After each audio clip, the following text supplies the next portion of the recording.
Introduction. Swept along on a tidal wave of euphoria, many people had cautiously begun to believe that the Arab uprisings of 2011 heralded the dawn of a new era in which more progressive, secular, and perhaps even democratic states could finally be built from the ruins of tyranny. But hopes were dashed almost as soon as they were raised, and any remaining optimism quickly gave way to shock and dismay as resurgent religious politics, bloody counter-revolutions, and sectarian wars began to take hold. To make matters worse, not only were the ideals of the so-called Arab Spring left lying in tatters, but its failures somehow seemed responsible for the rise of ever more repressive dictatorships, along with some of the most brutal incarnations of Islamic extremism the world has ever seen. Forlorn, dispirited, and resigned to an Arab world doomed to fail, activists and scholars inevitably began to ask, what went wrong? After all, if parts of Europe, Latin America, and even Africa once managed to cut the shackles of authoritarianism, then why not the Arabs? Moreover, and more urgently, many have asked why the region's predominant and essentially peace-promoting Islamic faith had once again proven so vulnerable to co-option and subversion by powerful fanatics, even in the 21st century. All are important questions demanding a response and explanations, not only because an honest and thorough post-mortem of the Arab Spring is needed, but because those who aspire to a brighter future for the region must be better prepared to identify the real root causes behind its perennial afflictions. Beginning at the beginning, the answers put forward in this book first require a little time travel, not only to establish the causes of the Arab Spring, but also to help understand how it sits in history. Demonstrating that the events of 2011 and the subsequent counter-revolutions were in many ways nothing new, it shows how important elements of each have frequently surfaced in what is best understood as a centuries-old and worldwide pattern of popular challenges and autocratic reactions. Importantly, these struggles were rarely limited to just one country or a region's elites and their opponents, but instead were often a function of the inextricably interlinked interests of influential foreign powers and their local clients. In some cases, when threats to the status quo were especially severe, this even led to multinational counter-revolutionary coalitions involving volatile mixes of competing empires allied to on-the-ground despots, feudal dynasties, and conservative clerics. Tragically for the resource-rich and strategically vital Middle East, such efforts have been particularly pronounced, especially in the wake of its first major oil exports, crucial to global energy supplies, and its subsequent centrality to Cold War proxy power struggles. With the stakes getting ever higher, and arguably now still greater than in any other part of the developing world, it is a little easier to appreciate the considerable lengths taken by those both inside and outside the region to protect their positions and their unfettered access to its wealth. In some cases, the familiar fingerprints from covert campaigns littered across the 20th century, from Malaya to Iran to Nicaragua, can easily be found in the Arab world today. In others, however, there are signs of older and much darker strategies having been rekindled, including those that have enlisted and willfully cultivated the most fundamentalist religious forces so as to suppress progressive movements and reverse efforts to found independent nations more capable of controlling their own resources and destinies. In this context, the book's most forceful argument, and the one that will prove most unsettling for citizens of the Western world, is that the primary blame for not only the failure of the Arab Spring, but also the dramatic and well-funded rise of Islamic extremist organizations since the late 20th century, including the deadly Al-Qaeda and now the blood-curdling Islamic State, must rest with the long-running policies of successive imperial and advanced capitalist administrations and their ongoing manipulations of an elaborate network of powerful national and transnational actors across both the Arab and Islamic worlds. As the final chapters will attest, the threat to present-day Western states and their constituent corporations from self-determining 2011-style Arab nations has not only been foiled, but has also been covertly redirected into a pretext for striking at their other enemies. Meanwhile, hidden behind ever more carefully layered veils of agents and intermediaries, the same powers that have distantly ruled the region for hundreds of years are now making sure their grip gets even tighter. 1. Counter-revolution, a pattern emerges. Lessons from the past, nothing is new. Named after their mascot, King James II, the Jacobite nobles of Britain and Ireland are often touted as good early examples of counter-revolutionaries. 1 Seeking the restoration of James and his Catholic House of Stuart, their goal was the reversal of the glorious revolution of 1688 that led to the coronation of James' Protestant son-in-law. 2 Also intending for James to resume the divine right of kings and continue efforts to weaken Parliament, their plan was to realign the country with the Pope in Rome and the King of France. Put simply, the Jacobites were backing an old, absolutist regime buttressed by distant powers and underpinned by conservative religious forces that sought to roll back political freedoms and return Britain to a more medieval system of rule. 3. But fast-forwarding to the late 18th century, it was the intensifying resistance to the French Revolution of 1789 that started to give a taste of how displaced European ancien regimes would really begin to fight back against both progressive forces and mass uprisings. In Paris itself, the Thermidorian reaction of 1794, named after the new revolutionary calendar's warm summer month of Thermidor, saw the forcible ousting of Maximilien Robespierre and other leading politicians from the National Convention, the first French parliament to be elected by universal male suffrage. 4 Outlawed, hunted down, and then executed, Robespierre and the proponents of the new revolutionary constitution gave way to a reactionary regime which set about creating a dual-chamber English-style parliament in an effort to protect the interests of the wealthy and powerful. 5. In parallel, the nascent revolutionary republic came under attack in the countryside too, with a full-scale rebellion in France's western Vendée province blamed on exiled noblemen and a clergy that sought to spark peasant unrest and dissuade parishioners from joining the national army. 6 With another clear alliance in place between sidelined aristocrats and traditional religious powers, Antoine-François Mamereau, the originator of the phrase liberté, égalité, fraternité, described how criminal priests, taking advantage of the credulity of the inhabitants of the country, remained hidden behind a screen, as did the former nobles who crowded into the region from the four corners of France. They waited for the favorable moment to appear and put themselves at the head of the rebellious peasants. 7. Meanwhile, as the effects of the Thermidorian and Vendée counter-revolutions began to reverberate beyond France's borders, any hope of spreading new political ideas or, as they have been described, radical republican agitations was being firmly nipped in the bud back in Britain. Severe legal repression and the banning of influential texts such as Thomas Paine's Rights of Man was soon followed by the looting and burning of houses belonging to radicals and dissenters. England had become a country covered with a network of barracks, with restive industrial areas treated almost as a conquered country in the hands of an army of occupation. 8. In Catholic Italy, as it was for the Vendée nobles and Jacobites before them, the Vatican became an important ally for those opposed to a new republic that sought to bring democracy to Naples and rekindle the ideals of the region's ancient Greek colony of Parthenope. 9 With priests, bishops, and even cardinals mobilizing peasants, and with the help of a British naval blockade, a branch of the old ruling Bourbon dynasty was violently restored and an absolutist kingdom of Naples re-established. In 1799.10 for the first 4 weeks of his return, King Ferdinand IV kept his headquarters offshore as a guest of British Rear Admiral Horatio Nelson on HMS Foudroyant, and it was from there that he set about ordering the executions of over 100 political prisoners including poets, scientists, and constitution writers. Complete with public beheadings, an era of debilitating censorship and the suppression of all political movements duly began. 11. Attempting much the same strategy, the Spanish Carlists who fought for the installation of another Bourbon, Carlos V, were backed by both displaced feudal landowners and the Pope in their efforts to reinstate the divine right of kings on the Iberian Peninsula.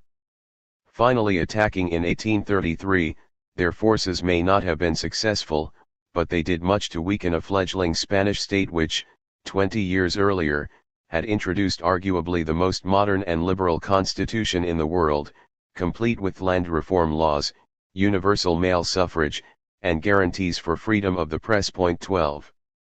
Despite the many setbacks and the hardening of counter-revolutionary fronts, the people of Europe were nonetheless still on the move, and by 1848 the Spring of Nations or Springtime of the People blossomed across the continent.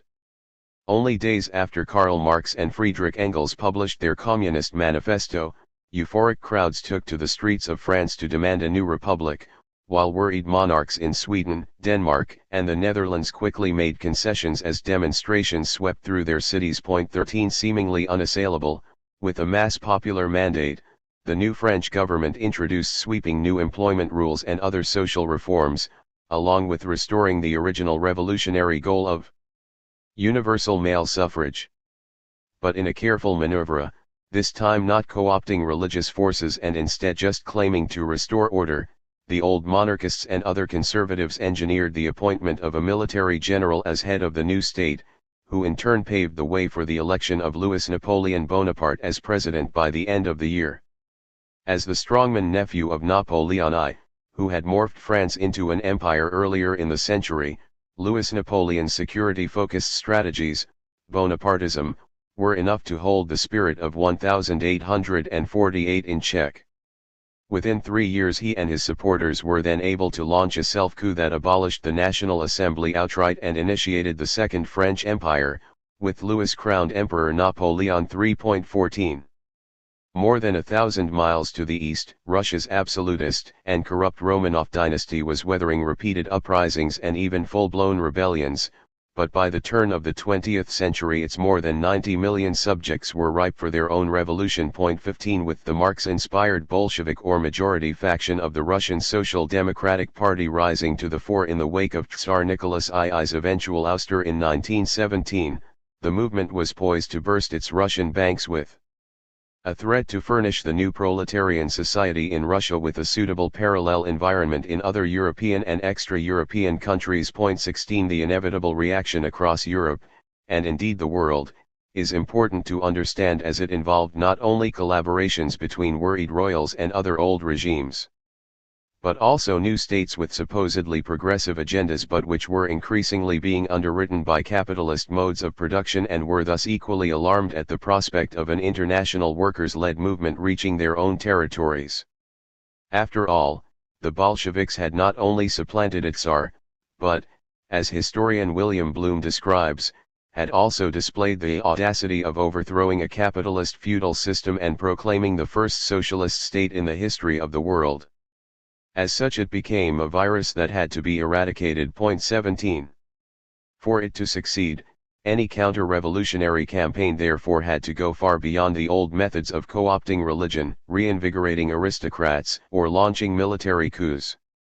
After all, the indigenous resistance, known as the White Movement, was a poorly performing loose confederation of monarchists, non-socialist republicans, peasants, and even conscripts from Ukraine. 18 Conducting pogroms against ancient Jewish communities and being rolled back on the battlefield, it stood no chance of winning on its own, but its potential usefulness had nevertheless caught the attention of the young British Minister for War and Air, Winston Churchill, whose stated aim was to strangle at birth the new Russian Socialist Republic. 19. Forming a global coalition to back the White Movement, Churchill also sought to insert foreign troops into an increasingly chaotic and destabilizing civil war. Using the pretext of rescuing a stranded Czechoslovak legion in Russia, Britain and France requested help for their expeditionary forces from the similarly concerned United States, which duly dispatched 5,000 soldiers to the northern coastline while a further 8,000 disembarked on the Pacific coastline near Vladivostok. With foreign counter-revolutionaries soon outnumbering actual Russians, troops from Canada, Australia, India, and Japan joined the fray, while Italy, Greece, Romania, and several other countries also eventually made a contribution. 20. Disturbingly, Britain also sent officers to Central Asia to lead and recruit forces for a campaign by Turkmen tribes against secular Russia. Requiring that its officers should be accompanied, if possible, by persona qualified to conduct Muhammadan propaganda in favor of the Allies, Britain was knowingly entering into a relationship with an anti-Bolshevik force committed to founding an Islamic emirate with Sharia law courts. Although the British-led Turkmen troops were officially withdrawn in 1919, camel caravans of weapons and supplies continued to flow to large numbers of these Islamic guerrilla fighters. Described by Moscow as Basmachi or bandits, their religious political campaign had by then spread to Tajik and Kazakh territories. 21. Despite its size and the dozens of states involved, the massive alliance ultimately failed. Poor morale and wariness of another world war had seemingly combined with real fears of revolt in the backyards of the reactionary powers.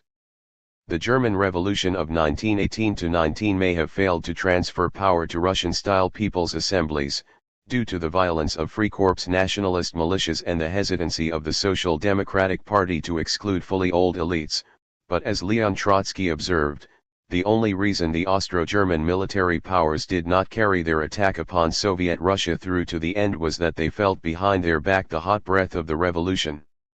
Similarly, the French sailors' revolt in the Black Sea in 1919 undoubtedly obliged Paris to call off its attacks on Russia, while London withdrew its forces from northern Russia the same year due to pressure from British workers' movements. 22. The emergence of the Freikorps had, however, already heralded the birth of a new counter-revolutionary front across Europe. In Italy's case, the Biennio Rosso, a 2-year-long red movement that had begun in 1919, was violently confronted by black-shirt militias and eventually defeated in 1922 after the March on Rome by Benito Mussolini's National Fascist Party. Having sparked workers' strikes and promoted Moscow-like worker-led councils in both factories and the countryside, the Biennio Rosso had led to Italy's trade union membership swelling to several 100,000, but with Mussolini in power its work was quickly undone, with a sort of corporate-friendly nationalism putting Italy on a very different path. Adopting many of the more popular ideas of the socialist and communist revolutionaries of the previous decade, and having clearly recognized the need for a new type of society, Mussolini had seemingly succeeded in creating a form of state-led capitalist organization with much tighter restrictions on labor and workers' movements. 23. Lessons from the past, the preventive counter-revolutions. Witnessing the ongoing rise of the fascists in the 1930s, the German theoretician Karl Korsch saw it as evidence of a preventive counter-revolution and a dangerous new international alliance. With the Russian Revolution and the resulting Socialist Republic as their doomsday scenario, Europe's old ruling and business elites, or at least those that had survived the First World War, had quickly found common ground, however uncomfortable, with those who could not only summon nationalist mobs but could also safeguard at least some capitalist structures and, so it seemed, offer protection for the status quo. In this sense, fascism became a counter-revolution against a revolution that never took place at a time when the common goal of most European heads of state, whether the elected leaders of Britain and France or the dictator of Italy, was to create conditions which will make impossible any independent movement of the European working class for a long time to come. 24. Adolf Hitler's divisive policies were thus supported or appeased by many in London. Warning Parliament in 1934 against condemning the National Socialist German Workers' Party, former Prime Minister David Lloyd George reasoned that Hitler and the Nazis were destined to be the most reliable bulwark against communism in Europe. 25 In a 1936 interview with the Washington Post he went further, rationalizing that Hitler's attacks on trade unions and freedom of expression were justifiable on the grounds that Germans were an order-loving and highly disciplined people, and thus the situation could not be compared with anything in Britain or elsewhere. 26 In a follow-up article in the Daily Express, he even declared Hitler as immune from criticism as a king in a monarchical country. He is something more. He is the George Washington of Germany. 27. In the early stages of the Second World War, senior U.S. politicians, like future President Harry Truman, were delighted at first by Germany's invasion of the Soviet Union. Truman remarked that if Russia is winning, we ought to help Germany, and that way let them kill as many as possible, although one don't want to see Hitler victorious in any circumstance. But long before the war itself, the perceived strategic usefulness of a fascist Berlin-Rome axis was readily apparent. Beginning in 1936, the Spanish Civil War saw almost all of the old European counter-revolutionary strategies deployed with vigor and ruthlessness against the Republic of Spain. With its progressive 1931 constitution, and with both its heads of state and government democratically elected, the new Free Spain was considered a product of both mass mobilization and the successful dismantling of an old political order representing traditional elites. 28 Still on the scene, the Carlists were pushing for a restoration of the monarchy and unsurprisingly had the support of clergymen agitated by the new state's secular legislation. But this time their alliance was much stronger as it included the Spanish nationalists, the Falange, who were backed by the new transnational network of corporate authoritarian regimes taking root across Europe. 29 Most dramatically, and in a throwback to the hordes of foreign fighters that fought alongside the Russian White Movement, more than 100,000 Moroccan mercenaries were airlifted over to Spain, many of them by Nazi Germany's Luftwaffe, to serve the nationalists as the Army of Africa. 30. Clearly identifying the war as a fascist counter-revolution, and fearful of the demise of the hope-bringing Spanish Republic, people all over Europe volunteered to fight and to bring weapons and aid with them. Although officially neutral, the British government made it a criminal offence for its citizens to travel to Spain, and Foreign Secretary Anthony Eden testified that his government preferred a nationalist victory to a Republican one. 31 Meanwhile, Britain had not only permitted the nationalists to set up a signals base on Gibraltar but also granted overfly rights for the German, Moroccan mercenary supply route. The German charge d'affaires in Madrid even reported back to Berlin that Britain was supplying ammunition to the nationalists. 32 Although the US Congress had passed a resolution banning the export of arms to Spain, this did not stop several of its major automotive corporations sending over 12,000 trucks to support the nationalists. When the war was over, the new undersecretary of the Spanish Foreign Ministry claimed that without American petroleum and American trucks, and American credit, we could never have won the Civil War. 33. With Moscow widely considered to have been outplayed in Spain by Hitler and Mussolini, the specter of a mighty Soviet Union spreading its revolution across the continent seemed to have finally faded. But in many ways this line of thinking obscured important developments within Russia itself. Having only barely achieved Marx's baseline of low communism, and still being what Trotsky would call a transitional regime, Moscow by this stage was increasingly being dominated by an army and bureaucracy that had grown into a hitherto unheard of apparatus of compulsion. The bureaucracy had turned into an uncontrolled force dominating the masses, while the army had not been replaced by an armed people, and had given birth to a privileged officers' caste, crowned with marshals. Going further, Trotsky reasoned that the Russia now headed by General Secretary Joseph Stalin was wholly incompatible with the workers' state envisioned by Marx, Engels, and Lenin, and in many ways was just as anti-revolutionary as the Thermidorian regime. 34.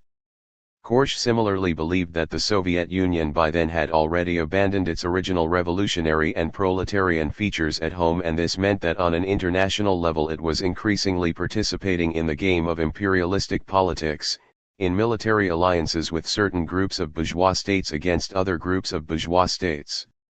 It also meant that Moscow, like the fascist powers, was contributing its full share to what in the highly deceptive language of modern bourgeois diplomacy is called a furtherance of peace and collective security. 35 Indeed, as per Lenin's earlier warnings of reactionary utopias and Trotsky's pacifist illusions, Stalin's Kremlin was soon engaging with Geneva's courts of arbitration, and the Western powers' various disarmament programs. 36 Joining the League of Nations in 1934, Stalin himself described the imperialist nations that underpinned it as friends of peace. 37.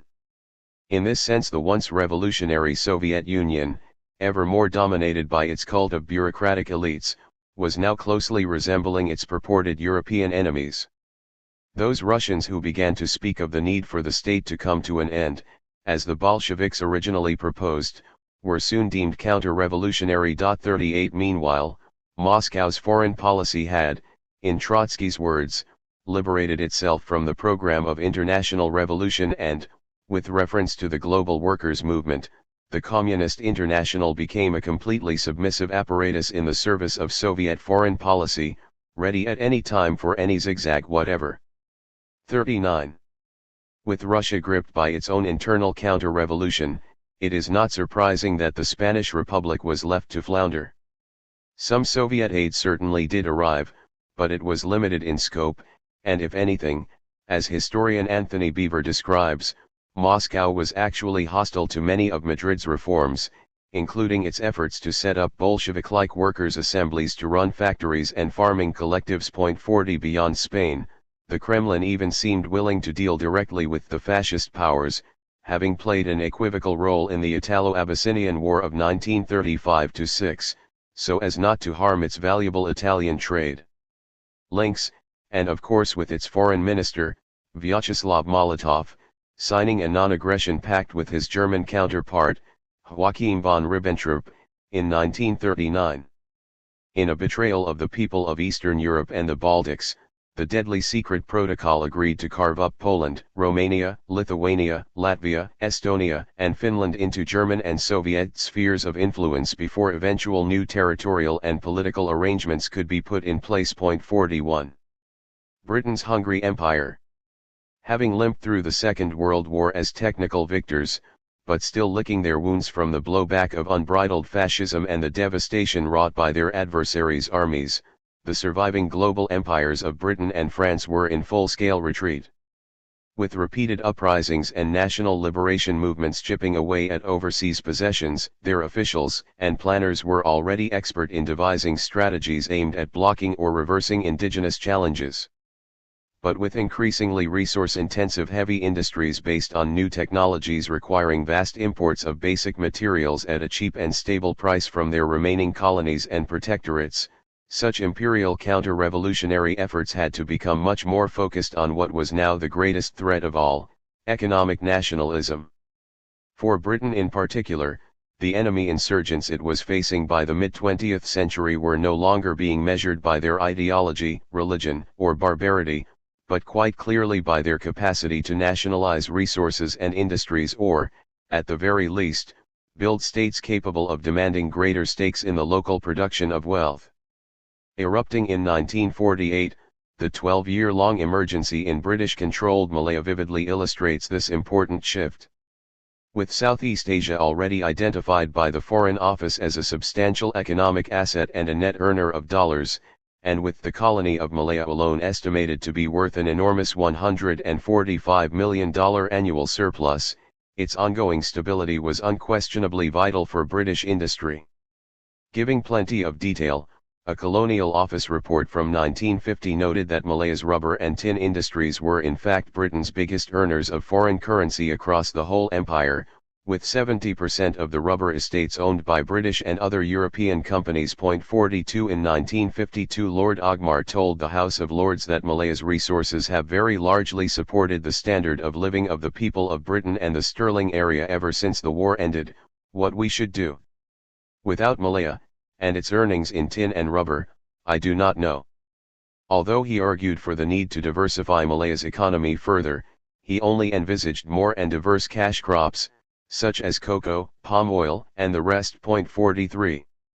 As for Britain's response to the uprising, the Colonial Office was quick to brand it a war against bandits that is very much a war in defense of the rubber industry. 44 Meanwhile, British officials on the ground referred to their enemies as communist terrorists or CTS for short. 45 In reality, of course, those supporting the Malayan People's Liberation Army had far more deep-rooted grievances, as much of Malaya's ethnically Chinese population felt greatly exploited and discriminated against, especially as they made up a significant portion of the low-paid labor force, and because many had earlier fought alongside Britain against Japan.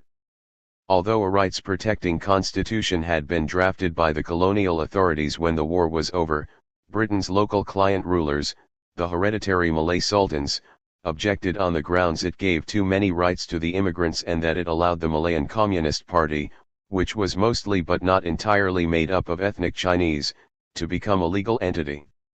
As a former British official describes, the sultans displayed their displeasure in a variety of ways, including symbolic no-shows at airport greeting ceremonies.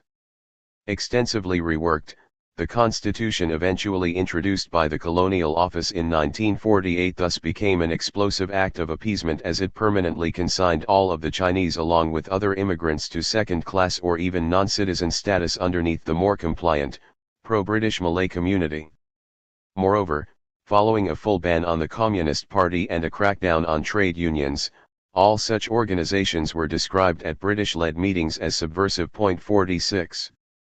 With the fuse lit, the Liberation Army was able to recruit widely, and by 1949, with the ascendant and nearby People's Republic of China catalyzing the insurgency, its numbers swelled massively.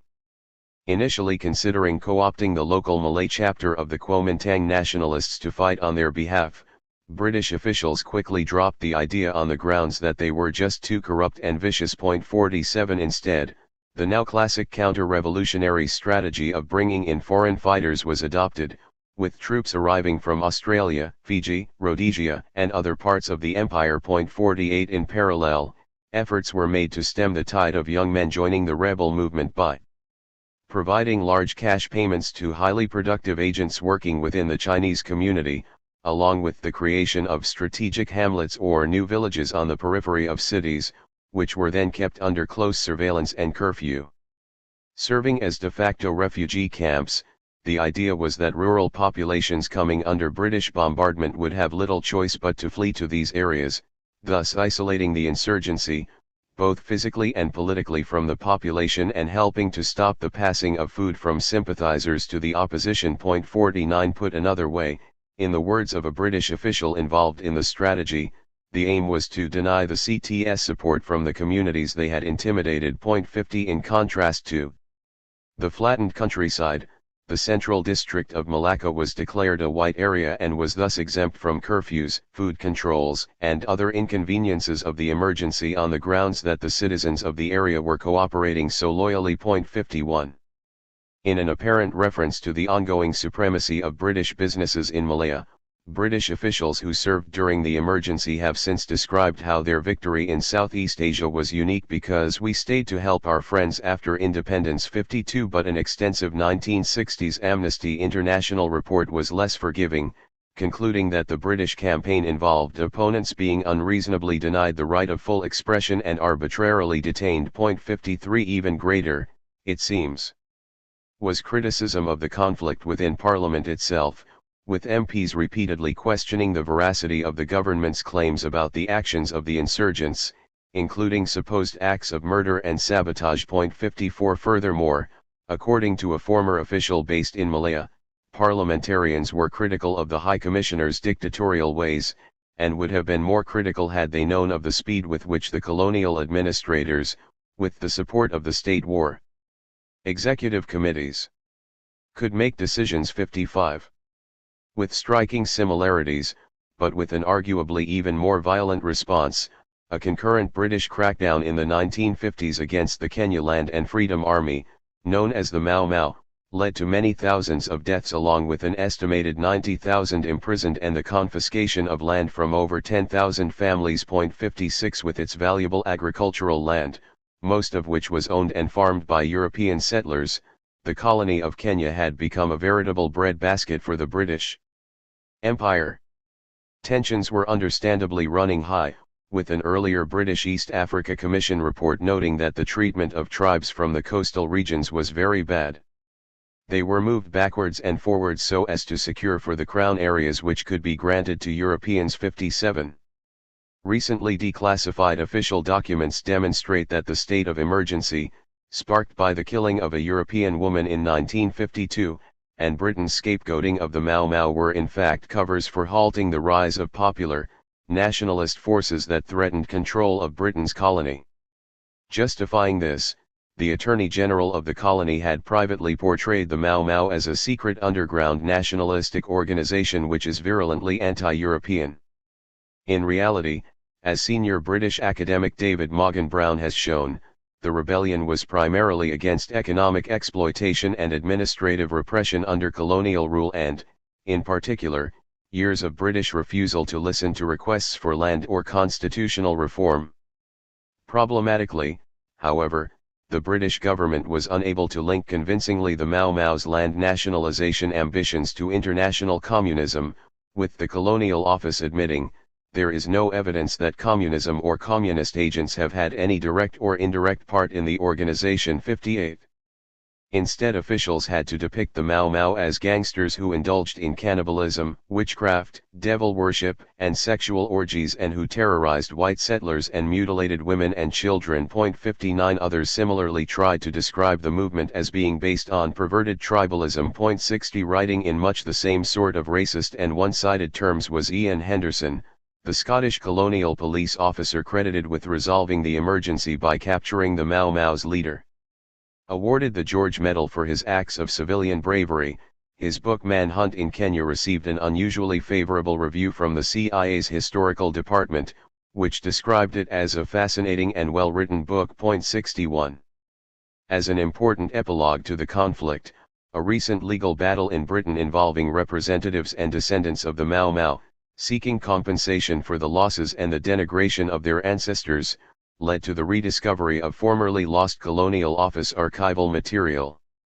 Known as the Migrated Archives, their contents revealed the full extent of British human rights abuses over the course of the 8-year-long counterinsurgency, including multiple instances of torture, rape, and execution. 62 In 2011, The Guardian suggested that the documents had been hidden away to protect the guilty, while the Times noted that 13 boxes of top-secret files are still missing 63 given the weight of evidence. In 2012, the High Court in London ruled that the elderly Kenyan survivors were entitled to sue the British government for damages. 64. The threat from Arab nationalism. Since its secret Sykes-Picot agreement with France that effectively carved up the territories of the crumbling Ottoman Empire in the wake of the First World War, Britain's grip over much of the Middle East and its resources had been more or less uncontested. But by the 1950s, and certainly the 1960s, a potent pan-Arab movement was threatening to unseat remaining British client rulers in the region and jeopardize lucrative trade arrangements and control over valuable natural resources. With classic nationalism having become impotent in the Middle East, as veteran correspondent Patrick Seal described, many of the new Arab nationalist revolts were effectively military operations, often led by army officers intent on forcibly removing foreign influences from their countries. Described by some as armed plotters waiting in the wings, legitimized by a third world discourse. 65 The Arab nationalist uprisings and revolutions may have had little in common with the progressive movements of mid-19th century Europe, but, as illiberal as they were, they nonetheless represented one of the most organized and potent challenges to imperial structures Britain had ever faced. The gravity of the situation was not lost on London. Foreign Office reports warned of Middle Eastern ruling elites losing their authority to reformist or revolutionary movements which might reject the connection with Britain. Official references were made to the dangers of ultranationalist maladies, and the Cabinet Secretary informed the Prime Minister in no uncertain terms that we are fighting a losing battle propping up these reactionary regimes. 66 According to a particularly candid 1952 Foreign Office study entitled The Problem of Nationalism, there were two strains to watch out for. The first was intelligent and satisfied nationalism, which was not very well defined but seemed to involve Britain being able to divert inevitable nationalist sentiments into regimes that would minimize losses to Britain. The other, however, was likely to be very harmful to British interests as it would lead to new governments that would insist on managing their own affairs, including the dismissing of British advisers, the appropriation of British assets, unilateral denunciation of treaties with Britain, and claims on British possessions. 67 Declassified documents from 1961 have shown that British officials were even wary of the force of liberalism in such countries for much the same reason. 68 Egypt, the most populous Arab state and the center of the region's cultural production due to most publishing and print houses being based there, was where the cost of losing influence was undoubtedly the greatest.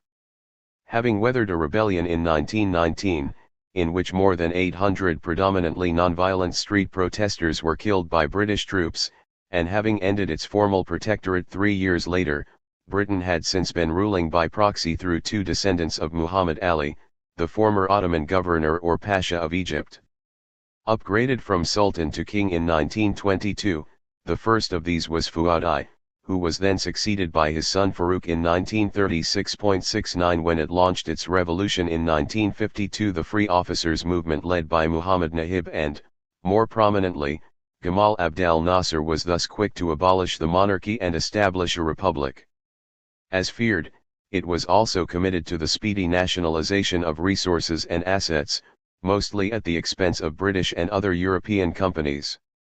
Although Arab Marxists such as Samir Emin have questioned the true revolutionary credentials of the Nasserists on the basis that army officers and bourgeois were at the forefront, with no significant participation from the masses, others have noted that the Nasserists were nonetheless the first of a wave of Arab nationalist movements that propelled into power leaders ideologically committed to building the state as the primary instrument for reforming society and achieving both national and pan-Arab goals. 70 Moreover, as literary theorist Ahmed Ijaz argues, the Nasserists introduced fundamental systemic shifts very swiftly through such measures as abolishing the monarchy as well as feudal privileges, redistributing land holdings, restructuring foreign alignments, building a public sector and adopting a whole host of policies that favored the poorer and the lower middle classes. 71. Even more troublingly for London, courtesy of agents, political support, the powerful voice of radio in Cairo, and by virtue of his charismatic appeal, Nasser soon became the effective leader of a region-wide independence movement. 72 Moreover, after statements made in 1955 at a conference in Bandung, Indonesia, his version of Arab nationalism became an explicitly anti-imperialist project. 73 Thus, unlike the narrowly focused national liberation movements British planners had to contend with before, there was a growing concern that Nasser might try to form some sort of Arab superstate, especially if he was able to unify Egypt with other Arab states and perhaps even spark revolt in the Gulf sheikdoms. Such a nightmare scenario would have led to a manpower and resource-rich Greater Arab Republic or, as U.S. President Dwight Eisenhower warned, Nasser would become the head of an enormous Muslim confederation. 74. As with the Mau, it proved difficult to link Nasser to a global communist plot as he himself suppressed the Egyptian left and the various communist parties vigorously. 75 Even the Foreign Office internally decided Nasser was avowedly anti-communist and unfortunately, strongly neutralist. 76 According to subsequent Foreign Office documents, this was a serious problem as it meant that Nasser's neutralist position fits in with the desire of the regime to show that Egypt can stand up to Western powers on equal terms. 77 Even worse, Nasser was proving to be quite an adept administrator, with Britain's ambassador admitting that the new government was as good as any previous, and in one respect better than any, in that it is trying to do something for the people of Egypt rather than merely talk about it. 78 Eisenhower's public comments notwithstanding, elements of the U.S. government also seemed to have formed a favorable impression, with declassified reports having revealed fairly close relations with Nasser's government, at least in the early days. 79. Britain's need for a counter-revolution nevertheless soon took on a great urgency, as the safety of shipping routes through the Suez Canal and access to its remaining interests in the region were deemed to be at risk. As early as 1953 Prime Minister Anthony Eden reportedly considered a British-sponsored coup d'état, with Nasser's colleague Nahib identified as a possible frontman. 80 Referred to by the New York Times as Kerensky with a fez in reference to his potential role as an Arab equivalent of the prominent anti-Bolshevik leader Alexander Kerensky, and with Nasser branded Egypt's Lenin, the stage seemed set. Eden even told a Foreign Office minister that in the event of Nasser's removal, "I don't give a damn if there's anarchy and chaos in Egypt." 81. Importantly, in another parallel with the white movement and the co-opting of the Turkmen Islamists, Britain also sought to manipulate Nahib's connections to the Muslim Brotherhood, as Nasser was seemingly reliant on his co-leader's not-so-secular background to appease the increasingly powerful Islamist organization. 82 The relationship between Britain and the Brotherhood was of course nothing new, as ever since its formal founding in 1928 it had been identified as primarily an anti-nationalist, an anti-liberal vehicle rather than a pro-democracy movement, even though its most prominent ideologue, Hassan al-Banna, publicly endorsed the parliamentary system and constitutionalism. 83 Its chief rival before Nasser had been the anti-British nationalist Wafd Party, and on this basis the building of the Ismailiya Mosque, which was to become the Brotherhood's first headquarters, was even funded by the Anglo-French Suez Canal Company. 84. For London, this fitted well within a broader existing strategy for Northeast Africa to ensure the loyalty of religious conservatives, with Britain concurrently supporting Sayyid Abd al-Rahman, the Mahdiist leader in Sudan and the son of Muhammad Ahmad bin Abd Allah, who had proclaimed himself the messianic redeemer of the Islamic faith in the late 19th century. 85. By the 1930s the Brotherhood was already proving useful to Britain, with its paramilitary rovers enlisted to provide security at King Farouk's coronation. It enjoyed growing support from conservative army officers and, according to Richard Mitchell's definitive study of the organization, most Egyptian landowners regarded it as an ally. 86. As investigative journalist Robert Dreyfus notes, the Brotherhood's dedication to founding an Islamic state should not on paper have been compatible with collaborating so closely with foreign imperial powers, but given its well-documented relations with both the royal palace and British officials, its leaders were in practice quite comfortable being double dealers and agents. 87. Although the Brotherhood's activities during the Second World War greatly strained the relationship, Britain still managed to keep the connection alive, with the Islamists' immense long-term strategic value continuing to outweigh any concerns. At one point, for example, Brotherhood leaders appeared to have found common ground with German agents, with former CIA officer Miles Copeland having described the organization as virtually a German intelligence unit, while others claimed German officers were helping to set up its military wing. In 1941, elements within British intelligence regarded the Brotherhood as the biggest danger to the security of their position in Egypt, a view which seemed well founded after several subsequent assassinations, including those of a police chief and a cabinet minister. Bomb attacks in the late 1940s against British troops in the Suez Canal zone were also linked to the Brotherhood, as was the discovery of a substantial cache of weapons and a plot to overthrow the monarchy in 1948. Although then officially dissolved, the Brotherhood still claimed responsibility for the assassination of Egypt's prime minister later in the year while, in an apparent tit-for-tat, al-Banna himself was killed in 1949. 88 With a retrospective MI6 report confirming that the latter's murder was inspired by the government, with palace approval, it was apparently justified on the grounds that so long as he was at liberty, he was likely to prove an embarrassment to the Egyptian government. 89.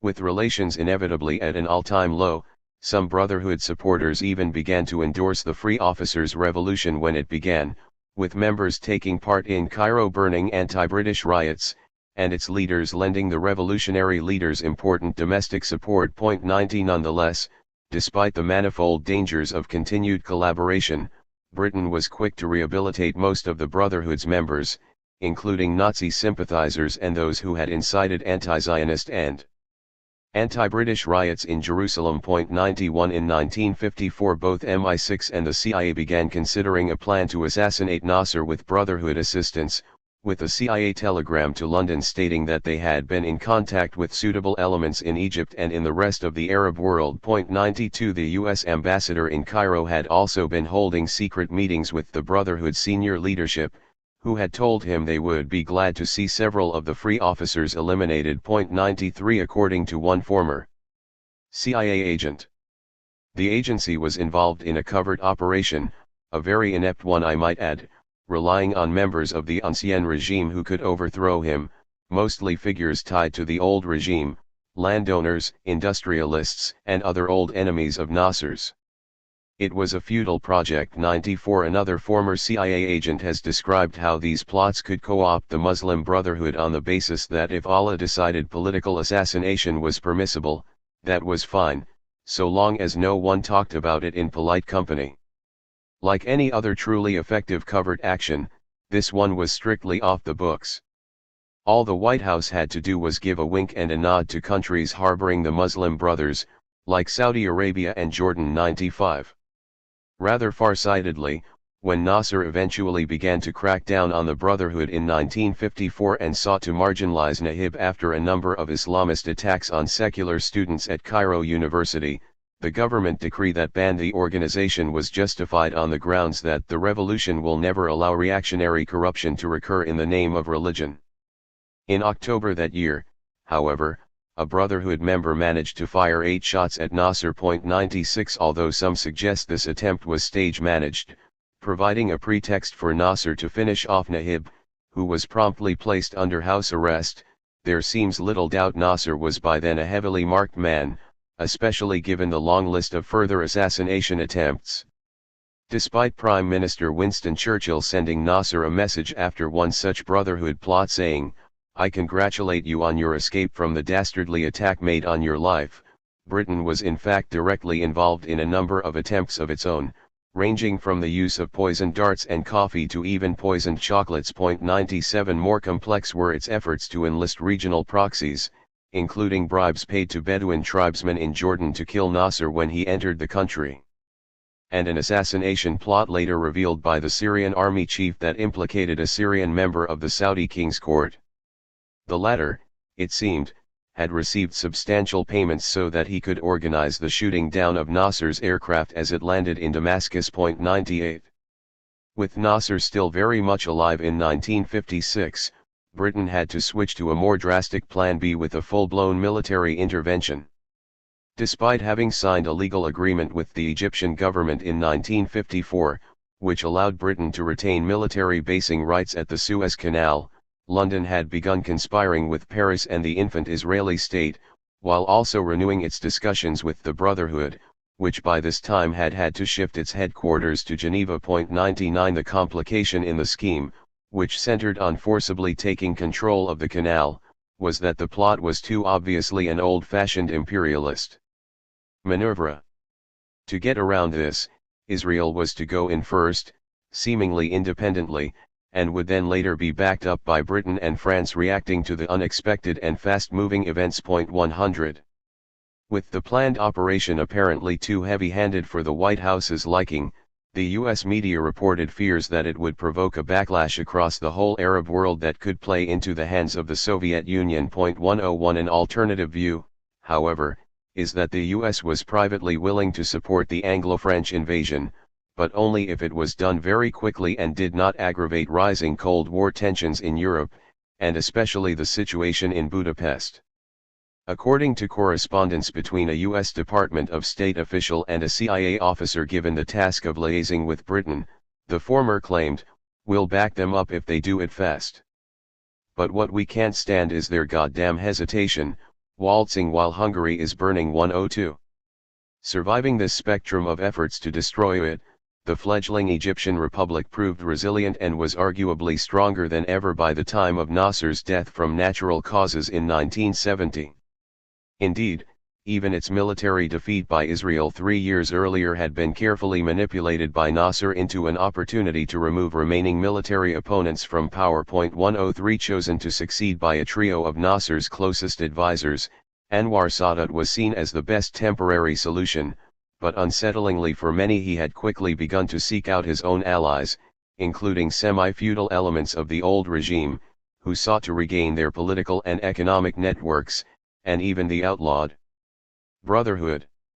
That he considered the latter a powerful counterweight to both left-wing ideologues and Nasserist loyalists dominating the media and cultural institutions should have come as no surprise, as Sadat himself had been a Brotherhood sympathizer in the 1940s and had claimed it was the perfect organization.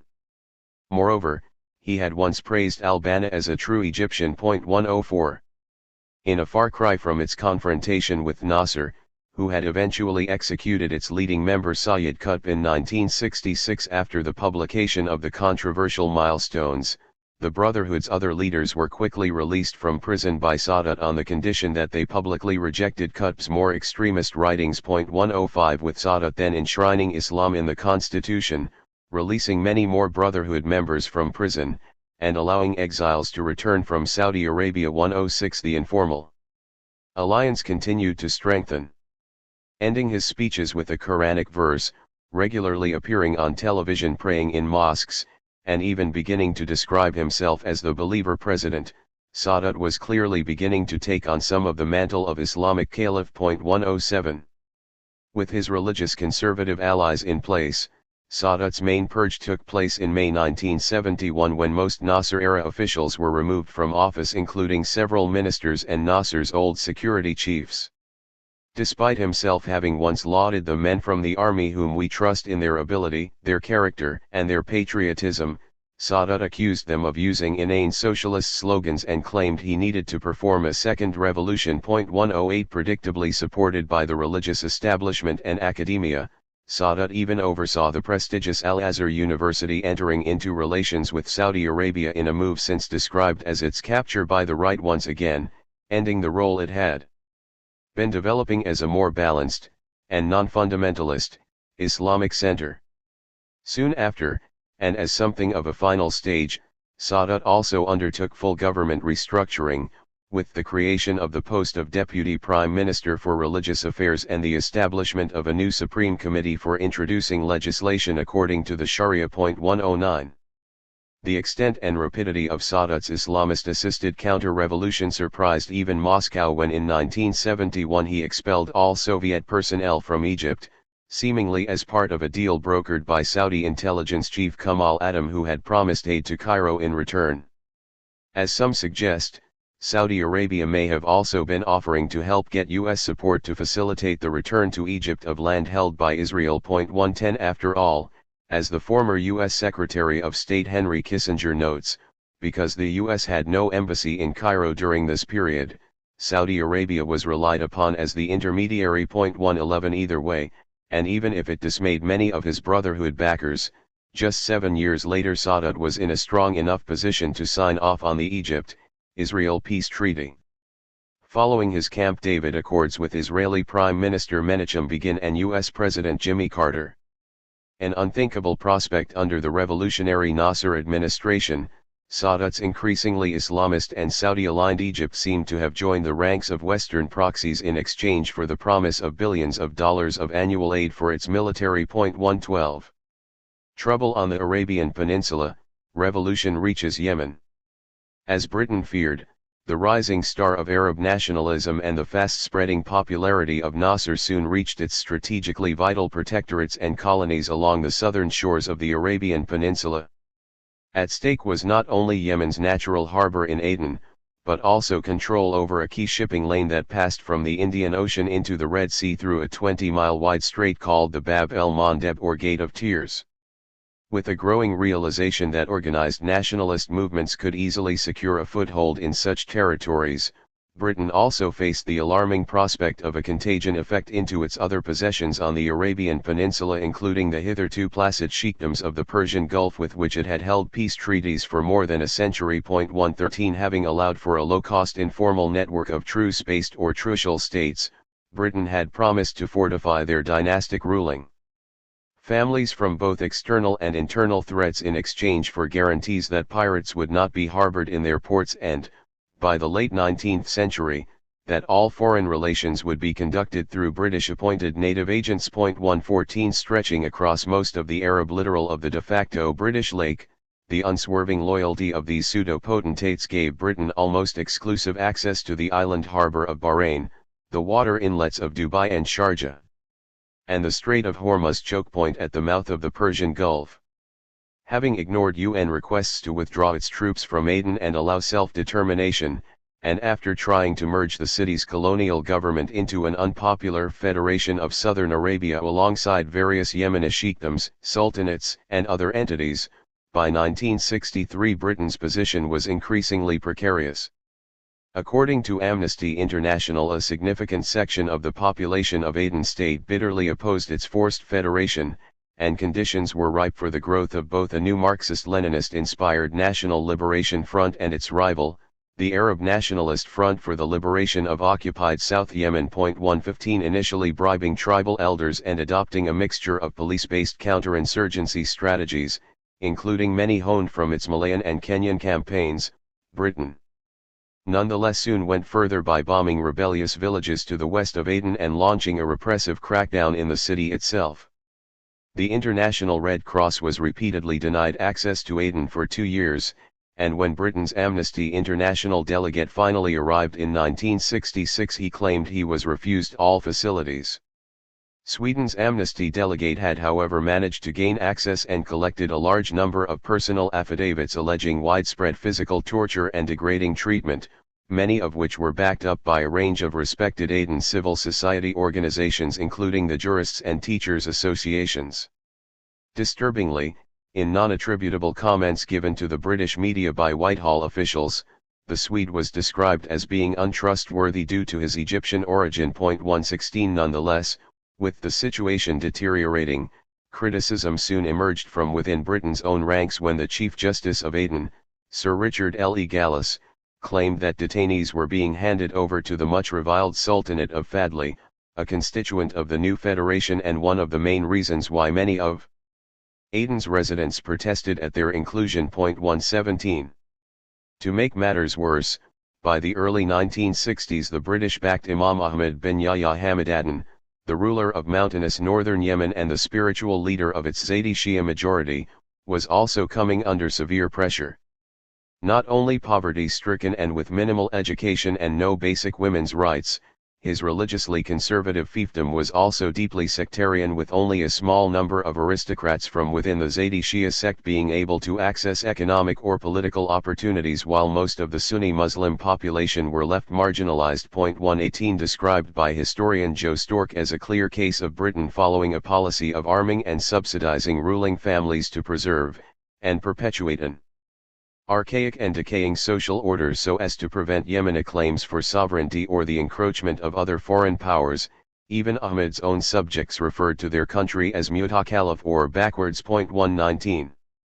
With Ahmed ruling autocratically and with a reputation for brutality, campaigns had begun for at least some sort of reform. Heavily influenced by revolutionary ideologies and clearly inspired by Nasser, a number of army officers came to the fore in 1961 to lead a Free Yemeni movement and were even joined by some of Ahmed's relatives, including one of his brothers. Following some injudicious indirect criticism of Nasser from Ahmed, an assassination attempt was soon made, and in 1962 the battle lines began to be drawn. Even though Ahmed then died from natural causes and was succeeded by his son Muhammad al-Badr Hamadan, who quickly declared an amnesty for nationalist sympathizers in the army, the family's palace came under tank fire within just a week and Muhammad was forced into a swift exile. 120 Political scientist Fred Halliday deemed this to have been a nationalist revolution on the basis that the ruling dynasty's land was then confiscated, and he also argued that North Yemen had become the only truly independent state on the Arabian Peninsula. 121 With some British officials grudgingly acknowledging that the new officer-led government was more popular and democratic than the oppressive old regime, even the US seemed to approve, with the chief aide to President John Kennedy warning that the House of Saud well knows it could be next. 122. Despite Washington's views and the UN's eventual recognition of the Republic, Britain was far from ready to relinquish its long-running influence in northern Yemen. With political solutions clearly a non-starter, London's counter-revolution quickly escalated into a full-blown campaign of air strikes. Most infamously, in March 1964, Royal Air Force aircraft that had flown up from Aden launched a bombing run over Fort Harib in the Marib province. Described by the Sunday Times as being virtually defenseless against 600 mph jets, 25 people were understood to have died in the fort, including women and children. After stating that if they were civilian casualties they were either put into the fort or not removed from it despite the leaflet warning, a Foreign Office minister then told Parliament that we do not know how many casualties were suffered by Yemeni military personnel in Harib Fort. We regret any loss of life which may have occurred despite the warning given by leaflet 123. It was reported, however, that only a 15-minute warning was given, and according to Durham University's Clive Jones, many of the bundles failed to disperse on impact and it is doubtful if many could actually read the leaflets because of high levels of illiteracy. 124. By the end of the year the officers' republic was still standing, having been boosted by the arrival of senior Egyptian commanders and, at one point, close to 70,000 Egyptian troops. As the conflict's international significance grew, and keen to bolster a new Arab nationalist republic, even Nasser visited the area on the basis that it had become a true struggle against reaction. 125 Accused by British officials of using mustard gas and suspected of trying to link the Northern Revolution with the uprisings around Aden, the Egyptians' volatile presence soon provoked an even more intensive counter-revolutionary campaign. Mobilizing its Arab allies and clients, including the kingdoms of Jordan and Saudi Arabia, both of which were keen to curry favor with London, Britain was mindful of the need to avoid unwanted international attention and tried to ensure that as much of the work as possible was left in the hands of its proxies. Following purportedly Saudi-led airstrikes and the heavy Saudi financing of village elders in the far north of Yemen, a number of irregular tribal militias duly began to rise up against the Republic and quickly gained control over about half of northern Yemen's rugged highlands. 126.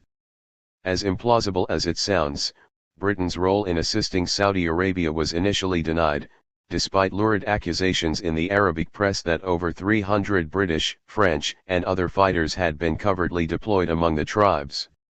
In July 1964, when things had really started to get going, Prime Minister Alec Douglas Home stated in Parliament that he had been assured by the High Commissioner for Aden that the government was not aware of the involvement of British mercenaries.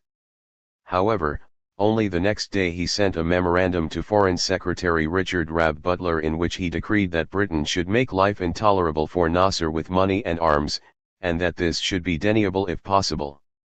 Based on this, a secret committee was formed to handle further British actions in northern Yemen. 127.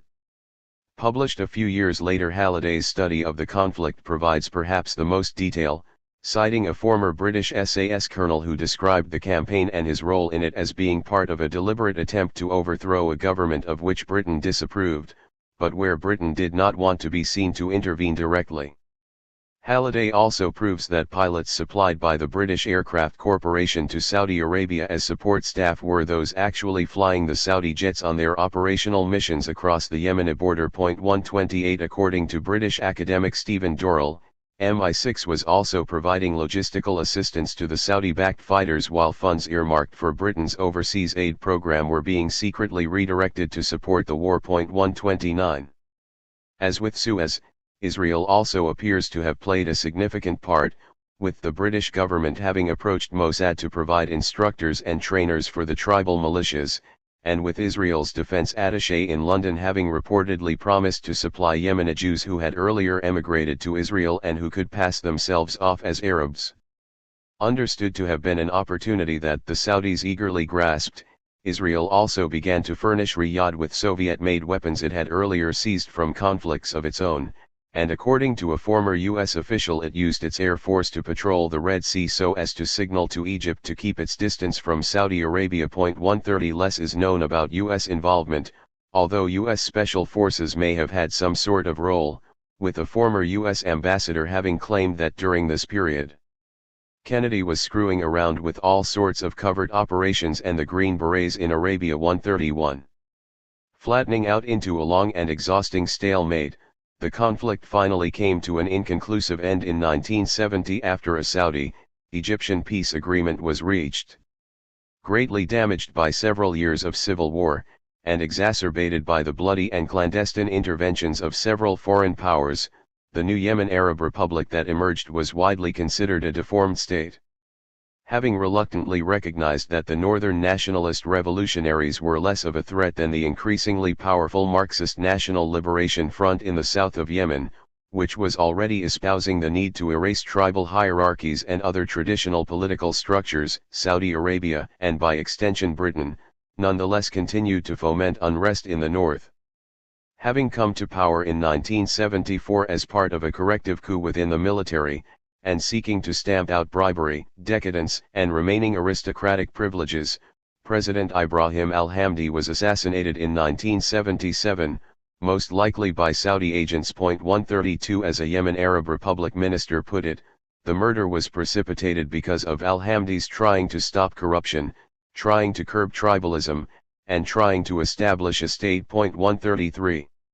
Meanwhile, in the south, even though the National Liberation Front had succeeded in setting up its own People's Democratic Republic of Yemen, it remained harassed by well-funded militias formed by former South Yemeni exiles who were flooding back across the border from Saudi Arabia. 134. More seriously, after changing its name to the Yemeni Socialist Party in 1978 and then openly aligning itself with the Soviet Union, The National Liberation Front faced an even more concerted campaign against it, including covert operations aimed at destroying physical infrastructure and killing government officials. 135 While direct links between these attacks and Western intelligence agencies are hard to establish, both MI6 and the CIA are known to have trained small teams to blow up Yemeni bridges in the early 1980s, and in 1982 the Yemeni Socialist Party announced that an MI6 CIA plot had been uncovered involving Yemenis who had been trained in Saudi Arabia and had been caught bringing explosives into the country. The New York Times and Reuters reported that the convicted men had brought explosives into southern Yemen as part of a plan to destroy economic installations in Aden and, putting it bluntly, explained that the men were charged with engaging in sabotage with the complicity of the US. 136. The contagion spreads. The Sultanate of Oman, heavily intertwined with the developments in Yemen, especially in the 1950s and 1960s, was a mounting challenge to Britain's indirect rule over Oman and the bustling trade hub of Muscat. With the London-registered company Petroleum Development Oman as the country's primary source of revenue, and with a British bank having held a monopoly over all of Muscat's finances since 1948, the stability of Said bin Tamer Al Said Sultanate was paramount to British commercial interests, even if most of Oman languished in an impoverished state. In 1957 a small-scale uprising in the mountainous Nizwa province had greatly rattled Said, even though, as the British Ministry for Air claimed, it was only made up of simple agricultural tribes. 137 Moreover, given that its leader was a conservative religious figure, Imam Khalid bin Ali al-Hina, who was even accused of having nominal support from Saudi Arabia, many dismissed the unrest as a disorganized feud between two reactionary camps rather than as an attempted revolution. Nevertheless, the movement did call itself the Omani Liberation Army, and according to Halliday most of its supporters had joined up to fight against British imperialism. 138 Records also indicate that the Imam had been elected by some elements of the Nizwa region and, according to descendants of those who fought in the conflict, religion was never a central issue for the rebels. 139. Already wary given the increasing agitation around Aden and in northern Yemen, Britain was unwilling to take any chances and crushed the Imam's forces within 2 years.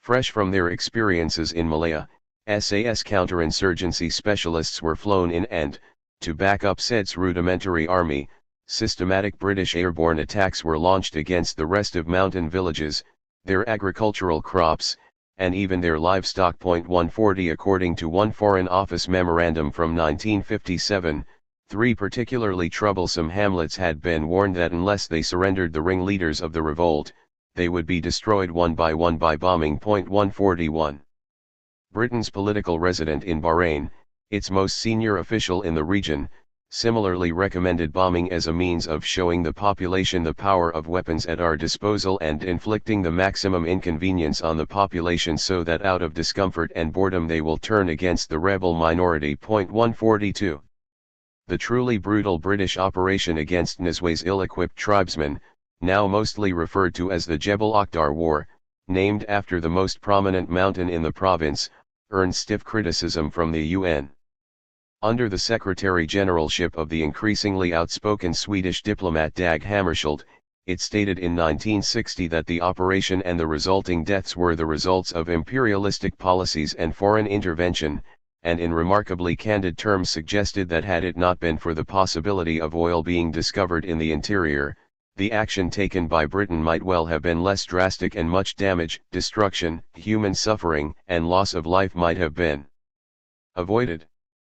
By the end of the year the UN General Assembly had adopted a declaration on the granting of independence to colonial countries and peoples and had called for steps to be taken for powers to be transferred to people in all trust and non-self-governing territories. 143 More specifically, a few years later the General Assembly stated that Oman's right to self-determination was being held back by Britain, and it asked Britain to withdraw. 144 But with no intention of withdrawing given the stakes involved, Britain and its client Al Said Sultan soon entered into a decade-long fight for Oman, following a much more extensive uprising in 1965 in the Dhofar region.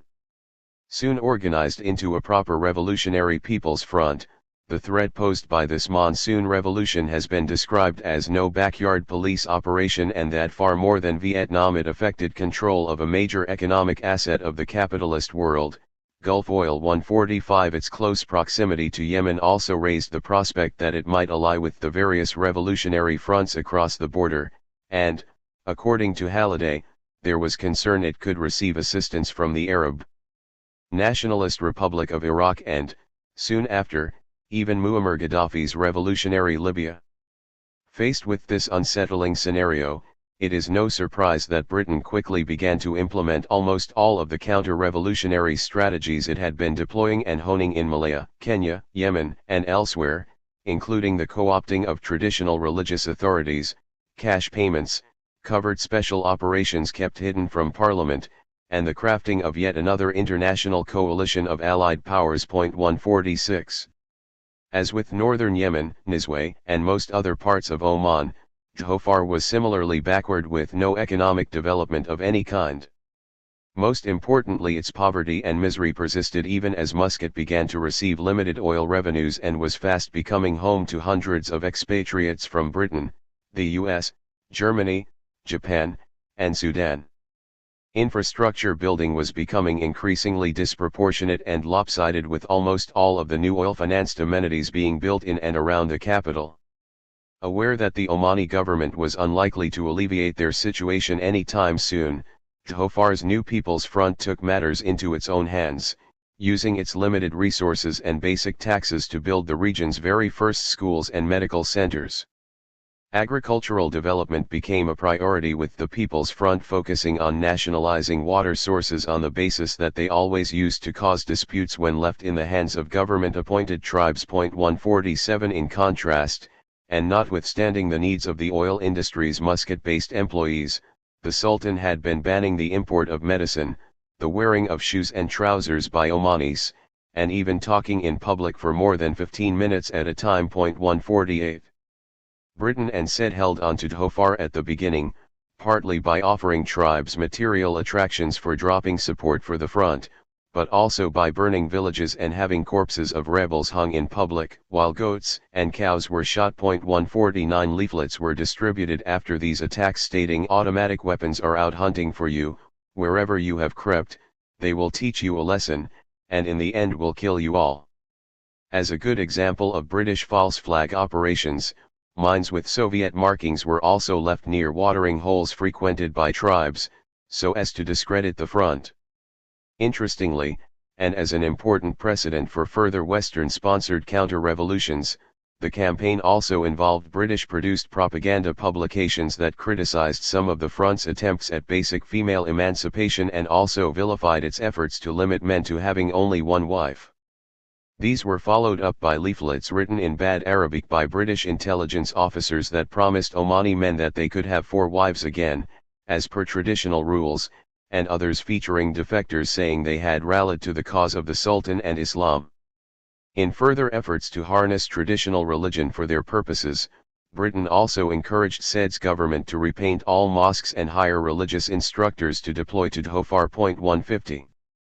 Officially denying its front-line involvement in the ground war, Britain claimed that the SAS were there only to seek out realistic training situations, but if fired upon, would fire back. 151. Moreover, when replying to a concerned non-governmental organization, a Foreign Office official unequivocally stated, "We do not accept your basic premise that Britain is assisting the Sultan of Oman in his brutal attempt to crush all dissent in his country." 152. However, as government leaks from the period indicate, it is thought that the early phase of the war involved about 1,000 clandestinely deployed special forces. 153. As Halliday explains, these were disguised as a British Army training team while they were actually taking part in offensive operations and organizing a hearts and minds campaign to wrestle tribal support away from the insurgents. 154.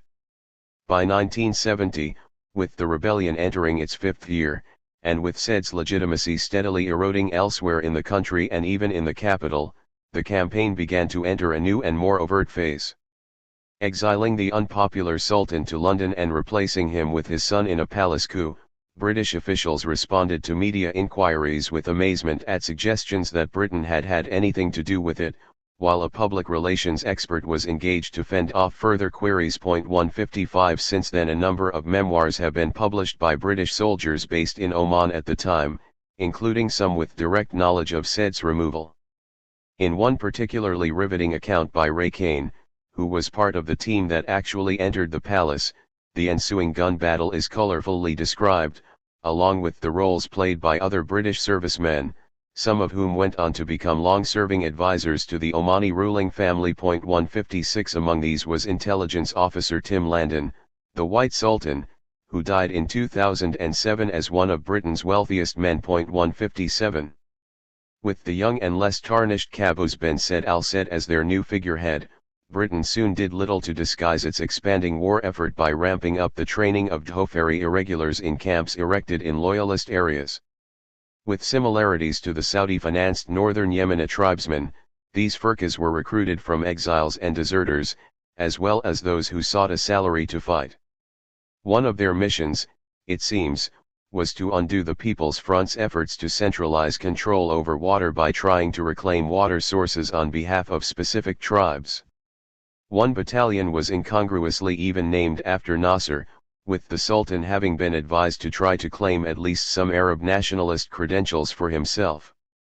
Bizarrely, the 1970 coup was even likened on state-controlled radio to the 1952 Egyptian revolution despite obviously having been engineered and carried out by a foreign power. 158 The British-managed regular Omani army was soon supplemented by forces from elsewhere in the empire, notably Nepalese Gurkha regiments. 159 Regional proxies and clients were again brought on board, playing an even greater role than in Yemen, with Saudi Arabia and the newly formed United Arab Emirates, the British organized federation that subsumed 7 of the Trucial states, sending troops to relieve the Omani forces from routine service in cities so as to free them up for battlefield duty. 160 Jordan meanwhile provided several thousand troops along with police and intelligence experts, while Shah Muhammad Reza Pahlavi's Iran dispatched 4,000 soldiers, as well as 30 helicopters to help secure Dhofar's airspace.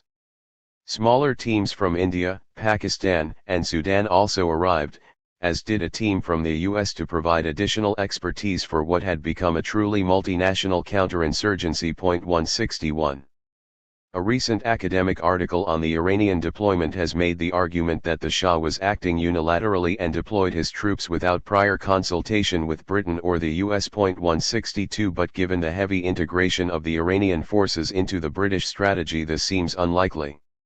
Indeed, the Shah's contingents in Oman were reportedly rotated every few months so that the army could receive British training in counterinsurgency, and there are credible accounts of how in 1975 Iranian naval forces fired 1,500 shells at a 6-mile stretch of Omani coastline in order to force the population to seek sanctuary in government-held areas. 163 In effect, these safe areas, complete with heavily surveilled refugee camps, were the latest incarnation of Britain's old Malayan strategic hamlets system.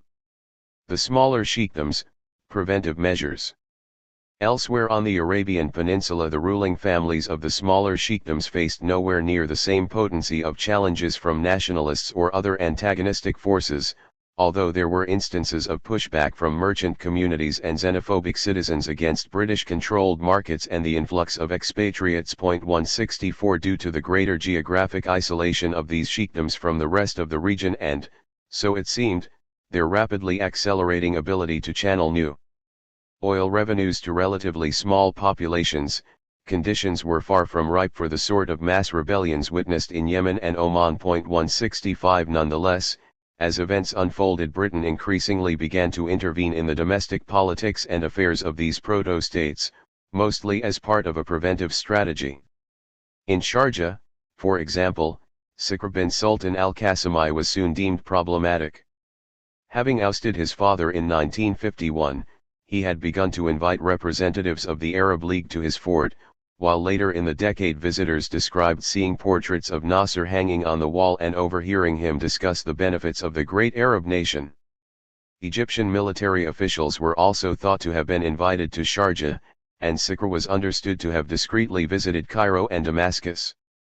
In 1958 he had sought Arab League recognition for a new mini-state made up of Sharjah and 3 other nearby trucial states, and in 1964, as a final straw, it seemed, he allowed the opening of an Arab League office in his sheikhdom.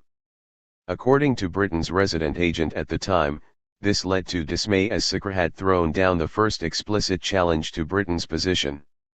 Summoned to the agent's office, Sikr was shown a document purportedly signed by his relatives calling for his dismissal before then being escorted out through the back door and flown into exile.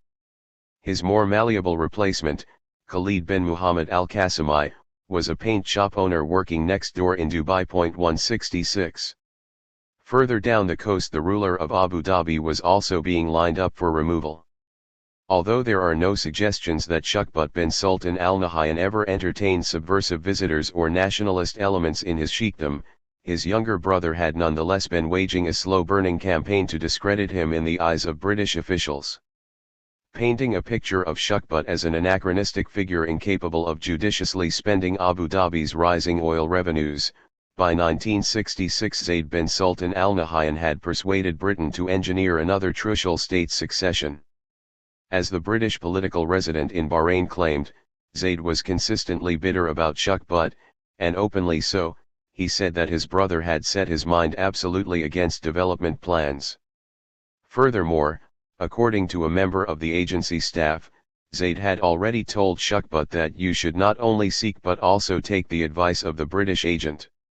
Although the circumstances remain murky, with differences in the historical accounts over exactly how smoothly the coup took place, all versions describe the arrival of British scouts and the de facto arrest and exiling of Shuqbat. With Zayd installed, Britain had found a much more reliable client. After all, he had already told the agent that Britain should do to Cairo what the Russians have done to Budapest. 167. Much more precarious was the situation in Kuwait, not least due to its proximity to revolutionary Iraq and its much greater value to Britain at that time. By 1960, the sheikhdom was not only supplying Britain with 40% of its crude oil imports, but its exports were also accounting for around a third of total British sterling reserves. A Foreign Office report from the time explicitly stated the need to keep Kuwaiti investments flowing back to Britain and into sterling so as to avoid the necessity of sharing their oil wealth with their neighbors. 168. On the cusp of achieving independence, its ruling Al Sabah family was well liked and trusted by London, but at the same time it was coming under pressure from powerful citizens who openly expressed sympathy with the Arab nationalist cause. The fear, put simply, was that the ruling family would quickly buckle after independence and would seek to cancel any sort of post-colonial British protection system. 169. Giving remarkable insight into official thinking at the time, a secret Foreign Office report from 1958 had already identified an urgent need to keep an independent Kuwait separate from other regional powers and region-wide ideologies, and had suggested upholding some sort of divide-and-rule strategy to keep the people of Iraq, Iran, Saudi Arabia, and the smaller Gulf sheikdoms firmly apart. It stated, Britain's interest lies in keeping Kuwait independent and separate, if we possibly can, in line with the idea of maintaining the 4 principal oil-producing areas under separate political control. 170. Quite dramatically, just 5 days after Kuwait finally declared independence in June 1961, Iraq announced that it considered Kuwait to be part of its territory, and Kuwait's government was informed by Britain that Iraq was already in the advanced stages of preparing an invasion. Unsurprisingly, given its small armed forces, Kuwait immediately sent a formal request to London for help, with 7,000 British troops duly being deployed. In turn, this led to the ratifying of a defense treaty that stated Britain would always come to Kuwait's defense if ever needed. 171. Britain maintained its defense force in Kuwait until October of that year, and although the Arab League then officially took over Kuwait's protection, Britain still kept some troops in place for a further decade, which, it seemed, greatly strengthened the hand of the ruling Al Sabah family against its domestic opponents. Justifying the mission and basing its conclusions on a selective reading of British archival sources, the CIA later published a lengthy report detailing the various mechanisms of Britain's Operation Vantage in Kuwait. 172. The supposed Iraqi invasion threat was, however, almost certainly a fabrication, with declassified Foreign Office documents indicating that at the time Baghdad's bellicose statement was made, British officials had largely dismissed it as a spur-of-the-moment affair and had concluded that on present indicators it seems on the whole unlikely that Iraq will resort to military action. Moreover, the British consulate in nearby Basra stated quite emphatically that no, repeat no, reliable information has been seen or heard of any unusual troop movements. Similarly, the US had understood Iraq's threat to be little more than a postural move, with officials stating that they did not, repeat not, believe that Iraq intends further action. 173.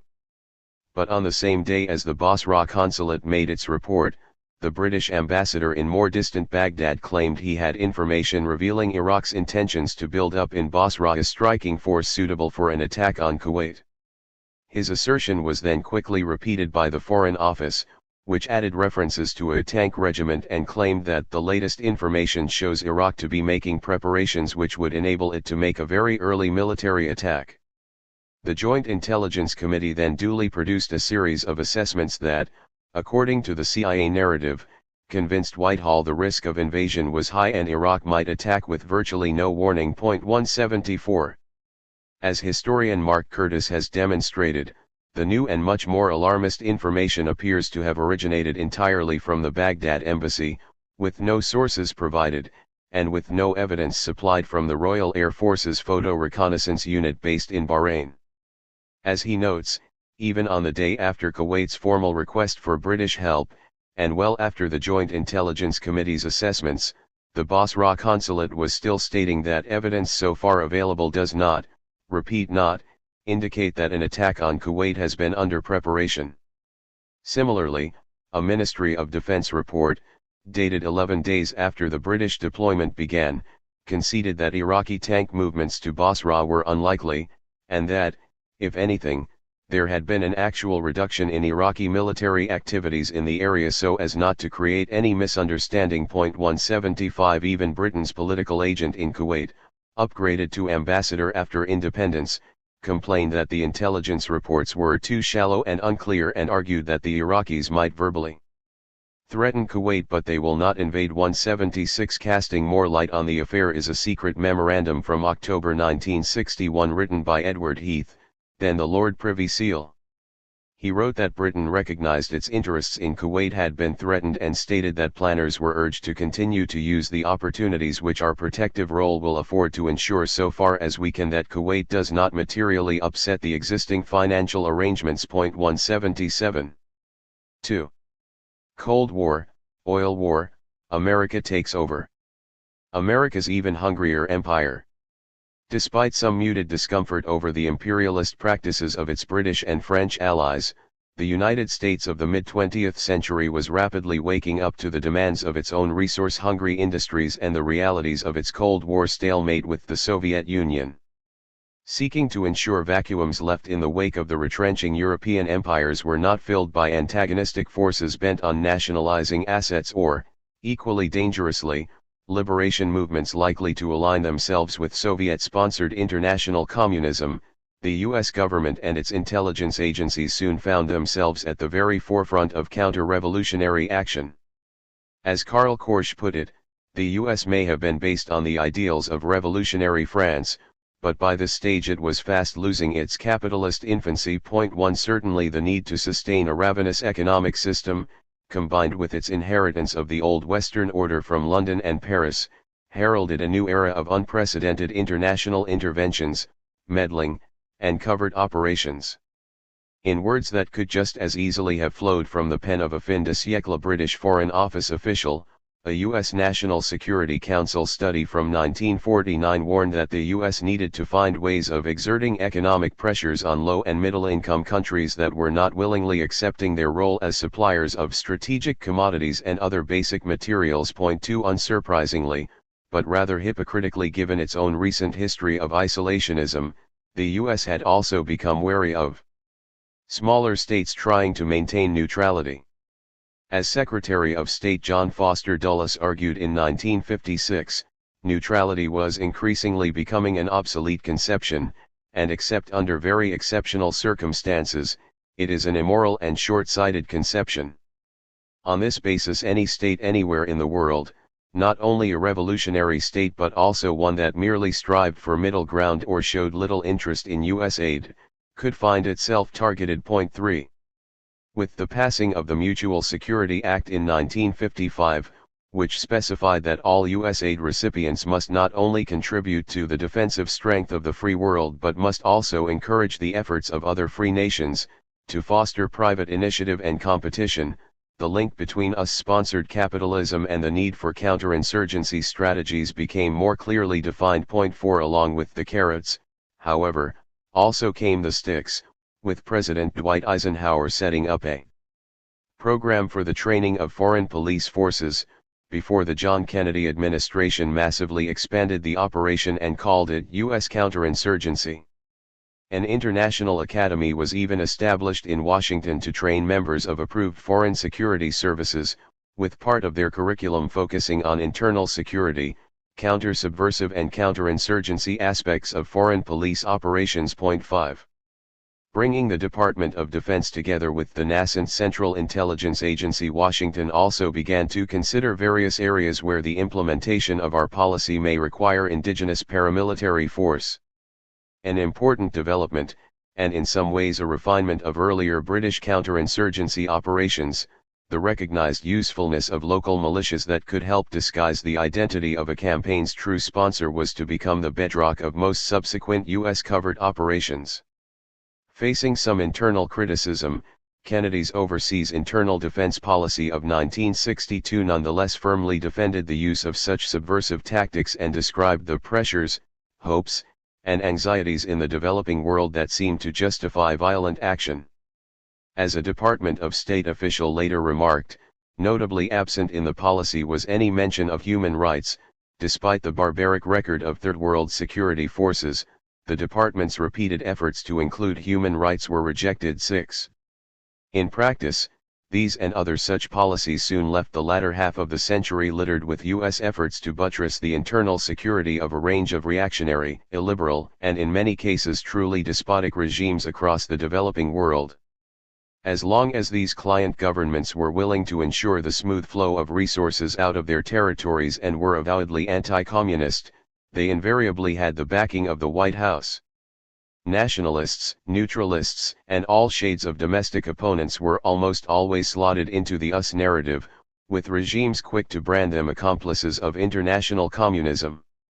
As historian Weldon Matthews argues, the counterinsurgency strategy effectively entailed U.S. support for developing states in strengthening their repressive capabilities, while, as Robert Dreyfuss describes, the enemy was never just the Soviet Union, or even communism, but rather any leaders who did not wholeheartedly sign on to the U.S. agenda or who might challenge Western and in particular U.S. hegemony. Ideas and ideologies that could inspire such leaders were suspect: nationalism, humanism, secularism, socialism. 7. America's global counter-revolution. Getting an early taste of Britain's post-Second World War impotence, the U.S. was almost immediately pressed into action to ensure that the newly liberated Greece did not fall into the wrong hands. With Prime Minister Winston Churchill and his successor, Clement Attlee, having duplicitously switched sides by beginning to arm former Nazi collaborators against communist guerrillas who had earlier fought alongside Allied special forces, their counterinsurgency was proving unsuccessful, with the war dragging on into 1947. With the White House justifying to Congress its need to intervene on the basis that Britain had complained it could no longer keep bankrolling Athens and that if Greece fell to communism then Turkey and the entire Middle East would fall as well, the U.S. soon launched a foreign internal defense mission so as to counter the communist insurgency. According to a declassified U.S. military intelligence monograph, this involved economic and military aid, plus civilian and military advisors. 8. Meanwhile, much closer to home, the new capitalist imperialist U.S. had already begun to interfere in what it considered its own backyard. Backing a counter-revolution in Guatemala, a long series of covert U.S. campaigns in Central and South America had begun. Ruled since 1931 by a US-backed dictator, Jorge Ubico, who sympathized with European fascist leaders and referred to the indigenous Mayan population in racist terms, Guatemala had also allowed the U.S. to establish military bases on its territory and, more significantly it seems, for the US Incorporated United Fruit Company to operate more than 40% of the country's arable farmland. 9 In 1944 a popular revolution involving free officers, students, and intellectuals had swept Yubico from power and democratic elections were held by the end of the year. The new president, Juan José Arevalo, set about introducing a range of social and political reforms including free education, universal suffrage, and minimum wages. Despite more than 20 coup attempts during his term in office, follow-up elections were successfully held in 1950, and were considered by international observers to have been fair. 10 With the country's new progressive constitution in place, presidential re-elections were not permitted, so Arevalo duly stepped aside. Continuing with his predecessor's agenda, Jacobo Arbenz began to introduce much-demanded land reforms, including the nationalization of unused United Fruit Company-owned land and handing it over to peasants. 11.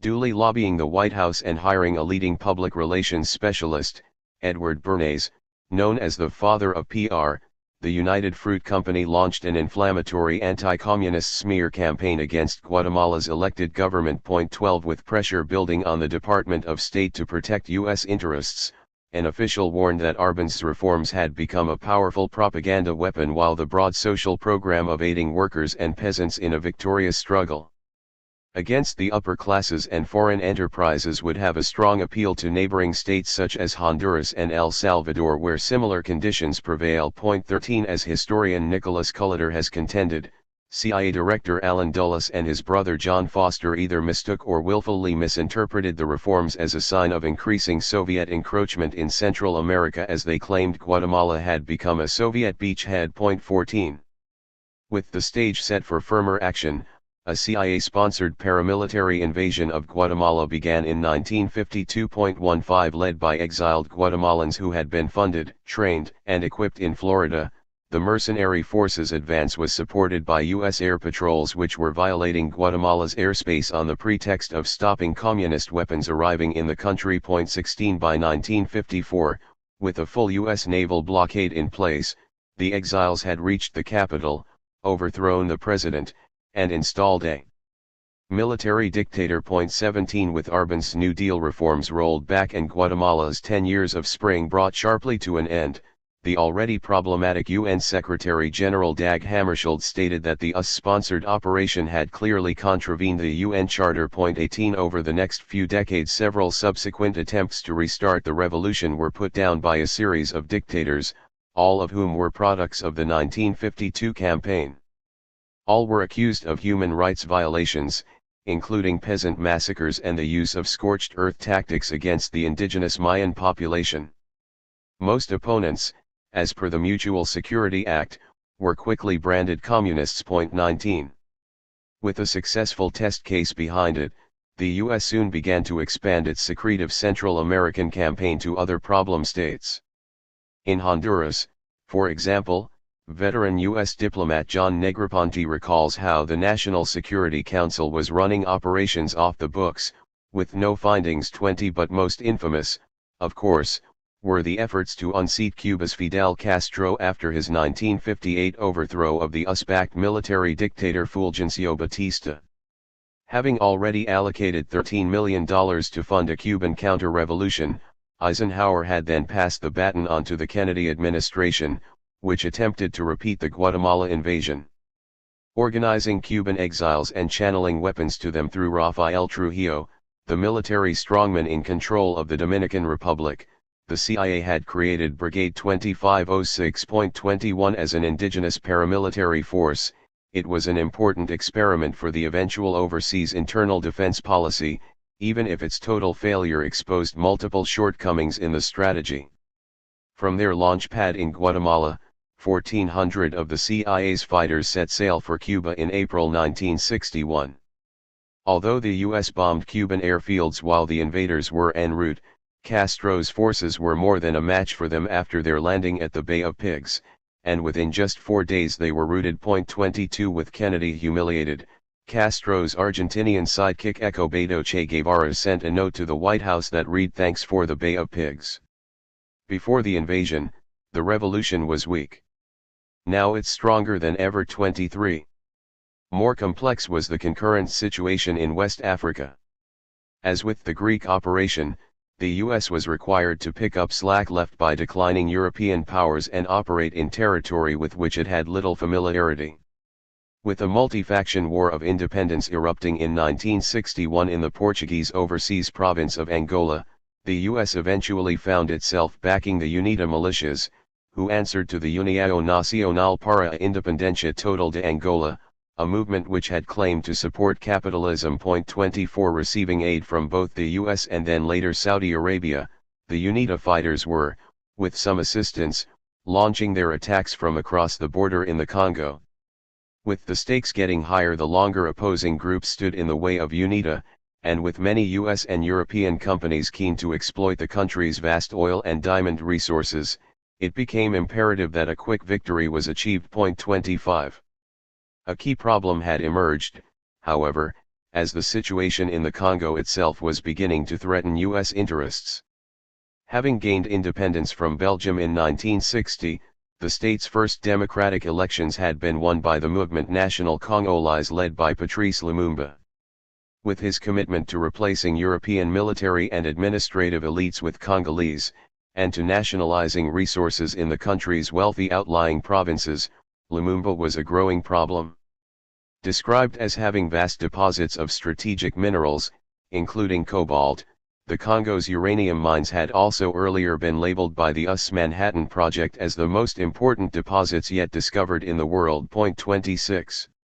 Sharing a usefully long and porous frontier with Angola, the Congolese province of Katanga was the first to declare its secession from Lumumba's new government. 27 Reportedly backed by both the Belgian and US governments, the Katanans were led by their army chief, Joseph Mobutu, and openly assisted by Belgian mercenaries. After Mobutu's forces reached the capital city and provoked a coup d'état, Lumumba was handed over to them, and he was tortured and executed in early 1961. 28 During the chaotic period that followed in the Congo, with no functioning central government, Dag Hammarskjöld tried to fly to Katanga to meet Mobutu to establish some sort of UN peace deal, but he died when his aircraft crashed while flying in British-controlled northern Rhodesian airspace. Sparking great controversy, both the Northern Rhodesian and UN internal investigations concluded the plane had been flying too low. But in 2015 the UN reopened the investigation on the basis of new evidence, and following the conclusion of a 2013 UN panel which found that there was persuasive evidence that the aircraft was subjected to some form of attack or threat as it circled to land. The evidence included testimonies of two former US intelligence officers who were working at listening posts and heard what seemed to be an in-flight strike on the plane, as well as one of the men's claim that Americans were somehow implicated. 29 The 2013 panel's findings also appeared to corroborate portions of earlier documents produced by the South African Truth and Reconciliation Commission, which were revealed to the public by Archbishop Desmond Tutu in 1998. Implicating British, US, and South African agents, the Commission was aware of meetings held between the three parties along with the South African Military Front Company, and of the existence of plans to place explosives in the wheel bay of the aircraft. 30.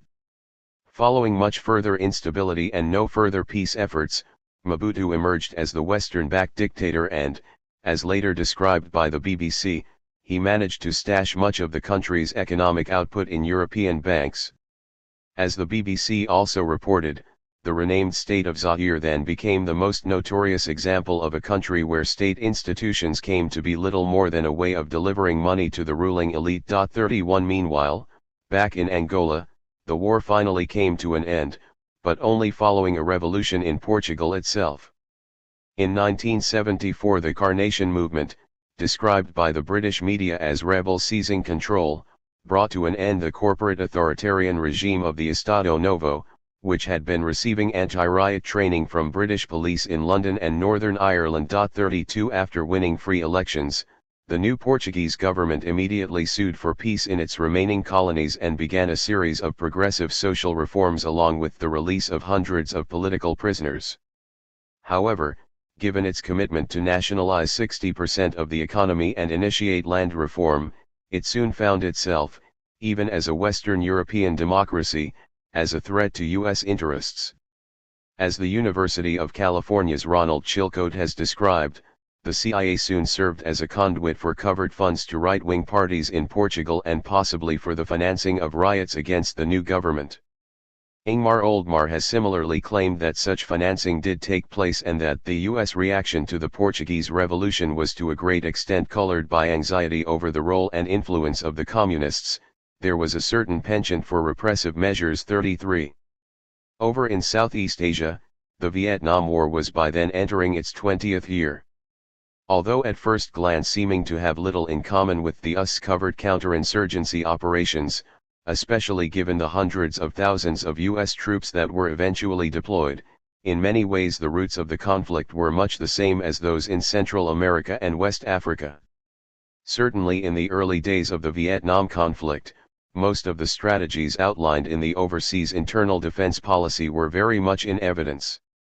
Divided into two halves by the Geneva Agreement in 1954, the old French Indochina had in effect become the Far Eastern crucible of the Cold War, with the Northern Democratic Republic of Vietnam being nominally backed by both China and the Soviet Union, while the South, the Republic of Vietnam, became home to fast-expanding Western embassies where a vast effort was directed against the Vietnamese communists known as the Viet Cong. 34 fearing a sweeping Viet Cong incursion into the South and the complete ejection of all Western personnel.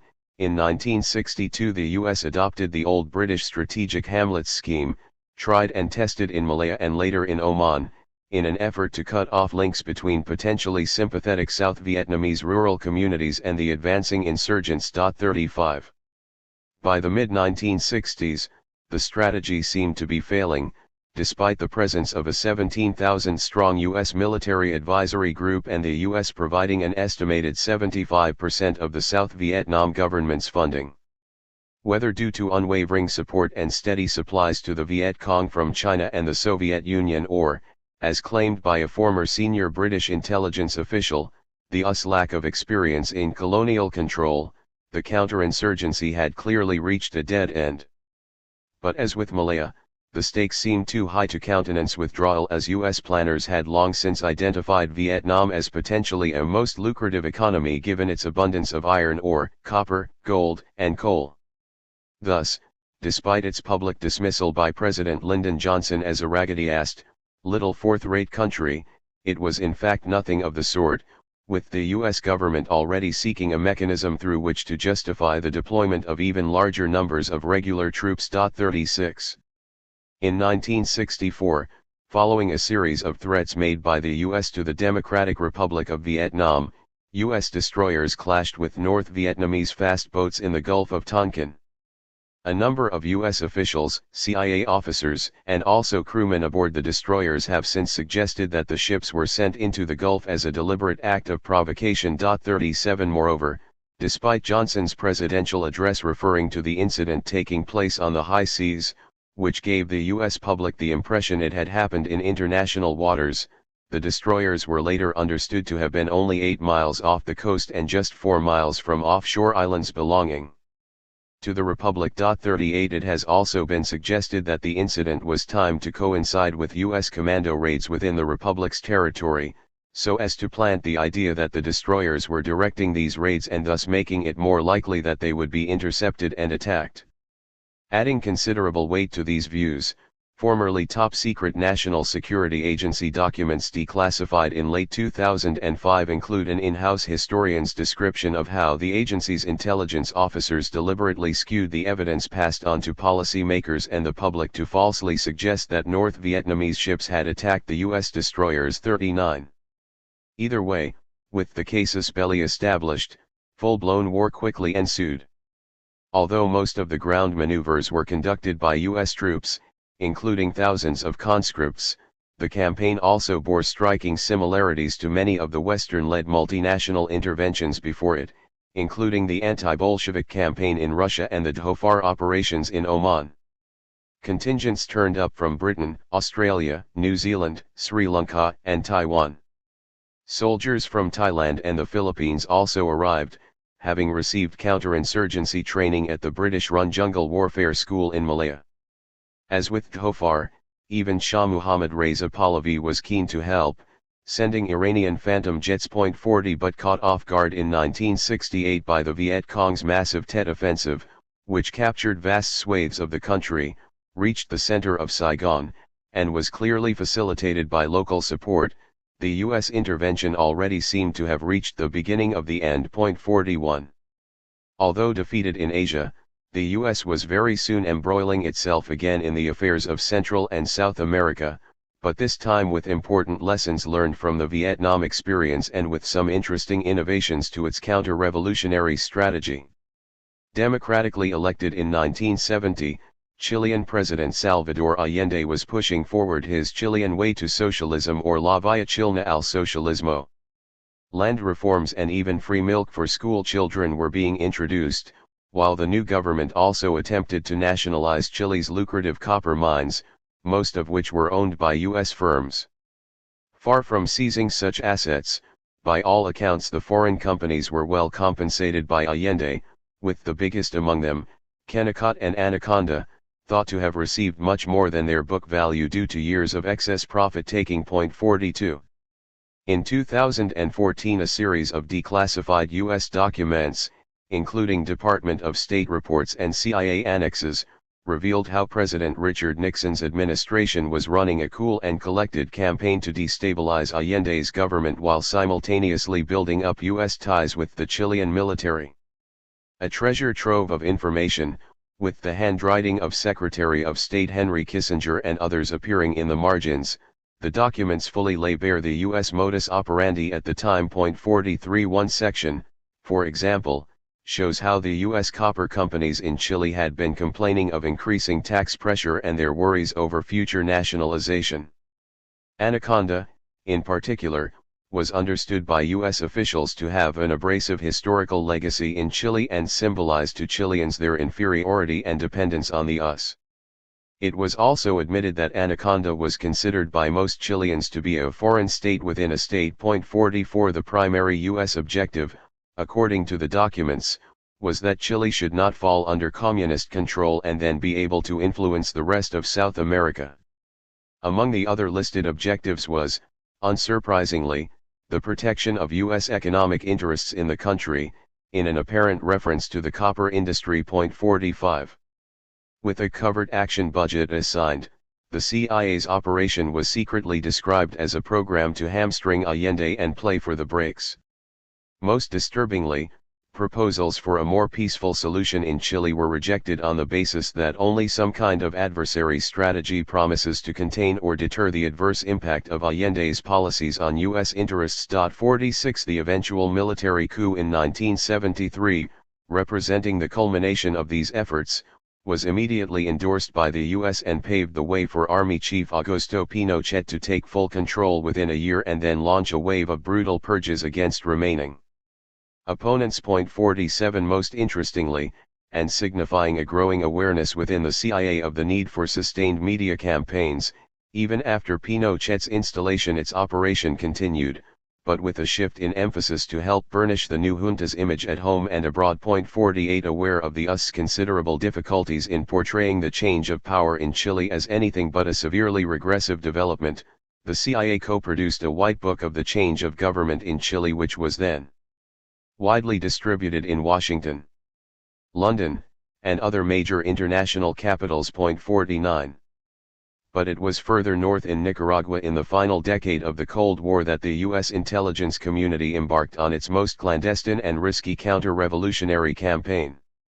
Ending 46 years of dictatorship, the Sandinista National Liberation Front, or Sandinistas, named after the 1920s Nicaraguan rebel leader, Augusto Sandino, had seized power in 1979 and formed a revolutionary government.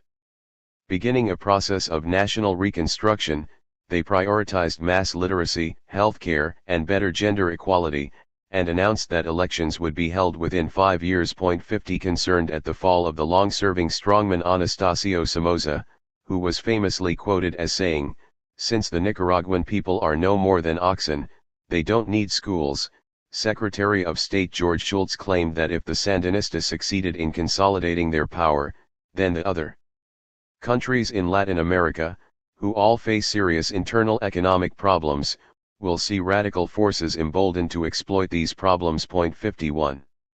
With no Pinochet-like Nicaraguan military chief for the U.S. to turn to, the situation seemed better suited to a reprise of the old Guatemalan and Cuban strategies of training up exiles and then inserting them back into their country to topple the new government.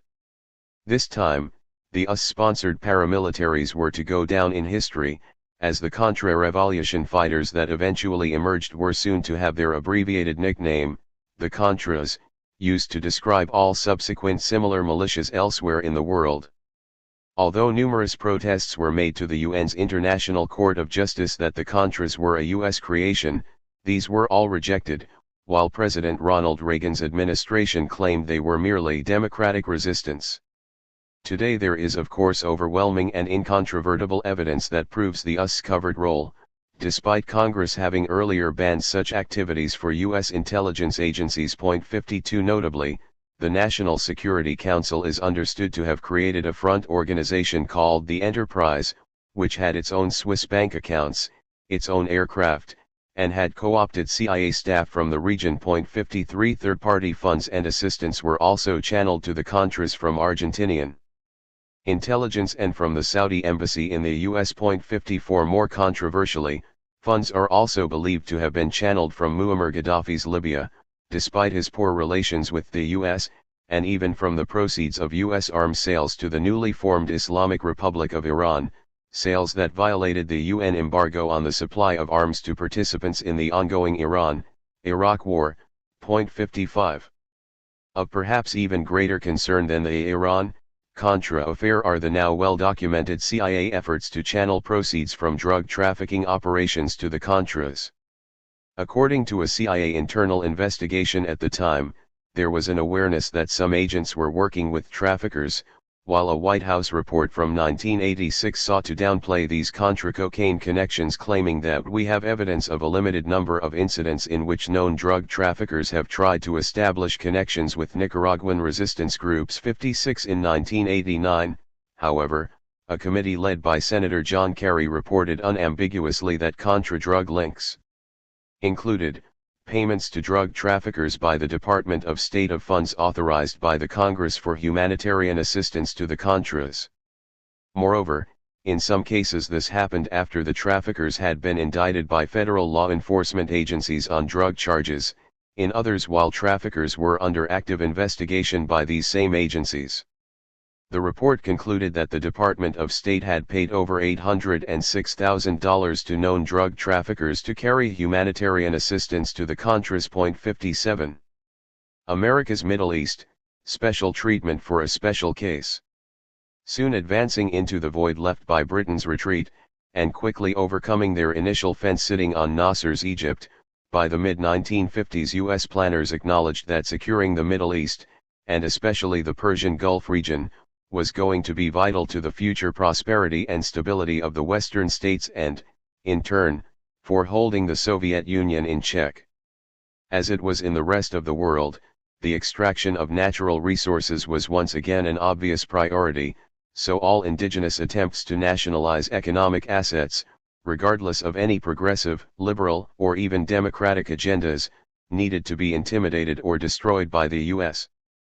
In 1955, according to secret correspondence between British officials, President Dwight Eisenhower had even called for a high-class Machiavellian plan to achieve a situation in the Middle East favorable to our interests which could split the Arabs and defeat the aims of our enemies. 58.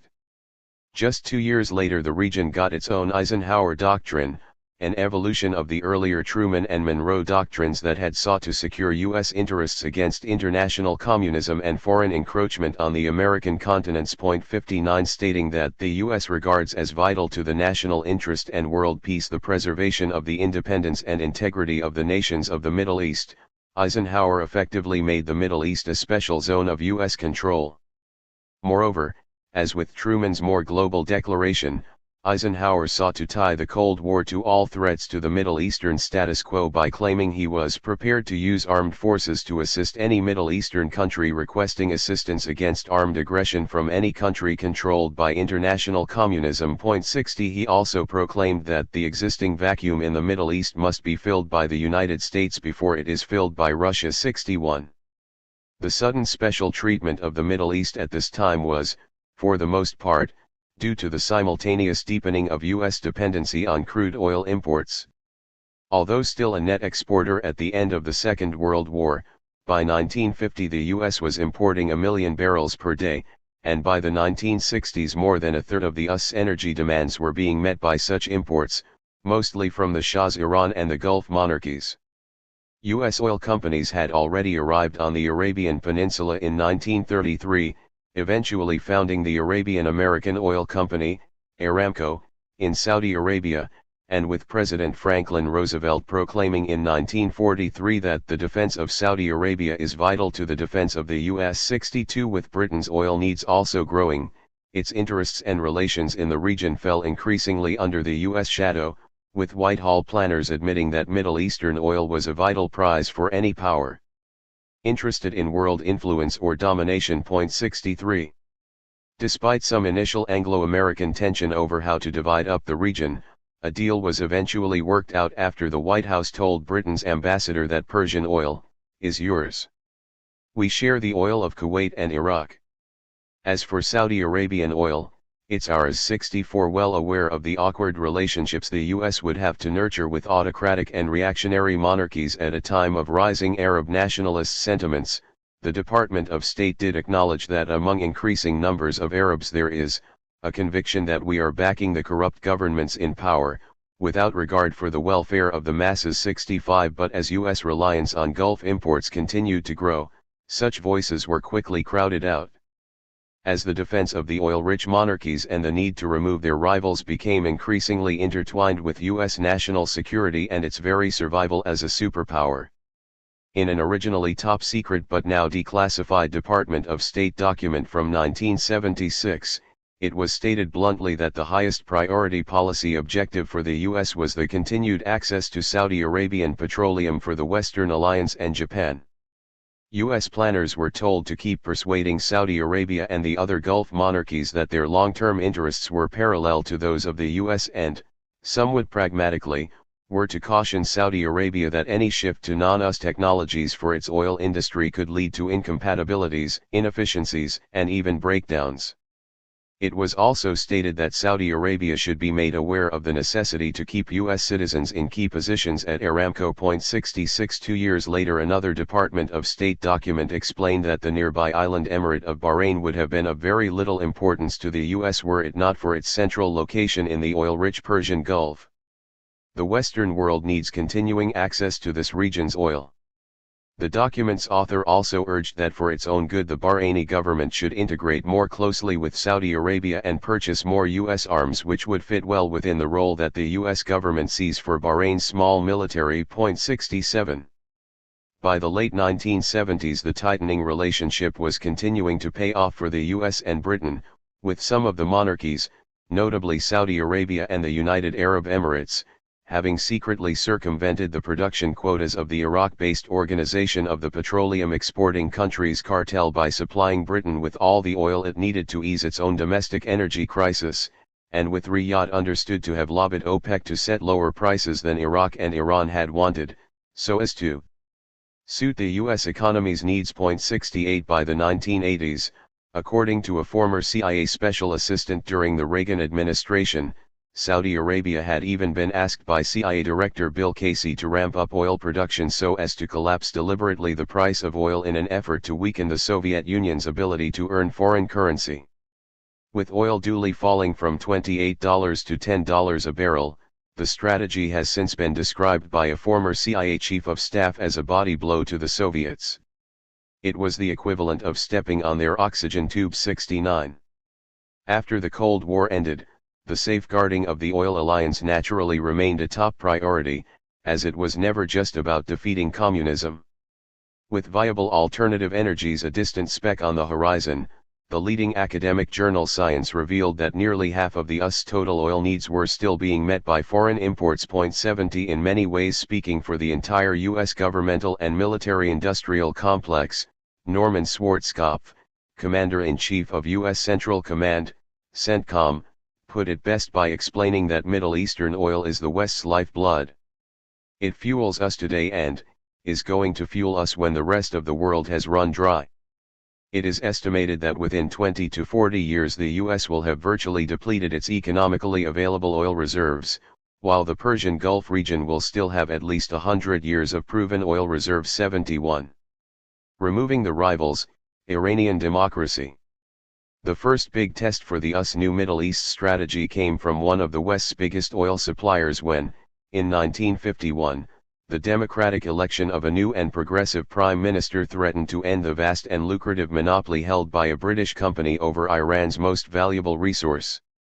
With Shah Mohammad Reza Pahlavi having gradually slid into accepting the role of constitutional monarch, Mohammad Mossadegh had been able to win a large parliamentary majority.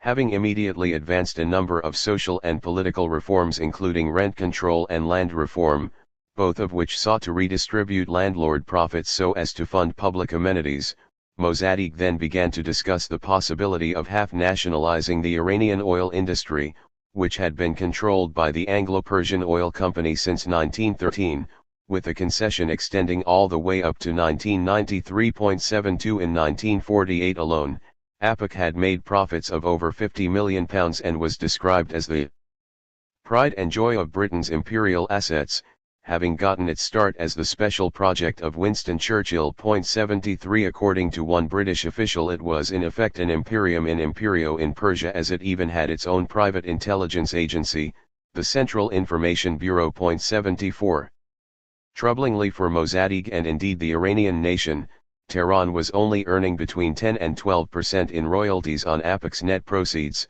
which meant that the British government was making far more revenue from Iranian oil than the Iranian government. 75 To make matters worse, most of APOC's Iranian workers were poorly paid and housed in very bad conditions.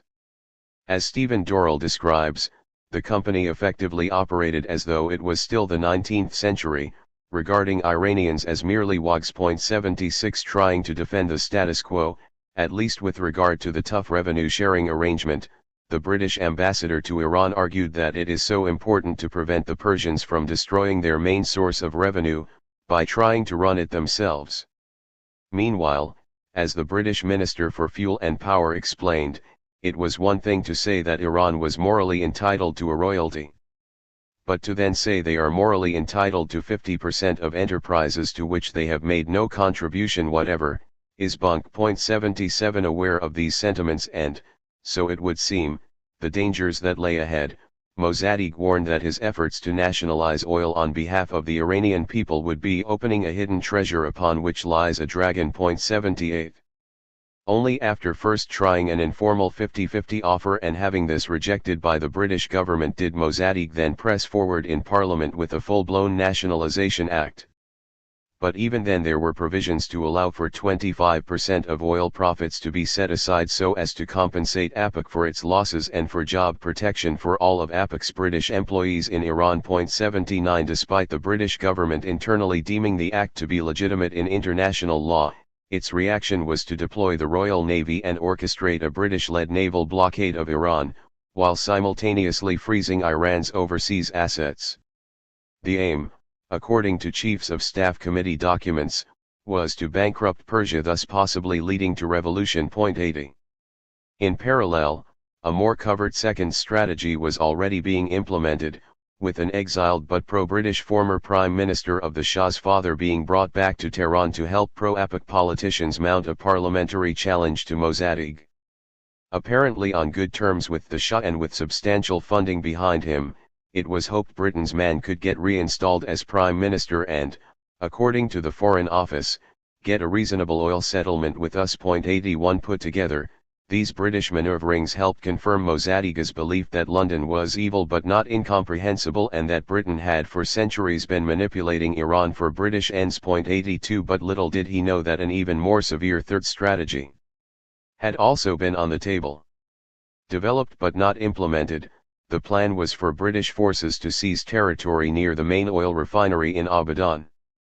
It was a high-risk move that British Foreign Secretary Herbert Morrison believed might be expected to produce a salutary effect throughout the Middle East and elsewhere, as evidence that British interests could not be recklessly molested with impunity. 83. In any case, after its general election success in late 1951, the new British government seemed ready for action, with reinstalled Prime Minister Winston Churchill doing little to hide his contempt for the preceding Clement Attlee administration, which he accused of having scuttled and run from Abadan when a splutter of musketry would have ended the matter. 84, stating his preference for a full-blown coup d'état and the installation of a pliable new authoritarian Iranian regime. Churchill's view seemed to be shared by the British embassy in Tehran, with the ambassador calling for a dictator, who would settle the oil question on reasonable terms. 85. Mindful of Britain's declining power, however, Churchill and Foreign Secretary Anthony Eden began to petition the White House to get U.S. help in forcibly overthrowing Mossadegh. Done secretly, this involved a Foreign Office cable being sent to the Department of State explaining that it is essential at all costs that Britain should avoid getting into a position where they could be represented as a capitalist power attacking a nationalist Persia. 86. The first stumbling block for the plan unexpectedly came from the CIA, as its field officers reportedly quite liked Mossadegh, while other CIA elements directly opposed U.S. assistance on the grounds it would help perpetuate British colonialism. The Truman administration duly advised Britain to reach a compromise with Mossadegh, but of course one in which Iran allowed other foreign companies, including those from the U.S., greater access to its oil. But with Eisenhower assuming office in 1953 and the Dulles brothers in control of both the Department of State and the CIA, the mood soon shifted as the Mossadegh situation fell more firmly into line with the other global counterinsurgency operations.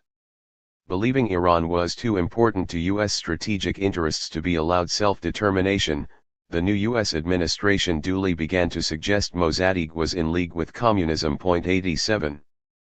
Problematically, however, there was no hard evidence available that could prove Mossadegh had any sort of affiliation with the today, Iran's Communist Party. 88. Even Britain's ambassador agreed that they have not been a major factor in the development of the Mossadegh brand of nationalism, while other British officials complained that the Americans would be more likely to work with us if they saw the problem as one of containing communism than restoring the position of APOC. 89. Nonetheless, with inconvenient truths pushed to one side, a CIA propaganda campaign soon alleged that Mossadegh's spy service was funded by his land reform program and never spied on the Soviet Today Party.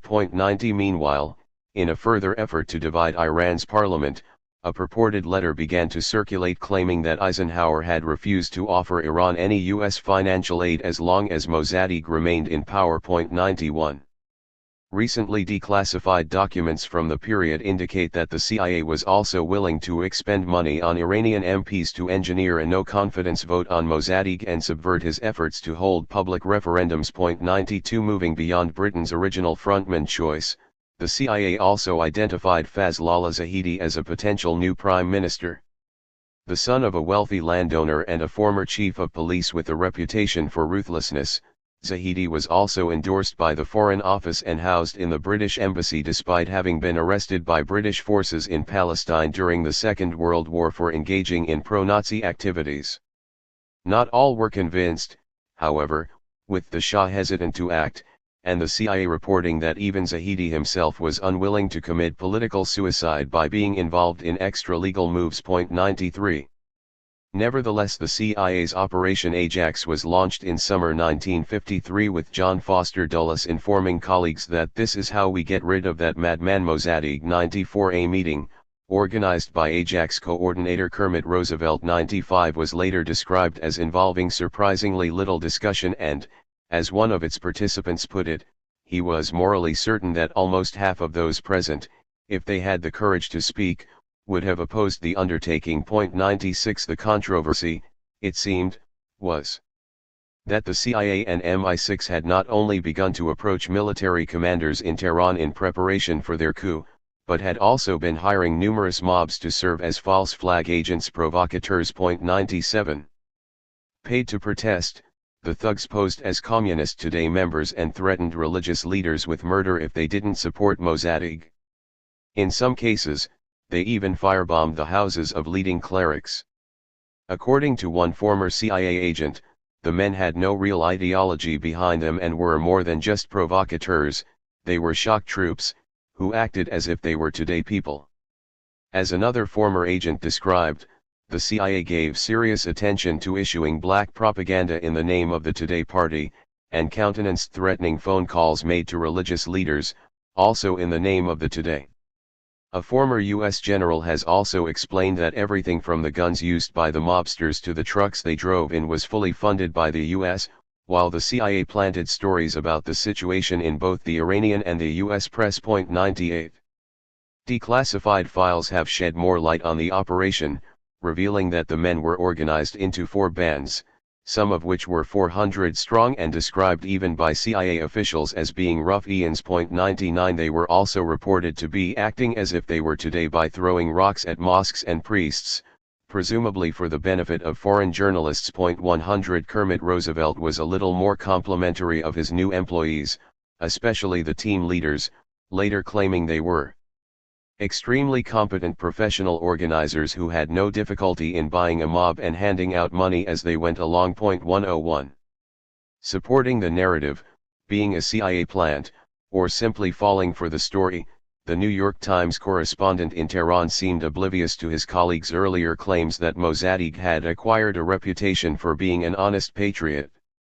Instead, he wrote that the protesters on the streets were in league with the Prime Minister and were today partisans and nationalist extremists. 102. Even the BBC was involved, using coded language on the World Service to help prove to the Shah that Kermit Roosevelt was indeed operating on behalf of US and British interests. 103. Moreover, according to the School of Oriental and African Studies Annabelle Srebrny and Masumet Torfe, the contents of the BBC's Persian service were also partially dictated by the Foreign Office, and this left many Iranians with the impression that the BBC was an arm of the British government. 104. With spiraling discord in Tehran and fingers pointing in the wrong directions, the Shah was asked by the CIA to prepare decrees calling for the replacement of Mossadegh with Zahedi, who by then had to be moved to U.S. safe houses as Britain's embassy had been closed on the correct grounds that it was plotting against the government. 105. But Mossadegh refused to abdicate and went on national radio to reiterate that he was Iran's elected prime minister and to state that the Shah was being encouraged by foreign elements to attempt a coup d'état. Although the Shah fled, the same agitators that had posed as Today militants poured back onto the streets, but this time with pro-Shah banners, calling for his return. 106. Finally installed with the pretense of popular support, Zahedi's position was still far from secure, with a 9-hour battle raging through Tehran as many army officers remained loyal to Mossadegh. Tipping the balance, the U.S. military mission in Iran began to support actively the pro-Zahedi camp, as the operation seemingly needed more resources than the CIA had originally envisaged. As a former Major General testified to Congress, "We violated our normal criteria, we provided them immediately with blankets, boots, medical supplies that permitted and created the atmosphere in which they could support the Shah. The weapons, armored cars, radio equipment, were all furnished through the Military Defense Assistance Program." 107. Still serving the CIA's narrative, however, the New York Times claimed that the eventual military defeat of Mossadegh's forces was nothing more than a mutiny by the lower ranks who revered the Shah. 108. From the British side, but with clear U.S. cooperation, a less well-documented MI6 plan to undermine Mossadegh's position also seemed to have been underway. Not dissimilar to its concurrent support for the Muslim Brotherhood's agitation against the new Egyptian Republic, and in many ways its earlier alliance with the Basmachi militants against the Bolsheviks, Britain had again identified conservative Islamic forces as natural allies against a largely secular and progressive new state that threatened Western interests. Reaching out to some of the more militant members of Iran's clergy, many of whom felt threatened by Mossadegh's intended reforms, Britain effectively added another and arguably more dangerous element to the street protests as it sought to destabilize further the already precarious situation.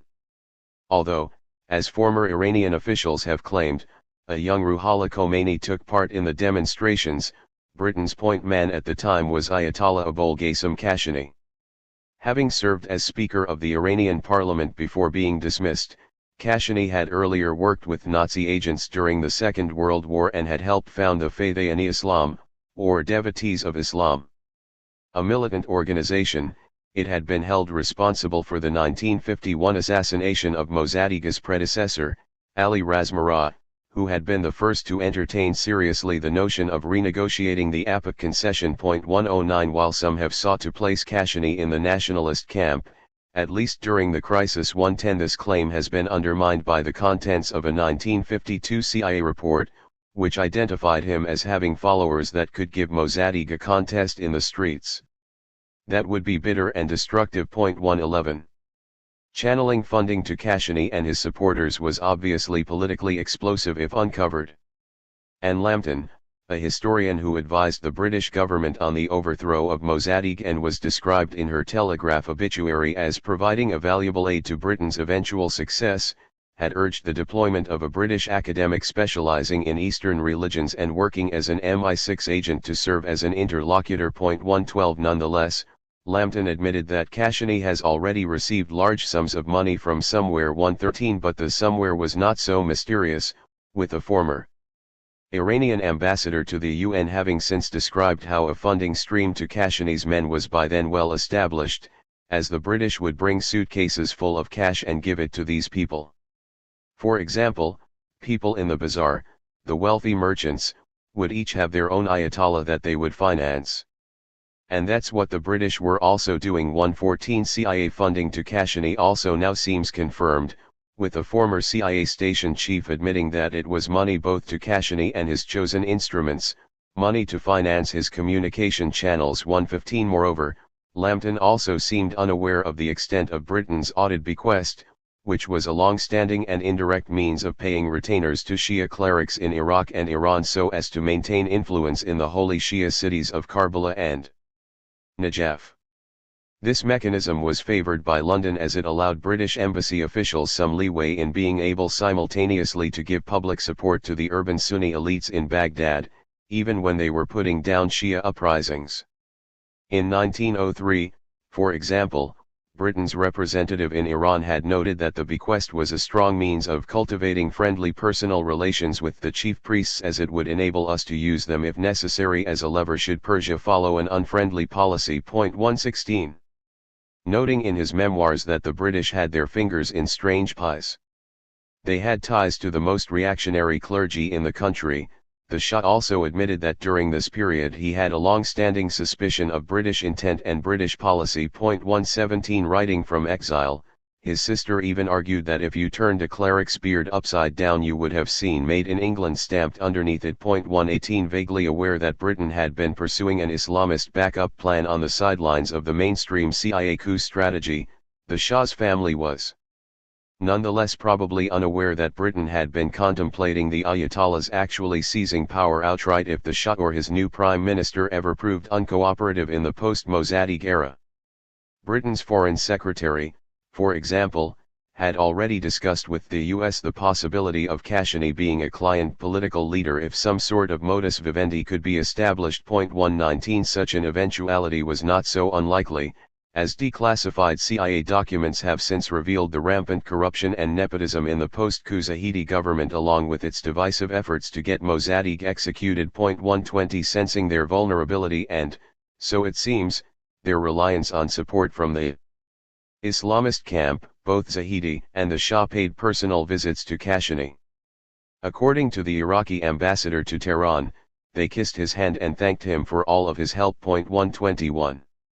Either way, with Mossadegh removed, the Iranian government quickly issued a new tender for foreign oil companies, but this time granting US firms 40% of the concessions while Britain's share was reduced to the same level. 122 In this sense, the new Iranian dictatorship proved a good microcosm of the broader shift in influence in the Middle East from Britain to the US, with the CIA's heavy lifting seeming to warrant the Eisenhower administration's abandonment of the earlier promises to Britain that Persian oil is yours. 123 handsomely rewarded for his role in the US's first significant Middle Eastern counter-revolution, Kermit Roosevelt left the CIA in 1958 and joined one of the largest U.S. oil firms that had won an Iran concession. 124 He also founded a consultancy company which received $116,000 a year from the Iranian government and helped facilitate further deals between U.S. companies and Iran. Meanwhile, another U.S. concession-winning company became a client of the same law firm of which both Dulles brothers were members. 125 Most grimly, as a sort of counterinsurgency after service, the Shah's dreaded Internal Security Services, the Organization of National Security and Information, or SAVAK, had by the early 1960s already received $500 million of U.S. aid for the purchase of riot control equipment. It was also receiving CIA and MI6 training, which, according to a former CIA analyst, was intended to deal with any likely and foreseeable civil disturbance in Tehran and was based on German torture techniques from the Second World War. 126 By the 1970s the increasingly repressive regime was one of Britain's biggest trade partners, with most of the Western oil majors successfully renegotiating their concessions. 127 During a visit by opposition leader Margaret Thatcher in 1978, shortly before her election victory and the collapse of the Shah's regime, the future British Prime Minister gushingly declared that His Imperial Majesty is one of the world's most far-sighted statesmen whose experience is unrivaled. No other leader has given his country more dynamic leadership. He is leading Iran through a 20th century renaissance. She also claimed that it is a source of pride that British contractors are going to build the new military-industrial complex at Isfahan, and have helped to construct the dockyard at Bandar Abbas. Putting it bluntly, she concluded that defense sales generate employment in Britain, which we badly need. Iran's purchases of British fighting vehicles provide many thousands of jobs throughout our engineering industries. Iran has become by far our largest market in the Middle East. Our sales to Iran now amount to more than £1 billion a year. We should like to do even better. 128 In 2013, to mark officially the 60th anniversary of the coup and, perhaps just as importantly, following a series of earlier lawsuits against the CIA, the US National Security Archive published a series of recently declassified CIA documents on Iran. These included the first formal acknowledgement from the CIA that it had planned and helped to execute the coup. Summarizing the files, the National Security Archive described them as reinforcing the conclusion that the US, and the CIA in particular, devoted extensive resources and high-level policy attention toward bringing about Mossadegh's overthrow, and smoothing over the aftermath. 129 The document's existence and contents contrast sharply with a report in the New York Times in 1997 that quoted CIA officials stating falsely that most of the documents relating to Iran in 1953 were either lost or destroyed in the early 1960s, allegedly because the record holders' safes were too full. 130 In much the same way, there was also a British cover-up, with Foreign Office documents written at the time the Shah's rule was disintegrating in 1978, but since declassified, indicating that its Iran desk officer had warned that if any records relating to the coup were ever released they risked possibly damaging consequences not only for London but for the Shah of Iran, who was fighting for survival. And that they contained very embarrassing things about the British. 131 A year later other British officials warned that as the revolution in Iran is upon us, the problem is no longer Anglo-American, the first revelations will be from the Iranian side. 132 Even today the British government does not acknowledge its involvement in the Mossadegh crisis, although in 2009 Foreign Secretary David Miliband equivocally referred to Britain's role as part of a series of many outside interferences into Iran's affairs. 133 Removing the rivals, taking on the Arabs. Emboldened by their successes in Iran, the US and its intelligence organizations soon woke up to the importance of Egypt and began to assume prime responsibility for countering most of the other Arab nationalist movements in the Middle East and North Africa.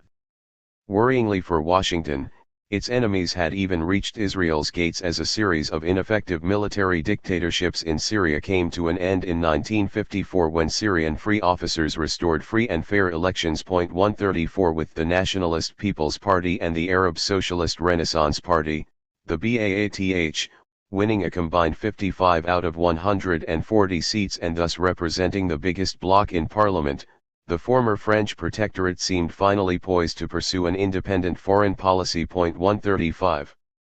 Refusing all U.S. aid and staking out its Cold War neutrality, the new Syrian government confirmed the Department of State's fears, with embassy cables from Damascus warning that if the popular leftward trend in Syria continues, there is a real danger that Syria will fall completely under left-wing control.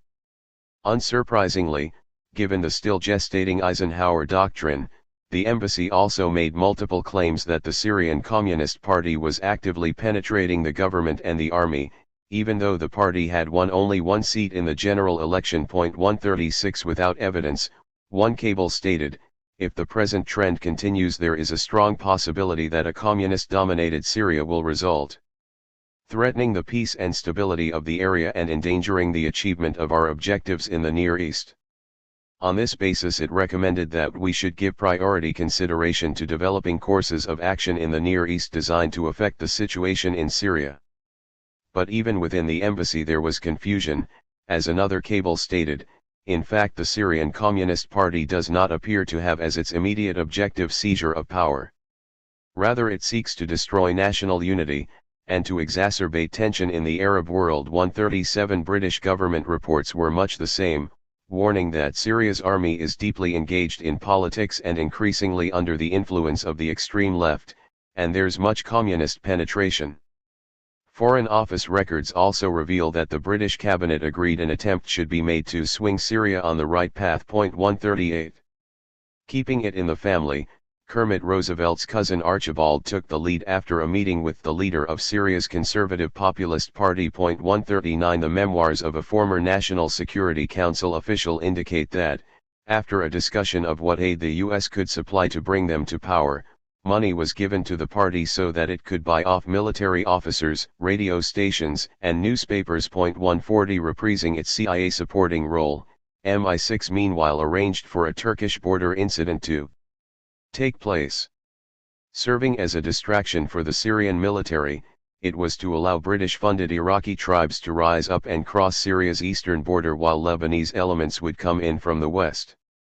Moreover, in the same vein as its outreach to Egypt's Brotherhood and Iran's Ayatollahs, Britain also began to put into effect its usual Islamist Plan B by contacting the Syrian branch of the Brotherhood and encouraging it to stage simultaneous demonstrations in Syria's cities.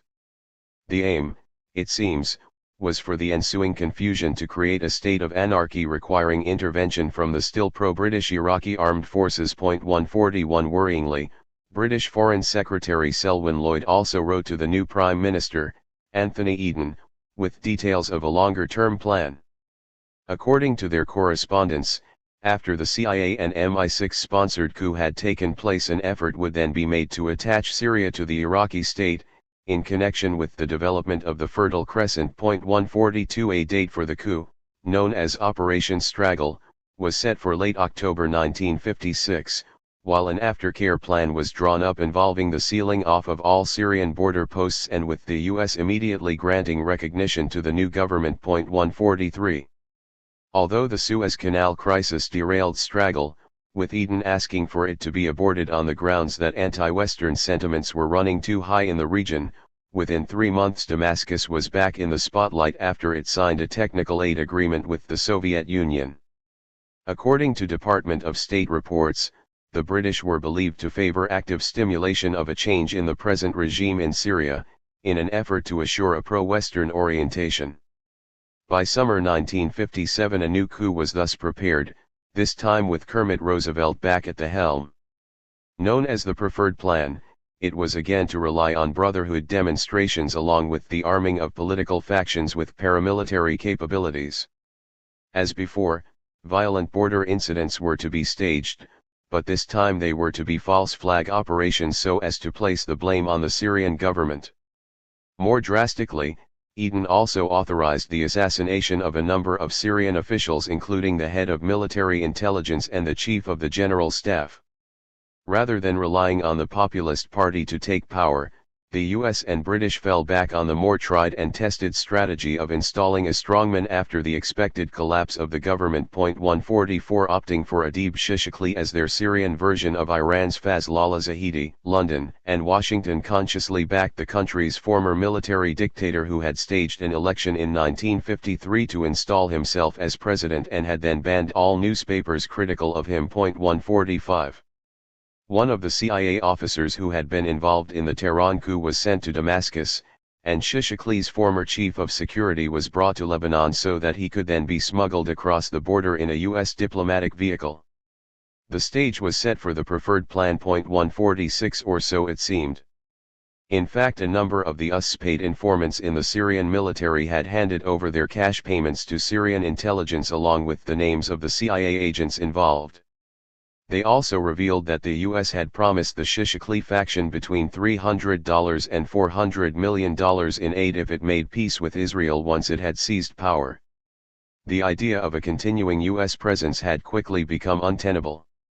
Especially bitter, the expelled US Army attaché ran his Syrian motorbike escort off the road as he reached the Lebanese border, shouting to him that the Syrian chief of intelligence and his commie friends would have the shit beaten out of them by him with one hand tied behind his back if they ever crossed his path again. 147 Smarting from two failed coups and forced to gaze in from the outside, the US's focus on Syria nonetheless remained strong, with the Syrian government repeatedly complaining of unidentified aircraft flying over Latakia, the Mediterranean port where most foreign ships docked. As a NATO member since 1952, Turkey also seemed willing to be drawn into the standoff, likely in an attempt to underscore its role as an Eisenhower doctrine-enforcing state.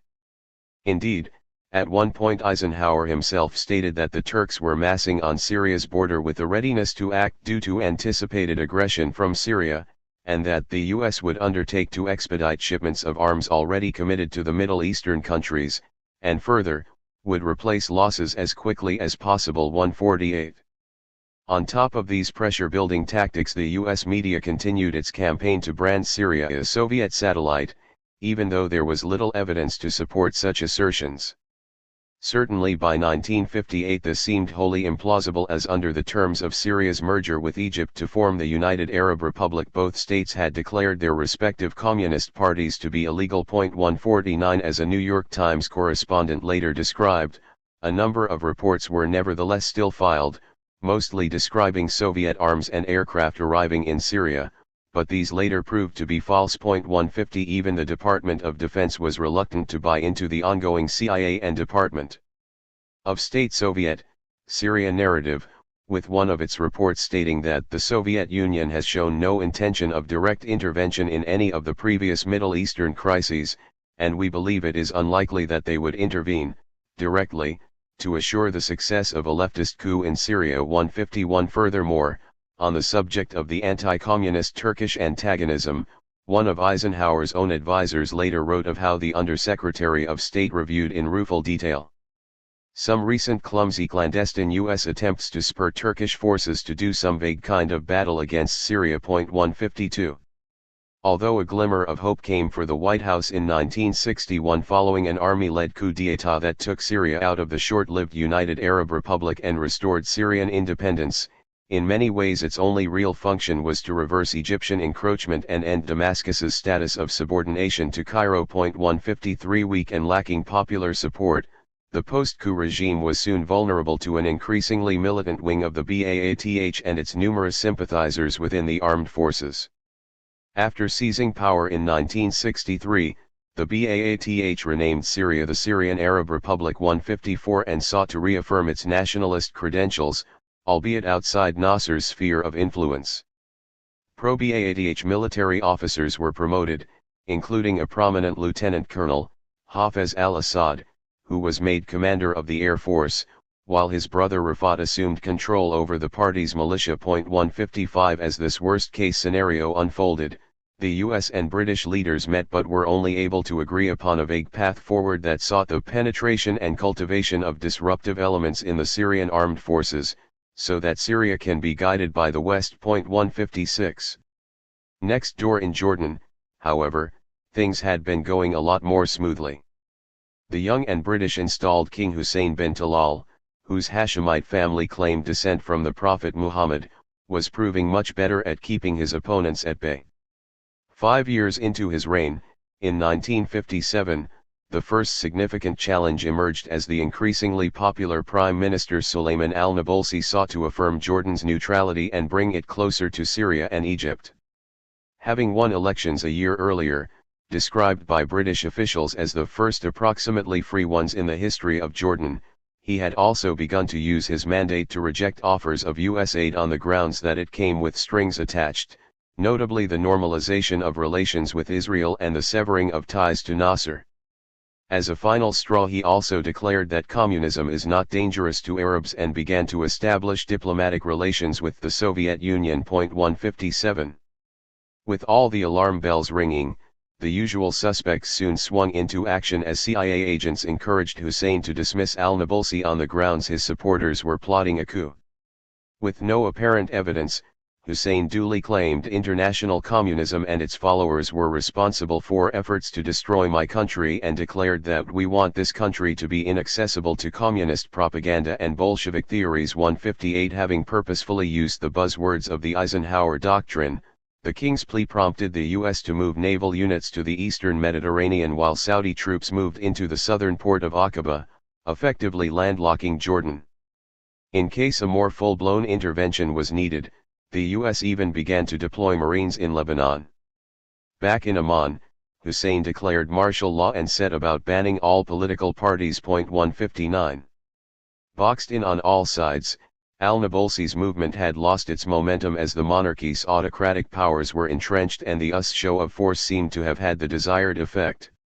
As a Washington Post investigation in the 1970s later revealed, this didn't come cheap, as the CIA had begun a series of post-al-Nabulsi annual payments to Hussein.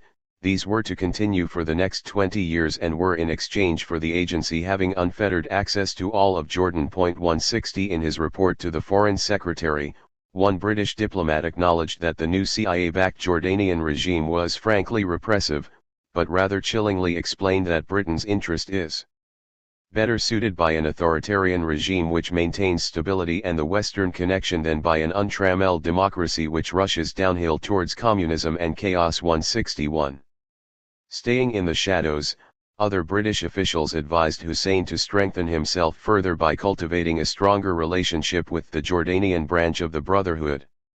Although one such diplomat noted that the Brotherhood's official publication in Jordan had been identifying Arab Christians and the British as the organization's two main targets, and admitted that it was led by parochially minded local fanatics, he nonetheless recognized that it was also opposed to powerful left-wing parties. 162. Thus, with Islamism again identified as a useful counterweight to unwanted ideologies, the heavily British-influenced Jordanian military began to provide military training to Brotherhood paramilitary forces. 163. In particularly rest of Jericho, the Brotherhood was even provided with arms so as to serve as strong-arm opposition to unsubdued leftist elements in the area. 164. As a further appeasement, Hussein allowed the Brotherhood to field candidates in the next parliamentary election, while of course all nationalist and communist parties continued to be suppressed. 165. In 1970 the volatile alliance seemed to have paid off.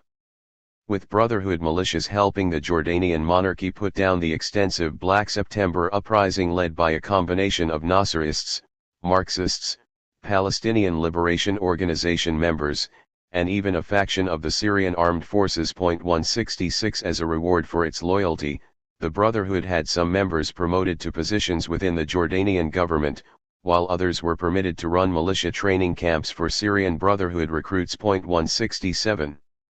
The other Hashemite kingdom, Iraq, had not fared so well, with the British-backed King Faisal II succumbing to a nationalist coup d'état in 1958 and paving the way for Abd al-Karim Qasim's revolutionary government. As with the Syrian nationalists, Qasim's administration did not align itself with Egypt and actually put down a Nasserist uprising in Mosul in 1959, but very soon it started to trigger all the usual warnings for the Western powers. With more political freedoms, the Iraqi Communist Party had been able to gain unprecedented influence over government and government-sponsored associations, and by 1962 more than 1,000 Soviet engineers were in the country as Qasim confiscated the unused concession areas previously held by the Anglo-American Iraq Petroleum Company. 168. While Qasim's stated claims on Kuwait may, as described, have actually played into Britain's hands in 1961, the overall tenor of his foreign policy was deeply unsettling. His strong support for the organization of the petroleum exporting countries was a cause for concern, as was his termination of a US-funded Iraqi police training program. 169. Furthermore, his control over the city of Baghdad symbolically undermined the earlier Baghdad Pact, signed in 1955, that had grouped together Iraq, Iran, Turkey, and Pakistan in an anti-Soviet and pro-NATO alliance nominally headed by Britain. Embarrassingly, the pact had to be renamed the Central Treaty Organization and have its headquarters shifted to Ankara before being nicknamed the Forgotten Alliance and then eventually dissolved in 1979. 170. In February 1963, following student demonstrations and an armed putsch by the Iraqi version of the Baath Party, the U.S. found itself confronted with an unusual dilemma. Briefly deviating from the standard Anglo-American pattern of backing monarchs, Islamists, or other reactionary forces, the Kennedy administration appeared to consider any enemy of Qasim as a potential friend and, so it seems, had already been covertly assisting the Iraqi Baath.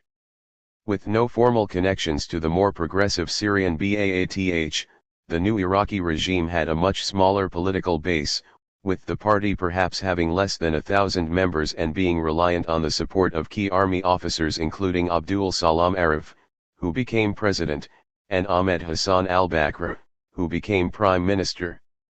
Brutally suppressing the country's Kurdish minority, but at the same time also trying to destroy the Iraqi Communist Party, Arif and al-Bakr were useful but dangerous U.S. allies. As such, the history of the US involvement with the first Iraqi Baath regime remains highly sensitive, with most CIA and Department of Defense records of the episode either remaining classified or still not having been catalogued.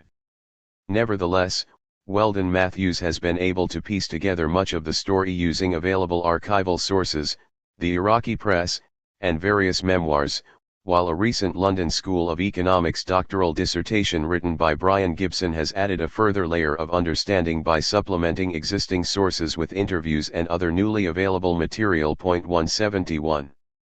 As Matthews describes, the U.S. officials had tried to paint a picture of the Iraqi Baath regime as being a modernizing, even democratizing, anti-communist movement, that was generally favorable to U.S. strategic interests and Iraq's development. In some cases it was even described as a liberal government. Most incredibly, it seems that the US had already established a relationship with the Baath before the putsch, with training having been provided for pro-Baath police commanders. Moreover, there is evidence that US officials had prior knowledge of the putsch's date, and had been informed of the likely membership of the new Baath government. 172. Intriguingly, a Department of State document refers to how U.S. officers assiduously cultivated the university strikes that helped to undermine Qasim. 173. It was also clearly intended that CIA staff would come to Baghdad to brief U.S. Embassy staff on the plan of action. Among them was to be George Carroll, one of Kermit Roosevelt's CIA colleagues who had helped plan the overthrow of Mossadegh and had then helped the Shah with counterinsurgency improvements using his diplomatic cover in Tehran. 174. Although Qasim's supporters and Iraqi Communist Party members continued to fight after the putsch was launched, the well-trained Baath militias were able to mop them up within a few months. Department of State officials at the time lamented, rather accurately, that the conclusion that the US is somehow behind this coup has wide currency and communists are already trying to use this to charge the new government as a US stooge. 175. Similarly, it was also noted that there was a strong belief the US was certainly sponsoring operations in Iraq that were conducted by non-US personnel. 176. Based on his study of interactions between US officials and the Iraqi National Guard, Matthews also demonstrates that the US was well aware of how the Baath regime was detaining without trial several thousand Iraqis, most of whom were Iraqi Communist Party members. Matthews contends that U.S. officials had good reason to believe that detainees were regularly executed or tortured, and argues that in the application of counterinsurgency policy, the Americans were uninterested in reports of the regime's human rights violations and were even protective of it. 177 When the Baath fell in November 1963 to another military coup, having lasted less than a year, the new Iraqi government published an exposé containing gruesome photos and government documents revealing the extent of the torture and suffering of the prisoners. 178 Post-1963, U.S. diplomats in Iraq began to corroborate much of this, reporting that embassy officials had been interviewing torture victims, with one diplomat predicting that the popular revulsion against the Baath is largely justified, and will have a more or less permanent effect on the political development of Iraq. 179. Over in Lebanon, a different U.S. strategy had been, in effect, intended to prevent the sort of uncomfortable election victories that had occurred in Syria and Jordan, or the type of nationalist government that Qasim had formed in Iraq. In receipt of considerable U.S. aid, President Camille Kamoun was considered one of Washington's most steadfast and valuable allies in the region. Taking no chances, CIA election propaganda specialists were deployed to Beirut to ensure that pro-status quo candidates were out in front for the summer 1957 general election. 180 Although these independents duly won a landslide 51 seats, with the various socialist and nationalist parties only winning 15 seats between them, the CIA campaign had not quite been enough, with nearly half of voters staying away from the polls and with anti-government demonstrations rippling through the country for most of the next year. 181. With the public fearing Kamoun would use the election result to extend unconstitutionally his presidential term by another 6 years, Lebanon seemed to be drifting out of the US orbit. To make matters worse, the assassination of an anti-government newspaper editor in May 1958 gave fresh impetus to the protests, even sparking a full-blown rebellion in many parts of the country. With Kamoun's legitimacy in tatters and its hard work seemingly undone, the CIA quickly upgraded Lebanon to Eisenhower Doctrine status, with John Foster Dulles stating international communism was the source of the conflict.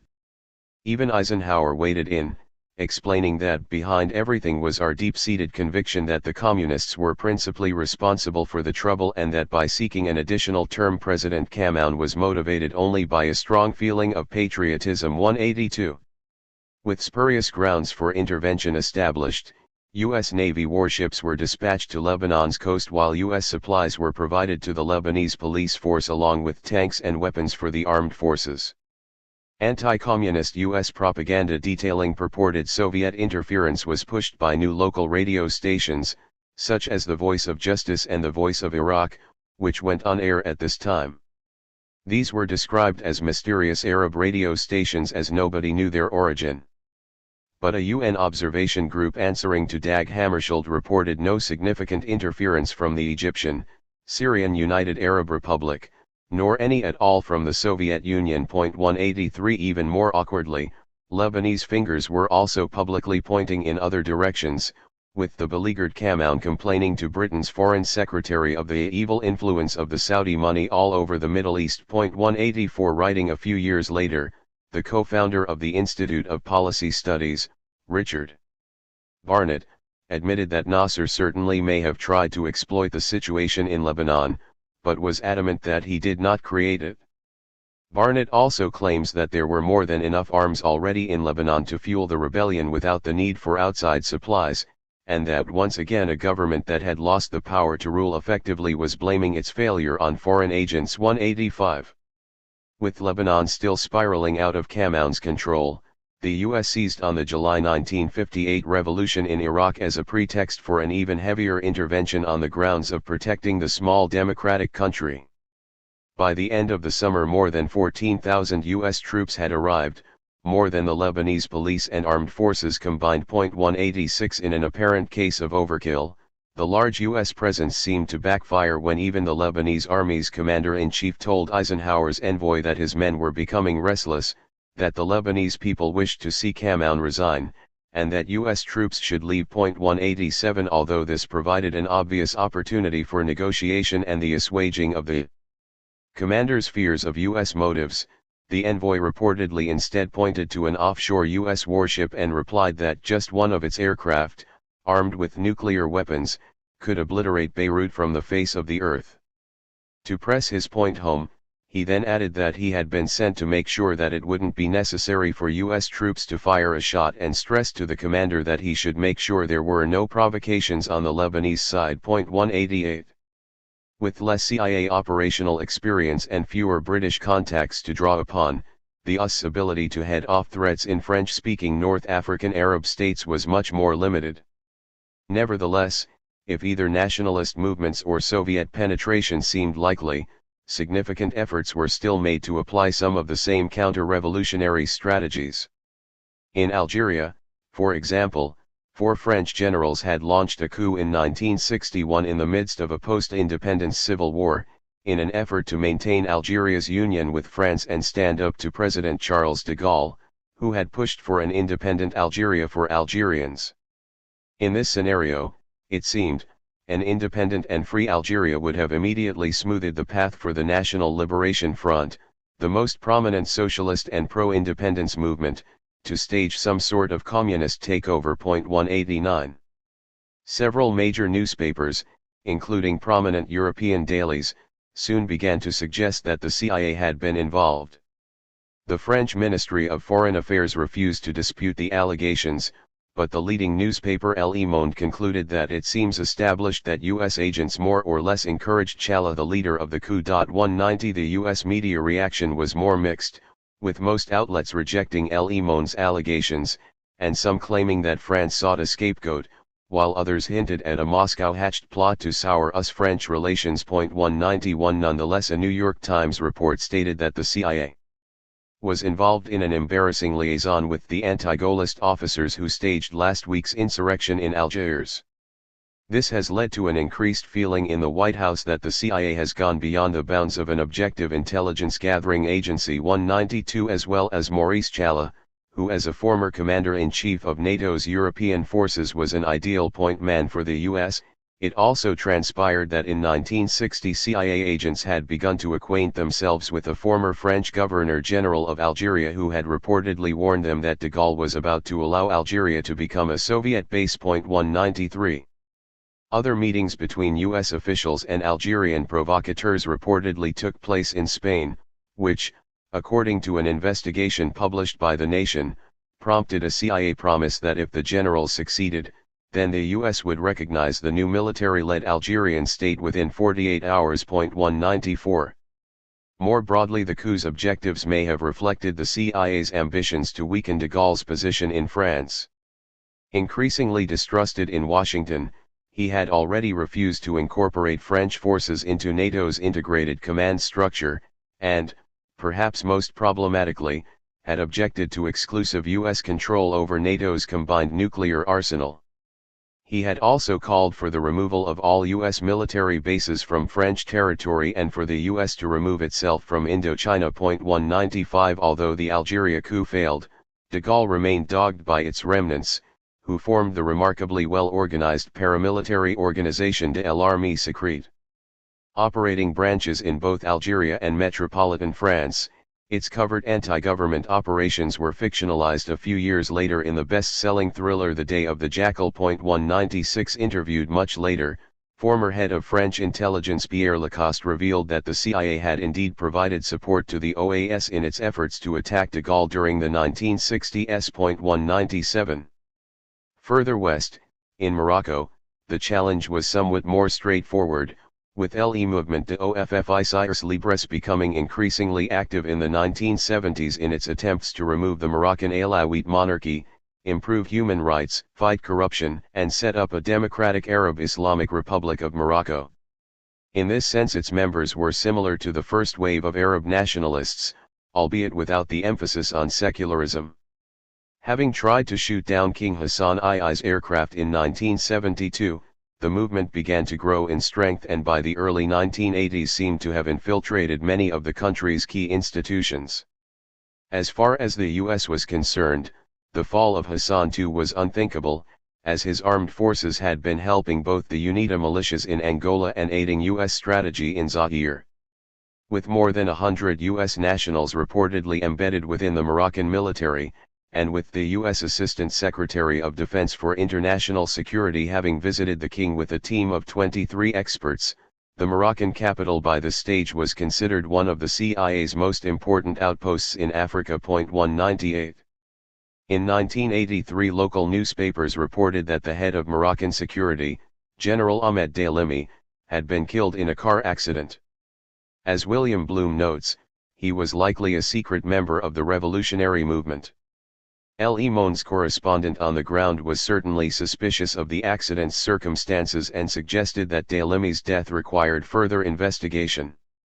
Unsurprisingly, the correspondent was promptly expelled from the country. 199. Since then, Le Monde's view has been backed up by exiled dissident Ahmed Rami's autobiography, which claims that Daylimi was in fact arrested, interrogated, shot, and then later placed in the car he was discovered in. According to Rami, Daylimi had been advocating a closer relationship between Morocco and France so as to reduce Rabat's dependency on the US, and in December 1982 the two men had met in Sweden to discuss this. Rami claims that the CIA managed to record a microfilm of their meeting and handed this to Hassan II shortly afterwards, claiming this was enough for Daylimi to be eliminated. In 2001 these allegations were further corroborated by a former Moroccan army officer. 200. Strengthening the status quo, the arms trade. With its counterinsurgency strategies able to head off most but not all threats to the Middle Eastern status quo, the US need to buttress directly its oil-producing clients from both external and internal threats continued to grow, soon generating an important and highly lucrative side trade. Advanced and very expensive weaponry, sometimes even superior to that being fielded by the US and other Western armed forces, began to be exported to states that were on the same side as the NATO powers. On paper at least, these expensive arsenals provided some sort of deterrent ability in an ever more volatile neighborhood, along with giving ruling families a feeling they had made a down payment for future Western protection. Meanwhile, the vast chunks of gross domestic product being assigned by these autocratic states to Western arms procurement, sometimes in excess of 10%, effectively meant significant portions of their oil revenues were being recycled back to the economies of their biggest energy customers, and of course converted into dollars or sterling.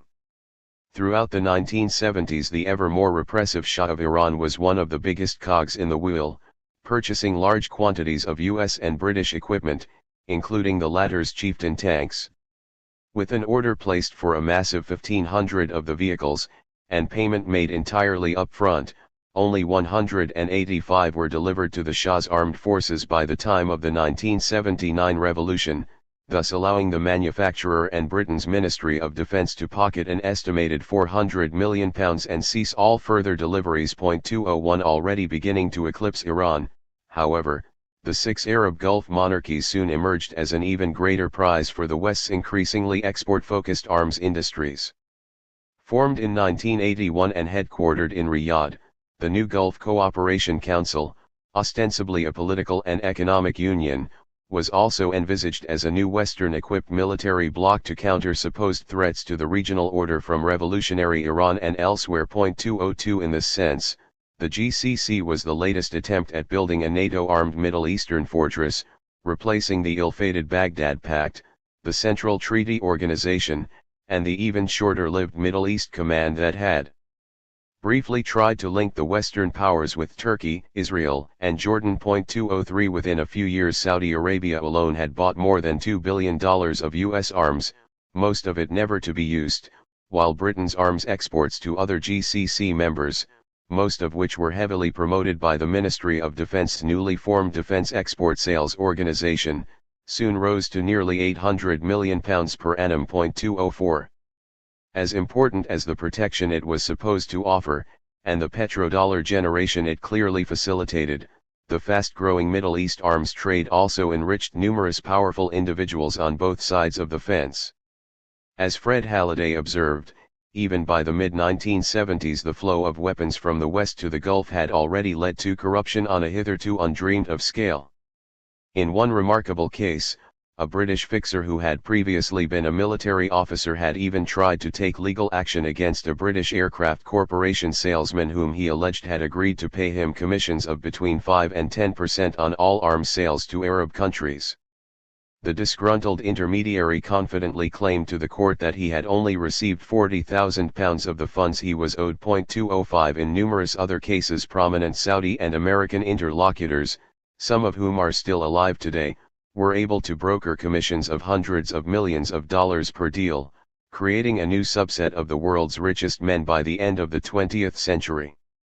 By far the biggest deal and, so it would seem, one of the most corrupt, was the one agreed between the British government and Saudi Arabia in the late 1980s. Worth around £50 billion and thus the biggest arms contract in history, or, as one wit claimed, the biggest British sale ever of anything to anyone, Saudi Arabia had effectively paid the Ministry of Defense to modernize and re-equip its entire army and air force. Known ironically as Yamama, which translates as dove, the circumstances in which the contract was signed continue to provide one of the best insights into the Western government's secretive relations with their Middle Eastern clients at the height of the oil era. As a former MI6 officer told the BBC, Britain reached pole position on Yamama only because MI6 had been supplying British businessmen with information on their rivals, notably the French, and, more disturbingly, had provided intelligence on which Saudi officials their competitors were intending to bribe. 206 Others, meanwhile, have claimed that Britain's no-questions-asked approach made it the most attractive weapons supplier at that time, with London quick to confirm that arms sold under Yamama would be exempt from export licensing, which in effect meant that Saudi Arabia would be free to do whatever it wanted with them. 207. The deal was viewed by many as a step too far, and recently declassified documents have revealed that at the time of negotiations more than 50 U.S. congressmen co-signed a letter of protest delivered to Prime Minister Margaret Thatcher, expressing grave concerns with regard to the supplying of such equipment to Saudi Arabia, on the basis it would undermine peace in a turbulent region. They further claimed that your government's arms sale will simply increase the level of violence. But with the White House almost certainly preferring that Britain, rather than any other European state, supplied Saudi Arabia, the declassified papers reveal that Thatcher herself had begun to micromanage Yamama and had taken a personal interest in its progress.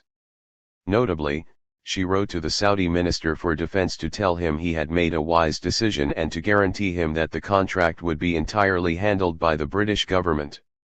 She also stressed to him that it was vital that there be no publicity and that he may be confident of our complete discretion. 208. In many ways Thatcher's Yamama letters fit a broader and illustrative pattern of personal correspondence that had developed between her and the Saudi royal family during this period, with other declassified papers revealing how she had apologized to King Fahd bin Abdulaziz Al Saud for an inaccurate news item on the BBC. She explained to Fahd that I and all my colleagues attach the highest importance to friendship and cooperation with the Kingdom of Saudi Arabia and share your Majesty's wish that nothing shall disturb this relationship. The offending BBC report was in fact based on a very real incident that had taken place during the Hajj pilgrimage and involved the mistreatment of foreign pilgrims. The British ambassador to Saudi Arabia himself had referred to it using diplomatic channels, and even the Saudi Ministry of the Interior had confirmed some of the incident's details. Thatcher's obsequious response prompted a Foreign Office official later to write in the archived letters margins that there was an object lesson somewhere here. The Prime Minister is very oily to kings but matter of fact to lesser mortals. We can agree with this. Text 209. With criticism in the British media continuing to mount, Thatcher was obliged to keep publicly justifying Yamama even after she left Parliament. In 1993, for example, she stated in a Chatham House speech that I am proud to have played a part as Prime Minister in helping Saudi Arabia to make provision for its own self-defense through the historic government-to-government agreement. She reasoned it had since brought such great benefit to both our countries and, with reference to protesters standing outside in St. James's Square, claimed that those who argue that arms sales to Middle Eastern countries are in themselves dangerous because they increase the likelihood of future conflicts are totally misguided. 210 With Thatcher's powerful allies capable of delaying an inquiry into possible wrongdoings, it was only in 2004, more than a decade later, that Britain's National Audit Office finally launched an investigation into Yamama. But even then the forces aligned against it were considerable and the office's work was abruptly brought to a halt 2 years later. As The Guardian later revealed, the National Audit Office was forced to drop the case on the basis that the Saudis began issuing their own threats. They claimed they would stop supplying vital intelligence about terrorists to Britain if the investigation was allowed to continue. Meanwhile, Serious Fraud Office investigators who had also been looking into Yamama were dramatically told by British government officials that, if they carried on, they would be facing the loss of British lives on British streets. Having reportedly written a secret letter to the Attorney General, Prime Minister Tony Blair was also understood to have been urging the end of the Yamama inquiry, on the grounds that there was a real and immediate risk of a collapse in British-Saudi security, intelligence, and diplomatic cooperation. Despite all of this, it was reported that the National Audit Office did get as far as ascertaining that about 15% of the deal's costs had gone directly to Saudi ruling family members, the only now report ever to have been withheld from publication. Following up on this, a BBC probe in 2007 made the allegation that the payments were made with the full knowledge of the Ministry of Defence and that 2 transfers of £120 million were sent to accounts operated by the Saudi embassy in Washington that were personally used by senior princes. In 2010, BAE Systems, one of the main Yamama beneficiaries, finally admitted wrongdoing, but only after a separate U.S. Department of Justice investigation had begun to look in their direction. Agreeing to pay £300 million in penalties to settle the matter, BAE Systems accepted the Department of Justice's claim that BAE agreed to transfer sums totaling more than £10 million to a bank account in Switzerland controlled by an intermediary. BAE was aware that there was a high probability that the intermediary would transfer part of these payments to the Saudi official 211. With the Yamama controversy far from an isolated case, the specifics of several other long-running deals have also slowly started to emerge. In 2010, for example, it was finally confirmed that the U.S. Department of Defense had earlier agreed to supply $60 billion of arms to Saudi Arabia. With a significant emphasis on improving the interoperability of the Saudi armed forces, the contract strongly suggested possible joint U.S. Saudi operations should the need arise. 212 Several years in the making, it had originally been justified to Congress on the basis that 75,000 jobs in the U.S. arms industry would be protected. 213 Meanwhile, back in Britain, a former Army officer who had worked for GPT Special Projects Management, a subsidiary of Airbus, came forward as a whistleblower on a £2 billion contract to supply communications equipment to the Saudi Arabian National Guard. Backed by 2 other former GPT employees, he revealed details of questionable transactions involving Ministry of Defense officials, gifts including luxury cars given to Saudi officials, and illicit payments being routed through the Cayman Islands. In 2012 the Serious Fraud Office launched an investigation and arrested several people connected to the deal. In April 2015, with the story refusing to go away, a Freedom of Information request filed by Private Eye magazine led to a tribunal in which 2 government officials were required to answer questions. With much of the case held in private, the public section of the tribunal saw one of the officials justifying the lack of any earlier inquiry on the grounds that the Yamama investigation had also been closed, and that releasing the documents would cause harm to our relations with the Kingdom of Saudi Arabia. He also stated that Britain's maintaining of relations with a few senior Saudi princes is vital to the achievement of our national security interests, particularly counter-terrorism. In support of this he cited tip-offs received from Saudi Arabia that had purportedly allowed British security services to discover bombs placed on aircraft. 214 Unervingly, a few months later, the tribunal ruled that the details of the case could remain a secret on the grounds that public disclosure of the withheld information would prejudice relations between the UK and Saudi Arabia, which in turn might lead to real and significant harm for Britain. 215. Strengthening the status quo, military bases. Closely tied to the arms trade and helping reinforce further the terms of protection offered by the US to its oil-producing allies, the number of Western military bases on and around the Arabian Peninsula began to mushroom in the latter part of the 20th century. With roots dating back to the old network of British installations in Kuwait, Oman, and the Trucial States, along with the US original airbase in Saudi Arabia's Dhahran, in many cases these newly expanded facilities soon began to host sizable NATO member deployments. 216. A $400 million Anglo-American air defense program was also launched, and the U.S. Navy eventually re-established its old Second World War-era Fifth Fleet at a naval support facility in Bahrain. 217. More recently, the U.S. Air Force set itself up in Qatar after the U.S. government was told by its ruler, Hamad bin Khalifa Al Thani, that he would like to see up to 10,000 U.S. servicemen permanently based in the emirate.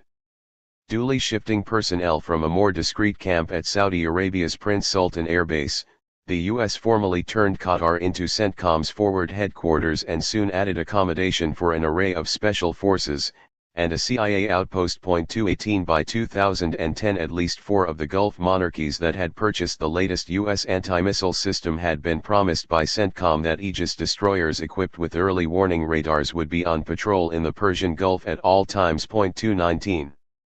Although no U.S. bases were built in the UAE, the country's ports were heavily used by the U.S., with Dubai's Jebel Ali quickly becoming the U.S. Navy's most highly visited Liberty port. 220. Shrouded in secrecy for many years, Abu Dhabi had also leased sections of its Al Dhafra Air Base to the U.S. Air Force and to the CIA, with unmanned reconnaissance aircraft and tanker aircraft using its facilities to support U.S. operations elsewhere in the region. Somewhat embarrassingly, it was revealed in summer 2005 that U.S. drones and U-2 aircraft were also being serviced there following the crash landing of a spy plane on its return to Abu Dhabi from a mission in Afghanistan. 221. Meanwhile, the UAE had also been secretly making available an air base in Pakistan to the U.S. military. Following a leaked U.S. diplomatic cable and a Reuters report describing it as a mystery wrapped in a riddle, it emerged that the Al-Shamsi base in Baluchistan had been leased by the Pakistani government to the UAE since 1992, but had then been subleased by the UAE to the US. 222. Despite pleas and offers of financial aid from some Gulf monarchies to keep British servicemen based in the region after independence, Britain's military role in the region was greatly reduced after 1971, as the US effectively stepped in to plug most of the gaps. Nonetheless, the Royal Air Force continued to station an expeditionary air wing in Qatar and established its own desert air base at Thumrait in southern Oman. 223. In a statement to the House of Commons Select Committee on Defense in 2000, a Ministry of Defense spokesperson helped confirm what many assumed to be an unwritten defense pact between Britain and these states. After explaining that all of the Gulf countries have an expectation that Britain would assist them in times of crisis, he noted that many of the Gulf countries do not feel the need for an agreement because we have continually assured them of our commitment to the stability of the region. 224. The committee's report also revealed that nearly 300 British military personnel were stationed in Gulf states at that time, and that Britain had trained more than 800 personnel from these countries over the previous year. 225. When questioned on this, the Minister of State for Foreign Affairs argued that this was an obvious manifestation of our commitment to enhancing the military capability of the region. These contacts help to build bridges, but they also enhance and make more credible the ability of the Gulf states to deter would-be aggressors. 226. Among the report's other findings was that the Ministry of Defense had by then set up a specific Saudi Arabian projects unit within the Defense Export Sales Organization, described as acting on behalf of the Saudi government to ensure that the ministry's prime contractor, BAE Systems, met its contractual obligations.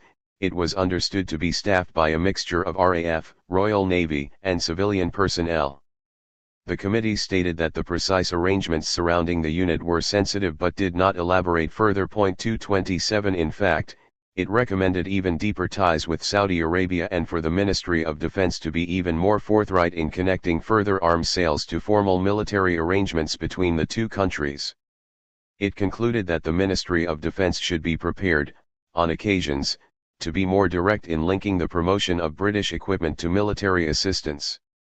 Otherwise it risks the British defence industry being disadvantaged to the benefit of our less coy allies and competitors. 228. Beyond the US and Britain, numerous bases in the region were soon established by other Western powers.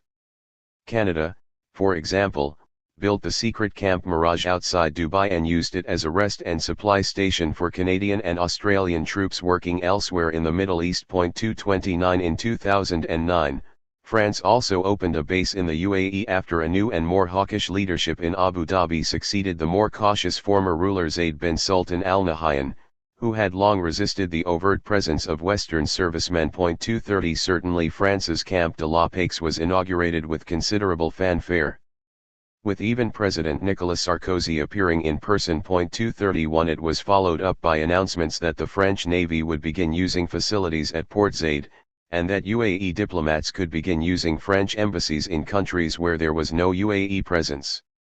Writing an article for one of the UAE's state-backed newspapers, Sarkozy made the relationship even clearer by explaining that we have been strategic partners for 15 years, linked by the defense accord we signed in 1995. With this permanent base, our commitment alongside you becomes even stronger. He also claimed that the base proves that France is prepared to take every risk for its friends. The message is clear: we will stand by you under all circumstances, even the most difficult, and that you should know that you can always count on us if the security of the region were ever to be threatened. 232. Strengthening the status quo, mercenaries. Providing a further line of defense for the Western-backed oil monarchies have been large numbers of foreign mercenaries.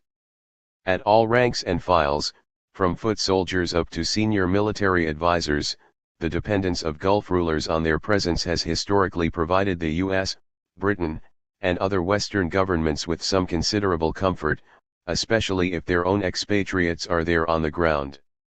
Observing in the mid-1970s that the Middle East oil producers of the more conservative kind are probably the most obvious example of countries which are permitted to recruit British military personnel, Fred Halliday usefully outlined the several types of mercenaries he had already noticed in the region. Among these were what he called the stereotype soldiers for hire, who had simply been brought in to provide training in communications and sometimes specialized offensive operations. As he put it, in the oil-rich states of the Arabian Peninsula, their continued use is essential to maintaining the anti-democratic system that prevails. 233. Legally, of course, there were no impediments to the export of such mercenaries to Allied states, especially in Britain's case, as the Diploc Committee's report in 1976 confirmed that the British government retained the right to decide which countries British mercenaries could go to. 234. In other words, Britain made it clear that it was not opposed to its citizens working overseas as self-employed soldiers as long as the conflict or situation tied with British foreign policy goals. Indeed, there is evidence that retired servicemen were being actively hired by the British government for the purpose of their export to the Middle East. Notably, in the 1960s, with the described conflicts in Yemen and Oman still raging, a front company for the Ministry of Defense had begun to recruit and supply former RAF pilots to go and train the Saudi Air Force. 235. On a more senior level were those who ended up running entire armies behind the scenes, along with numerous former intelligence officials and policemen employed to maintain the Gulf monarchy's internal security services. 236. As the right-hand man of the Bahraini ruler between 1924 and 1956, Charles Belgrave provides a good early example, as does the Cambridge-educated St. John Philby, who served as advisor to King Abdulaziz bin Saud or Ibn Saud, and even negotiated oil concessions and international alliances on his behalf during the 1920s and 1930s. 237. Visitors to Oman in the 1970s similarly claimed real power was held by a shadowy duo of British advisors, including a senior British intelligence official with a background in psychological warfare who had initially been part of an official Foreign Office delegation sent to Oman's Ministry for Information. 238 In Qatar, enormous power was also thought to be held by two British expatriates. One who controlled the army while the other ran the police force. 239. Continuing to tap Western intelligence communities for its senior staff long after Philby's death, Saudi Arabia ended up hiring numerous former CIA, MI5, and MI6 officers throughout the 20th century. 240 But providing an even better recent example of this has been Bahrain, where a steady stream of Westerners has been responsible for the evolution of the island's ill-reputed security services.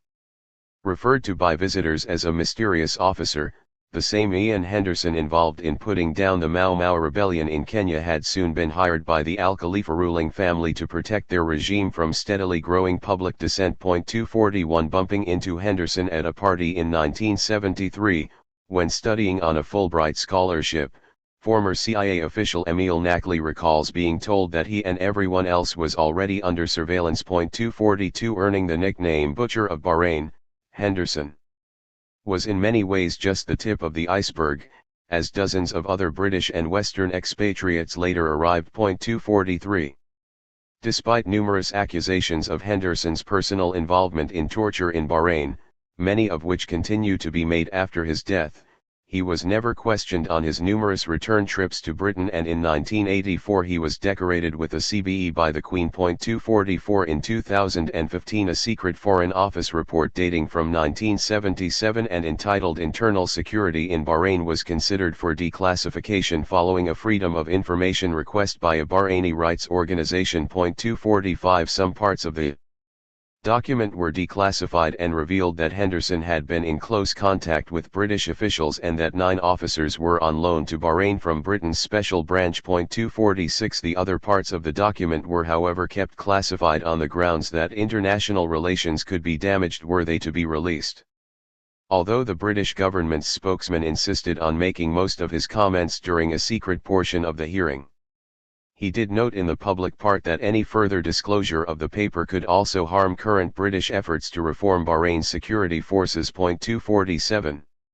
Another category of mercenaries present in the region have been active military personnel seconded to Gulf governments in order to smooth the flow of weapons sales and for the Western governments to make a profit from their deployment. The test case for this strategy was Oman in the 1970s, where the newly installed Sultan had begun to pay the British and other Western governments directly out of Omani oil revenues in exchange for the large numbers of staff they had transferred to his fledgling armed forces. Other examples are plentiful, especially during this period, with a 140-strong Kuwait liaison team being sent by Britain in 1977 to train the Kuwaiti army in the use of tanks, presumably in an effort to persuade Kuwait to buy British tanks in the future. 248. In Saudi Arabia, the staffing of the National Guard has been particularly important given its de facto role as the last line of defense for the monarchy. Since the 1970s it has received training from SAS soldiers seconded on special duties in connection with the personal safety of His Majesty the King, with a unit of SAS veterans later being assigned to protect the Saudi Minister for Oil and Mineral Resources, Ahmed Zaki Yamani. 249 The Ministry for Defense has since admitted that short-term training teams have continued to conduct low-level internal security training for the National Guard, while on a bigger scale a good few hundred U.S. military personnel along with more than 1,000 employees of Vinyl Corporation have also been seconded to its headquarters, the latter being a private security company that is a major U.S. government contractor and is owned by Northrop Grumman, one of the U.S. largest arms manufacturers. 250. A harder type of mercenaries to identify and measure have been the mercenary migrants recruited from poorer countries in the broader region and often organized by Western middlemen or other such intermediaries. As Halliday put it, these were mostly men driven to the Gulf monarchies by hunger who would end up fighting and suppressing their class counterparts in other states. 251 In the early 1960s, Pakistan allowed many of its citizens to go to Saudi Arabia to bolster defenses as the Yemen war raged along the kingdom's southern flanks. Among their number was the young Muhammad Zia-ul-Haq, the future military dictator of Pakistan, who was himself British and US trained and who later took part in mercenary activity in Jordan to help the monarchy survive the Black September uprising. After taking power in 1978, Zia-ul-Haq deepened his relationship with Riyadh further by assuming responsibility for some of Saudi Arabia's internal security needs. 252.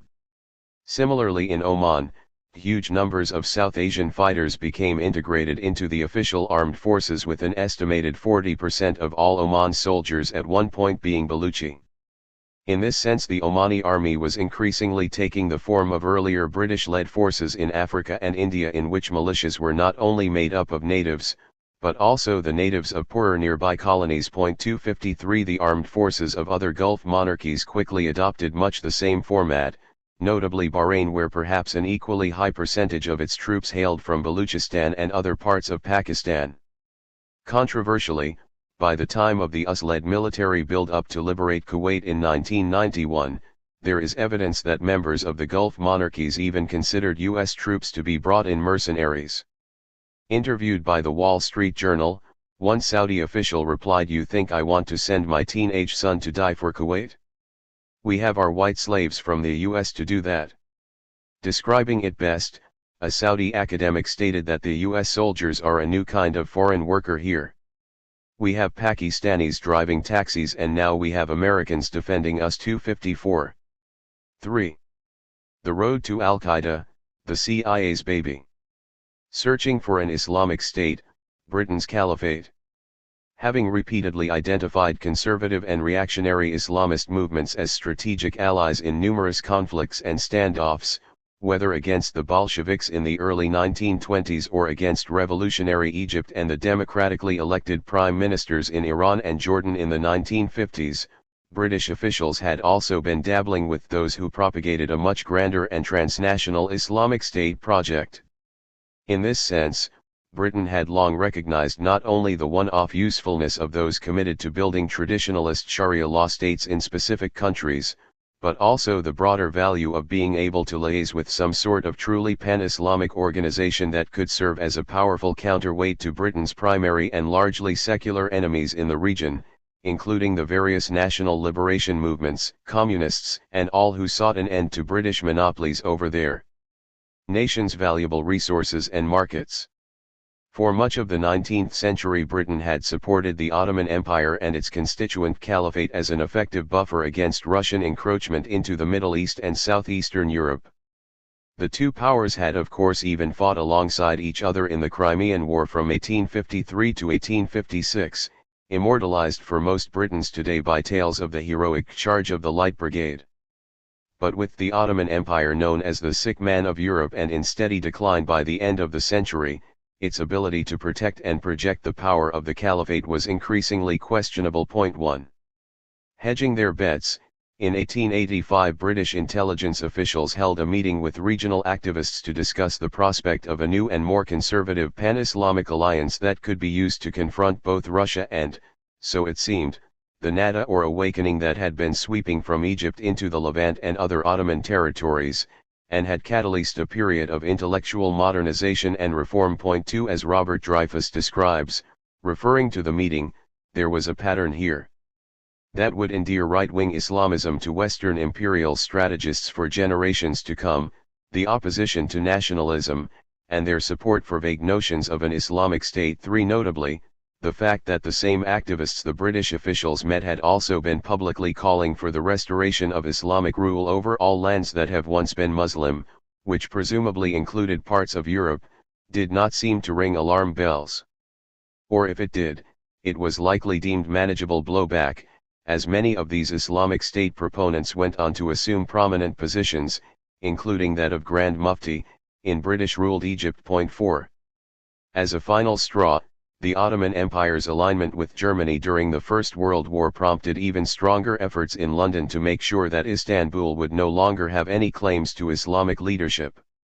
Having supported the 1916 Arab revolt against the Ottomans, Britain had entered into agreement with the Sharif of Mecca, Hussein bin Ali of the Hashemite dynasty, and had promised not only future British-backed Hashemite kingdoms in Jordan and Iraq for his sons, but also one for Hussein himself on the Arabian Peninsula. Under this arrangement the post-First World War Middle East would have a new caliphate in Mecca, and one which this time was entirely under the control of the British Empire. As Secretary of State for War Herbert Kitchener explained, if the caliphate were transferred to Arabia, it would remain to a great extent under our influence. Meanwhile, other British officials confirmed that one of Britain's fundamental traditions is to be a friend of Islam, and to defend the Islamic Caliphate even if it was a caliphate of conquest and necessity as the Turkish Caliphate, which England had defended with money and men and influence several times. Moreover, they stated that there is no nation among the Muslims which is now capable of upholding the Islamic Caliphate except the Arab nation, and they promised to protect Mecca and guarantee the holy places against all external aggression. 6. Unfortunately for Hussein, he himself was part of a bigger double bet on the future of Arabia, with London having long since established relations with the powerful Al Saud dynasty from the central province of Najd. As volatile and ruthless as their rule may have been, the Saudis nonetheless ticked many of Britain's boxes as they offered another alternative, albeit still localized, to the collapsing Ottoman Caliphate. Underpinned by ultra-conservative Wahhabism, which was based on the teachings of the 18th-century Islamic revivalist Muhammad Abd al-Wahhab, who had called for the purging of non-Islamic impurities, the proto-Saudi kingdom was understood to be a highly reactionary Sunni Islamic state expanding out of the Arabian Peninsula's hinterland. 7. Forged through conquest, the Saudi Wahhabi entity was also brutally sectarian, repeatedly attacking Shia communities along the coastline of the Persian Gulf in the 1790s, and pillaging Shia shrines in Iraq in 1801 and 1802.8 in Karbala, scene of an ancient battle between the Sunni Caliph and the Shia, represented by the Prophet Muhammad's grandson Hussein. The Saudis slaughtered most of the town's population, destroyed the dome over the grave of one of Shiism's founders, and looted property. Weapons, clothing, carpets, gold, silver and precious copies of the Quran. 9 The smashing of the Karbala dome along with others in Mecca has been described as the signature activity of Wahhabism at the time. 10. Despite such barbarity, by 1899 the Saudis were being encouraged by Britain to use its protectorate of Kuwait as a launchpad to further their campaign against rival tribes and the Ottomans. Capturing Riyadh in 1902, Ibn Saud and his Wahhabi militia, the Ikhwan, quickly went on to conquer most of the other central and eastern parts of Arabia. Signing a treaty with Ibn Saud in 1915, Britain formally recognized him as the independent ruler, under British protection. In return he undertook to follow British advice. 11 Remarkably, in 1917, a year after the Sykes-Picot Agreement had already promised Arabia to the Hashemites, and at exactly the same time that both Mark Sykes and François-Georges Picot visited Mecca to discuss their plans with Hussein, Britain had also decided to put Ibn Saud on a handsome monthly retainer of £5,000. Described as a Bedouin chief for hire, his son Faisal was even invited to take a tour around London. 12.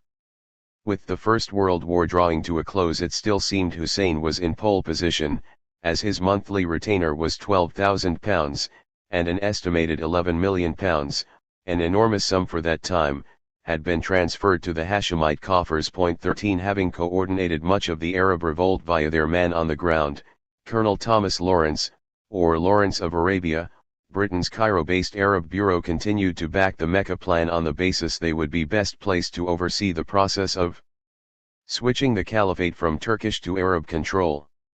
The bureau chief, David Hogarth, was unequivocal in his views, having described the Saudi pretenders as having a fanatical creed unsuited to most of the Islamic world.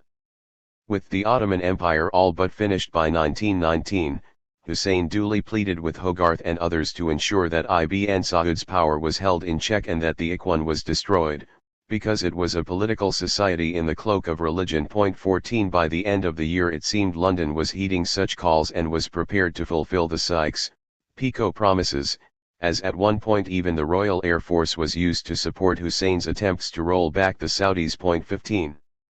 In many ways, however, Britain's actions against the Ikhwan were just part of a friendly rivalry, as London secretly continued to back both sides at the same time. The India office in particular seemed to favor Ibn Saud over Hussein on the basis that the Ikhwan's ferocity would help ward off other rival powers from entering the Persian Gulf. 16 Although posthumously transformed into the blonde-haired, blue-eyed Hollywood hero of the Arab people, even Lawrence was wholly at ease with the duplicitous double game. Commenting in a secret intelligence report on the British plan, he described Hussein as beneficial to us, because he marches with our immediate aims, the breakup of the Islamic bloc and the defeat and disruption of the Ottoman Empire, and because the states he would set up would be as harmless to ourselves as Turkey was.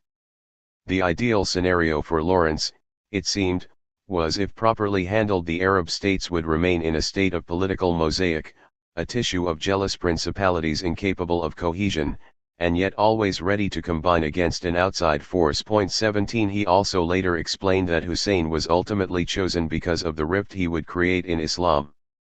In other words, divide and rule. 18 The India office similarly noted the advantages of such a strategy, with one report stating, "What we want, is not a united Arabia, but a weak and disunited Arabia, split up into little principalities so far as possible under our suzerainty." 19 On the subject of manipulating dangerous elements such as the Ikhwan, Lawrence was also quite comfortable, pointing out that when a Wahhabi-like Muslim form of Bolshevism had welled up in southern Iraq, it was easily put down by British aircraft and on-the-ground spotters. 20 The Saudi Wahhabi killing spree that ensued as Lawrence's tissue of jealous principalities continued to pull each other apart led to an estimated 400,000 dead with 40,000 public executions, 350,000 amputations, scorched earth battlefields, and the displacement of an estimated 1 million persons, most of whom fled to neighboring countries. With the Ikhwan responsible for much of the carnage, Ibn Saud claimed to his British employers that they were operating independently of his control. Perceptive British officials however stated that Ibn Saud does not want it to be known that he himself is at the bottom of the whole thing, and is fostering and guiding the movement for his own ends. 21 As Colonial Secretary, Winston Churchill was similarly well aware of the reality, having informed Parliament at the time that the Ikhwan was austere, intolerant, well-armed, and bloodthirsty. They hold it as an article of duty as well as of faith, to kill all who do not share their opinions and to make slaves of their wives and children. Men have been killed for smoking a cigarette. 22 Moreover, Churchill had earlier warned of the dangers of using such extremist Islamist militias in Britain's wars in Sudan, having written that no stronger retrograde force exists in the world. Far from being moribund, Mohammedism is a militant and proselytizing faith. He also claimed it led to a fanatical frenzy, which is as dangerous in a man as hydrophobia in a dog. 23 Hussein and his supporters soon proved no match for this bloodthirsty force, even after his 1924 declaration that the caliphate was restored. The facts on the ground meant that the Hashemite dream of control of Mecca was already over, as the British-financed proto-Saudi state had effectively been given both the resources it needed and a green light to expand during its crucial infancy. Despite his reservations, Churchill himself had increased Ibn Saud's retainer to a much larger £100,000 per year and had thus made the Al Saud one of the richest ruling families in the region. Closely tallying with philosopher Ibn Khaldun's 15th century examples of how newborn kingdoms could emerge on the periphery of great empires, Ibn Saud had thus been able to conquer most of his neighbors within careful limits set out by Britain. With no objections to the strengthening of his religious legitimacy, Britain naturally did nothing to prevent his eventual takeover of the western Hijaz province and the holy cities of Mecca and Medina. 24 In this sense the quickly consolidated Saudi kingdom and its supremacy within Islam was, according to historian Madawi al-Rashid, very much a British invention. 25 Although firmly in control of his territories, Ibn Saud still showed no signs of bringing the bloodletting to an end. At the same time that Britain signed a fresh treaty in 1927 recognizing Saudi Arabia's full independence in exchange for Ibn Saud conceding control over foreign affairs, Wahhabi scholars were continuing to forcibly convert Shia in the eastern province. 26 Even the camel-born Ikhwan remained at large for another 2 years until they rose in rebellion against the British in Iraq and were slaughtered by troops armed with machine guns at the Battle of Sabila. 27 The Ikhwan's remnants were then incorporated into the new Saudi armed forces and religious morality police, but Britain still had to contend with blowback as Saudi military encroachments continued for many more years, especially into Yemen, with Britain having to broker the Treaty of Taif in 1934 between Ibn Saud and its client rulers in northern Yemen. 28. Searching for an Islamic State, Wahhabism and the Muslim Brotherhood. By the late 1940s, with the Cold War in full swing and with the need to safeguard the resource-rich Persian Gulf in the wake of British decline, the usefulness of Saudi Arabia's religious conservatism was also becoming apparent to Washington. According to Dwight Eisenhower's memoirs and the reports of a number of British diplomats, even the White House had identified the need to build up Ibn Saud into a spiritual leader for the entire region so that he could serve as a counterweight to Nasser and ultimately as the great Gukti Guk of the Muslim world. 29 In other words, he was to perform the role originally auditioned for by the Sharif of Mecca, one which, as Arabist Jean-Pierre Filliot argues, was part of an unwitting U.S. effort to recreate the manipulable 13th century Abbasid caliphs who had provided legitimacy for the non-Arab Mamluk rulers in Cairo and Damascus. 30. As an old man, however, the failing health of Washington's new proto-caliph was a great cause of concern. In fact, it even became a matter of U.S. national security, with a U.S. Air Force doctor sent to attend to Ibn Saud's deteriorating eye condition, and then, in 1950, a secret mission launched to insert Eisenhower's personal physician covertly into Riyadh to treat the king's chronic osteoarthritis. Given the sensitivity of the trip, due to many Saudis, including the more conservative religious authorities, being increasingly against any U.S. military presence, the Saudi government reportedly sent an emergency telegram to its ambassador in Washington to ask the White House not to permit any news, either press or radio, concerning the medical team coming here.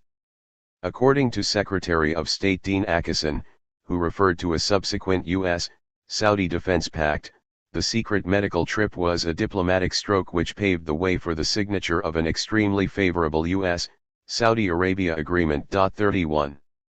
Succeeding his father in 1953, Saud bin Abdulaziz Al Saud was quick to assure the U.S. that things would be business as usual and conveniently requested the Wahhabi religious establishment to issue a fatwa or religious ruling that forbade Muslims from accepting aid from the Soviet Union. Still mostly staffed by U.S. nationals, even Aramco got in on the act by funding a print shop and broadcasting station in Riyadh for the propagation of religious tracts. 32 After all, the more conservative the Saudi population was, the better the fatwa would stick. The U.S. Consul General in Dhahran gleefully reported back to base that the new Saudi king believed that both Christians and Muslims were threatened by communism, and concluded that because Saud was the head of the Wahhabi movement to restore the pure faith of Islam, he is without any doubt the most representative and influential Muslim in the world today. The same diplomat also noted that the king wished to spark-plug a pan-Islamic movement and concluded that the U.S. would welcome such a movement under his leadership because we are sure that it would be friendly. 33. To make the White House's new pan-Islamic movement work, the Wahhabi establishment's various edicts of course needed to be heard and heeded by a much greater Islamic population than that of Saudi Arabia.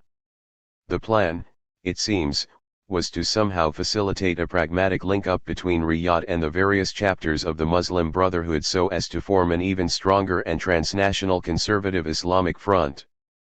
On the one hand, Saud could bring considerable resources to the table and channel his increasing oil wealth into a worthy cause that would suit U.S. interests, while on the other hand the Brotherhood continued to claim a vast membership in Egypt, Jordan, Syria, and elsewhere, and had already proved to be an on-the-ground asset against nationalist and socialist movements in these countries.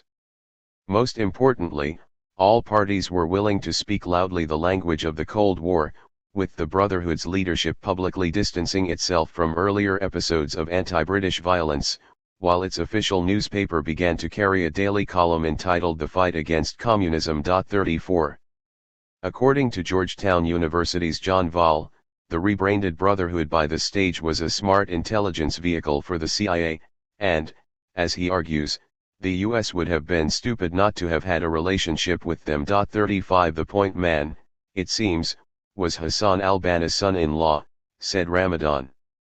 As a young ideologue who had become the Brotherhood's chief international organizer, he had been secretly evaluated by US embassies in the region and deemed a potential US asset. Not so secretly, the US government then began to fund his trips to the US and facilitate his participation in academic symposia on Islamic culture. 36 Prior to one such event, held at Princeton University in 1953, the U.S. ambassador to Egypt had rather aggressively recommended Ramadan's attendance to the university organizers on the basis that his scholarly attainments are sufficient, and that his position within the Brotherhood makes it important that his desire for an invitation be considered carefully in light of the possible effects of offending this important body. 37 When hosting Ramadan in Switzerland in the 1960s, the somewhat suspicious Swiss authorities built a dossier on him which was later leaked and published by Geneva's Le Temps in 2004. It contained several references to his connections to certain Western secret services. 38 Similarly, according to a Wall Street Journal investigation, German intelligence had recorded that Ramadan's expenses were being financed by the American side, that he met with CIA agents in Germany, and that a European Muslim Congress he organized had been co-funded by a CIA front company. 39 As Robert Dreyfuss puts it, the Brotherhood's ace in the hole was of course not just CIA funding, but rather the US-sanctioned transfer of financial support from Saudi Arabia to the organization's coffers.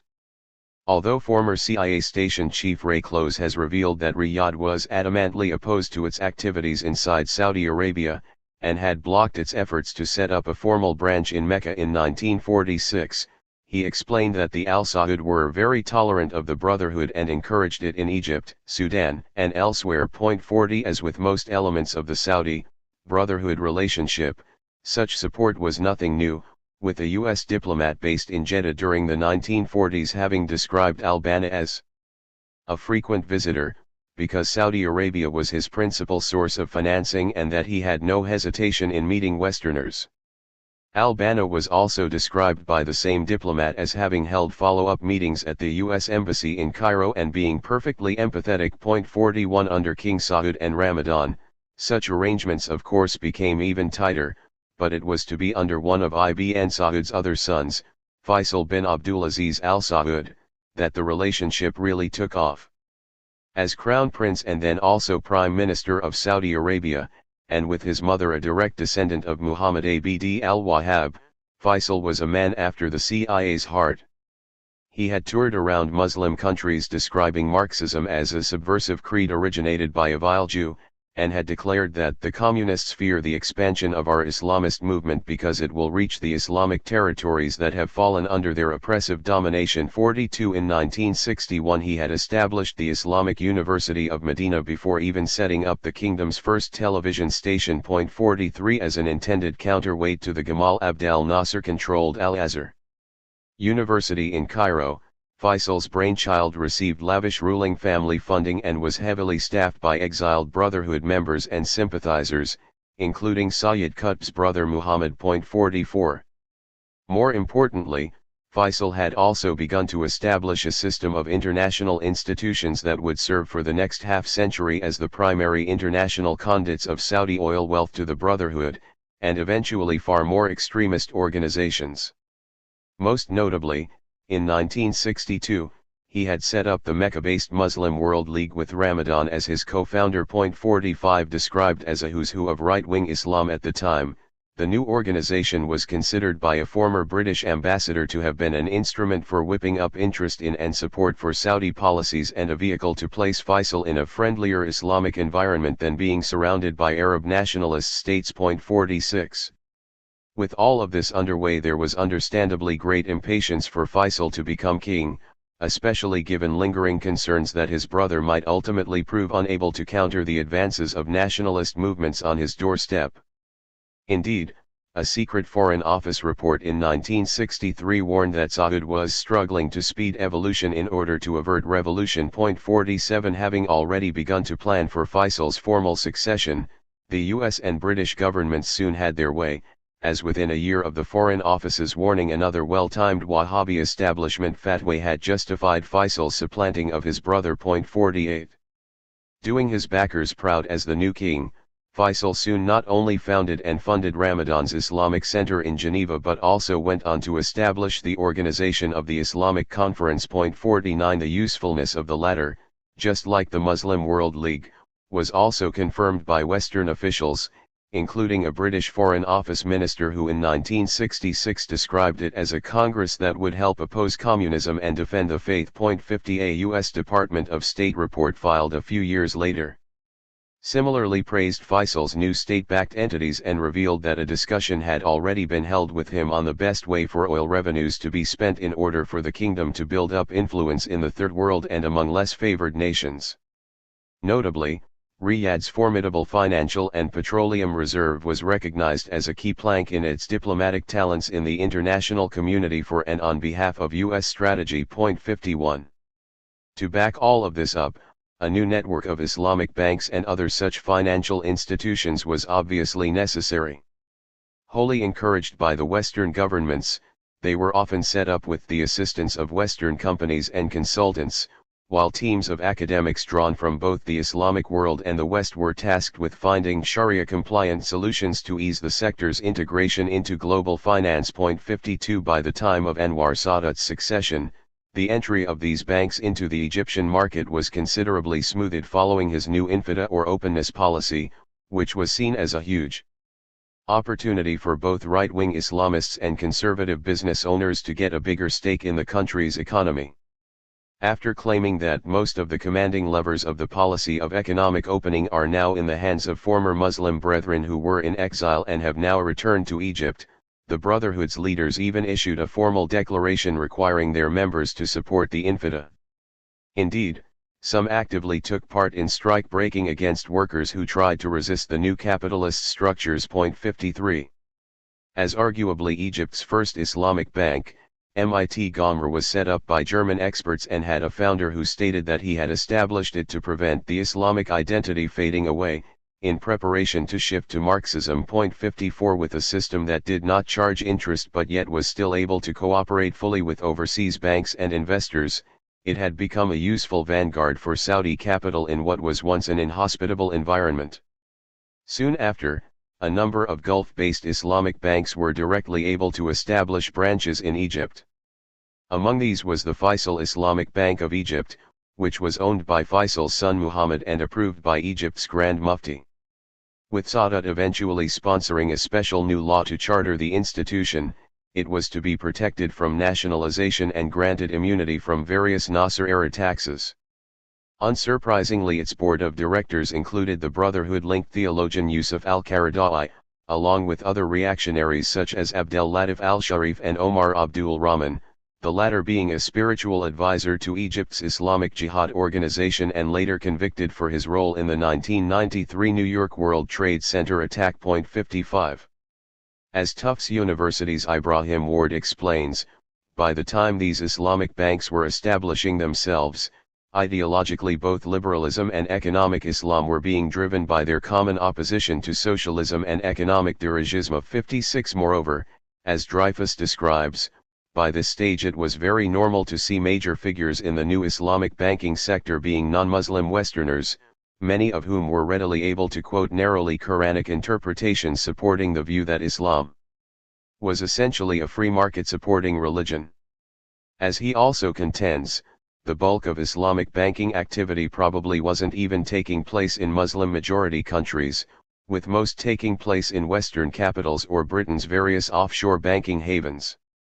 Indeed, one of Muhammad bin Faisal's other Sharia-friendly businesses, the House of Islamic Funds, was incorporated in the Bahamas and then subsequently operated from Geneva. 57. Not all U.S. officials agreed with Faisal's new pan-Islamist empire, with some in the 1960s having cautioned that such close relations between the U.S., Saudi Arabia, and the Muslim Brotherhood could easily backfire and ostracize the U.S. from the rest of the Arab world. As the National Security Council's Robert Comer argued, It's one thing to defend the Saudis against aggression, but it's another to declare we choose the kings over the bulk of the Arab world. That would be the real way to lose our oil. 58 others simply described Saudi Arabia and the other Western-backed Arab monarchies as representing historical anomalies, and their survival over the long range is in doubt. 59 While many officials were particularly alarmed by Faisal's speech in Washington in 1966, in which he had stated the Jews around the world support Israel, we consider those who provide assistance to our enemy as our own enemy. 60. A Council on Foreign Relations task force on the Middle East meanwhile concluded that the sort of political Islam espoused by Saudi Arabia and the Brotherhood was an unsuitable ally against communism due to its fundamental revulsion against the West. 61 Similarly, a British official and eventual ambassador to Saudi Arabia remarked in 1973 that Nasser's anti-imperialism had forced us to support regimes which were obscurantist, reactionary, and discreditable to their supporters, while another British ambassador had warned with reference to the pro-Faisal fatwa that what may also be serious in the long term, is the bringing of the religious establishment into the picture, and they may exact a price for their support. 62 Others had more specific concerns about the US and Britain being too openly identified with Faisal's new international organizations, with the Foreign Office Minister making it clear to the Saudis that although he wished them every success, since they made for stability, any suggestion that Britain officially supported these developments was bound to damage their prospects. 63. Confirming such fears, but ultimately doing little to dampen the West's enthusiasm for Faisal's role or reduce the flow of Western armaments to the kingdom, was a rare general principles statement issued by Riyadh in 1975. Setting out to explain the kingdom's new defense policy, and drawing heavily on both Wahhabism and the rhetoric of leading Brotherhood scholars, it stated that the doctrine of jihad is something that will remain in existence until the Day of Judgment. The kingdom's defense system is guided by the Sharia rules of conduct for war that are contained in the Holy Book, the Sunnah of the Prophet, and the guidelines of the four great caliphs. 64. Mobilizing jihad, the case of Afghanistan. In less than 2 years, the holy war doctrine espoused by the government of Saudi Arabia and backed by the expanding Brotherhood network was fully mobilized. The well-resourced and now well-organized Islamic Front was to get its first big opportunity in Central Asia, where circumstances arising in Afghanistan had not only opened the door for a US-planned, Saudi-endorsed, and oil-financed jihad against a problematic government that might align itself with the Soviet Union, but had also created conditions in which a powerful and conservative Islamic fighting force could be placed right on the border of the Soviet Union's own Muslim-majority republics. In the 1970s, the Afghan government had initially been pro-Soviet and backed by nationalist officers of the Afghan armed forces, but had then begun to tilt to a more pro-Iran, and thus pro-US, stance. It had been planning to ban all parties other than the ruling clique under a new constitution, and its security forces had begun to assassinate leftist and communist sympathizers. Power behind the scenes, according to research based on the Soviet archives, was effectively being wielded by the Shah's dreaded Savak, and with Iranian assistance the Kabul regime managed to stave off several Islamist extremist insurgencies in the mid-1970s, backed by a Pakistani administration that was increasingly concerned about the prospect of a viable Afghan state or even a greater Afghanistan on its doorstep. 65. A coup by the People's Democratic Party in 1978 ousted the decaying regime and tried to pull Kabul from the grasp of Tehran and Islamabad. Making no claims to be communist, and stressing its non-aligned status. 66 But recognizing the dangers its neighbors posed, the PDP signed not only a friendship treaty with the Soviet Union but also sought backing from Moscow to support a radical program of reform, including the introduction of basic social services and public infrastructure. On visiting Afghanistan in 1979, Fred Halliday remarked that more development had taken place under 1 year of the PDP than over the previous 2 centuries. Writing for the New York Times, he described how feudal practices were being abolished, peasant debts were being forgiven, and hundreds of schools and medical clinics were being built in the countryside. He also noted the introduction of reforms to limit child marriage and to teach women to read. 67. With the initial resistance to the PDP being led by the old landowning classes and conservative religious forces, accusations were made that the new government was curtailing Islamic traditions and endangering a centuries-old way of life. But as The Economist reported, these were largely false claims, with little evidence that the PDP sought to limit anyone's religious rights. As the New York Times concluded, Islamic issues were being used primarily by fundamentalists and those who opposed the government's land reform policies or its efforts to dismantle feudal structures. 68 This view was repeated by the newspaper on at least one other occasion over the course of the year, with its correspondent reporting that it was the revolutionary government's granting of new rights to women that pushed Orthodox Muslim men, in the eastern villages of Afghanistan into picking up their guns. Moreover, he stated that the land reform attempts undermined their village chiefs while portraits of Lenin threatened their religious leaders. As one of the Islamist fighters he interviewed claimed, the government said our women had to attend meetings and our children had to go to schools. This threatens our religion. We had to fight. Meanwhile, another fighter who used to be a school headmaster described how the PDP had been trying to break down Islamic ethnic rule in the villages and complained how its representatives had been preaching socialism, and had invited women to attend their meetings.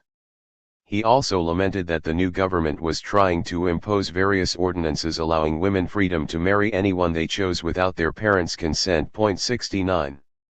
Although not all villagers seemed keen to join a jihad against the government, with some of the New York Times interviewees stating that sometimes we have to catch other villagers and bring them with us forcefully until they see that our cause is right, violence nonetheless spread across the country, with hundreds of teachers, civil servants, and other public sector workers being killed. 70 In Robert Dreyfus' words, this soon became a Pol Pot-style attack against secular and educated Afghanis.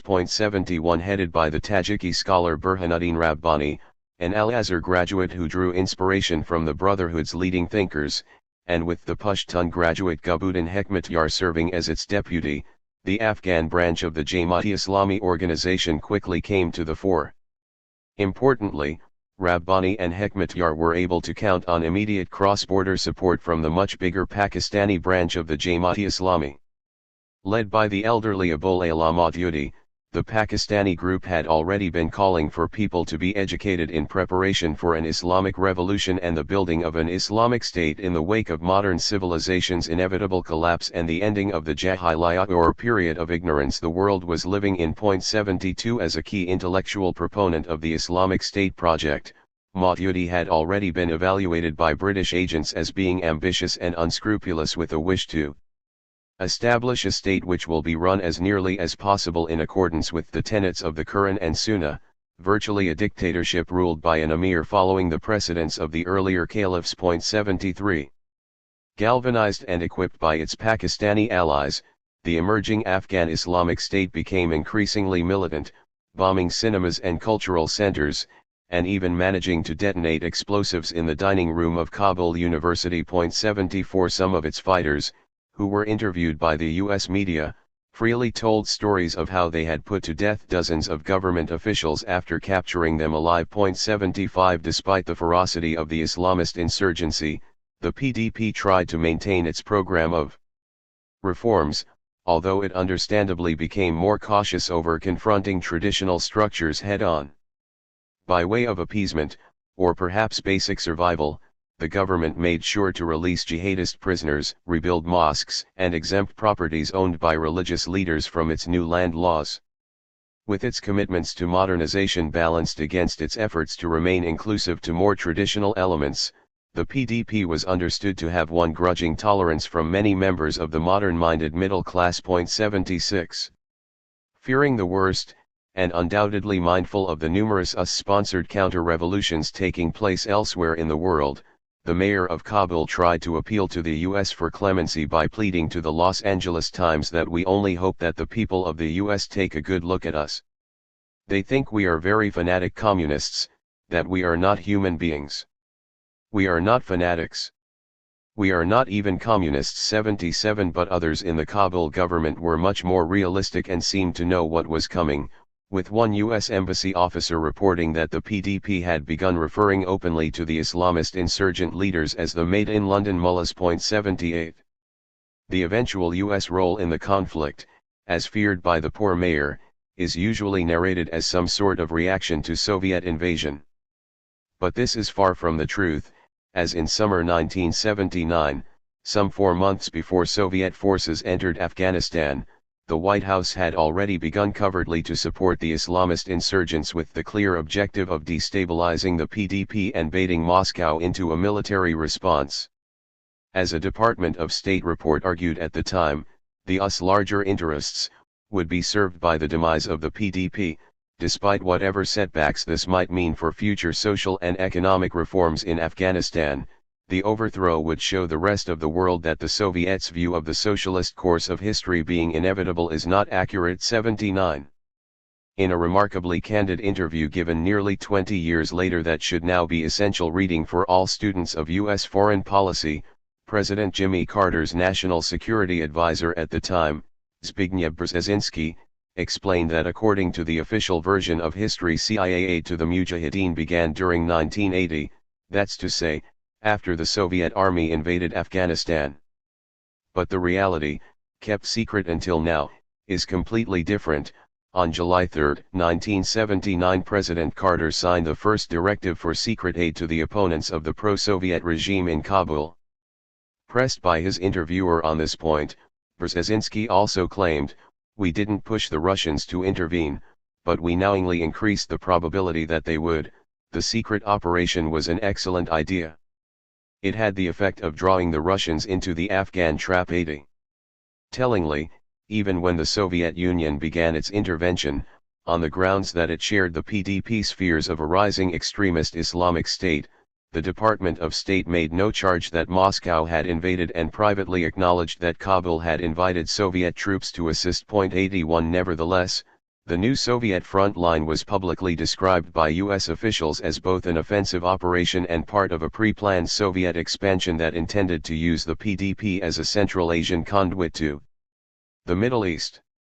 The exiled Shah of Iran claimed the Soviets even intended to threaten Persian Gulf oil supplies, while Carter stated that the Soviet invasion of Afghanistan is the greatest threat to peace since the Second World War. 82. Running with the story, the Department of Defense began to set up the Regional Rapid Deployment Task Force that eventually turned into CENTCOM, while also drawing up plans to fire small nuclear missiles at Afghanistan's border with Iran so as to block mountain passes from any further Soviet advance. 83. CIA officials meanwhile demanded new locations for listening posts close to the southern flanks of the Soviet Union, and with the crisis soon hitting mainstream debates, the U.S. media called for even more military bases in the Middle East and for the CIA to be given greater powers to provide covert aid to the Afghan freedom fighters. 84.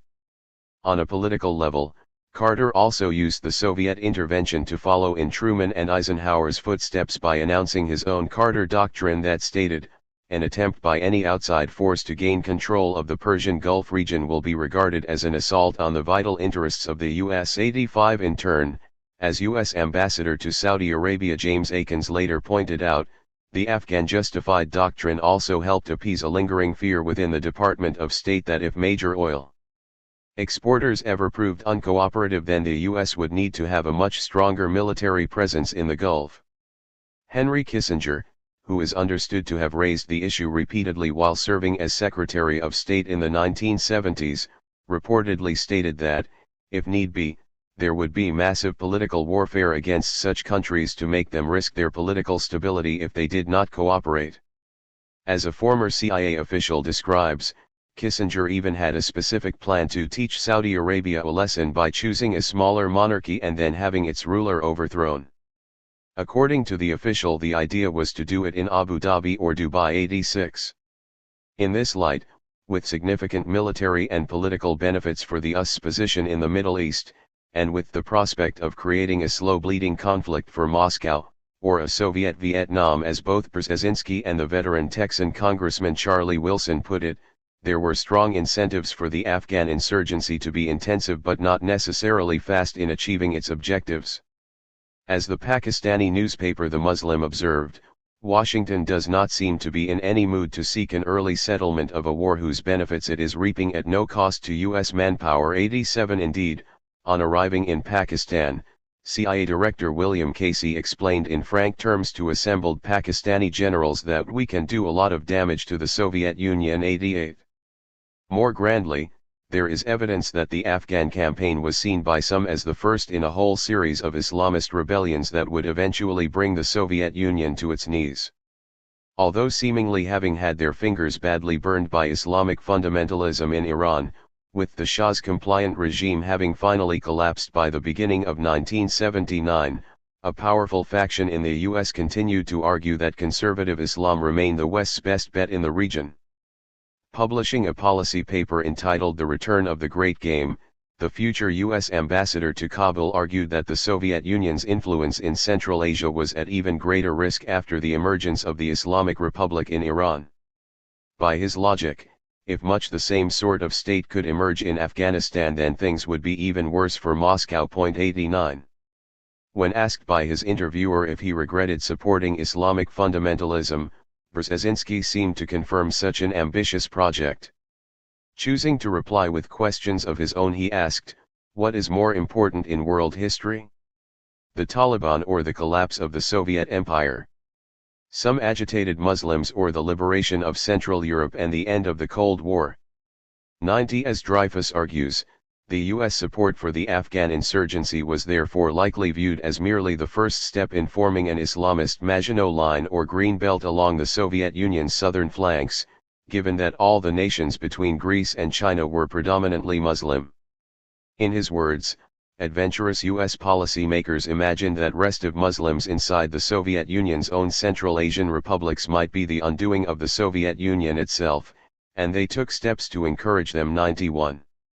Although undoubtedly spurred by a census in the Soviet Union that revealed Muslim populations were increasing at a much faster rate than all other constituents, the US's identification of Islam in Central Asia as its enemy's Achilles heel in fact had a long legacy. 92 Back in the 1950s, the CIA's chief specialist on Islam had been conducting research into the extent to which Soviet Muslim communities in outlying republics could be mobilized against Moscow. 93 Harvard University's Richard Pipes, who later worked closely with the White House's Foreign Intelligence Advisory Board, argued in 1955 that a new Muslim state might one day form in Central Asia and would likely orient itself to the Middle East rather than Russia. 94 Making much the same point, many of Russian exile Alexander Benigson's publications in the 1960s, notably Islam in the Soviet Union, claimed that the only significant resistance to the Bolsheviks came from the underground Sufi movement. Because only they were capable of launching a holy war against the Soviet Union. 95 Then teaching at London School of Oriental and African Studies, Princeton University's Bernard Lewis was soon on the same page, describing how Muslims in Central Asia could potentially serve as a powerful fifth column. 96 Britain was naturally fully on board with all aspects of Brzezinski's plan, including both the immediate objectives of the insurgency and its grander, longer-term designs. The newly elected Margaret Thatcher soon announced to an audience at the Foreign Policy Association in the US that she was going to call the next decade the dangerous decade. Worryingly, she revealed that Britain intended to double down on its support for the pan-Islamic resurgence by stating, "It is in our interests as well as in the interest of the people of that region that they build on their own deep religious traditions. We do not wish to see them succumb to the fraudulent appeal of imported Marxism." 97 Over the next 2 years, Thatcher reinforced her position on conservative Islam and the emerging Afghan Islamic State, even telling Afghan refugees in a Pakistani camp that you refuse to live under a godless communist system which is trying to destroy your religion. Promising them that we in Britain will continue to help you in every way we can, she claimed that the hearts of the free world are with you and with those of your countrymen who have stayed behind in Afghanistan. 98 Soon after, she also informed Parliament that Afghanistan was an Islamic country. The Soviet Union has driven a wedge into the heart of the Muslim world. These are the facts. They are a cause for alarm both to the countries of the region and to ourselves. 99 Like Brzezinski, the Secretary of Defense at the time, Caspar Weinberger, has also since commented on the strategy. Seeking the moral high ground, he argued that we knew we were involved with Islamic fundamentalists, we knew they were not very nice people, and they were not all people attached to democracy. But we had this terrible problem of making choices. Importantly, his answers also help confirm that, when faced with a choice, the US deliberately chose to back the most dangerous elements of the insurgency. In particular, when asked if the US had attempted to reach out to non-fundamentalist oppositionists in Afghanistan, Weinberger replied that there was some attempt to do that, but the real point is that we had to make choices. 100 Casting a bit more light on the policy, a former Department of State official has since clarified that the people we did support were the nastier, more fanatic types of mujahideen. If you want to win the Cold War and defeat the Soviets in Afghanistan, you can't use the Salvation Army 101. As some have claimed, somewhat moderate options on the ground were available to the US, including the militias fighting under Ahmad Shah Massoud, a prominent resistance commander who had initially been supported by Britain and who rejected both the Soviet Union and the founding of an Islamic State. 102 But as CNN investigative journalist Peter Bergen has demonstrated, the US deliberately gravitated to the likes of Rabbani, Hekmatyar, and the various allies of Jamaat-e-Islami. Promising the largest numbers, the greatest zealotry, and apparently better linked to Pakistani intelligence and wealthy Saudi donors, they were Washington's ideal Cold War allies. Even their kidnapping of the US ambassador earlier in 1979 did not seem to matter, nor did their frequent chants of death to America and the CIA's evaluations of Hekmatyar as being vicious, a fascist, and definite dictatorship material. 103 A congressional task force that had identified Hekmatyar's supporters as the most corrupt of the many Afghan fighting groups also seemed to be ignored, as did accusations that he had personally skinned prisoners alive and thrown acid into the faces of women. 104 As a former CIA official described, we didn't think that we would defeat the Soviets, but we did want to kill as many Russians as we could, and Hekmatyar seemed like the guy who could do that. 105 Even after US support for the insurgency began, several Westerners were killed by groups connected to Hekmatyar, while a US military attaché was pulled from his car and attacked. 106 In something of a diplomatic absurdity, Reagan nonetheless dedicated a US space shuttle flight to the anti-Soviet insurgents, and in 1985 hosted several of the Afghan jihadist leaders in the White House, referring to them as the moral equivalent of America's founding fathers. 107 With the British government in lockstep, Thatcher invited another prominent commander, Haji Abdul Haq, to London a year later. Despite having already admitted to a 1984 terror attack at Kabul airport that had killed 28 people, most of them students en route to the Soviet Union, Haq was hosted as a government guest. Similarly, Thatcher invited Hekmatyar in both 1986 and 1988, with the extremist known to have visited Downing Street and met various Foreign Office officials. 108 Operation Cyclone, Anglo-American Jihad. With close parallels to the third-party-led training and arming of the Guatemalan, Cuban, and eventual Nicaraguan Contras, the CIA's covert support for its new Afghan allies, known as Operation Cyclone, was greatly facilitated by an increasingly cooperative Pakistan. Having itself moved much further to the Islamic right, Islamabad in many ways became the US's perfect partner, especially after an Islamist military coup had brought to an end Zulfikar Ali Bhutto's parliamentary experiment in 1977. 109 Led by the former mercenary Muhammad Zia-ul-Haq who, as described, had earlier fought on behalf of several Arab monarchies, the junta executed Bhutto in 1979 and had implemented Sharia law in Pakistan.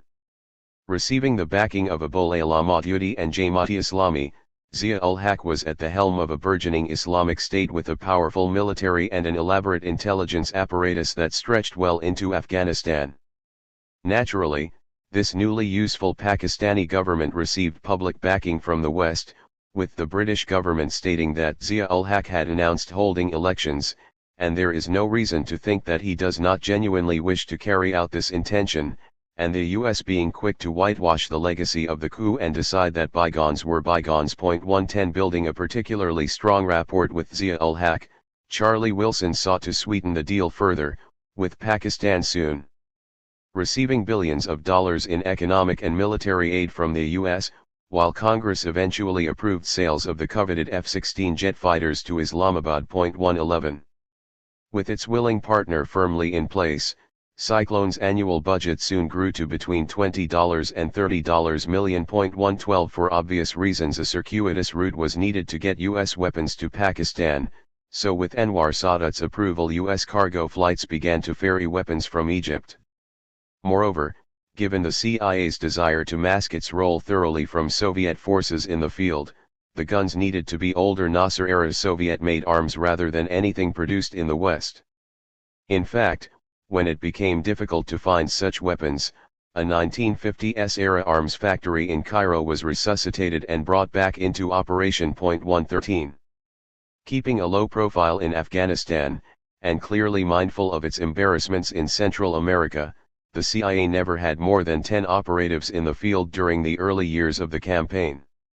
According to Peter Bergen, even then they shied away from dealing directly with the jihadists, preferring to communicate through trusted intermediaries in Pakistani intelligence. 114. As the war correspondent Steve Kahl describes, by this stage a ceaseless stream of CIA and Department of Defense officials was visiting command centers in Pakistan, while CIA operations officers helped Pakistani trainers establish schools for the Mujahideen in secure communications, guerrilla warfare, urban sabotage, and heavy weapons. 115. After 1985, U.S. funding for Cyclone dramatically accelerated following the secret National Security Decision Directive 166.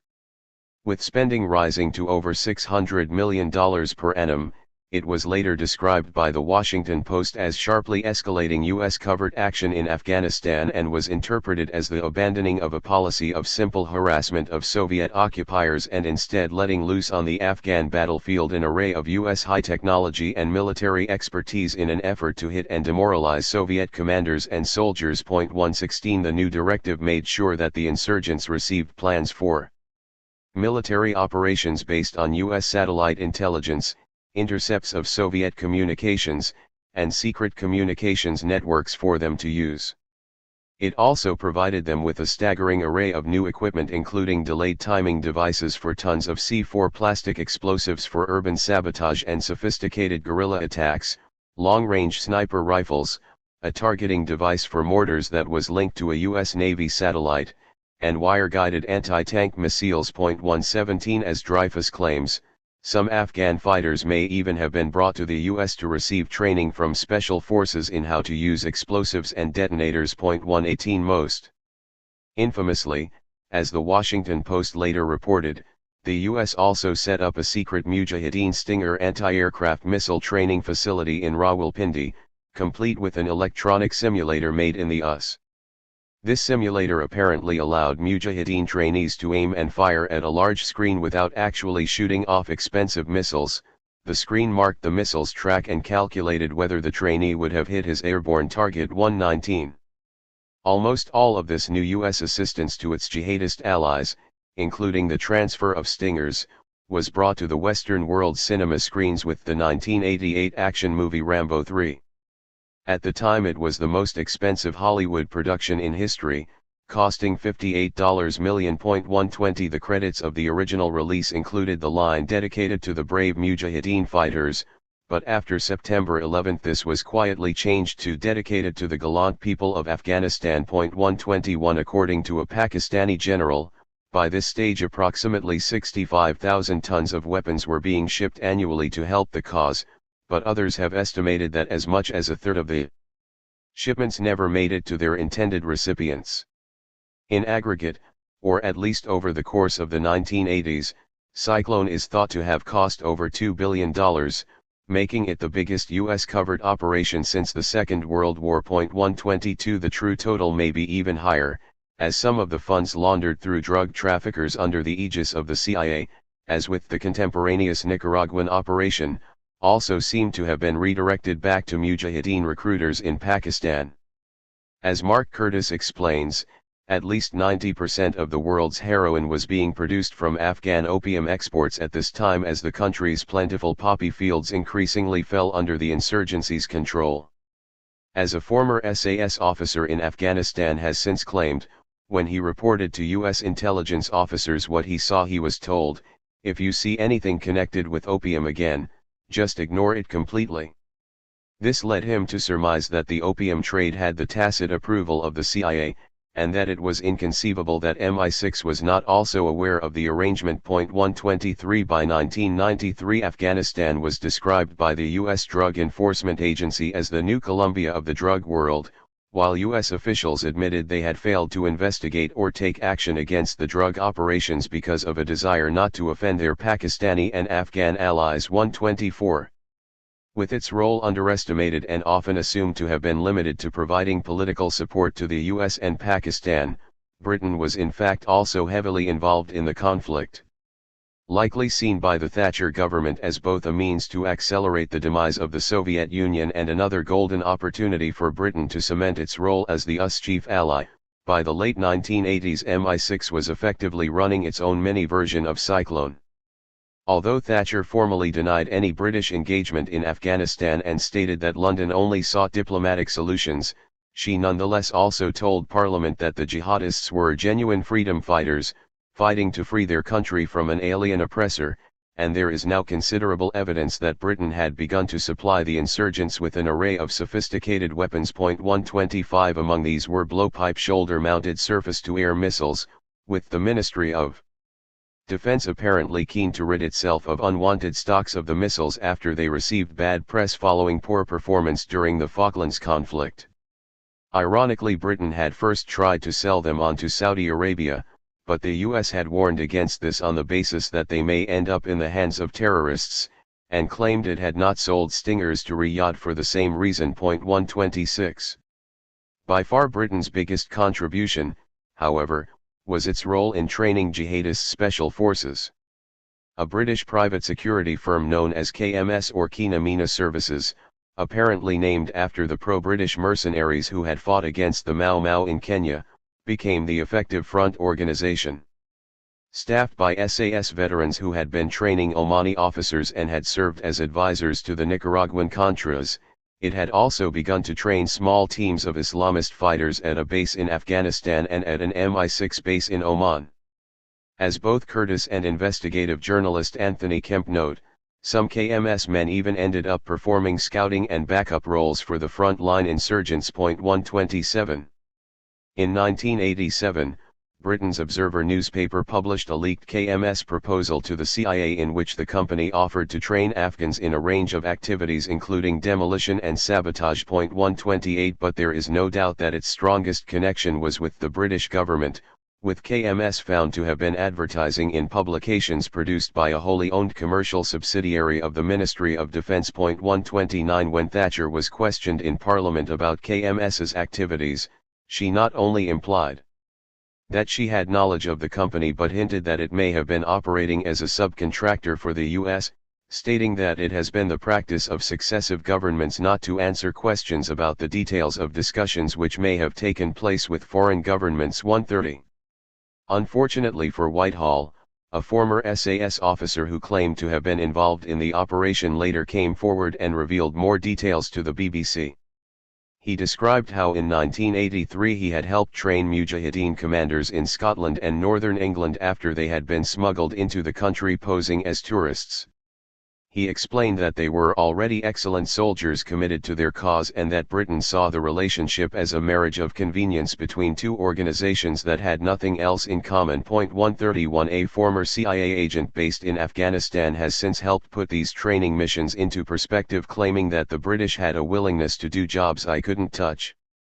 They basically took care of the how to kill people department. 132 Further corroboration has been provided by a former Libyan jihadist who, in an interview with the Jamestown Foundation, has described his experiences after arriving in Afghanistan in 1989 towards the end of the conflict.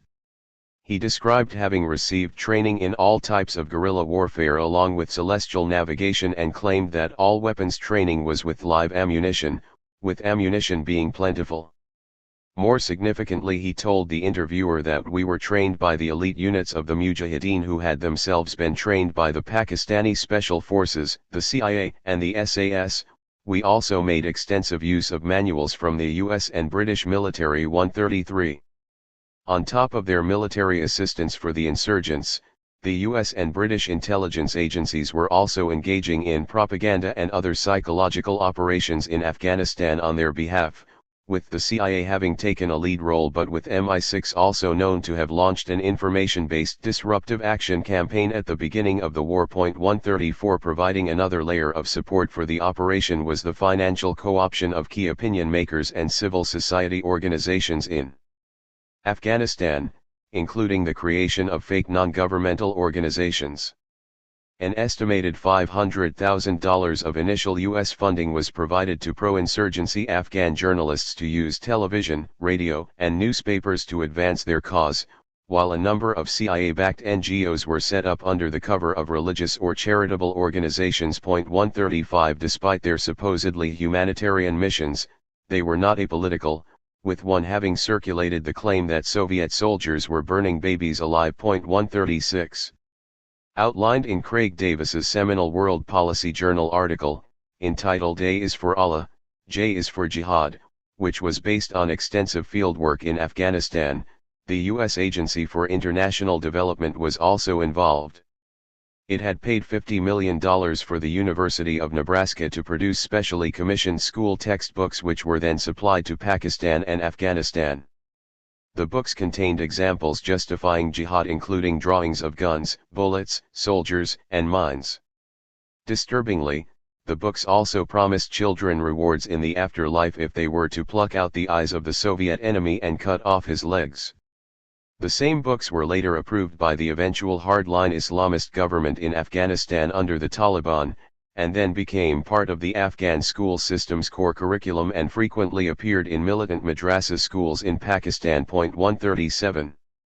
In many ways these propaganda strategies had a long pedigree in the country, as ever since the 1950s the US-backed Asia Foundation had been providing funding to members of staff at Kabul University, with a focus on mobilizing the country's Muslim communities and establishing links between leading Afghan Islamists and U.S. policymakers. 138. With the help of such NGO work, by the 1970s the U.S. Embassy had identified a particularly conservative clerical family as having leadership potential and the ability to set back the leftist cause, at least in the countryside. Another possible leader was a professor whose theology department had been one of the biggest recipients of Asia Foundation funding. Members of his secret organization of Muslim youth, along with many of his students, ended up meeting U.S. officials on several occasions. 139. According to political scientist Robert Wersing, and confirmed by a former Pakistani official, CIA funding to such individuals, including the leaders of the Jamaat-e-Islami, seems to have begun shortly after. 140. Foreign fighters, foreign cash. No major Anglo-American Cold War counter-revolution would have been complete without the deployment of large numbers of foreign fighters.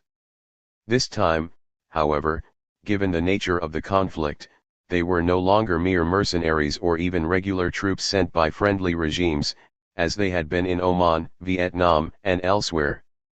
Instead, the ideologies underpinning the insurgency allowed for the mass recruitment of jihadists from all over the Islamic world, most of whom flocked to Pakistan and then entered Afghanistan to fight for what they believed was the best chance yet of establishing an ultra-conservative Islamic state. Over the course of the 1980s an estimated 100,000 such fighters arrived, with most gaining important war zone experience and invaluable training in how to operate advanced weaponry and other sophisticated military equipment. 141. As an endowed professor at Columbia University, Mahmoud Mamdani, has since described, this was the context in which an American-Saudi-Pakistani alliance was forged, and religious madrasas turned into political schools for training cadres. The Islamic world had not seen an armed jihad for centuries. But now the CIA was determined to create one. Adding to this, Mamdani also explained that the prospect of uniting Muslims from across the world behind a new holy war against the Soviet Union had become an important prong of the Reagan administration's Cold War stance. 142. Naturally, the global rat lines to get the jihadists to Central Asia were approved by the Western powers and, for those coming from the conservative Gulf monarchies, facilitated by their own governments. According to former CIA Director Robert Gates, the agency was well aware of the system but did nothing to discourage the recruitment of these Arab Afghans. 143 delegations of fighters even began to arrive in Pakistan from London in 1981 and, according to the Daily Telegraph, black Muslims from the US were also soon turning up. 144 Indeed, a former Department of State official, interviewed by the author, estimates that more than 50 recruiters were operating in different US cities at this time, either soliciting donations or facilitating the flow of fighters out of the country. 145 Meanwhile, in the case of Egyptian volunteers, many of whom were prisoners released by Anwar Sadat, US instructors were sent to train them up before they were then transferred to Afghanistan. As a former CIA official who had been based in Pakistan during this period remarked, Muslim governments emptied their prisons and sent these bad boys over there. 146. Perhaps unsurprisingly, given their motives and backgrounds, the foreign fighters were widely considered to be the most brutal of the conflict's belligerents. According to US media reports, an apparent tactic of these jihadists was the mutilation of victims, including cutting off noses, ears, and slices of skin. 147 In 1985 The Washington Post noted how their prisoners were living lives of indescribable horror and were often held in animal cages. 148 By the end of the war they were described by the Los Angeles Times as having turned on each other many times, with mass political killings in refugee camps, drug wars, and gangland-style infighting. 149 As a former jihadist recalled, the foreigners also injected a sectarian element to the war, many having come not only to fight the Soviet Union but also to cleanse Afghanistan of its Shia minority. 150 Moreover, they were also blamed for introducing suicide missions to the insurgency, with Steve Coll observing that it was only the Arab volunteers from Saudi Arabia, Jordan, Algeria, and other countries, who later advocated suicide attacks. In contrast, as he explains, most of the indigenous combatants were still tightly woven into family, clan, and regional social networks and thus never embraced suicide tactics in significant numbers. 151. Despite the vast funding already assigned to Cyclone, the US made sure it also helped the growth of the jihadists' nascent global financial networks. Under its new intelligence chief, Turki bin Faisal al Saud, Saudi Arabia had agreed to match all US funding for Afghanistan, dollar for dollar, with Grand Mufti Abdulaziz bin Baz, the founding vice president of King Faisal's Islamic University of Medina, having usefully issued a fatwa calling for a wealth tax to support the fighters in Afghanistan. 152 Moreover, as numerous sources have claimed, whenever Saudi payments were late, Cyclone's frontman, Charlie Wilson, would fly to Riyadh to place pressure on the government. 153. By this stage Saudi Arabia's eagerness to help was likely not only a function of its interdependent oil for protection relationship with the US and its proximity to the Muslim Brotherhood, but also due to its fear of an internal Islamist uprising against its increasingly decadent and overtly pro-Western monarchy. Having witnessed the rapid replacement of the Uzbek Shah of Iran by a revolutionary Islamic Republic, it had also been jolted by the attack and seizure of the Grand Mosque in Mecca in November 1979. Taking hostages and holding them for 2 weeks, the armed protesters represented a conservative Wahhabi sect that intended to consecrate one of its members as the Mahdi or Messianic Redeemer of Islam.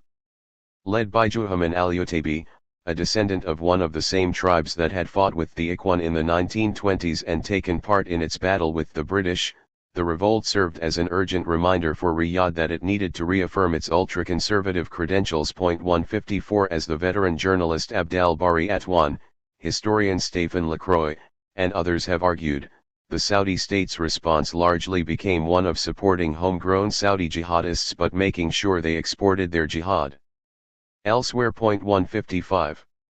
Given the scale of Operation Cyclone and the US requirement that funding channels remained as discreet as possible, most of the Saudi financial support ended up being routed through a circuitous network of overseas banks, front companies, and ostensibly non-governmental organizations.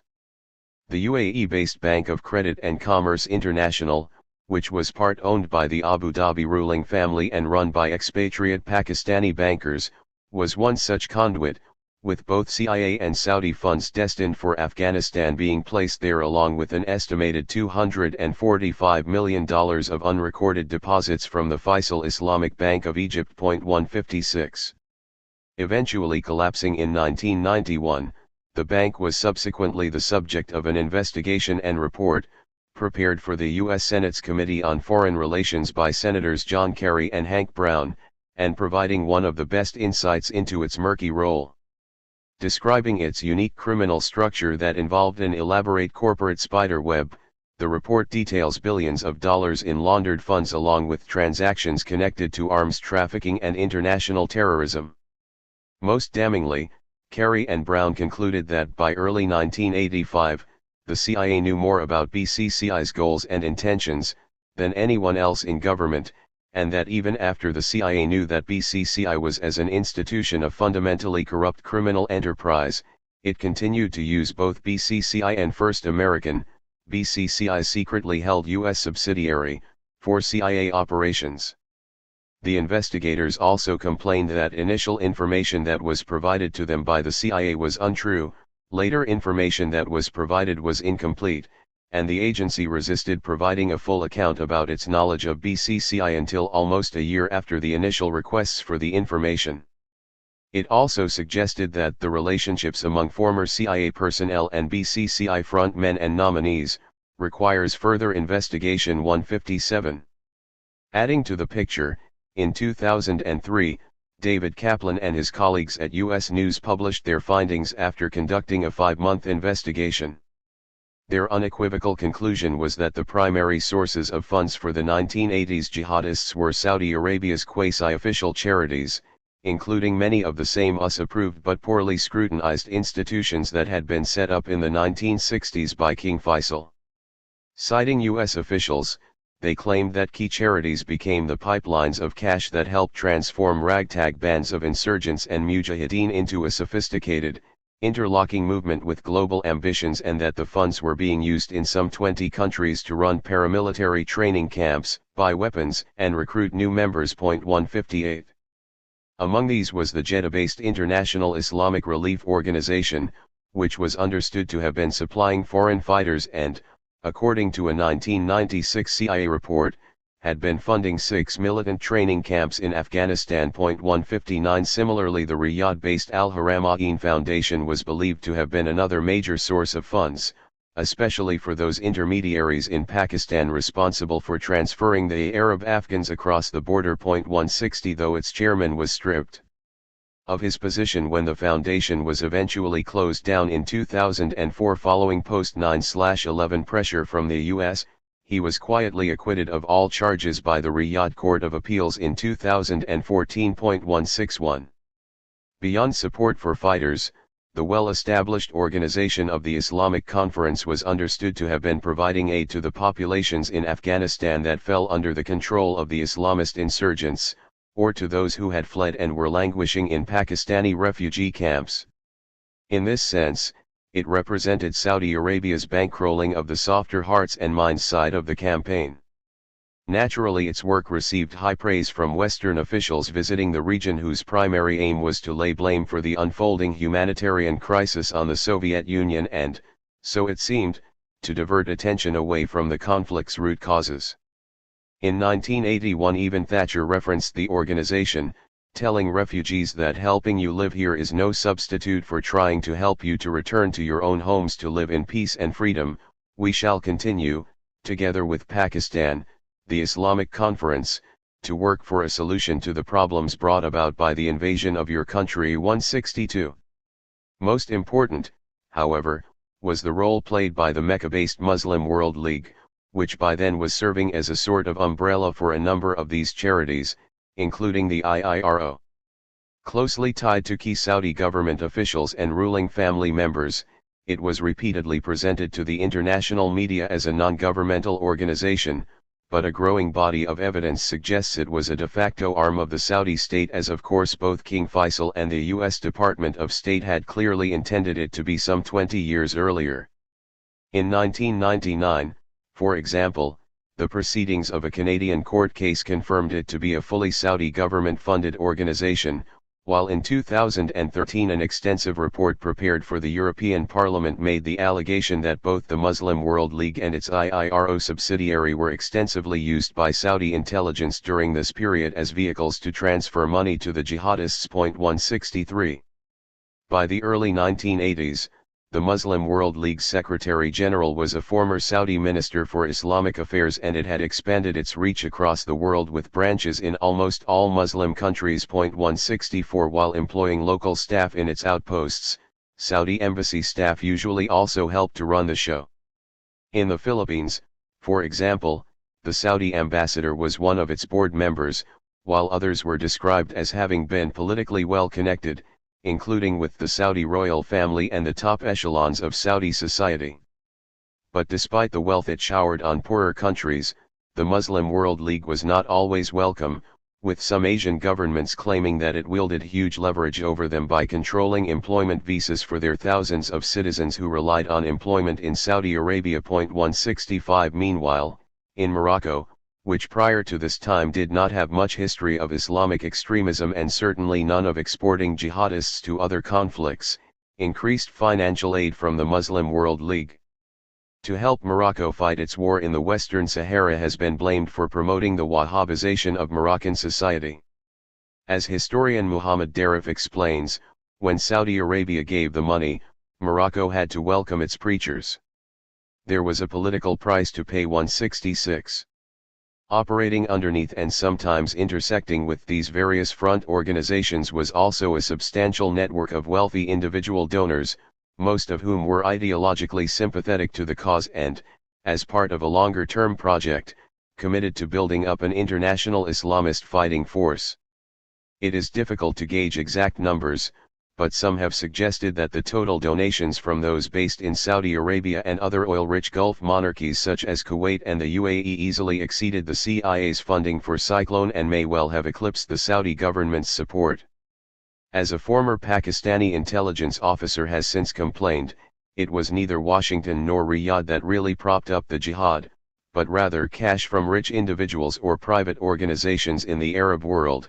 Without these extreme millions, the flow of arms actually getting to the Mujahideen would have been cut to a trickle. 167. Describing much of this phenomenon in her well-researched 2006 book, Thicker Than Oil, America's Uneasy Partnership with Saudi Arabia, Rachel Bronson, former director of Middle East Studies at the Council on Foreign Relations, made the allegation that the governor of Riyadh at the time, Salman bin Abdulaziz Al Saud, was organizing funds flowing to Afghanistan and that he helped to recruit fighters destined for Afghanistan. She also explained how the Grand Mufti himself had supplied $25 million to a key Afghan commander so that a new party could be founded. 168. Later described by the Washington Institute as the most senior Islamic authority to open the door to the religious legitimization of Palestinian terrorism, the Grand Mufti's role in Afghanistan was also understood to fit with his persistent attempts to move Saudi Arabia in the direction of strict and severe fundamentalism. 169. Named after him, the Abdul Aziz bin Baz Foundation still survives and describes itself as continuing to be blessed with direct and continuous support from Salman, who is of course the current king. 170. A former CIA officer has since estimated that over the course of the 1980s such private Saudi donations to the Afghan jihad reached over $20 million per month. 171. According to Kaplan's study, by the end of the decade there was so much private Saudi money in the region that even mid-level jihadists were making 7 times Pakistan's average wage. 172. A former CIA station chief based in Saudi Arabia has corroborated much of this by explaining that this led to a situation in Afghanistan where there was always somebody ready to give money to someone. There was a lot of free enterprise going on. 173. Indeed, as a former jihadist and veteran of the conflict recalls, for those private financiers who preferred to avoid direct money transfers, expensive cars were simply imported into the Gulf monarchies and then driven via Iran and Afghanistan to Pakistan, where they would be sold for a high price with no taxes paid, before the proceeds were passed on to trusted recruiting sergeants. 174. Among the most able and best connected of these local fixers was Abdul Rasul Sayyaf, an Afghan commander who was the main recipient of the Saudi Grand Mufti's donations and served as a mentor to the eventual alleged 9/11 mastermind Khalid Sheikh Mohammed, along with others operating out of the Muslim World League's office in Peshawar. Among the latter was the Palestinian professor Abdullah Azzam, who had previously taught at the ultra-conservative King Abdulaziz University in Jeddah before being moved by the Muslim World League in 1980 to a teaching position at an Islamic university in Pakistan. 175 Even while working in Saudi Arabia, he had been publishing a magazine entitled Al-Jihad, which repeatedly called for the establishment of an Islamic state stretching from Spain to the Philippines, thus earning him the nickname the Father of Global Jihad. 176 In particular, he had stated in suitably Cold War-friendly terms that a viable Islamic state could be constructed beginning in Afghanistan on the ashes of communist hegemony, and that true Muslims were obliged to perform hijra, the act of migrating to an Islamic state. 177 He also became known as one of the main proponents of promoting a sectarian edge to the Afghan conflict, a call which was thought to have intensified as Saudi and other Gulf donations increased. And as an advocate of suicide bombing, given his emphasis on the rewards that martyrs could expect to receive in their afterlife. 178 But it was the arrival in Pakistan of the young Saudi protege Osama bin Laden that really transformed the jihadi landscape. Having read economics and business administration at King Abdulaziz University, his real interest had quickly turned to religion, and he duly fell under the sway of Azzam. With private wealth, and hailing from the powerful and well-connected bin Laden business dynasty, he was quickly able to cultivate supporters of his own and sponsor causes of his choice. After being approached by key Saudi princes and Saudi intelligence officials in 1978 or 1979, his help had first been sought in inserting jihadist fighters into Yemen to combat the People's Democratic Republic, before he was later asked to help recruit fighters for the Afghan campaign. 179 Reconnecting with his old teacher in Pakistan, and forming a relationship with Sayyaf, bin Laden had set up a new organization in a house he had bought in Peshawar with their help. 180 Known as the Afghan Services Bureau, or Maktab al-Qadamat, it was designed to serve as a conveyor belt for foreign recruits and was backed for several years to the tune of $600 million by a shadowy network of Gulf-based patrons known as the Golden Chain. 181 Significantly, it also became proactive in identifying new donors, with bin Laden and Azzam dispatching road shows around the Gulf to solicit further aid. One such trip was undertaken by an organization calling itself the Islamic Union for the Liberation of Afghanistan, which was invited to Abu Dhabi by a group of sympathetic journalists and a former Afghan judge working as a preacher in the UAE. 182 By the mid-1980s, Maktab al-Qadamat was understood to have become the preeminent recruitment agency, with former jihadists claiming it offered fighters the best opportunity to see action. 183 According to former CIA Director Robert Gates, its Arab recruits were often signed up after being told they would be paid $300 a month by bin Laden. 184 With business booming, the organization became bigger and more complex, eventually morphing at some point in 1988 or 1989 into Al-Qaeda or the base, in reference to one of bin Laden's most prominent training bases in eastern Afghanistan. 185 Despite Azzam's long history with the Muslim World League, and the fact that another of Al-Qaeda's founders, the Saudi citizen Wal Hamza Julaydin, was also one of its former employees and had previously been working in Arizona, Maktab al-Qadamat did not seem as directly connected to the Saudi state or the CIA's Operation Cyclone as some of the other Pakistan-based fronts. 186 Nonetheless, there are strong indications that at the very minimum they were indirectly supported and encouraged throughout the conflict. Writing in The Guardian 3 weeks before his death in 2005, former British Foreign Secretary Robin Cook claimed bin Laden was a product of a monumental miscalculation by Western security agencies. 187 As investigative reporter John Cooley has described, in the early 1980s the CIA had immediately recognized bin Laden's impeccable Saudi credentials and had thus given him free rein in Afghanistan to organize Islamist fighters. 188 He was also thought to have dispersed aid received from U.S. and British sources and, in 1986, As is now clear, the CIA, in cooperation with bin Laden, had even helped to build a large underground camp in Khost, which was to serve as field hospital and weapons store for Maktab al-Qadamat and later Al-Qaeda. 189 Most damningly, as revealed by U.S. Department of Treasury reports and witness interview transcripts collected by lawyers in a recent U.S. court case. U.S. raids that had later taken place on the offices of a Saudi-linked charity in Bosnia discovered handwritten notes between bin Laden, Azam, and Juladen that were written on Muslim World League and Saudi Red Crescent Society letter-headed paper. Among the messages were requests for weapons to be inventoried and for an extreme need for new weapons. 190. The Islamic Republic of Iran, a secret relationship. In contrast to the heavily stage-managed Afghan jihad and the US-sponsored efforts to establish a fundamentalist Sunni Islamic State in its wake, the conservative Iranian religious establishment's ability to hijack the long-running Tehran protests of 1978 and 1979, oust the US-compliant Shah, and then found a hardline Islamic Republic of its own had initially shocked the Western powers but not necessarily worried them. Even though the US had, as Robert Dreyfuss argues, catastrophically underestimated the newfound power of political Islam in Iran. 191 This was not necessarily a complete surprise given the US and Britain's earlier described support for Ayatollah Abolghasem Kashani. Far worse, in both Cold War and commercial terms, would have been a secular, nationalist, or pro-democracy movement capable of gaining control over a key Western ally and then developing its own economic and foreign policies.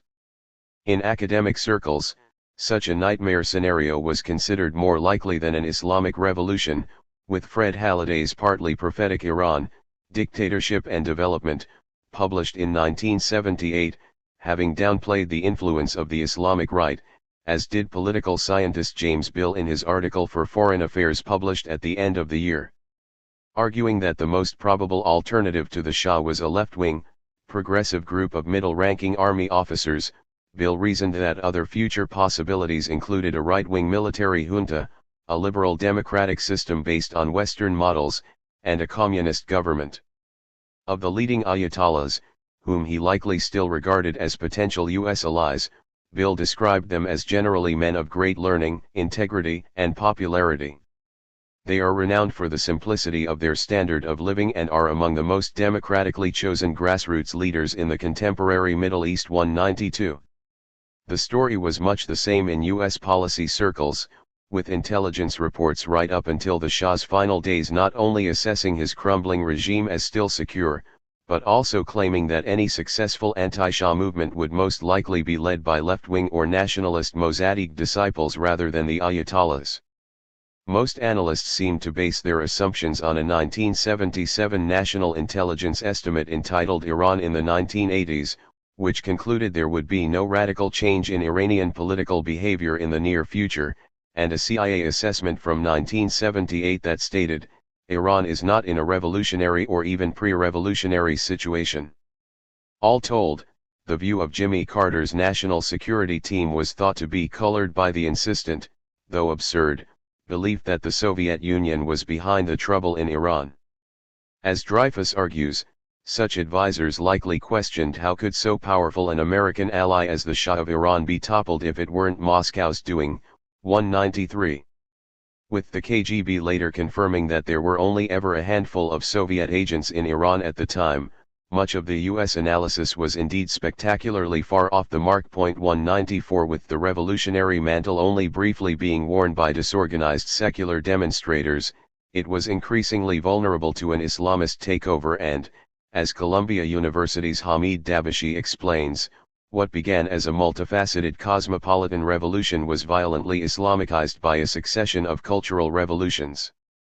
University purges, mass executions, forced exiles, and the conniving abuse of a regional crisis. 195 Similarly, as Iranian-born journalist Jasmine Ramzi has since claimed, many of the Iranians who welcomed the revolution didn't necessarily support the new religious state, instead they wanted an anti-imperialist, democratic revolution. 196.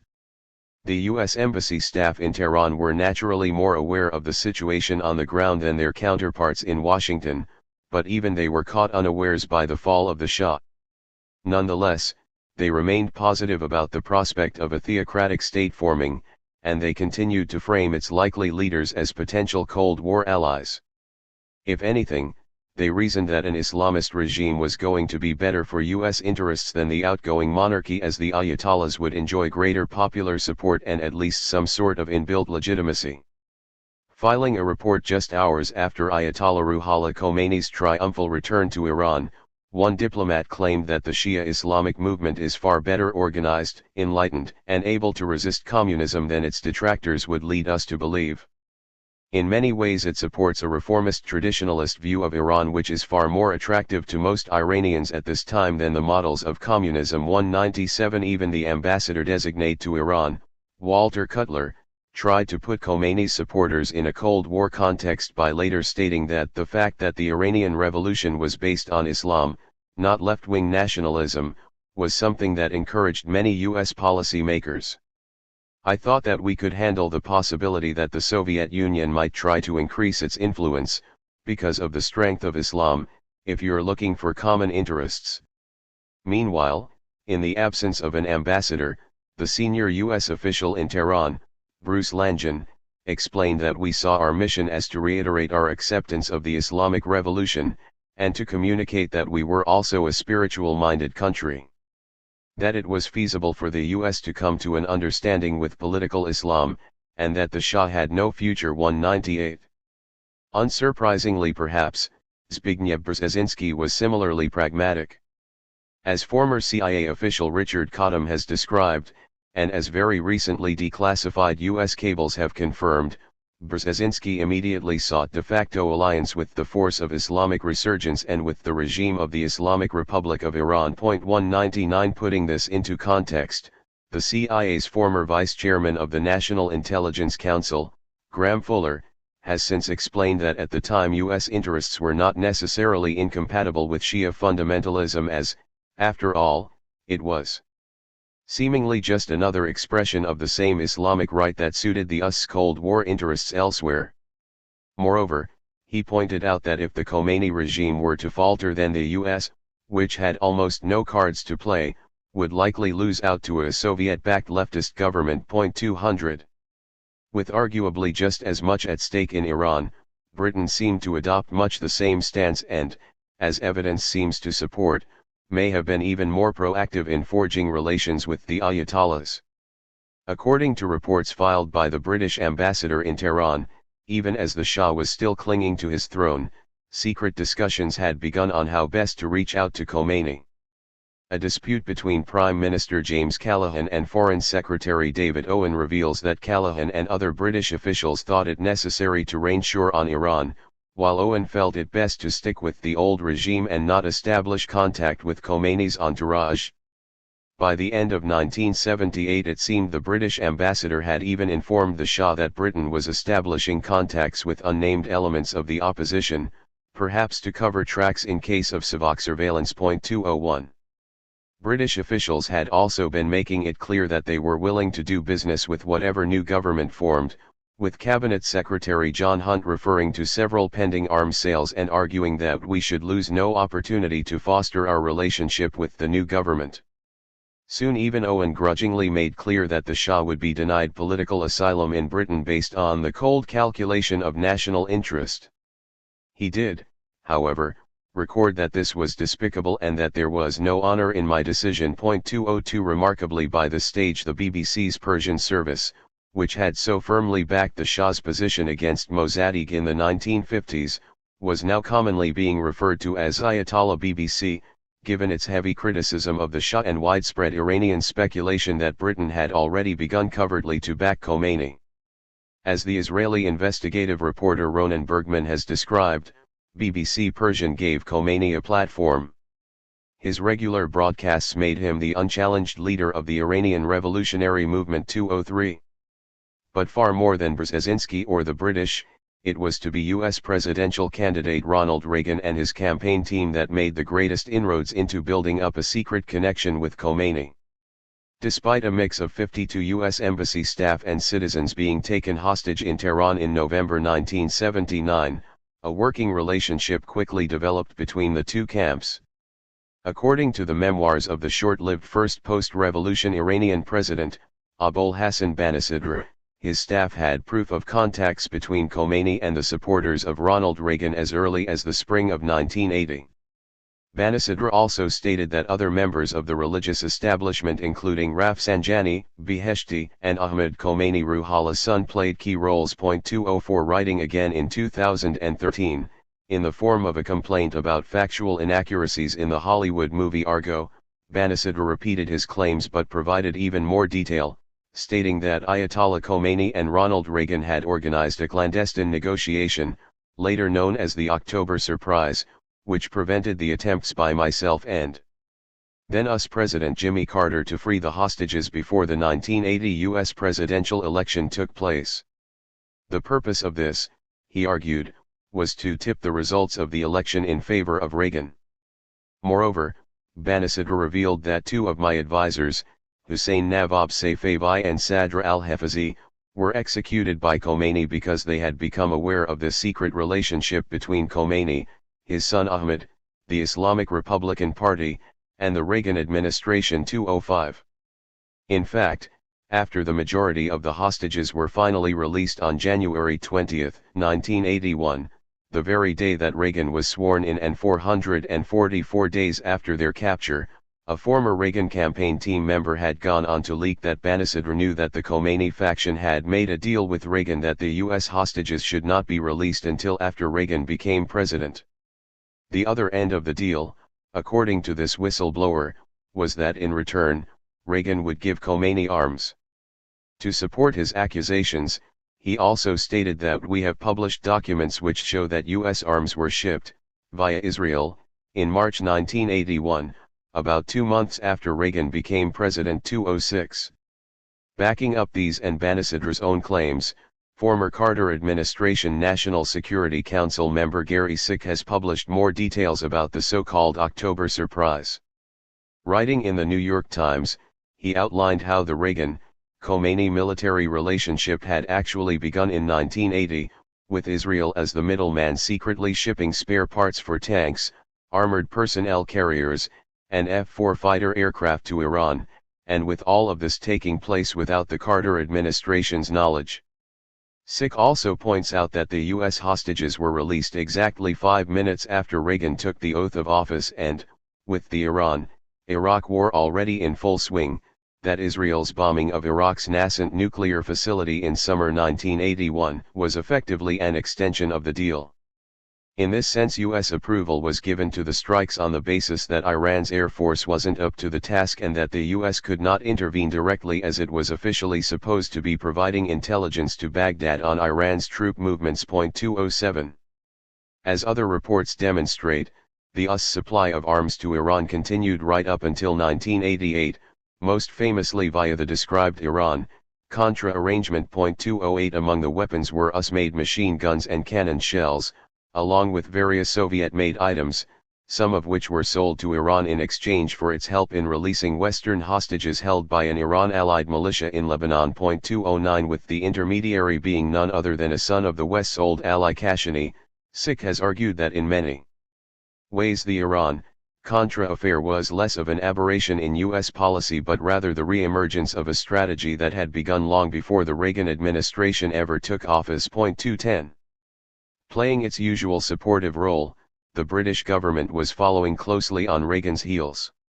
Although it may have ceased arms shipments to Iran during the US hostage crisis, statements made by Thatcher indicate that Britain had nonetheless continued to train Iranian military officers throughout the period. 211. After Reagan took office and the hostages were released, the green light seems to have been given for much more intensive collaboration, although, as with the US, Britain was officially supporting Iraq in the Iran-Iraq War, so it had to take suitable precautions. Using the Iranian-born fixer Jamshid Hashimi as its go-between, Britain began to supply foreign-manufactured arms to Iran, including Chinese silkworm missiles. In 1985, for example, MI6 sent an undercover female agent to China, ostensibly acting as the middleman's secretary, to help arrange the deal, which was ironically codenamed the October Contract. 212 Other British deliveries included non-lethal parts including tank engines, sent so that Iran could keep its British-built fleet of Chieftain tanks running, along with hundreds of Land Rovers and British-manufactured air defence radars. 213 British naval guns were meanwhile being shipped via Singapore, while Greece was also used as a transit point for the same British-made gunboats that were eventually used by Iran against civilian shipping in the tanker war phase of its conflict with Iraq. 214 Most remarkably, by the late 1980s, a British government-owned company, Royal Ordnance, shipped explosive powder and other chemicals to Iran. 215 On an intelligence level, US and British cooperation also deepened, with arguably an even better relationship developing with the Islamic Republic than they had enjoyed with Iran in the latter years of the Shah's reign. In 1983, following the debriefing of a formerly Iran-based KGB agent who had defected to Britain, the CIA and MI6 jointly began to pass on information to the Tehran regime about Iranian communists and other leftists. Going far further than the Shah ever had, Khomeini made over 1,000 arrests and executed several leaders of the Today Party. As James Bill describes, this was regarded in the West as successfully completing the dismantling of the Iranian left, even though the CIA and MI6 had long been aware of the Islamic Republic's propensity for executing political prisoners without trial. 216 Battlefield data also flowed to Iran, with CIA Director William Casey having helped set up a system to provide information on the Iraqi armed forces. Secret meetings were held between Casey, National Security Council members, Israeli intelligence agents, and their Iranian counterparts including Akbar Hashemi Rafsanjani. 217 In return, notwithstanding the anti-Shia sectarian element that had been introduced by Abdulaziz Azzam and others to the concurrent Afghan jihad, Iran also seems to have done its bit for Operation Cyclone. As Abdel Bari Atwan notes, it is often forgotten that 8 of the insurgency's main brigades, including the Afghan Hezbollah and Harakat-i-Islami, were made up of Shia fighters. 218 Often carrying pictures of Khomeini in their pockets, they were frequently reported to be receiving supplies from across the border and, as claimed by the US media, their commanders were sometimes even seen transferring heavy weapons, including Stingers and rocket-propelled grenade launchers, to the Iranian army. 219 4. Allied to jihad, useful idiots. The Taliban, America's new ally. Facing mounting internal pressures including low oil revenues, severe government retrenchment, and secessionist calls from its outlying republics, by the late 1980s the Soviet Union was sending out strong signals that it sought disengagement from its bloody misadventure in Afghanistan. 1 Agreeing to pull out in early 1988 on the condition that the Western powers and Pakistan ceased arming Basmachi extremists, thus using the same term applied to the British-backed Turkmen Islamists earlier in the century.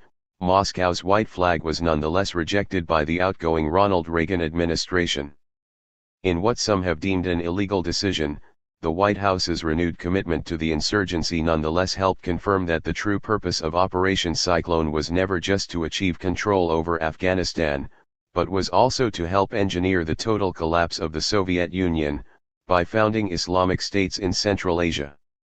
Certainly, despite the conventional wisdom that the US withdrew its funding and support for the insurgents when Moscow finally made its withdrawal a year later in 1989, nothing could be further from the truth. 2. Warning the US of the rise of a hardline state in the wake of its retreat, the Soviet Foreign Minister Eduard Shevardnadze also reportedly asked for US cooperation in limiting the spread of Islamic fundamentalism. Similarly, when meeting with his CIA counterparts, KGB Director Vladimir Kryukov lamented the rise to power in Afghanistan of another fundamentalist government, a Sunni complement to Shia Iran, while even Pakistani Prime Minister Benazir Bhutto told the newly installed President George H. Bush that he was creating a Frankenstein in the region. 3. But with the prize of full Cold War victory within sight, all such warnings fell on deaf ears as funding and weapons continued to flow to the jihadists, some of whom were even mounting cross-border incursions into Soviet territory. According to former Pakistani intelligence officials, hundreds of fighters were pushing up to 25 kilometers across the border, while thousands of CIA and Saudi printed copies of the Quran translated into Central Asian languages were being smuggled into Soviet border towns and cities. 4 With the US keeping the pressure on Moscow even after the Soviet Union formally came to end and the new Commonwealth of Independent States had been declared, Russian officials complained that over 5,000 jihadists who had been training in Afghanistan had turned up in Tajikistan to fight its government, while in 1991 Charlie Wilson managed to secure a final $200 million tranche of funding for the insurgency. 5. According to available photographic evidence and the accounts of campaign veterans, even those fighters who briefly returned to Saudi Arabia that year to help shore up the kingdom against a possible Iraqi invasion were rewarded by the US, which turned a blind eye to their pillaging of heavy weaponry from Saddam Hussein's fleeing forces in Kuwait. With cooperation from Pakistani intelligence, much of this new jihadist firepower was then sent back in convoys to Afghanistan before being passed on to the so-called Haqqani network. Led by Jalaluddin Haqqani, it was by then running one of the biggest militias and was understood to be closely intertwined with Al-Qaeda. 6. With such powerful paramilitaries easily able to subdue most remaining post-Soviet resistance, and with no functioning Afghan government left for the United Nations to transfer any transitional authority to, the US vision of an Afghan Islamic State was getting close to reality. Able to enter the shattered city of Kabul, the jihadists quickly rolled back all of the People's Democratic Party's earlier reforms, stripped women of their rights, banned alcohol, restarted public executions, and implemented Sharia law. 7 With the Taliban, or students, organization emerging as the dominant politico-religious force by the mid-1990s, it was soon the de facto government and even began to appoint ministers. Having forged working relationships with the likes of Haqqani and Gulbuddin Hekmatyar, it also reached out to Osama bin Laden and the many remaining Arab Afghans, and effectively offered them permanent sanctuary. With Afghanistan now one of the most repressive and backward regimes on the planet, the US could of course not afford to establish a formal relationship with the Taliban, but regional allies such as Saudi Arabia, the UAE, and Pakistan were free to do so. As Al-Qaeda defector transcripts recently released by a US court have revealed, the Saudi government was in fact the first to grant official recognition to the Taliban in a move almost certainly approved by the US Department of State. 8. In addition to such intermediaries, there is evidence the US also began to develop some low-key links of its own. In 1997 an Amnesty International report described how many Afghan analysts believe that the US has close political links with the Taliban militia. They refer to visits by Taliban representatives to the US in recent months and several visits by senior Department of State officials to Kandahar, including one before the Taliban took over Jalalabad. 9 In part it seems these meetings were propelled by increasing US interest in building Trans-Asian energy infrastructure through Afghan territory. Brought all the way to the Unocal Oil Company's offices in Sugar Land, Texas, in December 1997, a senior delegation of Taliban officials had been asked to support a pipeline project that aimed to supply Central Asian gas to South Asia and ultimately Pakistani ports on the Arabian Sea, thus allowing Unocal to bypass Russia, Iran, and China. As the BBC reported, Unocal already had a deal in place to buy gas from Turkmenistan and sell it to Pakistan, but was worried that a rival Argentinian firm was also interested. Trying to gain the upper hand, Unocal offered the Taliban a 15% cut for every 1,000 cubic feet pumped through Afghanistan and promised to train 140 Afghans in the necessary pipeline construction skills. In another link to the University of Nebraska, Unocal had already commissioned the institution to train the men in Kandahar. 10. With so much at stake, many US officials unsurprisingly soon came to terms with doing business with the extremist regime. In 1997 one diplomat explained that the Taliban will probably develop like the Saudis, there will be an equivalent to Aramco, pipelines, an emir, no parliament, and lots of Sharia law. We can live with that. Similarly, a Department of State spokesperson claimed that the US found nothing objectionable in the Taliban's takeover of Kabul. 11 A future US ambassador to Afghanistan, who at the time was one of several US officials employed by Unocal to promote its scheme, even reasoned that the Taliban does not practice the anti-US style of fundamentalism practiced by Iran, it is closer to the Saudi model. The group upholds a mix of traditional Pashtun values and an orthodox interpretation of Islam. 12 Britain, meanwhile, was already running its own version of a Taliban embassy in London after having granted sanctuary to a former commander of one of the militias it had helped train in the 1980s and who had then gone on to become the Taliban's European representative. 13 As Mark Curtis notes, by then the British manufactured blowpipe missiles earlier supplied to the Mujahideen had even started to reappear as part of the Taliban's official arsenal. 14 Although there was no Cold War left to win, there are suggestions that on top of the pipeline prospects the US was equally keen to keep manipulating the Taliban's rise and survival, as its continued existence helped to keep on edge many of the newly independent Muslim-majority Central Asian republics. Worried over the spread of Taliban-like extremist Islam in their own backyard, their governments became much more amenable to US overtures to establish and lease military bases in their territory. 15 With many such US missions successfully set up by the end of the 1990s, US Congressman Dana Rohrabacher's statement to a Senate Foreign Relations Subcommittee in 1999 that the US government was continuing to conduct a covert policy of supporting the Taliban on the assumption that the Taliban would bring stability to Afghanistan seems to have represented only half the story. He did, however, make quite clear that the Taliban was the most anti-Western, anti-female, anti-human rights regime in the world. 16 Keeping bin Laden on board. Remaining a key figure in Afghanistan and Pakistan, but also increasingly active across the broader Islamic world, Osama bin Laden had continued to rise in prominence even after the end of the anti-Soviet war. According to Flagg Miller, a linguistic anthropologist who spent 10 years studying a batch of audio tapes discovered in bin Laden's Kandahar residence, it was only in the early 1990s that he assumed supreme leadership over al-Qaeda, as prior to that other militants fighting in Afghanistan had regarded him cautiously due to his wealth and Saudi nationality. Moreover, as Miller notes, an overlooked clause in al-Qaeda's founding charter had stated that the commander of the guards was not supposed to come from the Gulf monarchies or Yemen. 17 Running into trouble when trying to return to Saudi Arabia in 1991, given Riyadh's wariness of welcoming back hardened jihadists from their Afghan campaign, bin Laden had briefly been put under house arrest, with local state-owned media later attributing this to his irresponsible behavior that contradicts the interests of Saudi Arabia and harms sisterly countries, and his refusal to obey instructions issued to him. 18 But according to a classified U.S. intelligence report obtained by investigative journalist Gerald Posner, the U.S. was aware of an unwritten truce that had already been reached between bin Laden and Riyadh.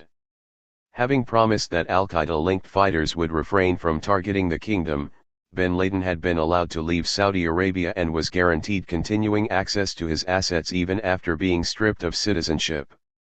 As with the Haqqani fighters who had earlier helped defend Saudi Arabia's northern border, bin Laden seems to have also offered such assistance. Although Riyadh appears to have declined, a number of al-Qaeda veterans were nonetheless understood to have then joined the Saudi Arabian National Guard after bin Laden finally left and moved to Sudan. 19 Meeting him there, prominent British journalist Robert Fisk eulogized him as a retired jihadist who by then was more interested in using his men to build roads and infrastructure. Bin Laden, in Fisk's words, was simply an anti-Soviet warrior putting his army on the road to peace. 20 Behind the scenes, of course, the Saudi quasi-government funding and private donations to al-Qaeda and other such groups continued to grow, with a report prepared for the European Parliament claiming that the same big charities that had earlier channeled funds to the Afghan jihad were by the early 1990s still diverting between 15 and 20% of their resources to such extremists. 21 Doubtless aware of this and certainly of the 1980s arrangements, given her access to extensive intelligence, former British Prime Minister Margaret Thatcher nevertheless stated, in a keynote address at a 1993 Chatham House conference entitled Inside Saudi Arabia, that the Kingdom of Saudi Arabia is a leader of the wider Islamic family of nations, and is a strong force for moderation and stability on the world stage. 22 If anything, by the mid-1990s, an even more formal funding flow had been established, with later U.S. court proceedings indicating that a meeting took place in 1996 in a Paris hotel, close to the Saudi embassy, between a group of Saudi princes and businessmen who came to an agreement to resume their financing of bin Laden's operations. 23 Apparently another example of the old golden chain in action, the eventual 9/11 Commission's report corroborated this by stating that evidence was available, indicating that the shadowy network had resumed its support for Al-Qaeda during this period so as to help maintain its influence in Central Asia after bin Laden's return from Saudi Arabia and Sudan. 24 According to Posner in the New York Times, the 9/11 report could have gone further, as the evidence on the golden chain was understood to implicate a former government minister in Saudi Arabia, 3 billionaire banking tycoons and several top industrialists. 25 Having visited bin Laden in person in 1996, Abdel-Bari Atwan explains that the Saudi funders also requested that bin Laden issue a statement declaring that the King of Saudi Arabia was a true Muslim. 26 In this sense it seemed powerful Saudis were still keen to keep Al-Qaeda on side and have at least some degree of control over it. Particularly alarming for them had been a widely circulating bin Laden fatwa published earlier in the year by a London-based Arabic-language newspaper. This called for a declaration of war against the Americans occupying the land of the two holy places, in reference to Mecca and Medina. 27 Indeed, French intelligence reasoned that the secret Paris meeting was primarily held in response to two attacks that had recently taken place on U.S. personnel in Saudi Arabia and the subsequent fears expressed by ruling family members that Al-Qaeda was beginning to turn on the kingdom. As per sworn statements later made by the Taliban's former intelligence chief Muhammad Koksar, it was alleged that within 2 years of the meeting Saudi Arabia's intelligence chief had managed to reach a more solid agreement with bin Laden that guaranteed him further Saudi funds and no extradition requests, in return for no further Al-Qaeda attacks on targets within Saudi Arabia. According to Simon Henderson, a research fellow at the Washington Institute for Near East Policy, U.S. and British official sources were aware of how these funds were being transferred to bin Laden by two Saudi princes and that it was official money, not their own, and amounted to hundreds of millions of dollars. 28 The fresh Saudi financing was partly spent on supporting extremist madrasas in Pakistan's northwestern frontier province. Among these was the Haqqaniya Madrasa, which had earlier been home to Haqqani himself and various Taliban members and was by then known as the University of Jihad. The Combating Terrorism Center at West Point has since detailed how Haqqani and his close relatives were able to travel freely to Saudi Arabia during this period to perform pilgrimage and raise additional funds for their expanding network. 29 Spread more widely, some of the new resources were evidently dispersed elsewhere across Central Asia and the Middle East, with an MI6 report prepared for the Foreign Office entitled Islamic Fundamentalism in the Middle East explaining that private Saudi and Gulf money donated for Islamic causes is a common factor in much of the region. The report also put forward the rather convoluted reasoning that while the British government may have reservations over the strong anti-Western streak exhibited by the main groups involved, and that the wider objectives of the groups are more or less incompatible with Western liberal principles, their fundamentalism is not necessarily synonymous with political radicalism or anti-Western policies. Seemingly still framing the problem in Zbigniew Brzezinski-style Cold War logic, MI6 also claimed that any threat of blowback to the West was unlikely to be serious as Islamic fundamentalism does not pose a coherent and monolithic threat to Western interests in the way that communism once did. Dealings with extreme fundamentalist regimes would be highly unpredictable but not necessarily unmanageable. 30. Certainly there is ample evidence that British intelligence actively tolerated Al-Qaeda's presence in London for much of the 1990s. Having set up a Wembley-based front company in 1994 called the Advice and Reformation Committee, bin Laden is understood to have visited in person, as noted in a later report prepared for the U.S. Congress in 2001.31, with bin Laden finally indicted by a U.S. federal grand jury in New York for his role in Al-Qaeda's bombings of U.S. embassies in Tanzania and Kenya in 1998. The court proceedings provided much more information about his London connections. Embarrassingly for Britain, it was revealed that on or about July 11, 1994, the defendant Osama bin Laden created the London office of Al-Qaeda, naming it the Advice and Reformation Committee and placing the defendant Khalid al-Fawaz in charge. The proceedings also stated that the office was designed both to publicize the statements of Osama bin Laden and to provide a cover for activity in support of Al-Qaeda's military activities, including the recruitment of military trainees, the disbursement of funds and the procurement of necessary equipment including satellite telephones and necessary services.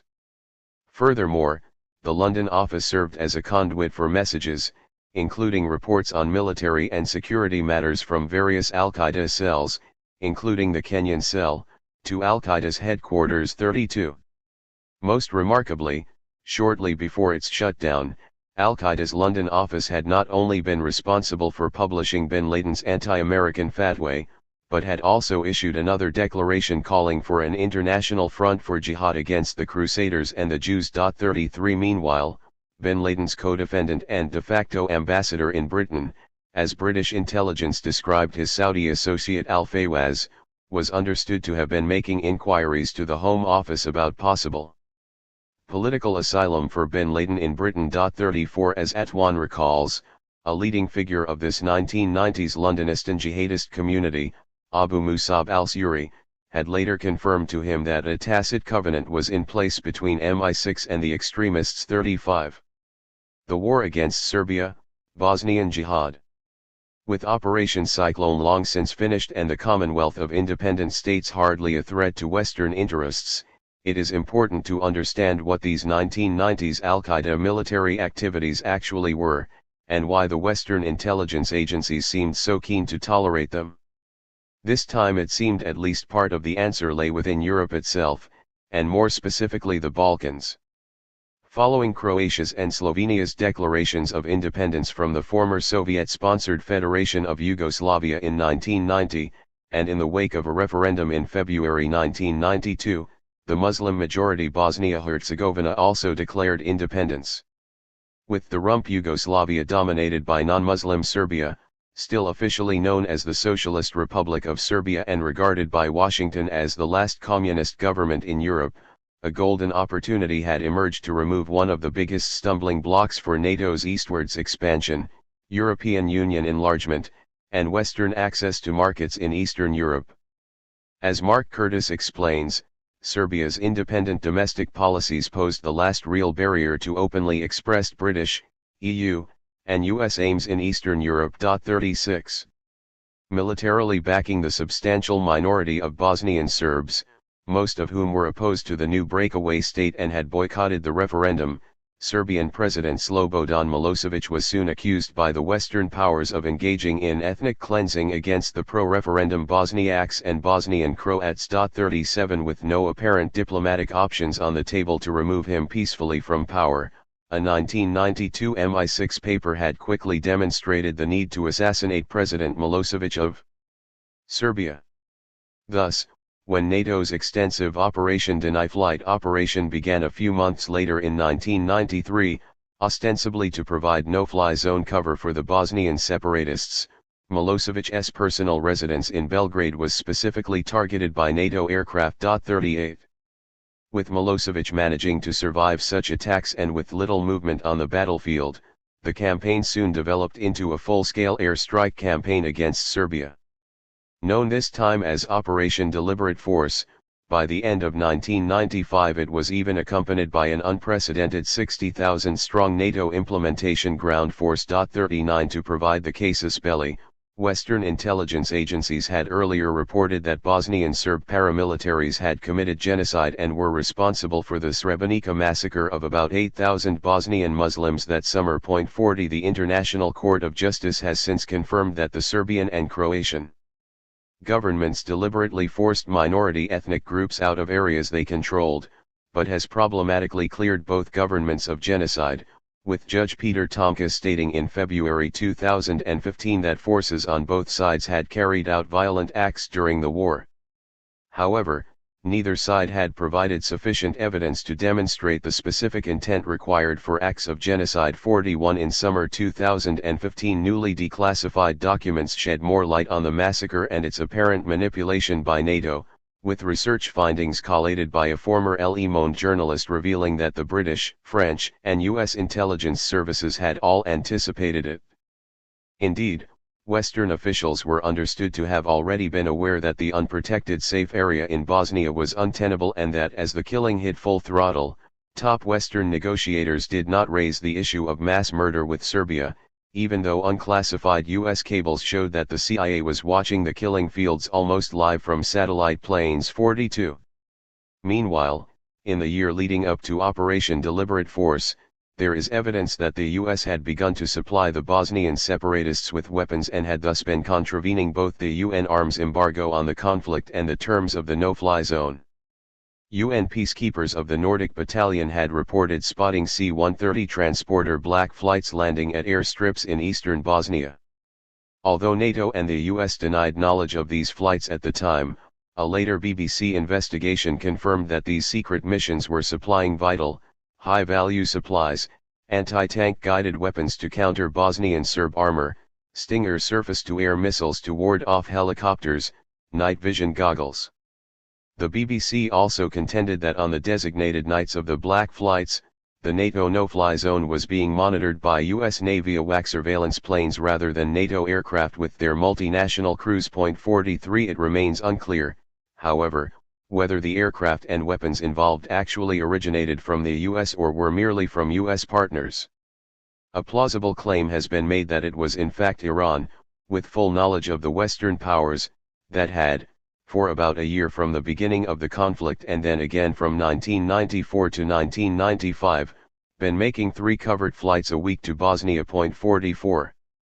Equally worryingly, a UN negotiator at the time and a former Norwegian foreign minister, Thorvald Stoltenberg, has since stated that over 100 operators from across the spectrum of US intelligence agencies were on the ground in Bosnia and that this intelligence gathering was aimed as much at the UN as the Serbs, and intelligence was passed directly on to the Bosnian government. He also explained that this information was often used to ratchet up the pressure on UN commanders to call for punitive airstrikes on the Serbs. 45 A former Bosnian fighter has similarly described how US special forces were active in Bosnia at the time, providing training to a number of fighters, some of whom were Islamist militants. 46 Rather than being official US troops, these special forces trainers seem more likely to have been part of a contract awarded to a private US company. 47 In 2010 a group of Serbs launched a lawsuit in the Federal Court of Chicago against such a company, on the basis that it had participated in genocide and had supplied weapons and training to combatants in violation of the embargo. Crucially, they claimed that activities relevant to the company's contract in Bosnia had also taken place in Virginia. 48. Britain's involvement in Bosnia has rarely been discussed, but the reports that are available strongly suggest it had reprised its tried and tested Cold War strategy of either nurturing or tolerating the Islamicization of a conflict. With little history of indigenous Islamic extremism, Bosnia certainly seems to have become home to a sizable number of foreign jihadists and preachers during this period. With British MPs concerned that the Balkans were becoming the new focal point for the international jihad, and that Britain was doing nothing to stop it from happening in Europe's own backyard, a Foreign Office minister tried to downplay the number of foreign fighters involved. 49 Nonetheless, successive claims have been made that British intelligence had been allowing poorly regulated Islamic convoys of mercy to set off from Britain to Bosnia. Organized by British Muslim charities, the trucks were ostensibly supplying aid but, as revealed by an extensive Sunday Times report based on the court testimonies of a British jihadist held in Karachi, they were in fact organizing clandestine support for the Muslim fighters and ferrying jihadists into Bosnia. 50 Similarly, as Mark Curtis has described, the Finsbury Park-based extremist preacher Abu Hamza al-Masri, who had already set up his supporters of Sharia organization to support the Mujahideen around the world, was also helping to prepare the convoys. This was done by supplying food and medical supplies, but also by assisting the flow of fighters out of Britain and then back into Britain without being questioned by the authorities. 51 In this light, British citizens can perhaps better understand not only why Bin Laden's office was freely functioning in London at this time, but also why characters such as al-Masri, who had repeatedly expressed support for bin Laden and the need to create an Islamic caliphate, were still very much at large. Reportedly even the Queen had expressed bewilderment as to why al-Masri had not been arrested. In fact, it was only in 2004, and only then following a US extradition request, that the British police finally arrested him. 52. To some extent it seems the US had also chosen to go a bit further than just supporting the native separatists, as the Department of Defense and the CIA were both understood to have brokered further Operation Cyclone-like alliances with the international jihadists. According to Richard Holbrooke, former US chief negotiator in the Balkans, this led to yet another pact with the devil, as the Bosnian Muslims wouldn't have survived without this help. 53. From the US itself, in a sort of parallel to the British convoys of mercy, American Muslim veterans of the Afghan Jihad were being recruited by Al-Qaeda-sponsored Egyptian networks and then brought over to Bosnia to fight as soldiers or serve as trainers. 54. The majority of the foreign jihadists, however, appear to have been the old Arab Afghans whose fight in Central Asia had come to an end and who sought redeployment to the next battlefield. Estimates for the total jihadist migration vary greatly, with anywhere between 850 and 4,000 such fighters arriving to help against the Serbs, and in some cases they may have even been airlifted from Afghanistan to Europe by the US. 55. The emir of the resettled Arab Afghans in Bosnia was thought to have been a Saudi citizen of Indian descent who had fought in Afghanistan and had then set up his new headquarters in Travnik, a small town in the mountainous central canton of Bosnia. 56. Overseeing several training camps in the region, the emir was understood to have relied upon a small core force from the Gulf monarchies, which included two of the eventual Saudi 9/11 hijackers and Khalid Sheikh Mohammed. But there were also contingents from elsewhere in the Middle East and North Africa, most of whom were disaffected, often unemployed youths. 57. According to a Bahraini Al-Qaeda defector who later testified to a UN panel, he had previously trained in Afghanistan camps before joining a unit in Bosnia comprising 70 Arabs, 25 Turks, and only about 12 Bosnians. 58. Officially the Jihadist Foreign Legion was affiliated with regular Bosnian military units, but in practice they were operating as separate shock troops, independently of formal military control. By 1995 their infrastructure in Bosnia was thought to have been so strong that they were able to send many of their new local comrades to training camps in Afghanistan and Pakistan.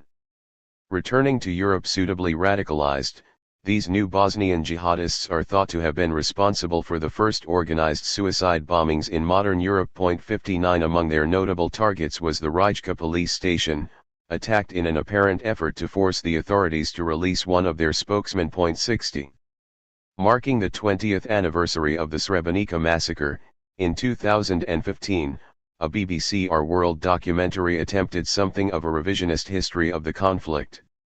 Admitting that Bosnia in the 1990s was the cradle of modern jihad, the first few minutes showed how black jihadist flags were still flying in 2015 and quoted a former Arab fighter in Bosnia who had later become an MI6 agent. 61. As he put it, the Bosnian campaign was the first real occasion when the jihadists' anti-Western narrative became explicit.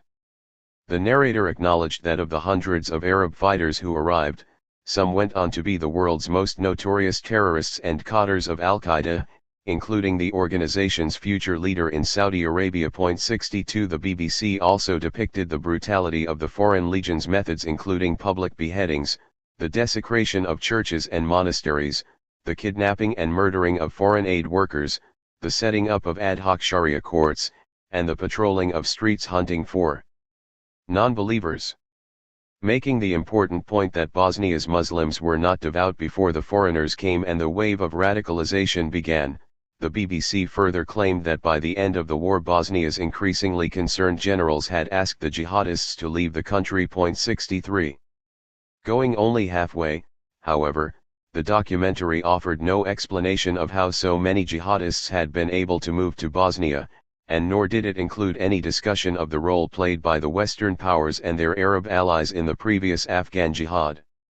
Showing footage of UN peacekeeping armored personnel carriers returning fire in 1993, the BBC claimed these were the first salvos in the British Army's fight against jihadism before explaining that this was part of a UN mission, to which Britain was contributing, aimed at protecting and evacuating Bosnian villagers trapped inside a monastery under ongoing attack by the Mujahideen Battalion. 64 It further explained how BBC correspondents at the time had seen many times how peacekeeping forces helped Bosnia's Muslims. Importantly, though unwittingly, the documentary also depicted the buildings that used to serve as the jihadists' forward headquarters in the town of Zenica. Largely untouched, these were big structures including a substantial factory complex that should have been easily identified and targeted by the NATO airstrikes. 65. The war against Serbia, Kosovan jihad. Although the Bosnian War ended inconclusively in late 1995 with Slobodan Milosevic remaining in power, a fresh opportunity nonetheless soon arose to undermine further the Serbian government and perpetuate the jihadist movement in the Balkans. 66 On Serbia's southern flanks, the landlocked Muslim-majority province of Kosovo, mostly made up of ethnic Albanians, was becoming increasingly restive. Having attacked several Serbian refugee camps, Serbian officials and police stations, the paramilitary Kosovo Liberation Army had already been designated a terrorist organization by the US and, as late as 1998, the British government was continuing to describe it as without any question a terrorist group, with Foreign Secretary Robin Cook condemning the terrorism of the self-styled KLA. Moreover, according to US Special Envoy to Kosovo, Robert Gelbard, it was also being investigated for apparent links to organized crime in Britain and its involvement in the international drug trade. 67 Within a few more months the Trans-European Police Authority, Europol, began to prepare a detailed report on the KLA's narcotics operations after collating a range of intelligence reports produced by Sweden, Switzerland, and Germany. 68 Most grotesquely, the UN later launched an investigation into what were described as credible claims that at this time the KLA had also been trafficking human organs harvested from kidnapped Serbians. 69 Thought to have grown to about 30,000 men, the KLA was still far from being an Islamist force or avowedly sectarian. But by this stage numerous reports had begun to circulate of its increasing contacts with Al-Qaeda in Bosnia, and of such fighters beginning to join its ranks. 71 Such Kosovo-based Al-Qaeda unit was thought to be headed by Muhammad al-Zawahiri, the brother of bin Laden's deputy, Ayman, who over the course of 1998 had helped to plan and execute the U.S. embassy bombings in Kenya and Tanzania. 71 Although the 1995 Bosnian peace agreements had required all of the foreign combatants to leave the Balkans, several hundred were thought to have remained after the Bosnian government handed out passports en masse.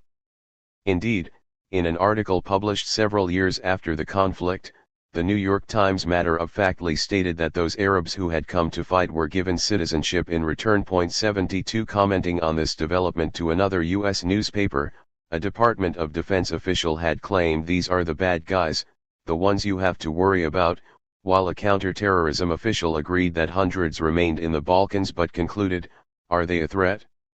Absolutely. Are we all over them? Absolutely. 73 Less optimistically, but rather prophetically, the director of a congressional task force on terrorism and unconventional warfare warned that such Bosnian operatives would be able to carry out a series of terrorist operations which could be attributed to a Kosovo-Albanian organization. He reasoned that this could provoke a strong Serbian response which in turn could be used to induce Western military intervention against Yugoslavia itself. 74 As well as the newly naturalized Arab Bosnians streaming into Kosovo, other extremists came across the border from Albania. According to the proceedings of a 1998 French court case involving a former French jihadist in Kosovo, Al-Qaeda had earlier established a transit hub in Albania following a personal visit from bin Laden. 75 As with the earlier British convoys of mercy to Bosnia, there is also evidence that a London-based organization was helping to send British jihadists to Kosovo, with former U.S. Department of Justice prosecutor John Loftus accusing British intelligence of collaborating with an entity known as Al-Muhajiroun or the emigrants, despite it having been repeatedly blacklisted as a terror cell. 76 Soon the CIA and Albanian intelligence estimated that fighters hailing from at least 6 Middle Eastern countries were active alongside the KLA. 77 With the prospect of a new jihadist alliance, by the beginning of 1999 both the US and British governments were understood to be circumventing their official terror designations by discreetly initiating contact with the KLA's increasingly Al-Qaeda-influenced leaders. Following secret meetings held by the US Special Envoy to Kosovo and British Embassy staff in Belgrade, Cook confirmed that he was holding telephone conversations with the KLA, and soon after it was reported that contacts are taking place on a regular and amicable basis between the KLA and American and NATO officials, and that the rebel army had begun to serve as NATO's eyes and ears in Kosovo, providing crucial aid to the alliance, acting as spotters on the ground. 78 By spring 1999 the BBC was not only reporting that NATO was openly cooperating with the KLA, but that Britain's SAS was already on the ground. 79 Unreported in the British media, however, was that this was a clear contravention of UN Security Resolution 1160, which in 1998 had forbidden the sale or supply to the Federal Republic of Yugoslavia, including Kosovo, of arms and related materiel of all types, and shall prevent arming and training for terrorist activities there. 80 In Operation Picnic, as it was known, the SAS's role was to help the KLA set up picnic teams to root out Serbian forces based in Kosovo, with each British assembled team comprising 20 to 30 Allied soldiers. 81 Although London's official position remained that there was no evidence of systematic involvement of jihadist fighters among these allies, photographs nevertheless emerged showing them to be embedded within the KLA. 82 Interviewed by The Independent, a senior KLA commander explained that the missions were supposed to be what the US Army calls sterile, which meant the soldiers either wore uniforms that could not be traced to any Allied unit or were disguised in the combat fatigues of the Black Hand Serb paramilitaries. 83 Revealing a little more about Picnic's chain of command, an account in The Scotsman quoted a senior British military source who claimed that the Ministry of Defence had first been approached by the US Defence Intelligence Agency before then subcontracting the work to two private companies that hired former SAS soldiers. 84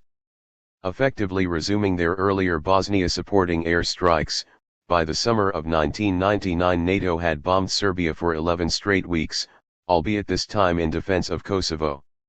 One academic study, later supplied to the International Criminal Tribunal for the former Yugoslavia, estimated that $100 billion of damage had been done, including the destruction of bridges, railways, schools, hospitals, civilian airports, and even medieval monasteries and shrines. 85 A former U.S. Attorney General who was appalled by the Western powers' role in the conflict even filed a complaint of war crimes against Britain at the International Criminal Court. 86 Nonetheless, the mass destruction of Yugoslavia's infrastructure was justified by the Western governments on the basis of preventing an impending humanitarian disaster. The Independent largely bought the story, seemingly on the basis that because Kosovo was not oil-rich it could not possibly be targeted for any other reason, while the Guardian's Polly Toynbee argued that the bombings were a brave and probably only chance for the West collectively to create a more ethical foreign policy, and showed purity of motive, freedom from self-interest. Even the New Statesman claimed of the campaign that the most powerful states are willing to fight for human rights. 87 With Western assistance from the air and on the ground, and with Al-Qaeda's veterans again clearly involved, the KLA was, as Human Rights Watch described, soon able to evolve from being a scattered guerrilla group to becoming ultimately a more formidable armed force engaged in military tactics that put civilians at risk. In an extensive report published in 2001, Human Rights Watch noted that KLA units sometimes staged an ambush or attacked police or army outposts from a village and then retreated, exposing villagers to revenge attacks. Large massacres sometimes ensued which helped publicize the KLA's cause and internationalize the conflict. The report also detailed how the conflict soon gained a sectarian edge, as immediately following NATO's arrival, there was widespread and systematic burning and looting of homes belonging to Serbs, Roma, and other minorities, and the destruction of Orthodox churches and monasteries. This destruction was combined with harassment and intimidation designed to force people from their homes and communities. 88. Estimates for the total death toll vary greatly, but according to the director of the Transnational Foundation for Peace and Future Research, the KLA was understood to have killed about 1,000 Serbs by the end of the war, while approximately 210,000 ethnic Serbs had to flee Kosovo. 89 Including both Serbs and Kosovans, the British government initially claimed that 10,000 died in Kosovo in 1999, but later clarified that only 2,000 had died prior to the NATO air strikes. Documents since released by the German Ministry of Foreign Affairs indicate that the air campaign in fact did not even have any strategic justification. In February 1999, a month before the strikes began, German intelligence reported that the often feared humanitarian catastrophe has been averted and that public life has since returned to relative normality. The documents also state quite clearly that the measures taken by the Serbian armed forces are in the first instance directed towards combating the KLA, and that events since 1998 do not evidence a persecution program based on Albanian ethnicity. Similarly, subsequent studies published by the Organization for Security and Cooperation in Europe have argued that the Serbian army's increased use of public violence in Kosovo occurred only after the NATO campaign began. Even the chairman of NATO's military committee admitted on British television that definitely some of the atrocities which happened were caused by NATO bombs, since these provoked this vendetta feeling. 90 Britain's House of Commons Foreign Affairs Committee's inquiry concluded that it is likely that the NATO bombing did cause a change in the character of the assault upon the Kosovan Albanians. What had been an anti-insurgency campaign against the KLA, became a mass, organized campaign to kill Kosovo Albanians. 91. Amid the bombing and fighting, Robin Cook was questioned in Parliament over the length and severity of the operation, to which he replied, "No one would be happier than President Milosevic if we were now to suspend the military campaign. It would not assist a solution, but would ensure that it would be longer before we could secure the only solution that will bring justice to Kosovo, the return of the refugees under international protection. Until we can secure that objective, it would be foolish of the House to suggest that we should cease the bombing campaign." 92 Significantly, he even went as far as blaming Milosevic personally for the rise of the KLA.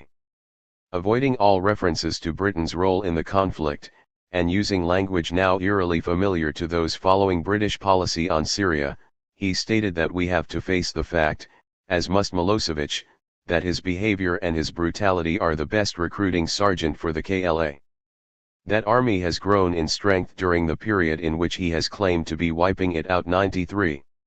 When interviewed by the New Statesman just days after the end of the bombing campaign in July 1999, Cook went into more depth about Britain's priorities in the Balkans and its necessarily hard-line stance on Serbia.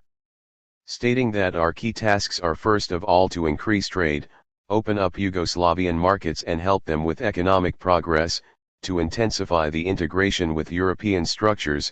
He then moved on to explain that we must increase their ties with NATO in order to make sure that they do have a greater sense of security, and we must take a stronger part in their security. 94 2 years later, a Foreign Office minister even linked these objectives directly to the scale of destruction wrought by the air strikes, remarking in a speech to the Confederation of British Industry in the presence of the new and more compliant post-Milosevic Yugoslavian president that Britain can continue to benefit from the reconstruction of Yugoslavia, including bilateral investment promotions. 95 As for Kosovo, the supposed focus of the conflict, after a few more years Britain and the US unsurprisingly became the first states to recognize its independence. 96 But this met with tepid international reaction. With Russia, China, India, and many other states continuing to refuse to acknowledge its secession from Serbia. 97. Funding patterns for the new European jihadist campaigns, first in Bosnia and then in Kosovo, appear to have mirrored closely the Afghanistan campaign. Nonetheless, it appears that this time far less financing came directly from the Western governments and intelligence agencies. Instead, a much greater proportion came from the West's Middle Eastern allies. Again serving as de facto Al-Qaeda sponsors, many of the same state-backed Saudi charities and NGOs resumed their leading role, as of course did the existing network of private financiers.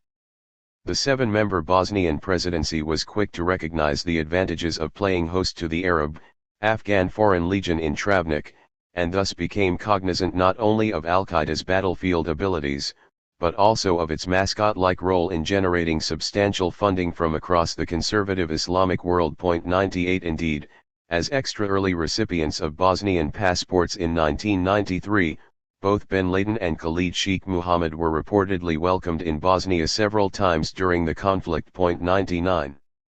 With such trusted intermediaries in place or at least making visits, by 1994 Saudi donors were understood by the U.S. Embassy in Riyadh to have already dispatched $150 million to Bosnia, most of which had been collected in mosques across the kingdom. 100 On a more formal level, an unsponsored investigation concluded that another $120 million had been sent to Bosnia by the Saudi High Commission for Relief via the Third World Relief Agency. 101 As security analyst Evan Coleman notes, the latter was being managed by a member of the Sudanese National Islamic Front, and about half of its eventual total of $350 million in aid was used to supply weapons for the conflict. 102 Recent U.S. court proceedings have largely corroborated this, revealing Western intelligence agencies' estimates that most of the funds channeled by these entities had been spent on arming fighters rather than humanitarian aid.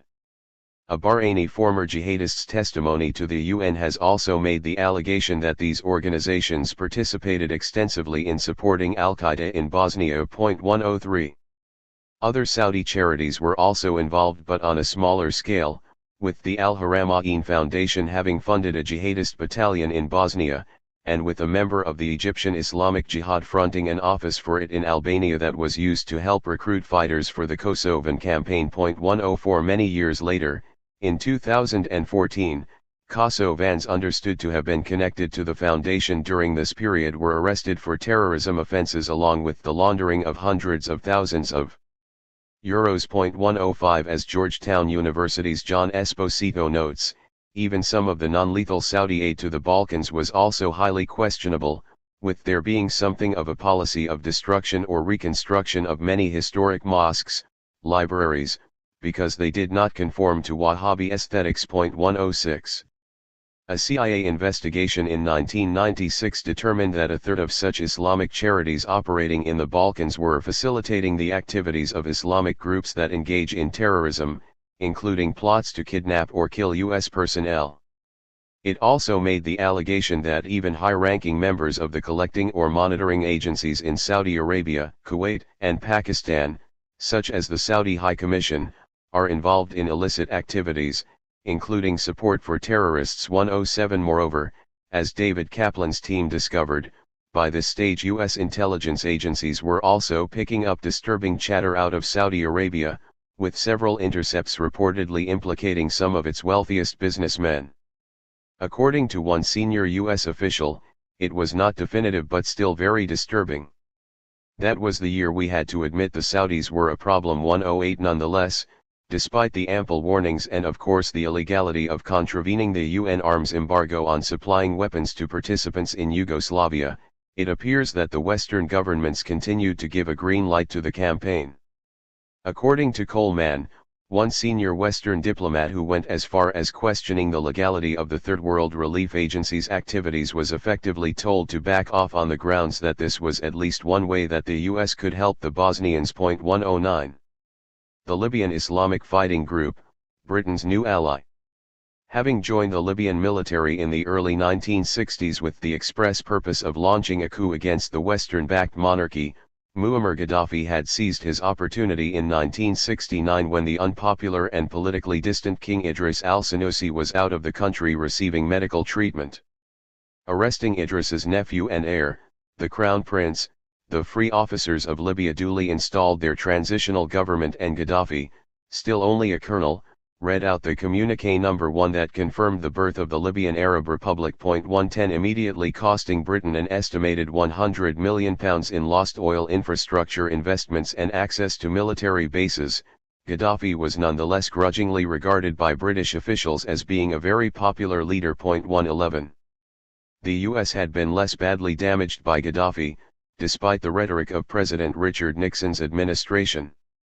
Staff at its Wheelus Air Base in Libya had already been preparing for a full withdrawal, as an agreement signed under Idris was due to come into effect in 1970. 112. Nonetheless, like Britain, the US soon began to formulate scenarios to bring Gaddafi's regime to an end, as it was not only accused of trying to build the world's largest poison gas plant, but was also known to be funding countless governments and movements around the world that were antagonistic to Western interests, in some cases as far afield as Thailand, Indonesia, and the Philippines. 113. Searching for a casus belli.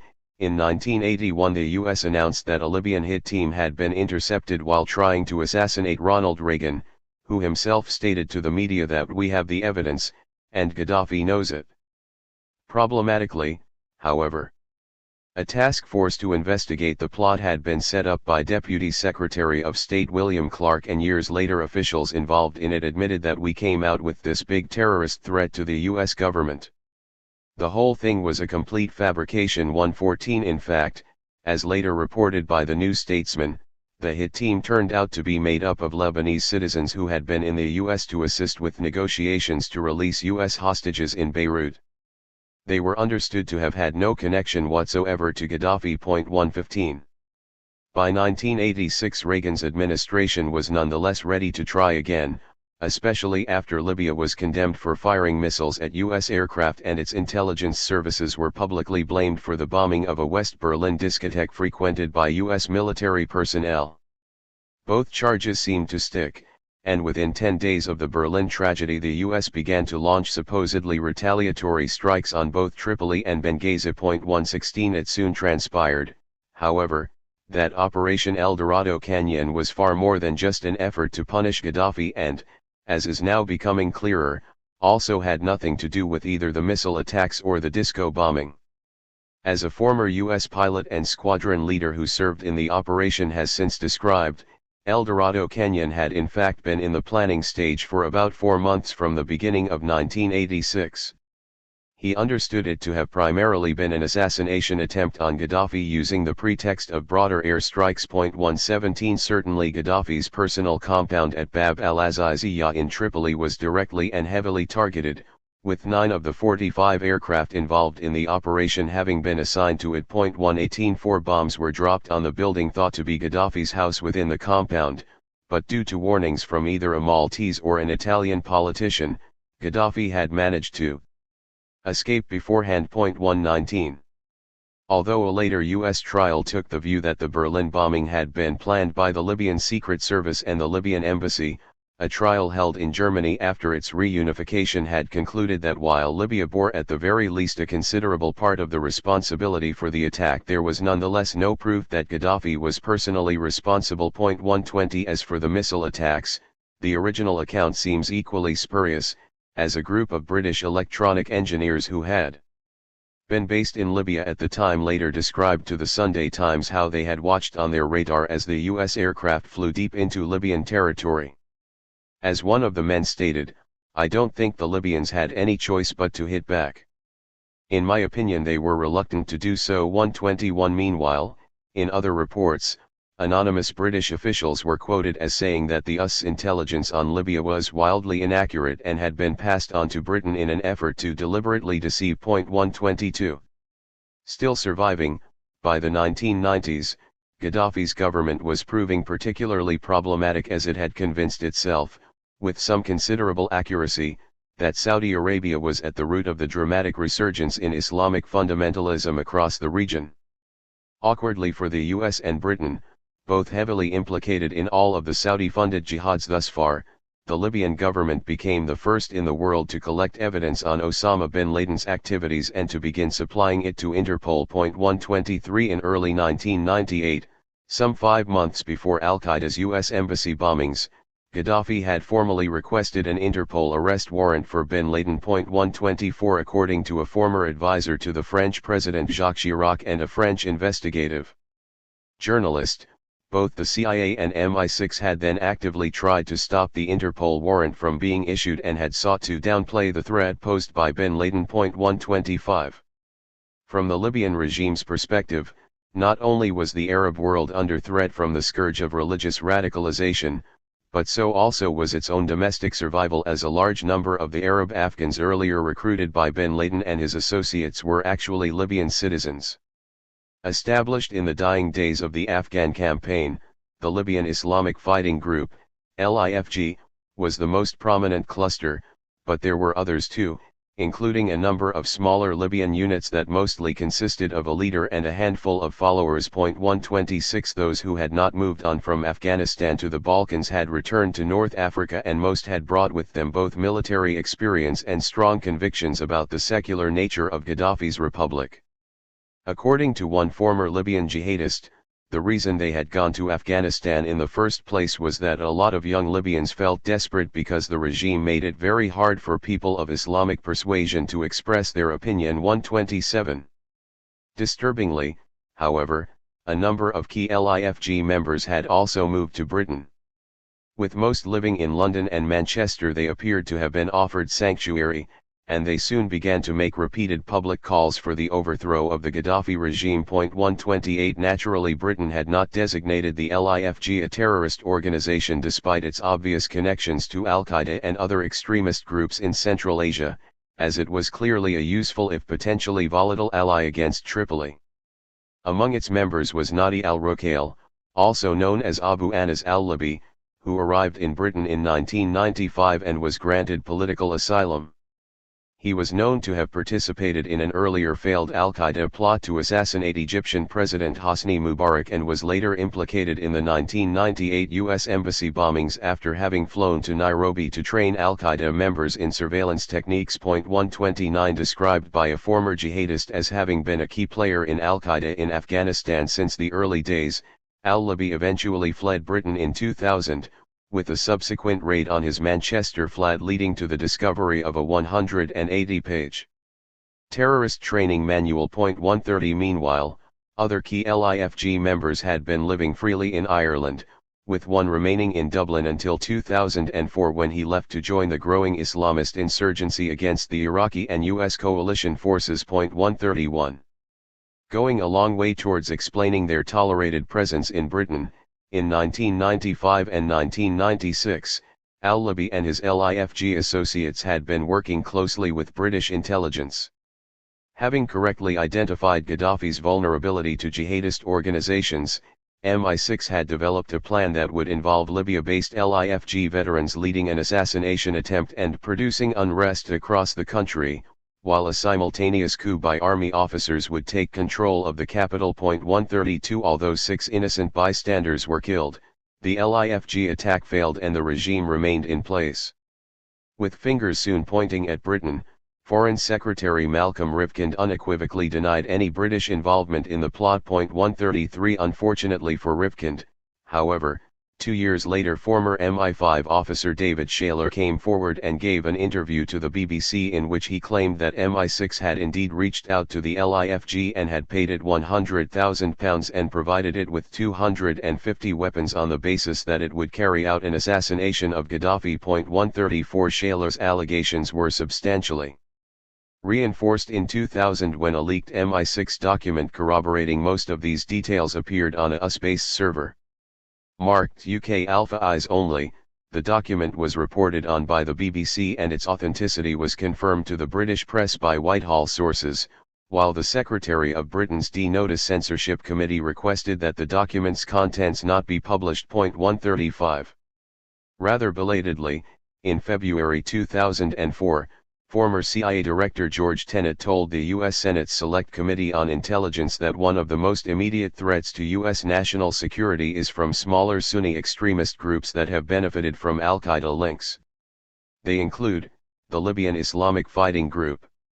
Tenet repeated his assessment to the 9/11 Commission the following month, with the U.S. finally designating the LIFG a terrorist organization shortly after and issuing a $5 million bounty for the capture of al-Libi. 136 After another year, Britain belatedly followed suit after the Home Office Special Immigration Appeals Commission stated that the LIFG's primary aim had been to overthrow the Gaddafi regime and replace it with an Islamic State. 137 Only in 2007 was it officially considered by Western intelligence agencies to be a part of Al-Qaeda. 138 The road to 9/11, managing blowback.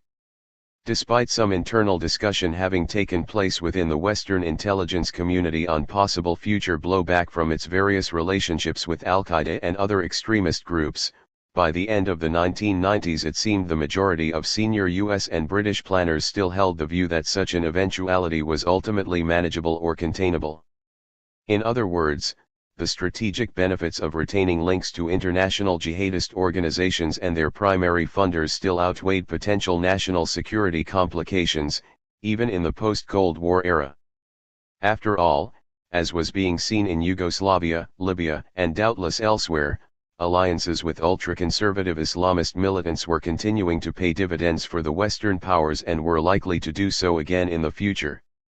In this light, major but nonetheless isolated terrorist attacks, such as the 1993 bombing of the U.S. World Trade Center by veterans of the Afghan Jihad, and even Al-Qaeda's 1998 embassy bombings which killed 224 people including 12 Americans, were all ascribed to rogue elements having stepped out of line. 139 With President Bill Clinton's administration retaliating to the latter by launching limited cruise missile strikes against purported terrorist installations in Afghanistan and the Sudan.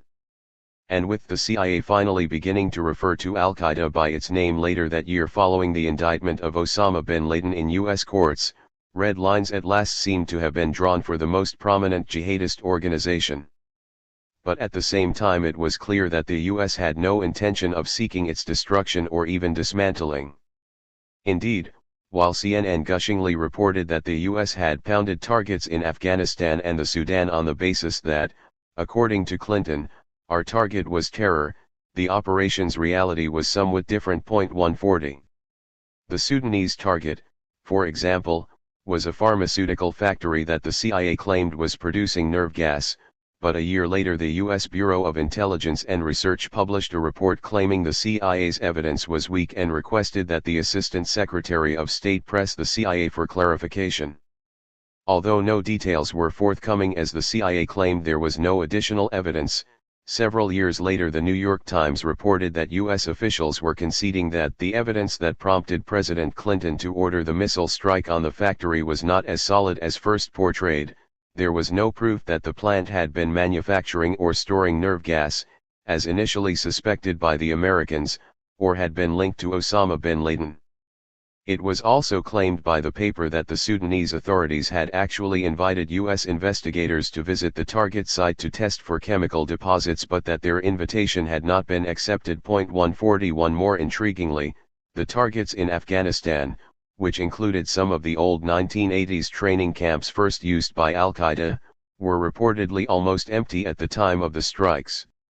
Although Clinton had described them as being the most active terrorist bases in the world, and the US made it clear that they had been seeking to kill bin Laden, it appears that only a handful of militants were killed, and perhaps as few as 6. 142 reportedly alerted to the possibility of strikes by the arrest of one of his aides 2 weeks earlier. Bin Laden had ordered the camps to be cleared, later joking that only a few camels and chickens had died. 143 Remarkably, the director of Pakistani intelligence has since claimed that more than half the missiles fell in Pakistani territory and that he had tipped off the Taliban himself. 144 Published in 1999, just months after the embassy bombings, the U.S. National Intelligence Council's Forward-Looking Global Trends 2015 report made no mention at all of Islamic fundamentalism in its key future threats section. As the Council's vice chairman later admitted, they had shied away from the issue because it might be considered insensitive and unintentionally generate ill will. 145 But soon after its release the prospects of more serious blowback from Al-Qaeda seemed higher than ever. Known as the Millennium Plot, 4 bombings planned by the group to take place in Jordan on January 1, 2000 were thwarted, as was an attempt to blow up the USS The Sullivans off the coast of Yemen. 146 Also planned for January was an audacious plot to bomb Los Angeles airport using a cache of explosives which, according to later U.S. court proceedings, were thought to be 40 times more powerful than a regular car bomb. 147 Despite being an almost copycat mission, Al-Qaeda effectively repeated its USS The Sullivans attack later that year when it managed to hit the USS Cole with suicide bombers. With 17 killed and 39 injured, the U.S. response was not, as might be thought, to target the international infrastructure of Al-Qaeda or the ultimate backers of the attack's Saudi-born alleged mastermind, Abd al-Rahim al-Nashri, but rather to place most of the blame on the government of the Sudan. Indeed, a U.S. federal court judge later ruled that Al-Qaeda could not have carried out the attack without the support of Sudanese officials and that the government of Sudan induced the particular bombing of the USS Cole by virtue of prior actions of the government of Sudan. The court even ruled that millions of dollars in frozen Sudanese state assets were to be paid out to the victims' families as compensation. 148. 9/11, saving Saudi Arabia. Less than a year after the USS Cole was hit, the September 11, 2001 terror attacks on U.S. soil were of such magnitude that they not only served as an alarming reminder that Al-Qaeda and its funding networks were intact and fully functioning, but that the group's central command was by this stage completely committed and capable of serving up increasingly deadly blowback against its former patron. With as of yet unknown motivations, but likely intended either as a grand status symbol to cement its preeminence within the international jihadist community, or to serve as a warning to the US and Saudi Arabia over their too close relations, Al-Qaeda's quadruple suicide plane hijacking captured the world's attention for weeks, with globally broadcast images of its deadly aftermath being seared into the minds of an entire generation of human beings. Hitting 3 out of their 4 targets, 2 civilian airliners crashed into the Twin Towers of the World Trade Center, killing more than 2,800, including 11 unborn babies, while a third managed to strike the side of the Department of Defense's iconic Pentagon headquarters, killing a further 125.149. The fourth aircraft, United Airlines Flight 93, fell into a field after an apparent struggle on board, but most have assumed it was intending to hit either the White House or the Capitol. 150. With 15 of the 19 hijackers understood to have been Saudi citizens, and with veteran journalists claiming at the time that more than 80% of the Saudi security services sympathized with bin Laden, rumors naturally began to swirl. 151 Forced into picking the least bad option, the U.S. government quickly publicly denounced Al-Qaeda and promised severe punitive action against its former ally.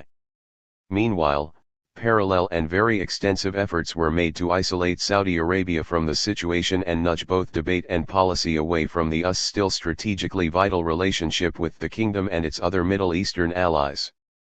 In many ways this was easier than it sounds, as a later investigation into Saudi, U.S. ties revealed that by this stage billions of dollars in Saudi contracts, grants, and salaries had gone to a broad range of former U.S. officials who had dealt with the Saudis, including ambassadors, CIA station chiefs, and even cabinet secretaries. 152. Overall, the President George W. Bush administration's efforts paid off, with most mainstream media coverage focusing on the apparently dramatic emergence of Al-Qaeda and its mysterious cave-dwelling figurehead. Almost no attention was given to the US's historic relationship with Al-Qaeda, the jihads both had supported in Afghanistan and the Balkans, or the US's ongoing and active relations with states such as Saudi Arabia, whose government-backed organizations and wealthy citizens had been long-standing supporters of the jihadist movement. Helping further to deflect attention from the key issues were a range of seemingly well-resourced truther organizations, some of which were even able to set up their own television and radio shows. Concentrating suspicious American minds on largely implausible 9/11 conspiracy theories, they mostly dwelled on inside jobs, the FBI's purported ignoring of early warnings, evidence planted at Ground Zero, or the possible role of Israeli intelligence. In fact, the latter was even adopted by Riyadh as its official position, with the U.S. ambassador at the time having since described how the governor of Riyadh and present-day king, Salman bin Abdulaziz Al Saud, had told him categorically that 9/11 was not the work of Saudis. We couldn't possibly have done this, this must have been an Israeli plot, the Mossad must have done this. The ambassador also claims to have received the same response from Minister of Interior Naif bin Abdulaziz Al Saud, and recalls how he even tried to enlist CIA briefers to show Salman and Naif hard evidence that Saudi hijackers were indeed responsible. 153 As others have reported, as late as December 2001 Naif was still stating that there were no Saudis involved in the hijacking, and even when he admitted there were in February 2002 he then went on to say there were big question marks and we must ask who committed the events of September 11 and who benefited from them. I think the Zionists are behind these events. 154. With its priorities clear, the White House had moved fast to save Saudi Arabia as much embarrassment as possible and had even allowed a secret Saudi-bound flight to take off on September 13 despite the Federal Aviation Administration having placed a block on all private flights until the following day. Believed to have had top Saudi businessmen and ruling family members on board, and to have originated in Tampa, Florida before flying on to Lexington, Kentucky to pick up more passengers, the flight was initially denied to have taken place by the U.S. government and the FBI, but the 9/11 Commission report later confirmed that it had indeed taken place on that day. On boarding the flight, one passenger reportedly told the security guards that he had managed it because his father or his uncle was good friends with George Bush Sr. 155 Asked in a CNN interview 2 years later if he could unequivocally state that nobody on board the evacuation aircraft had any knowledge of the 9/11 attacks, the Saudi embassy's information officer replied by saying he was sure of only two things: there is the existence of God, and then we will die at the end of the world. Everything else, we don't know. 156. Since then, the US government has mostly succeeded in shielding Saudi Arabia from further scrutiny, with neither the White House and Congress organized 9/11 Commission nor a joint congressional inquiry seeming to have provided enough of a smoking gun to warrant further investigation. Publishing its report in 2004, the former had concluded that the CIA and the FBI were primarily responsible because they had failed to prevent the attacks occurring, while little attention was given to U.S. foreign policy or the role of other states. 157 Seemingly providing further evidence of U.S. incompetence are the claims made in the recent memoirs of Michael Springman, a former U.S. diplomat who once served as head of the visa section at the U.S. consulate in Jeddah and later worked for the Department of State's Bureau of Intelligence and Research. Describing how the CIA had heavily infiltrated the visa section in the kingdom while he was there, he stated that highly questionable decisions were being made to hand out U.S. visas to numerous Saudi travelers. 158 When interviewed by the author, he agreed that this practice likely continued long after he left and right up until 9/11. 159 Certainly Springman's revelations help confirm the findings of a 2002 report published by the National Review, which had managed to track down the visas for the 15 Saudi 9/11 hijackers and had found very obvious evidence that every one of them should have been denied entry to the U.S. Not one application was filled out properly, with some having put down unrecognizable town names as their supposed U.S. destinations, while others made up the names of schools they were claiming to be employed by. The Saudi who was to become the pilot of the plane that hit the Pentagon had simply put hotel as his U.S. address, while others did not even list their nationality or gender. As the National Review's contributing editor put it, I really was expecting Al-Qaeda to have trained their operatives well, to beat the system. But they didn't have to beat the system was rigged in their favor from the get-go. 160. Two key figures in the Saudi regime also tried to contribute to the U.S. incompetence explanation, with the Saudi ambassador to the U.S. at the time, Bandar bin Sultan Al Saud, having stated in 2007 that Saudi security had been actively following the movements of most of the terrorists with precision prior to 9/11. If U.S. security authorities had engaged their Saudi counterparts in a serious and credible manner, in my opinion, we would have avoided what happened. Similarly, Turki bin Faisal Al Saud has since claimed that when he was the Saudi intelligence chief back in 1999 and 2000, his officers had provided the CIA with background on some of the eventual 9/11 hijackers. CIA spokesmen have stated there is no evidence to support Turkey's assertions and no such Saudi information was ever passed on to the U.S. authorities. 161. Nonetheless, a serious challenge to the official narrative has now emerged, with dozens of senior U.S. politicians, both Republican and Democrat, having begun to press more firmly for the release of a redacted section of the Joint Congressional Inquiry's report that is understood to point to a working relationship between al-Qaeda and at least some elements of the Saudi state.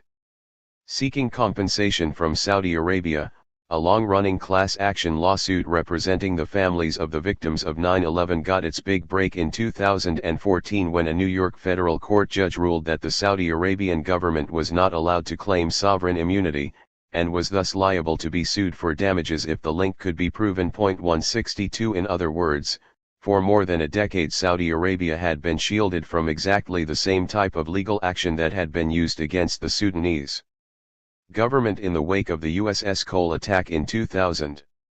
Former U.S. officials submitted affidavits claiming that agents of the Saudi government were at the center of a US-based support network that received several of the hijackers upon their arrival in the U.S., and provided assistance to those hijackers critical to the success of the 9/11 plot. 163. Moreover, making two sworn statements to the court that he had seen 28 of the redacted pages from the Joint Congressional Inquiry's report in his earlier role as co-chairman of the Congressional Inquiry, Senator Bob Graham stated unequivocally that elements of the Saudi state were implicated in 9/11. Other senators such as Thomas Massie have similarly come forward to claim that the information in these 28 pages establishes a chain of liability for 9/11. At a March 2014 press conference he even stated that the pages were so shocking that I had to stop every couple pages and try to rearrange my understanding of history. It challenges you to rethink everything. Senator Stephen Lynch, meanwhile, has called for the pages to be released so as to hold accountable those who aided and abetted these savage attacks on our homeland. 164. The new openings in the case also prompted the publication of an extensive essay in The New Yorker in September 2014 that deemed the 28 redacted pages to be a void in the history of 9/11. 165. Many other such articles have subsequently appeared in leading U.S. and British broadsheet newspapers, and in early 2015 a bipartisan congressional bill, House Resolution 14, was finally launched.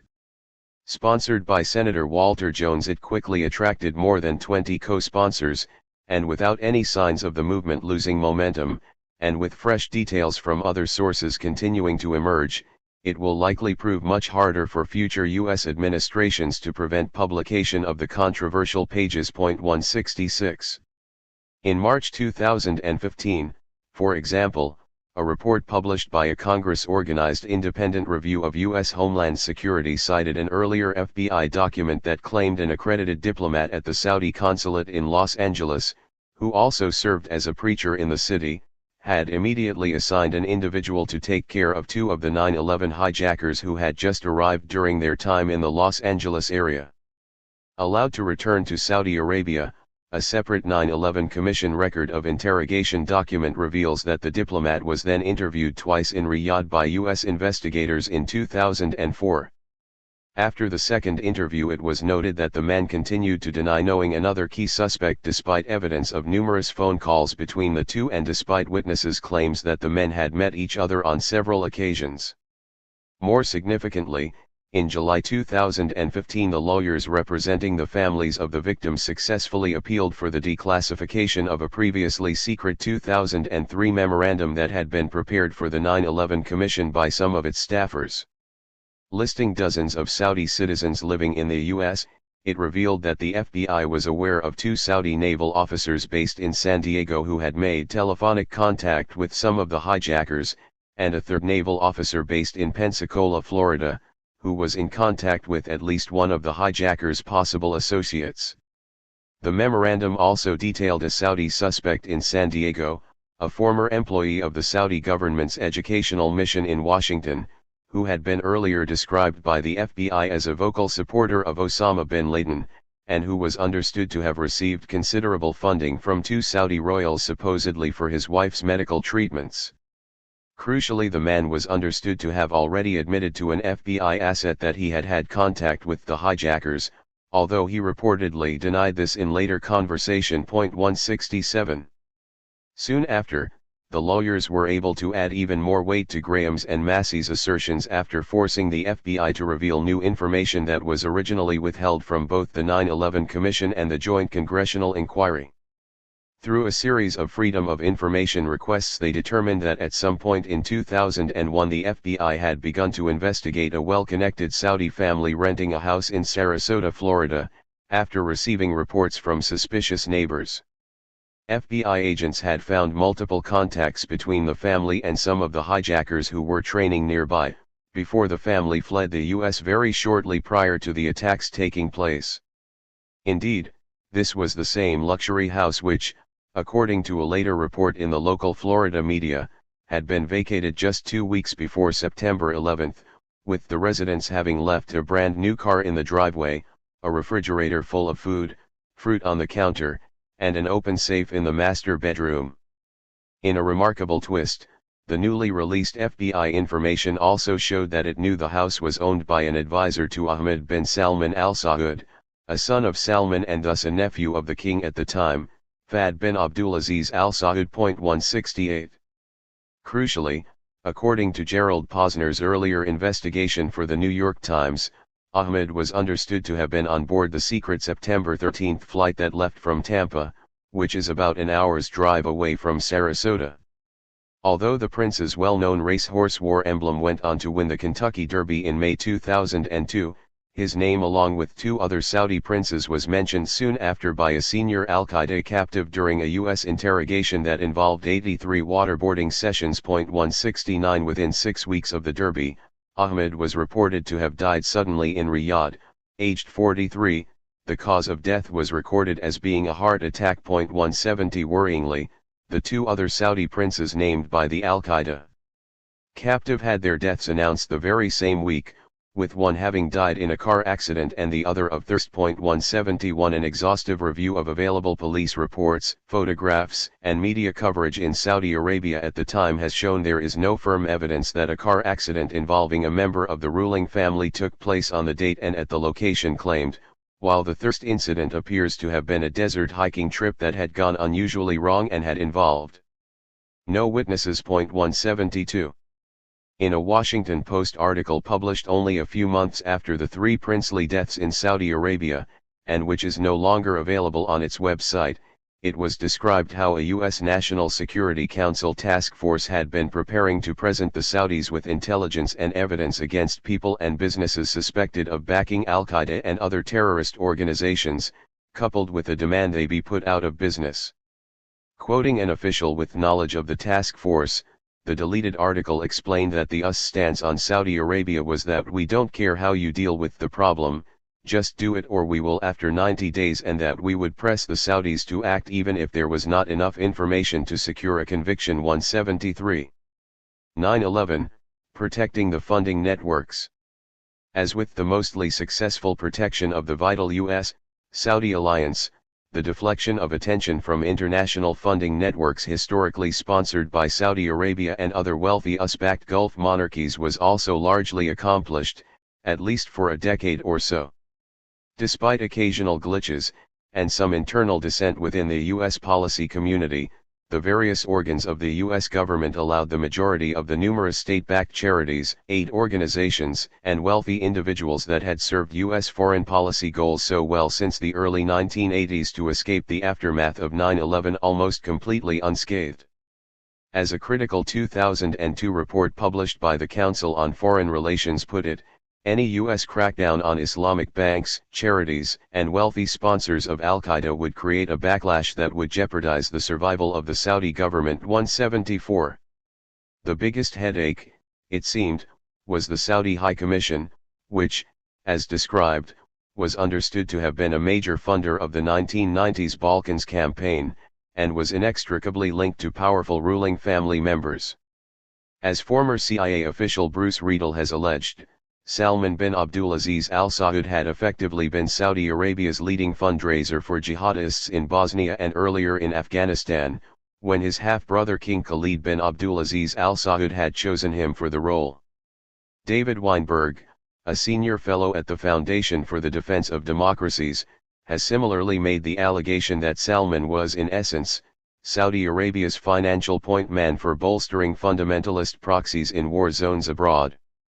With the SHC having collected $600 million for Bosnia and Kosovo by 2001, a NATO force raided its office in Sarajevo in the wake of 9/11 and discovered what has been described as a treasure trove of terrorist materials including Al-Qaeda materials, instructions on how to fake U.S. identification badges, and maps highlighting government buildings in Washington, D.C. 175 The raid also found a stash of before and after photos of the destroyed World Trade Center in New York. 176 Although the U.S. Joint Task Force Guantanamo responded by adding the SHC to its list of suspected terror entities, this designation was later quietly dropped. 177 More recently, further revelations from the U.S. court case involving the families of the victims of 9/11 have created fresh trouble for the SHC. In the court's proceedings, the SHC at the time of 9/11 is described as itself one of Al-Qaeda's most important charity collaborators, and the theories of jurisdiction and liability as to the SHC rest on its own tortious wrongful conduct in directly providing funding, logistical support, and other resources to Al-Qaeda. The proceedings also pointed to a possible SHC role in funding the 9/11 attacks themselves, explaining that since 2005, the FBI has declassified hundreds of documents relating to the investigation of Omar al-Bayoumi, a Saudi intelligence agent who provided direct assistance to several of the 9/11 hijackers in support of the 9/11 attacks. This information bears directly on the theories advanced against the kingdom and SHC 178. Incredibly, in a separate U.S. court hearing that took place in September 2015, and which made no reference to the aforementioned U.S. court ruling on the government of Sudan, it was decided that the SHC was to enjoy sovereign immunity from such investigations on the basis that it was part of the Saudi state. 179 Beyond the SHC, claims were made in a UN report published in 2002 that $16 million from other Saudi sources had still managed to reach Al-Qaeda after September 11.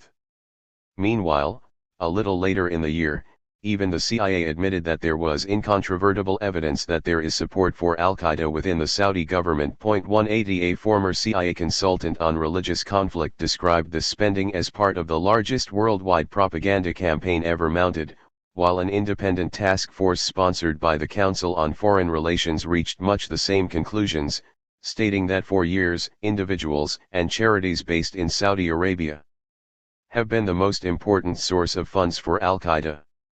And for years, Saudi officials have turned a blind eye to this problem. Despite the eminence of its contributors, the task force's findings were dismissed as being ill-informed and politically motivated by one of the Saudi king's foreign policy advisors, who is now the Saudi Minister for Foreign Affairs. 181 Citing U.S. officials, David Kaplan's investigation estimated that $70 billion had been spent by Saudi Arabia up to that point on promoting fundamentalist Wahhabi organizations, including international charities. This enormous figure was challenged by the same Saudi advisor on the basis that these people may have taken advantage of our charities. We're looking into it, and we've taken steps to ensure it never happens again. 182. By this stage, however, Saudi funding seemed not only to be still going to bin Laden's Al-Qaeda Central in Pakistan and Afghanistan, but also to a new and much more sectarian jihadist campaign committed to forging an Islamic State in Iraq, and which was in effect leading the Sunni uprising against both U.S. occupying forces and the new Shia-dominated Iraqi government. Published in 2006, a report by the U.S. Iraq Study Group outlined how private Saudi citizens are giving millions of dollars to Sunni insurgents in Iraq, and much of the money is used to buy weapons, including shoulder-fired anti-aircraft missiles. Backing up the group's claims, the Associated Press's correspondents cited one-to-one interviews they had held with truck drivers in Iraq who described carrying boxes of cash from Saudi Arabia into Iraq, money they said was headed for insurgents. Iraqi officials were also quoted as saying that $25 million in Saudi money went to a top Iraqi Sunni cleric and was used to buy weapons, including Strela, a Russian shoulder-fired anti-aircraft missile. The missiles were purchased from someone in Romania, apparently through the black market. 183. According to U.S. officials cited by investigative reporter Seymour Hersh in 2007, senior Saudi princes had assured the White House they would keep a very close eye on the religious fundamentalists in Iraq. Incredibly, they had also told the U.S. that we've created this movement, and we can control it. It's not that we don't want the jihadists to throw bombs, it's who they throw them at. Hersh nonetheless managed to find one outspoken Saudi diplomat who conceded that he was worried about such sponsorship of Sunni extremists in Iraq, arguing that they are sick and hateful, and I'm very much against the idea of flirting with them. Rather prophetically, he also explained that they hate the Shia, but they hate Americans more. If you try to outsmart them, they will outsmart us. It will be ugly. 184. In 2007, the Congressional Research Service reported that the Undersecretary of the Treasury for Terrorism and Financial Intelligence, Stuart Levy, had said, "If I could somehow snap my fingers and cut off the funding from one country, it would be Saudi Arabia." 185. A year later, Levy doubled down on his conclusions by telling a Senate committee that Saudi Arabia was still the leading source of funding for Al-Qaeda along with other extremist networks. Hinting that the US had not really been putting the kind of post-9/11 pressure on Saudi Arabia that it was supposed to have done, he also admitted that the Saudi government has not moved to publicly hold accountable those within the kingdom who have been the subject of enforcement actions by the US and other authorities. 186. More damningly, despite the US Embassy in Riyadh having reported to the Secretary of Defense in mid-2009 that the kingdom was part of the solution, not part of the problem of terrorism, on the basis that Saudi Arabia had finally started to share aircraft passenger lists with U.S. authorities and had claimed to have tightened up the cash flows of various charities. 187. Only months later, a secret cable written by Secretary of State Hillary Clinton to other Department of State officials explained that donors in Saudi Arabia constitute the most significant source of funding to Sunni terrorist groups worldwide. Clinton's cable also complained that despite the opening of a Department of the Treasury attaché office in Riyadh the year before, more needs to be done since Saudi Arabia remains a critical financial support base for Al-Qaeda, the Taliban, Lashkar-e-Taiba, another group in Pakistan co-founded by Abdullah Azzam, and other terrorist groups. She also observed that Riyadh has taken only limited action to disrupt fundraising for the UN 1267 listed Taliban and Lashkar-e-Taiba groups that are also aligned with Al-Qaeda and focused on undermining stability in Afghanistan and Pakistan.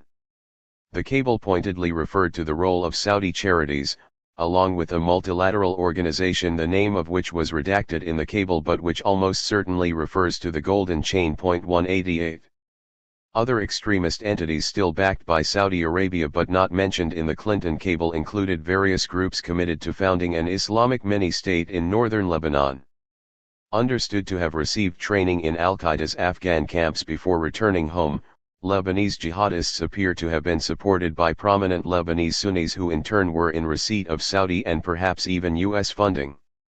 Described by a former National Security Council aide in 2007 as having been amateur hour, another former U.S. intelligence official claimed that we are in a program to enhance the Sunni capability to resist Shia influence, and we're spreading the money around as much as we can. Acknowledging that the money always gets in more pockets than you think it will, he agreed that the US role meant that we're financing a lot of bad guys with some serious potential unintended consequences. We don't have the ability to determine and get pay vouchers signed by the people we like and avoid the people we don't like. It's a very high-risk venture. Featured in the same report, published by The New Yorker, were accounts of how arrested jihadists were bailed out of jail by such externally backed Sunni politicians, while a senior Lebanese government official admitted that extremists were operating freely across the country because we have a liberal attitude that allows Al-Qaeda types to have a presence here. 189.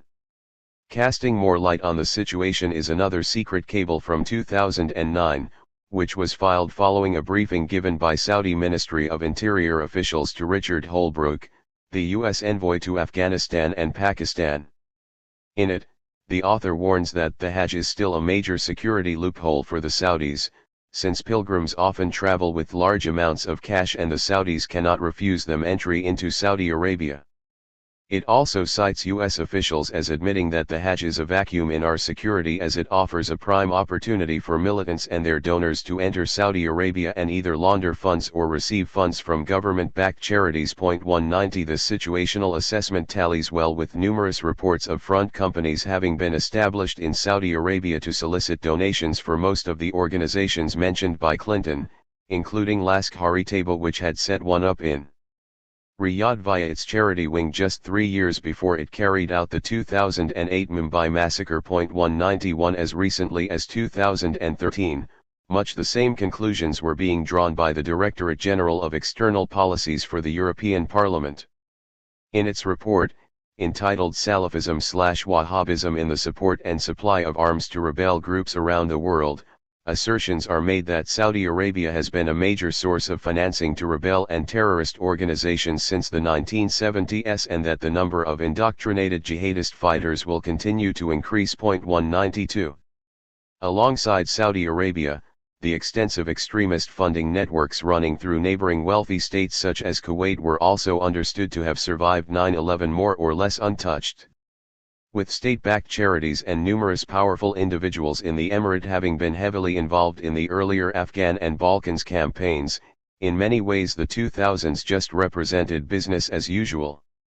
In 2005, for example, the US repatriated a prominent Kuwaiti Guantanamo inmate who had been captured in Afghanistan, but then learned he had been released by the Kuwaiti authorities just 4 months later. He was known to have left Kuwait and then committed a suicide attack on behalf of Al-Qaeda in Iraq. 193 The 2009 Clinton cable certainly complained that Al-Qaeda and other groups continue to exploit Kuwait both as a source of funds and as a key transit point, and claimed that Kuwait had proven less inclined to take action against Kuwait-based financiers and facilitators plotting attacks outside of Kuwait. More speciously, given the evidently massive cash flows moving through organizations in Saudi Arabia, the cable also asserted that Kuwait remains the sole Gulf Cooperation Council country that has not criminalized terrorist financing. To back this point up, an especially problematic Kuwaiti NGO was singled out, with the cable noting that a particular point of difference between the US and Kuwait concerns the revival of Islamic Heritage Society.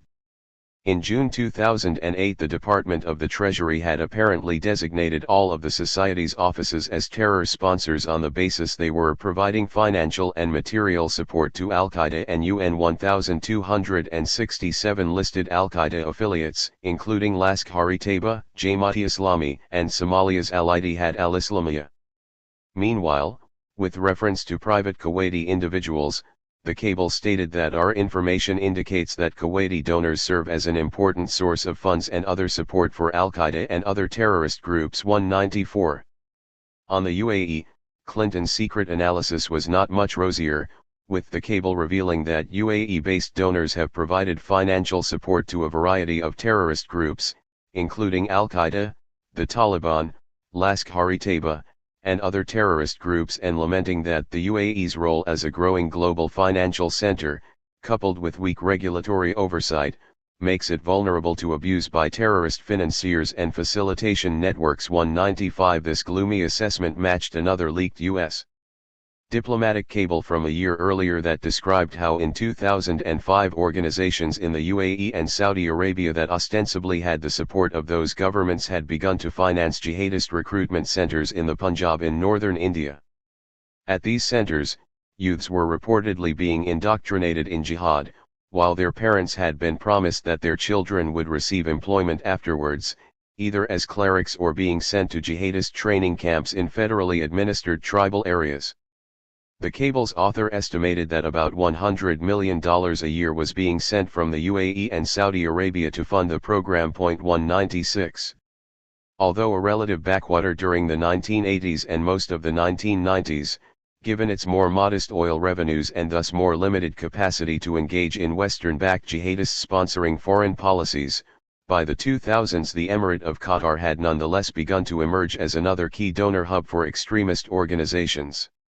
With its natural gas exports having commenced in 1995 and then risen rapidly to overtake Indonesia by 2007 to become the greatest in the world, within the space of a decade Qatar had become one of the wealthiest per capita states in the region. 197 Moreover, unlike the other small Gulf monarchies, Qatar was the only other state beyond Saudi Arabia in which Wahhabi thought remained predominant, with key members of its religious establishment, behind closed doors at least, understood to be no less conservative than their counterparts in Riyadh. 198. Perhaps unsurprising, given that all the right ingredients seemed to be in place, there was evidence presented to the U.S. Congress as early as 2003 that Qatar-based charities were helping to launder al-Qaeda-linked money along with providing employment and documentation for key figures in the operation. 199 In particular, a former business aide of bin Laden testified that the Qatar Charitable Society had long been a source of al-Qaeda funding, with its director having helped provide travel documents and other forms of assistance. 200 Later that year, the National Geographic published an extensively researched essay which not only portrayed Qatar as the second most conservative Gulf monarchy after Saudi Arabia, but cited a professor of politics at Qatar University as saying that after September 11 the presence of the U.S. military in his country was a very provocative element. As the academic pointed out, it is not just my students who are saying this. Go to the market, go downtown, go to any cafe. The attitude is decidedly anti-American. Although the National Geographic noted there are no militant groups here, no radical clerics calling for jihad, it nonetheless admitted that some Qataris were admirers of bin Laden and described how there was now considerable religious activism in the country, with Qataris having joined scattered missionary groups known as Dawa that are proselytizing and actively recruiting, especially among the young, in their advocacy of a more rigid form of Islam. These Qatari Dawahists were to be recognized by their long, broad beards and white calf-length robes that are emblems of devout Wahhabi faith in Saudi Arabia. 201. By the end of the 2000s, the situation seemed even worse than the initial concerns brought to Congress, with George W. Bush pointedly leaving Qatar out on his final tour of the Gulf in 2008 despite its hosting of U.S. CENTCOM. As some suggest, this likely reflected that some elements in the U.S. government had lingering suspicions that Qatar was not doing enough to stop its dirty laundry from being aired in public. Indeed, just before Bush's trip, an interagency U.S. task force had made the allegation that an organization called Qatar Charity was a terrorism support entity. 202 Furthermore, as the Baker Institute's Christian Ulrichson describes, some in the CIA were convinced that Al Jazeera, the Qatar-based news network, was the publicity arm of international terrorism. 203 The 2009 Clinton cable certainly pulled no punches on Qatar, complaining that its counter-terrorism cooperation with the U.S. was the worst in the region and that Qatar had been hesitant to act against known terrorists out of concern for appearing to be aligned with the U.S. and provoking reprisals. 204 But as with Saudi Arabia, Kuwait, and the UAE, no practical U.S. steps to remedy the situation appeared to have been taken. Symbolically, perhaps, a man alleged to have helped Khalid Sheikh Mohammed escape Qatar in the 1990s with assistance from a senior Qatari minister apparently then went on to serve as a notional minister himself and was allowed to remain in his post right up until 2013 when a cabinet reshuffle took place. 205. The fake war on terror, Afghanistan. As destabilizing as 9/11 was, especially for the US's historic relations with Saudi Arabia and more broadly with ultra-conservative Islamic forces, most of the immediate blowback for senior U.S. policymakers was successfully contained. As intended, almost all public blame was effectively and narrowly focused on al-Qaeda itself, which was framed by U.S. officials and in turn by the mainstream media as a largely independent and sovereign-like organization. Rarely were mentions made of al-Qaeda's long-standing financial and material connections to vital U.S. allies or the U.S. itself. Meanwhile, Osama bin Laden was now colorfully portrayed by the U.S. tabloids as an enigmatic global terrorist mastermind busily plotting further barbaric attacks on the U.S. and its friends. With a clear enemy state identified and a suitably distinctive leader to eliminate, the White House was empowered to respond to 9/11 with what was really a conventional military campaign with definable objectives. This war on terror was, in many ways, the masterstroke of the George W. Bush administration, as it not only helped shift all remaining attention away from the root causes of 9/11 and allowed potentially still useful albeit volatile structures to remain in place, but effectively it also gave the U.S. carte blanche to intervene forcefully in any part of the world where it could claim that Al-Qaeda had established a presence. In this sense, the White House created a neo-imperial mandate for itself to enter into countries in a manner not seen since the old British and French empires. This would apply to countries in which problematic governments or rulers needed to be toppled in order to safeguard access to valuable natural resources, lucrative markets, or other economic assets. The timing in many ways could not have been better, as exactly 10 years earlier, Under-Secretary for Defense Paul Wolfowitz had informed eventual NATO Supreme Commander Wesley Clark that we have learned we can intervene militarily in the Middle East with impunity. We've got about 5 to 10 years to take out these old Soviet surrogate regimes before the next superpower comes along to challenge us in the region. 206. Ticking all boxes by the time of 9/11 was Afghanistan. Not only easy to frame as an Al-Qaeda haven, it was also tantalizingly close to the emerging energy-rich Central Asian region.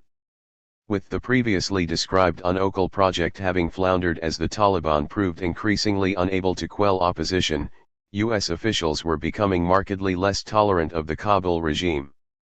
As a number of analysts have described, a meeting had taken place in July 2001 to try to improve the situation, with the U.S. bringing the Taliban to the same table as their rivals to try to forge a new national government. The deal, it seemed, was that if the Taliban could come to some sort of compromise, they would immediately receive economic aid.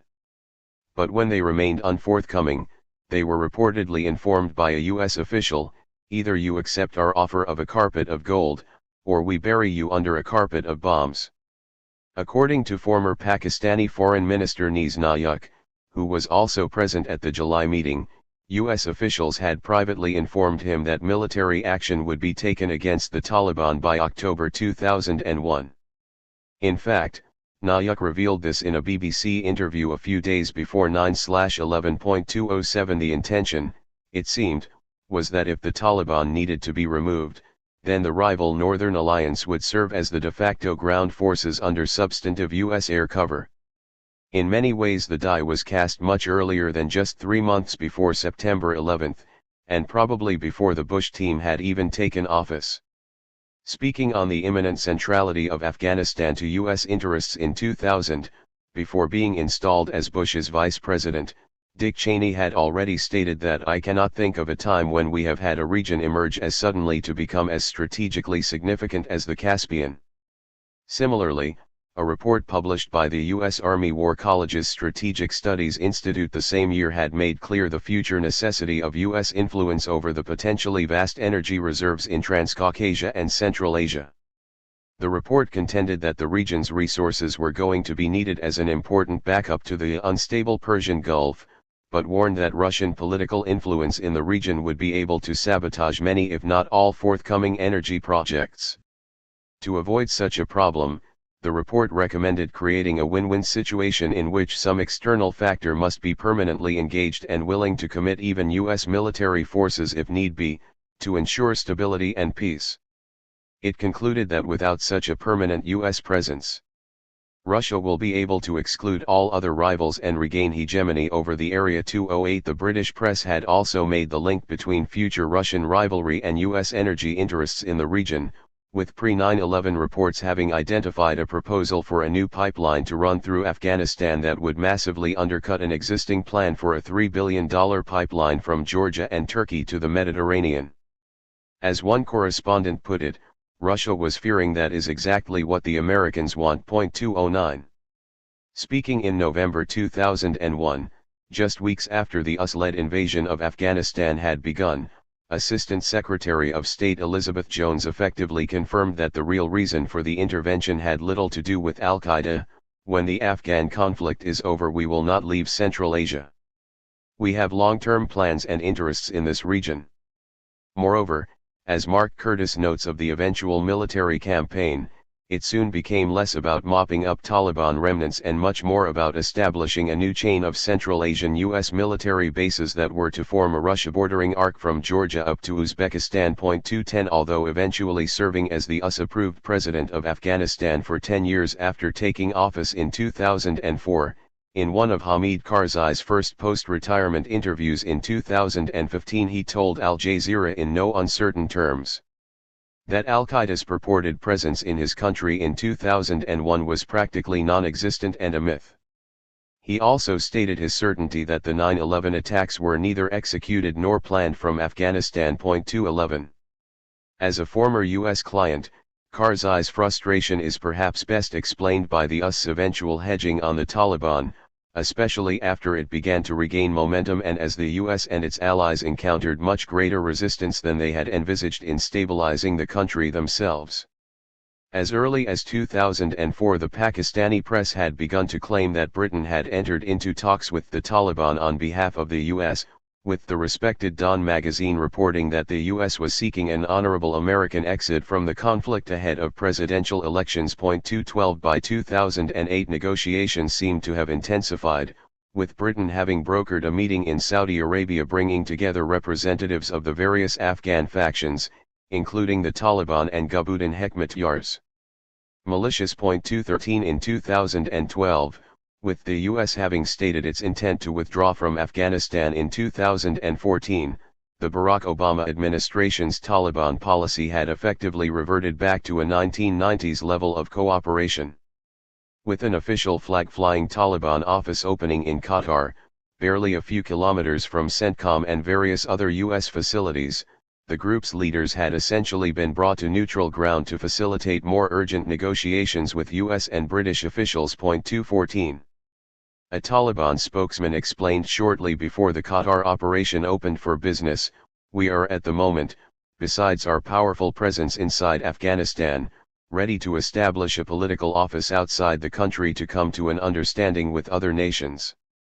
U.S. diplomats similarly told the New York Times that the opening of a Taliban mission would be the single biggest step forward for peace efforts that have been plagued by false starts. 215 Certainly by then all of the US contacts with the Taliban were being channeled through Qatar, apart from some bizarre public sparring on Twitter between the NATO International Security Assistance Force and the Taliban's official account, which had been running uninterrupted for years. 216 Since the US withdrawal from Afghanistan, Qatar has clearly retained this Taliban portfolio, although a Taliban spokesperson stated to the Pakistani media in early 2015 that they had also been using the UAE as a frequent meeting point with foreign delegates. 217.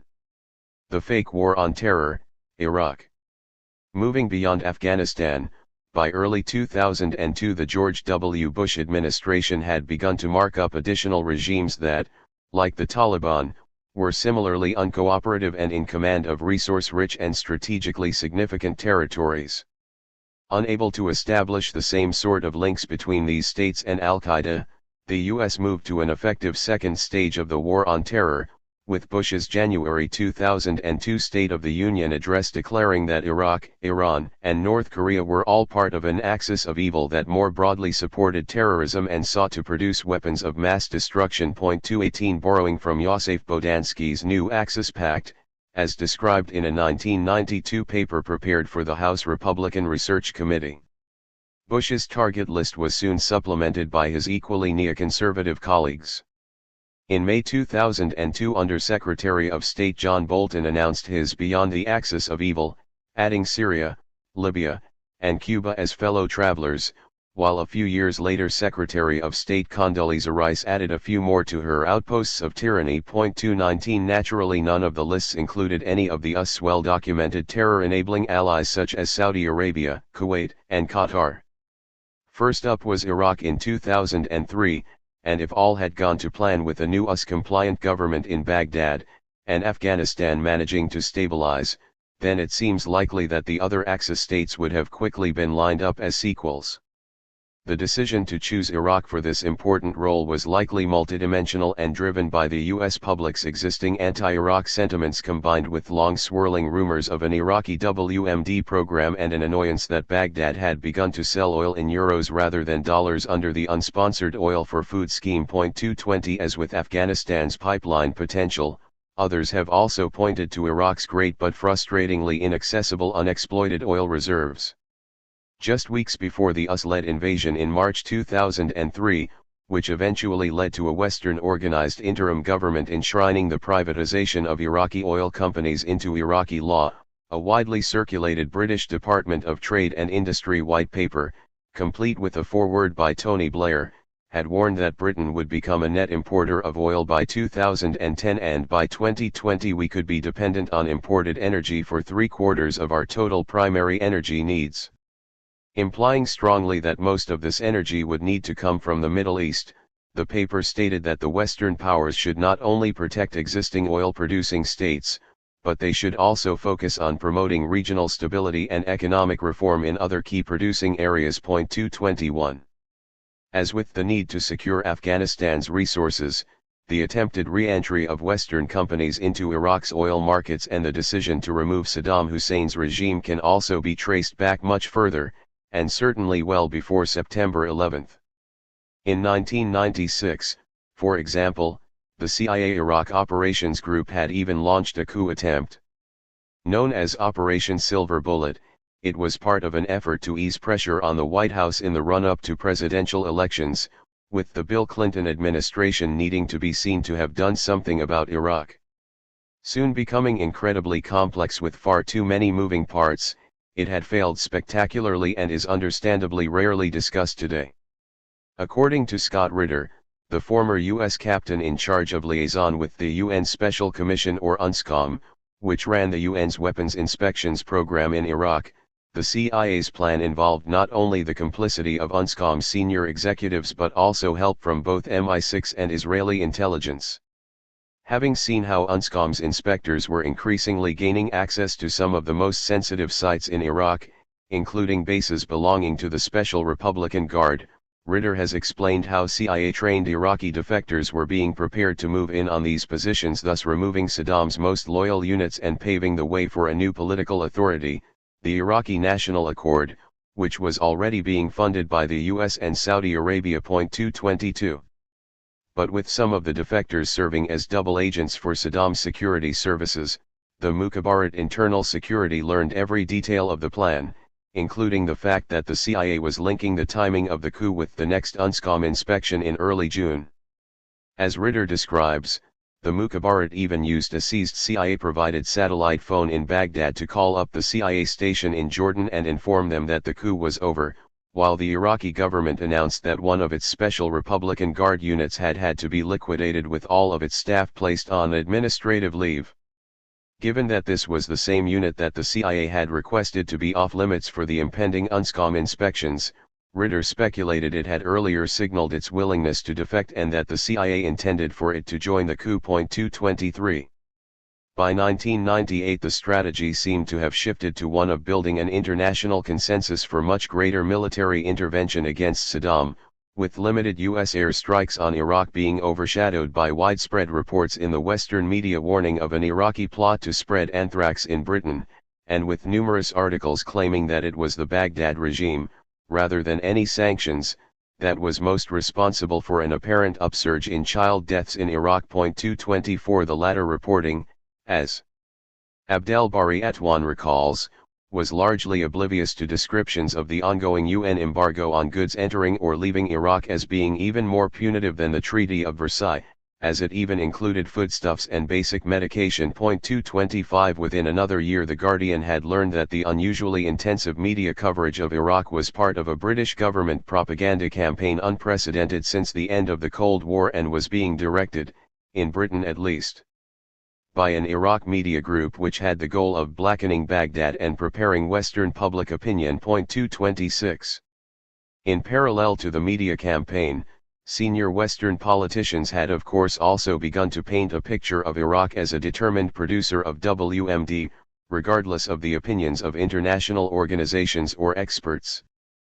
Having stated in 1997 that we do not agree with the nations who argue that if Iraq complies with its obligations concerning WMD, sanctions should be lifted, Secretary of State Madeleine Albright had already made the US position quite clear. Similarly, in a speech to Parliament in 1998, Tony Blair had explained that a broad objective of our policy is to remove Saddam Hussein and to do all that we can to achieve that. If we can possibly find the means of removing him, we will. By 2002, with the war on terror already raging and the Western public still spooked by the Al-Qaeda specter, the opportunity to push even harder on Iraq finally seemed to have come. As the Times reported, key figures in the White House believe that demands on Saddam to readmit UN weapons inspectors should be set so high that he would fail to meet them, while a U.S. intelligence official was quoted as saying the White House would not take yes for an answer. 227.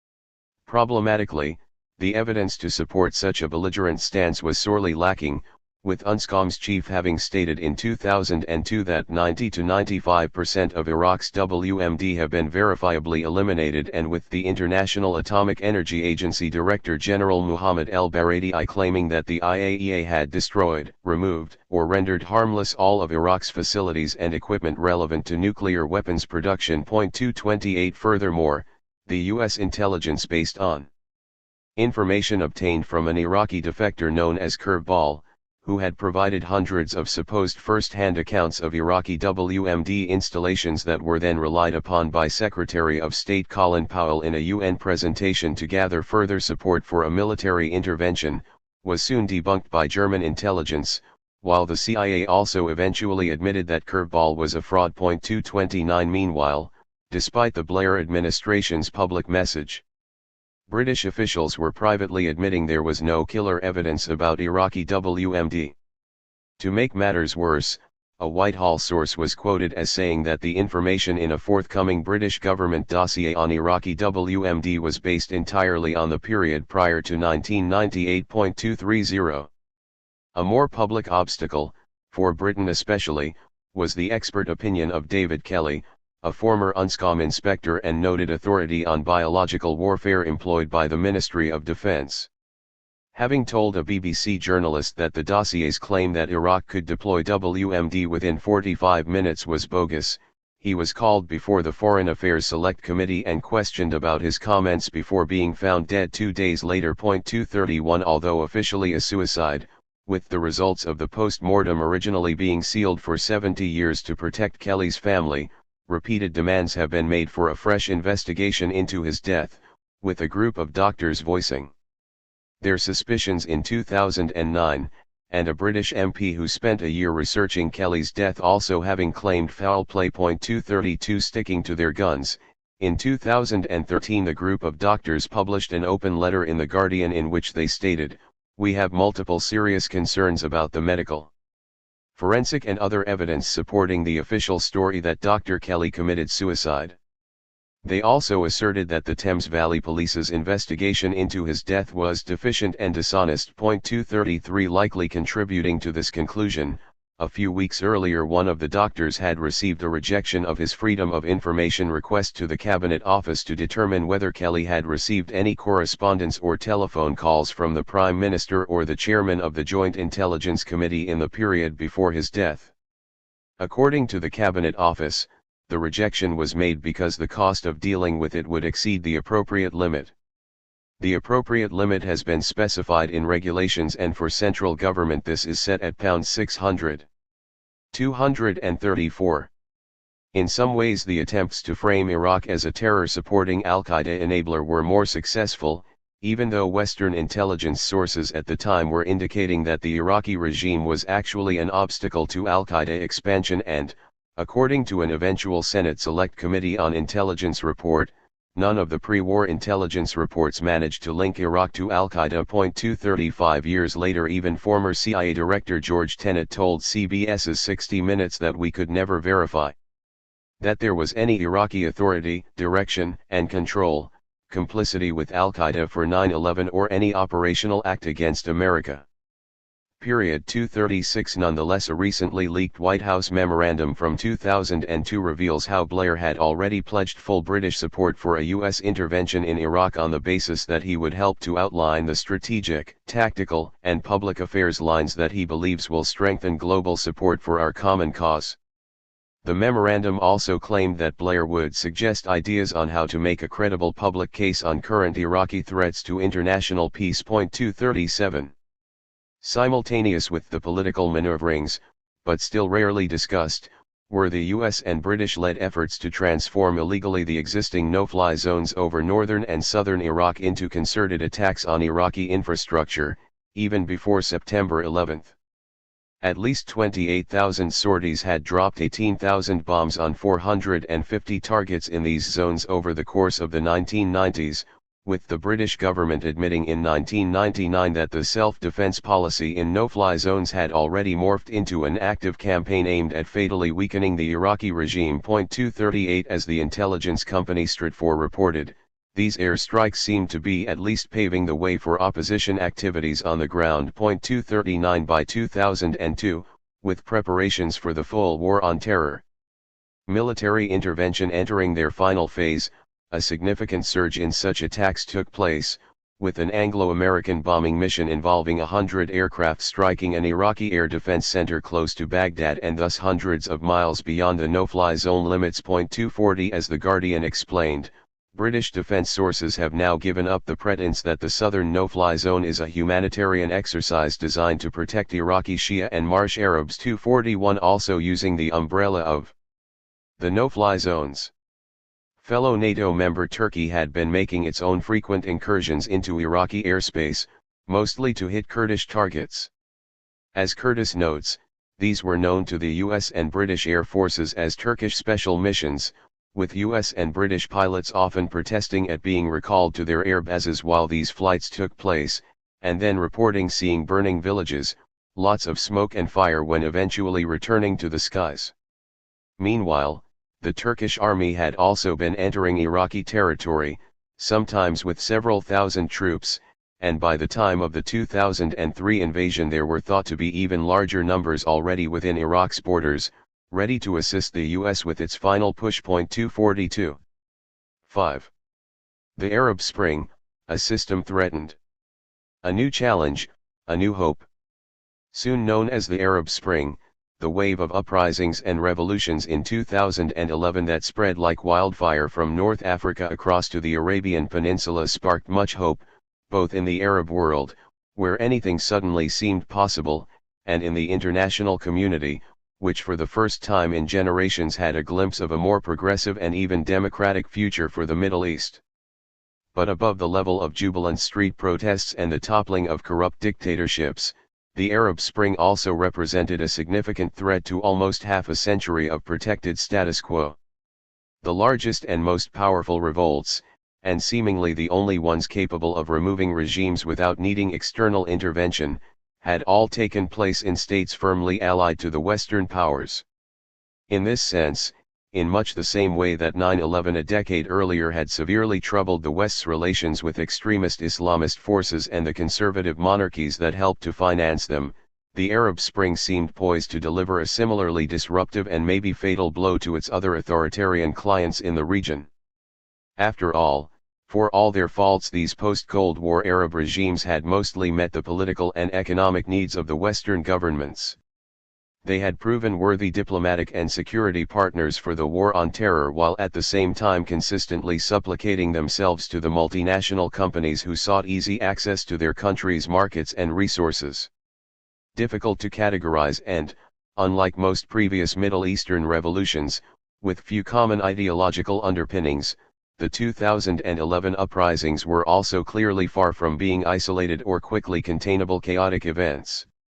If anything, most evidence soon started to point to a fulmination of years of steadily building and hard-to-fix socio-economic pressures in states that were increasingly unable to meet the basic needs of their citizens. Moreover, with clear parallels between the Arab Spring and concurrent protests elsewhere in the world, the outward-looking and forward-thinking revolutionaries also seemed to represent something bigger than mere political transformation.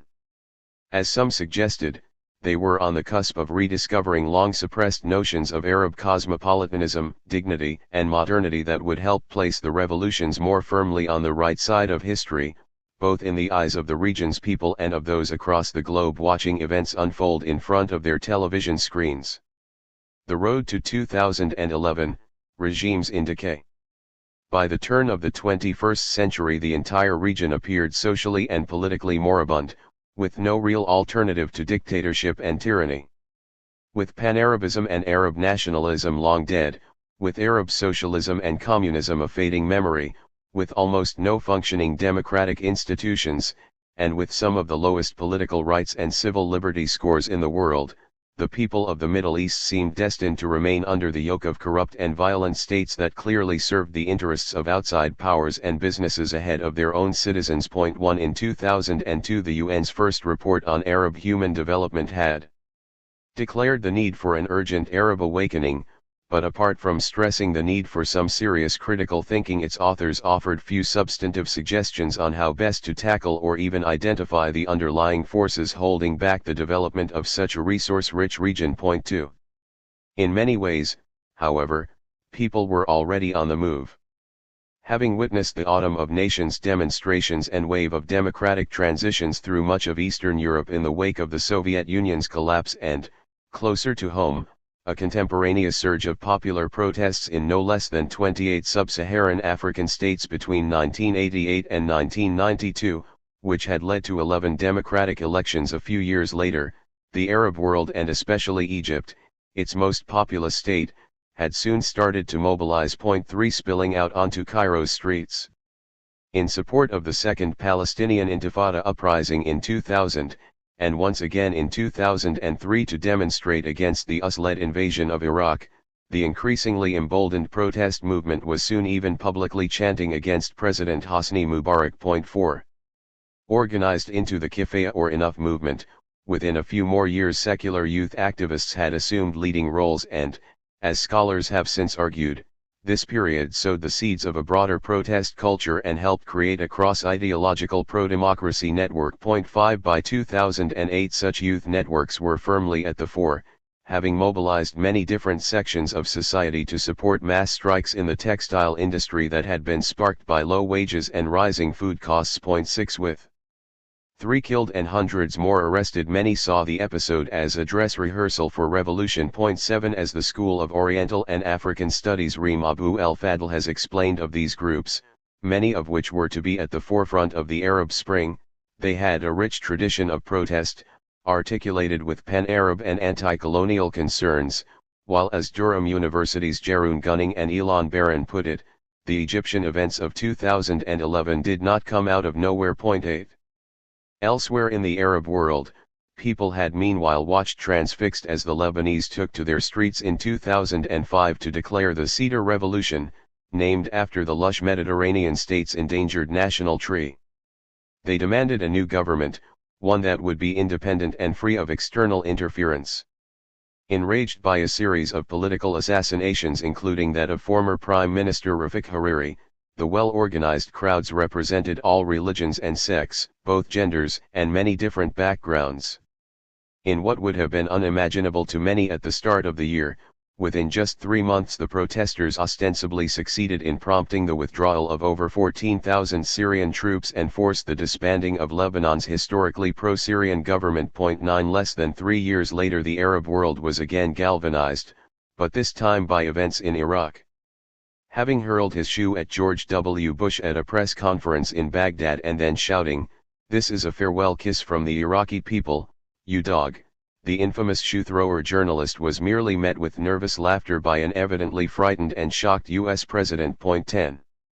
In many ways, however, it was in Iran that the Arab Spring may have had its strongest antecedents, with Tehran's Green Revolution soon synonymous with the non-ideological demand Rai Yeman Kojist, or Where is my vote, following the disputed summer 2009 re-election of President Mahmoud Ahmadinejad.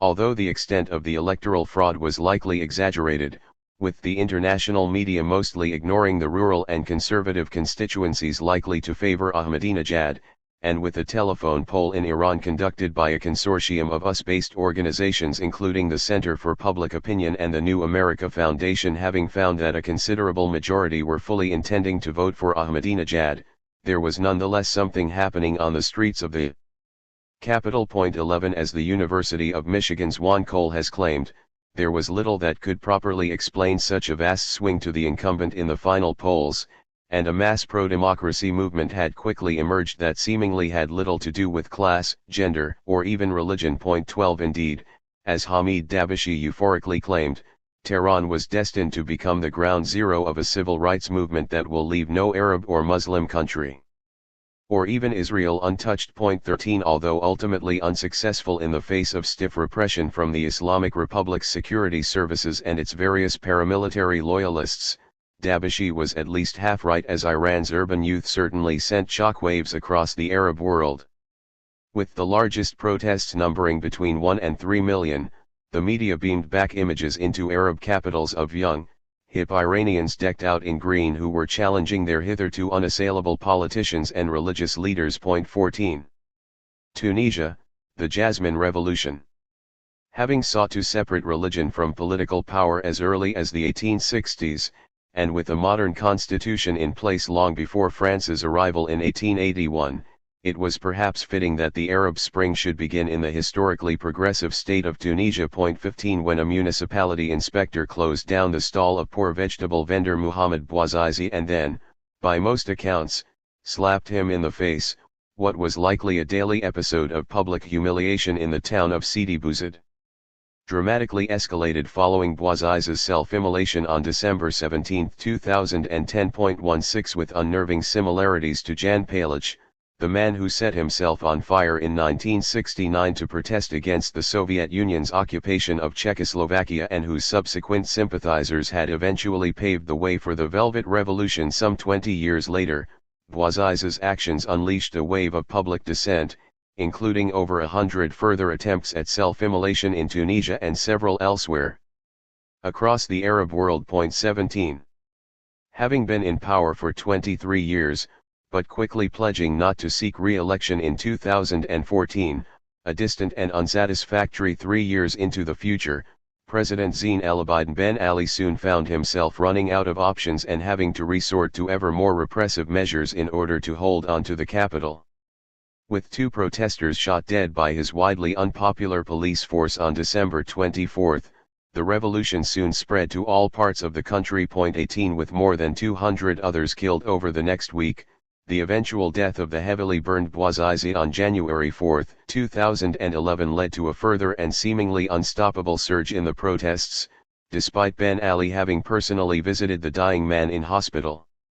Renaming a central square in Tunis after their martyr, thousands of students gathered in front of the Prime Minister's office while teachers, lawyers, and a host of civil society organizations all joined in. Although having largely cooperated with the regime for many years, the General Tunisian Labor Union also broke ranks, especially at the lower levels, with many of its democratically elected local committees rising up and joining the protests. 19 With hundreds of thousands on the streets, far beyond anything the police could deal with, the armed forces had begun to deploy. But having refused to carry out the president's shoot-to-kill order against protesters in Kesarine on January 12, they had ultimately chosen to side with their compatriots against the remnants of the Presidential Guard. 20 As political scientist Robert Springborg describes, by doing so the military commanders had effectively become the midwives of the revolution and, arguably, the rest of the Arab Spring. 21 Likely encouraged by a French minister's offer on the same day as the events in Kesarine to send French police to help restore calm in Tunisia, Ben Ali took to the skies 2 days later and fled in the direction of France, presumably intending to regroup and return. 22 But with the Nicolas Sarkozy administration ultimately denying him permission to land, having undoubtedly recognized the public relations scandal his arrival would have caused, Ben Ali was humiliatingly rerouted to exile in Saudi Arabia, the only state that still seemed willing to touch him. 23 At the end of January, and throughout February, the protest leaders repeatedly reconvened and, under the banner of the National Council to Protect the Revolution, they successfully pressured the remaining government officials to reshuffle the cabinet of ministers and then force the resignation of the Ben Ali-appointed prime minister.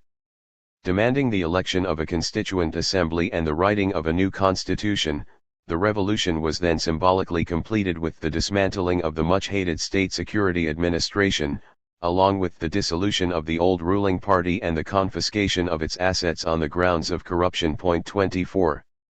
Egypt, the Republic of Terror. With already extensive protest networks lying in wait, and with a series of equally evocative Bouazizi-like catalysts of its own, it seemed almost inevitable that al-Dunya, or Mother of the World, as Egypt is known, would rise in the wake of Tunisia. Having uploaded videos to YouTube of police officers doing drug deals, a young businessman from Alexandria called Khalid said had been dragged from a cybercafe on June 7, 2010 and beaten to death on the pavement. 25 Although he became the nation's iconic martyr, with his online memorial page We Are All, Khalid said, soon a focal point for resistance, there were soon many more, including self-immolations outside the Egyptian parliament by protesters who, as with Bouazizi, felt they had nothing left to lose given the hopelessness of their daily lives. 26. With highly restricted parliamentary elections in November and December 2010 that effectively removed the last remaining opportunities for MPs to debate properly with the government, the mood became even more febrile. Opposition parties chose to boycott the elections on the grounds that Hosni Mubarak sought the most pacified and rigged parliament possible, while others contended that the whole episode was designed to smooth the path for his much-despised son Gamal to stand in presidential elections the following year. 27 As Stanford University's Fuad Ajami explained, by this stage Gamal embodied the dynastic ambitions of his father. 28 While as Jean-Pierre Filiou claims he had also become the living symbol of crony capitalism in an increasingly unequal Egypt. 29 Having earlier had to rebuff the prospect of his succession and, as a leaked U.S. Department of State cable from 2008 indicates, not considered to have the full backing of Egypt's state security apparatus or the powerful military, it would seem Gamal's plan was for a wholly acquiescent new parliament to provide him with the illusion of support he needed. 30. Having already witnessed Ben Ali's undignified exit from Tunisia, the tipping point for Egypt came just a few weeks later on January 25, 2011. In a sort of reverse celebration of the National Police Day, huge crowds had begun to gather for a day of rage. Chanting "Tunisia is the solution" along with bread, freedom, social justice, and human dignity, demands were made for the resignation of the Minister of Interior, the repeal of the never-ending emergency laws that had been running continuously since 1981, a minimum wage, and fresh limits on future presidential terms. With these demands unmet, and with the government cutting off the internet, a second and even bigger day of rage was unleashed on January 28.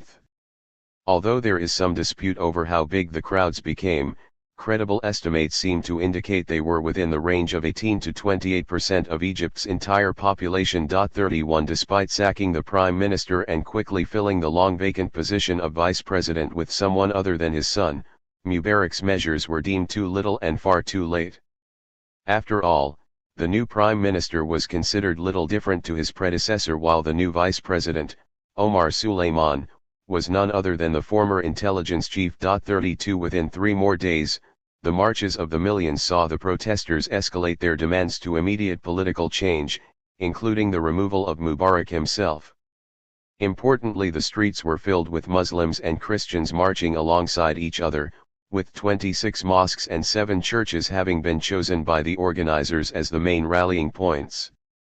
As eyewitnesses describe, Christians watched out for Muslims while they paused to pray, while masses were held in public squares and even a secular wedding took place. 33 Christian songs were played through improvised loudspeakers and were interspersed with the old songs of the 1919 rebellion, while placards appeared depicting Islamic crescents embracing Christian crosses. Arriving in Cairo to lead public prayers was none other than Yusuf al-Qaradawi, who made sure to refer to the efforts of both Muslims and Christians alike as crowds chanted "One Fist" in reference to their shared goals and objectives. 34 Most symbolically, perhaps, at least for the teenagers, the singer of the well-known Arabian Nights band, had by then discarded his usual homeboy outfit and had put on a blue t-shirt claiming he was at the same time Sunni, Shia, and Sufi. 35. As for the Brotherhood's regular members, many of the younger ones were spotted working seamlessly with everybody else and remaining invisible as they defended, organized, and managed, from manning the barricades to clearing the garbage. 36 When even more religiously conservative Salafists also appeared on the streets and began to put up banners proclaiming the Shahada, there is no God but God, and even the occasional Osama bin Laden poster, there was initially some worry, but when the time came for Friday prayers, the combined crowd's chant had morphed into a more pluralistic mixture of God is great and calls for change, freedom, and social justice. 37 Such an atmosphere had finally enabled even the staunchest of secularists to feel connected with their more religious compatriots. 38 And in this sense the regime's long cultivated binaries of Muslim/Christian or secularist/Islamist seemed to have been greatly undermined. Certainly in their freshly created new public spaces, Egyptians holding widely different views on how religious their new state should be seemed willing to tolerate often wildly competing opinions on the grounds of freedom of speech. 39. Equally significantly, all classes seemed to be represented, too, with affluent neighborhoods of Cairo like Giza having their share of disturbances as with working class districts affected by the growing number of strikes. 40 Indeed, almost all types of Egyptian workers seemed to be coming together, with everyone from airport staff to agricultural workers all eventually joining in as mass trade union-led demonstrations swept through the streets from February 8 onwards, denouncing corrupt officials and reaffirming the protesters' demands. Some announced the existence of the Popular Socialist Alliance Party, and leaflets were distributed calling for proper and more powerful post-revolutionary trade unions, while soon after the new Federation of Independent Labor Unions began to meet under their red banner. 41 On realizing that the masses were not focused on looting and pillaging, the middle classes most definitely played a role too, and perhaps a pivotal one, with neighborhood committees forming to manage, protect, and clean areas. As the journalist Robin Yassin Kassab claimed, the previously snooty were now treating their inferiors with exaggerated respect, while in the words of The Economist's correspondent Max Rodenbeck, the urban middle class expected the rabble to destroy everything. When that didn't happen, the bourgeoisie joined the revolution. It was their participation that tipped the balance. 42. The protests were also very much about female emancipation, too, with uncovered, liberally dressed women described as moving more proudly than usual even in front of obviously conservative men. 43 Newly organized anti-harassment groups staffed by both women and men were even set up to try to curb the harassment of women amid the protests. As academic Vicky Longar has argued, on a deeper level these groups also helped push back against the insidious discourse of the Mubarak regime that had caricatured women's rights activists as inauthentic Egyptians, more attuned to the concerns of Western funders and international organizations than to those of the Egyptian street. 44. In a crude and hastily improvised attempt at counter-revolution, the embattled dictatorship focused heavily on trying to drive wedges between what seemed an increasingly united population. Indeed, Mubarak's après-moi deluge moment had come, having ordered the withdrawal of the police force at the same time that prisons containing hardened criminals were opened up. The regime had also been inserting hired arsonists and Baltijia thugs into the crowds. Tragicomically, groups of camel-born raiders equipped with clubs and sticks had even been cobbled together to charge the crowds in the February 2 Battle of the Camel, while more sinisterly protesters reported seeing snipers appear on rooftops. 45 Foreigners were understood to be especially vulnerable, along with anyone who looked different, as the regime seemingly sought to blame the revolution on foreign agents. 46. With several seemingly unstoppable attacks on Christian churches and shrines in the wake of deadly arson on a Coptic church in Alexandria on New Year's Day, it seemed Mubarak was also engaging in a clumsy ploy to scare the Christians into loyalty and thus attempting to divide what was threatening to become an interfaith or even secular protest movement.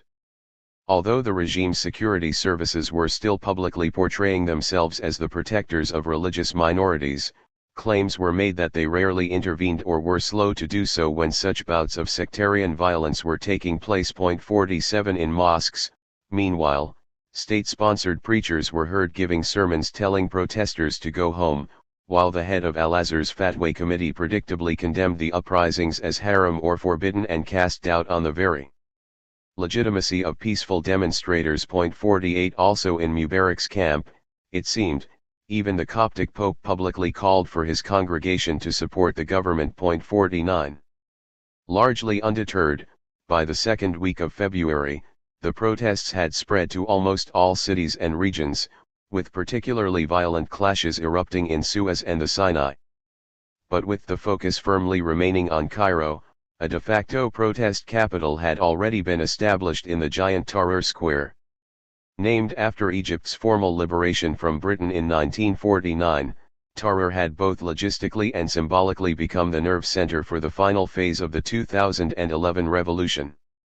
As the prominent British Muslim journalist Ziauddin Sardar observed, the square was now the home for Egypt's traditionalists, liberals, secularists, mystics, modernists, postmodernists, believers as well as agnostics and atheists, as it had allowed them all to come together to demand freedom from tyranny.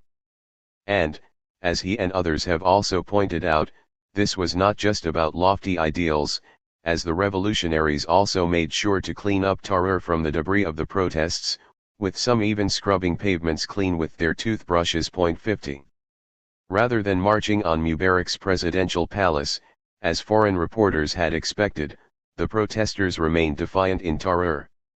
With most of the world's television cameras relaying images of their giant and continuous gathering, the organizers declared it to be a space liberated from the Mubarak regime and thus a free republic. 51 Crucially, the new Republic of Tahrir created a physical territorial space for the revolution's ideals and values, which is often thought to be an important precondition for real political transformations to actually take place. 52 Building on this, Gunning and Barron describe how Tahrir had become an autonomous commune where the normal rules of politics were suspended, which in turn allowed the square to meet Karl Marx's definition of a transitory organ of revolutionary action. 53 Ultimately unsuccessful in countering the powerful forces aligned against them, both Mubarak and Suleiman resorted to a final flurry of paternalistic messages, pleading with parents to take their children off the streets, warning that their departure would lead to chaos, and blaming a foreign conspiracy that only they could protect against. 54 Likely fearing a revolution within their own ranks and a subsequent loss of their long-standing economic and social privileges, the Egyptian military's chiefs seemed to follow the lead of their Tunisian counterparts by refusing to open fire on the revolution and ultimately separating themselves from the crumbling dictatorship. Evoking the spirit of 1952, the Supreme Council of the Armed Forces, SCAF, issued two communiques to the Egyptian people on the 10th and 11th of February. Assuring all citizens that the military was safeguarding their interests and intended to oversee a peaceful transfer of power, free elections, and an eventual end to the state of emergency, the second communique was pointedly issued on the same day that Suleiman had to appear in front of a television camera and announce Mubarak's resignation. 55 Just 2 days later, on February 13, the SCAF dissolved the controversial new parliament and suspended the constitution, while the Minister of Interior was charged with embezzlement. 56 After a few more weeks, the ruling National Democratic Party was dissolved, with its organizational secretary being arrested on corruption charges. 57 Having already fled to an internal exile in the Red Sea resort of Sharm el-Sheikh, Mubarak himself was then placed under house arrest. 58 Yemen, Revolution in Arabia. Although a lot more complex, and with much less clear-cut results than the movements in Tunisia and Egypt, the concurrent uprising in Yemen effectively turned into the third successful revolution. With protests having begun on January 15, 2011, the day after Zine El Abidine Ben Ali's demeaning departure, they soon grew in size as Yemenis witnessed the apparent early successes of their comrades in North Africa. Egyptian slogans and songs swept through the crowds, especially as Hosni Mubarak seemed to be teetering. Shrewder, savvier, and certainly more experienced than his fellow dictators as he entered his 33rd year as president of Yemen in one form or another, Ali Abdullah Saleh had ordered a preemptive takeover of Sanaa's own Tahrir Square.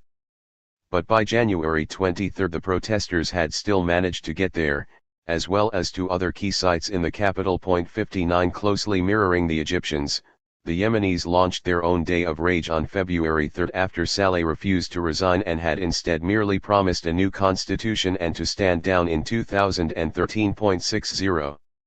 Much like the Tunisian and Egyptian protests, Yemen's Thawra al-Taghir, or Change Revolution, was characterized by its largely nonviolent nature and the formation of its own transitory organs including tent cities and volunteer people protector brigades that began to encircle the revolution's public spaces. To articulate better the crowd's demands, a media collective called #SupportYemen was also established along with a number of nonpartisan grassroots organizations such as Resonate Yemen. Uniting youth, farmers, and workers from all over the country, the protests in Sana'a have since been described by political ethnographer Stacy Philbrick-Yadov as having represented diverse backgrounds and political affiliations, bringing about an opportunity for interaction that never existed before and with those involved recognizing, some for the first time, that they had a stake in defending each other's right to difference. 61 The New York Times also highlighted the role of women in the movement, arguing that it gave Yemen a brief moment before women were pushed aside again. 62 Moreover, as a team of US-based academics have pointed out, the protesters were mostly focused on making national and secular demands rather than the more divisive long-standing demands of groups such as the Southern Movement separatists in Aden or the paramilitary Zaidi Shia Houthi movement in the north. 63 Unable to contain the situation and with protests continuing to swell as the weeks went by, Saleh's police force fatefully began to open fire on the crowds. With 52 dying on March 18 alone, soon known as Bloody Friday, and with further killings over the next few months including unidentified snipers shooting dozens dead in Taiz, the Yemeni revolution seemed sadly set to take a more violent path than those in North Africa. 64 But with unabated demonstrations and, as Fuad Ajami described, an even greater determination to see the back of Saleh, the spirit of the Arab Spring still seemed to live on. As he put it, the men and women who went out into the streets, sought the rehabilitation of their country, a more dignified politics than they have been getting from the cynical acrobat at the helm for more than 3 decades. 65 Crucially, they were not alone, as a string of key defectors soon joined their ranks. Among them were powerful generals and tribal chiefs. 66 While even an armored brigade commander from Saleh's own tribe made his move when Saleh attempted to promote his son Ahmed within the armed forces. 67 Agreeing on April 23, 2011 to step down in return for immunity from criminal prosecution and then a few weeks later signing a deal with opposition groups in which he guaranteed to resign within a month, Saleh finally appeared to be on the way out and, so it seemed, was the Arab Spring's third scalp. 68 Breaking the fear barrier, a chance for cosmopolitanism. As with the Iraqi shoe thrower and the earlier cedar and green revolutions in Lebanon and Iran, it seemed that the people of Tunisia, Egypt, and Yemen, plus those in many other restive Arab states, were effectively breaking through the fear barrier of authoritarian rule. On top of whatever shift in political order was taking place across the region, there was a feeling that perhaps at last the social death of the Arab people was coming to an end. 69 As political scientist Francesco Cavatorta contends, once there has been the tearing down of the wall of fear surrounding citizens vis-a-vis their regimes, it renders authoritarian governance much more difficult. 70 Applying this revolutionary moment to the Arab Spring, Jean-Pierre Filiu described how a social body paralyzed by autocracies had been reawakened in 2011 and a reaction was taking place against the sterilization of ambitions, the privatization of the nation-state, the obliteration of its future. 71 Although the events in Tunisia, Egypt, and Yemen may not quite have met the conventional definitions of revolutions given that there were no particularly rapid or clear changes in deeper state structures, some have argued that genuine revolutionary situations certainly did emerge. 72 Jeroen Gunning and Ilan Baron have, for example, convincingly shown how Egyptian society had begun to organize itself freely through informal networks based on shared beliefs and solidarity which in turn were Able to mobilize against conflictual issues. 73 Most of the Arab Spring protests also seemed to fit firmly within the expectations of the University of Connecticut's Cyrus Zyrkzadeh for social movements. Typically, diverse groups of people from a range of socio-economic and religious backgrounds had begun to come together, including those who previously had no means of articulating themselves through formal political institutions. 74. As well as seeing societies emboldened against dictatorships, Ziauddin Sardar argues that the Arab Spring was also most definitely a pushback against religious politics, as none of the major uprisings in 2011 could be considered Islamic revolutions, and in almost all cases the leading protest movements made concerted efforts to stick to wholly secular objectives. Writing prophetically in 2012, he contended that Islam, or the creation of the legitimately feared Islamic State, is not the goal of these revolutions. Rather, they are motivated by something altogether different: the aspirations of all segments of society, for freedom, social justice, and accountable governance. 75 Indeed, the people who congregated in Tahrir Square have been described as a thriving cosmos of a different vision of society, not only because they held markedly different beliefs, including differing religions, but also because they were able to reach agreement over common causes, even if sometimes it was just the fall of the regime. 76 As Columbia University's Rashid Khalidi claims, this meant that the revolutionary emphasis was first and foremost on the strengthening of society itself and on dealing with the internal problems of democracy, constitutions, and equality. In this sense, the 2011 uprisings were quite different to the Arab revolutions of the 20th century, most of which were focused on national liberation from external rule. 77. The London School of Economics' Mary Calder was equally optimistic when she argued in February 2011, just days before Hosni Mubarak's ouster, that what was happening was the re-emergence of a new and more active Arab civil society that would in turn herald a movement for democracy across the whole region. She explained that the people in Tahrir Square and elsewhere are giving us back the meaning of civil society, a place where people can talk, discuss, and act freely, and she even evoked the spurt of the Eastern European revolutions by contending that what was happening in North Africa was the completion of 1989. 78 Less than a week later, journalist Jacqueline Head joined the same bandwagon by suggesting we were witnessing the Arab world's 1989 revolution and predicting a ripple effect from a wave of democracy finally crashing on the North African shore. 79 In this sense, both Calder and Head had understood the Arab Spring, or as much of it as they could see at the time, as a continuation of the third wave of democratization that, according to Samuel Huntington, had begun with the earlier described Carnation movement in Portugal in 1974 and had then swept through Latin America and Pacific Asia before reaching the satellites of the old Soviet Union. 80. A little harder to define than re-emerging civil society, there was also a sense that the new Arab voice of 2011 was also calling for a greater sense of dignity, with Karama soon emerging as one of the protesters' key demands.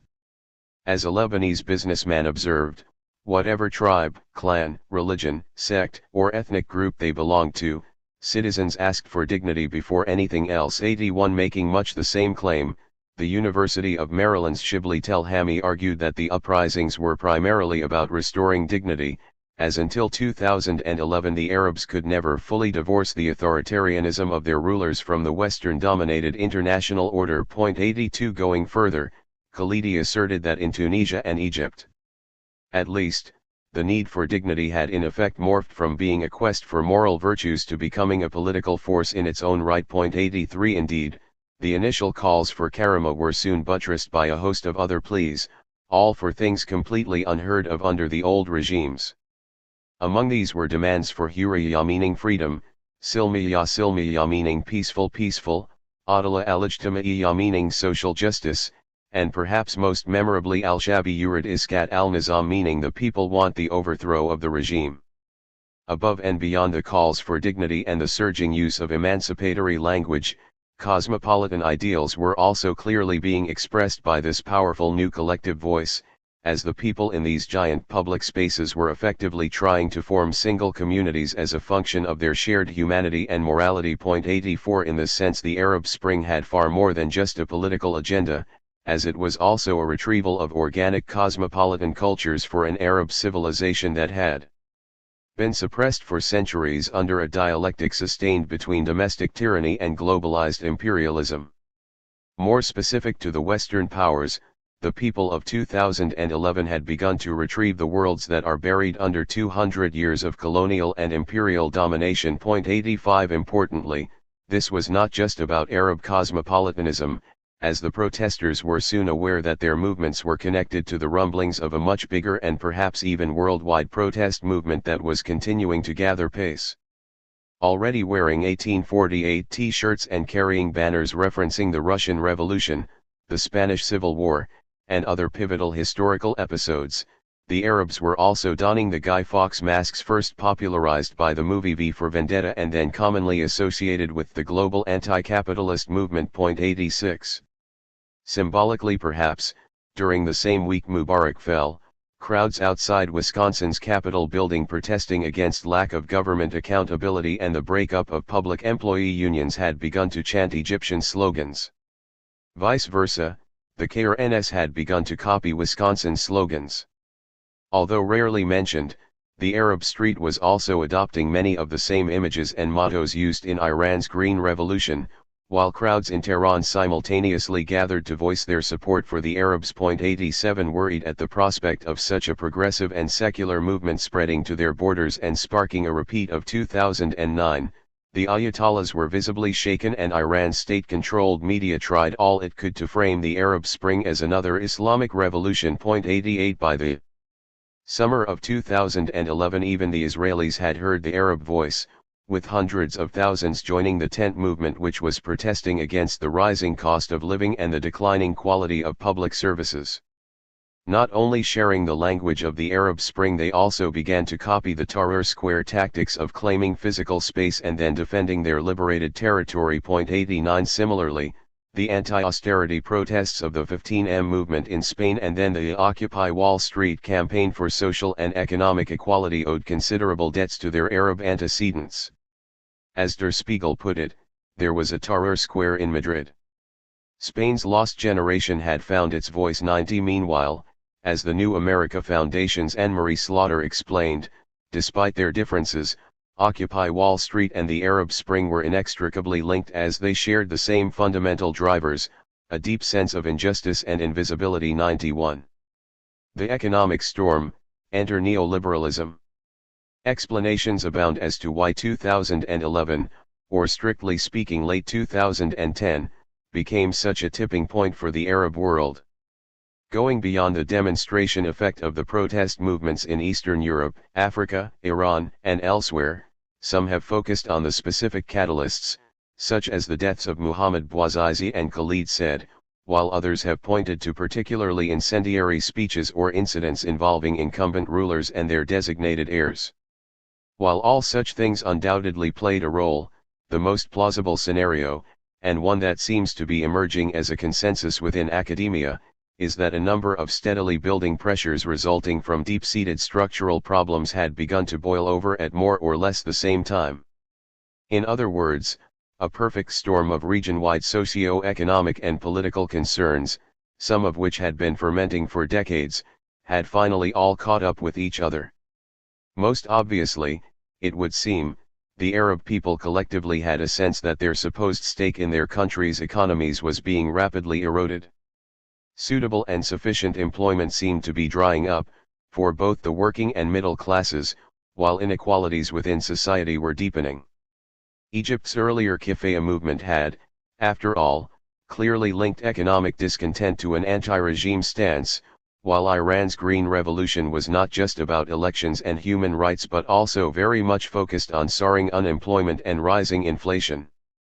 Indeed, a good chunk of the protesters in Tehran seemed apolitical, while many could not be considered part of an urban middle class as often they didn't have jobs, couldn't leave, and couldn't marry. 92. While most of the headlines about the 2011 revolutions understandably centered on the grand demands made in public squares, the protests were also very much characterized by factory occupations, demands for renationalization of industries, and demands for minimum wage levels. 93 In this sense, At least some of the Arab Spring protesters seem to have been taking part in the type of socio-economic revolution that Marxist scholars would have anticipated.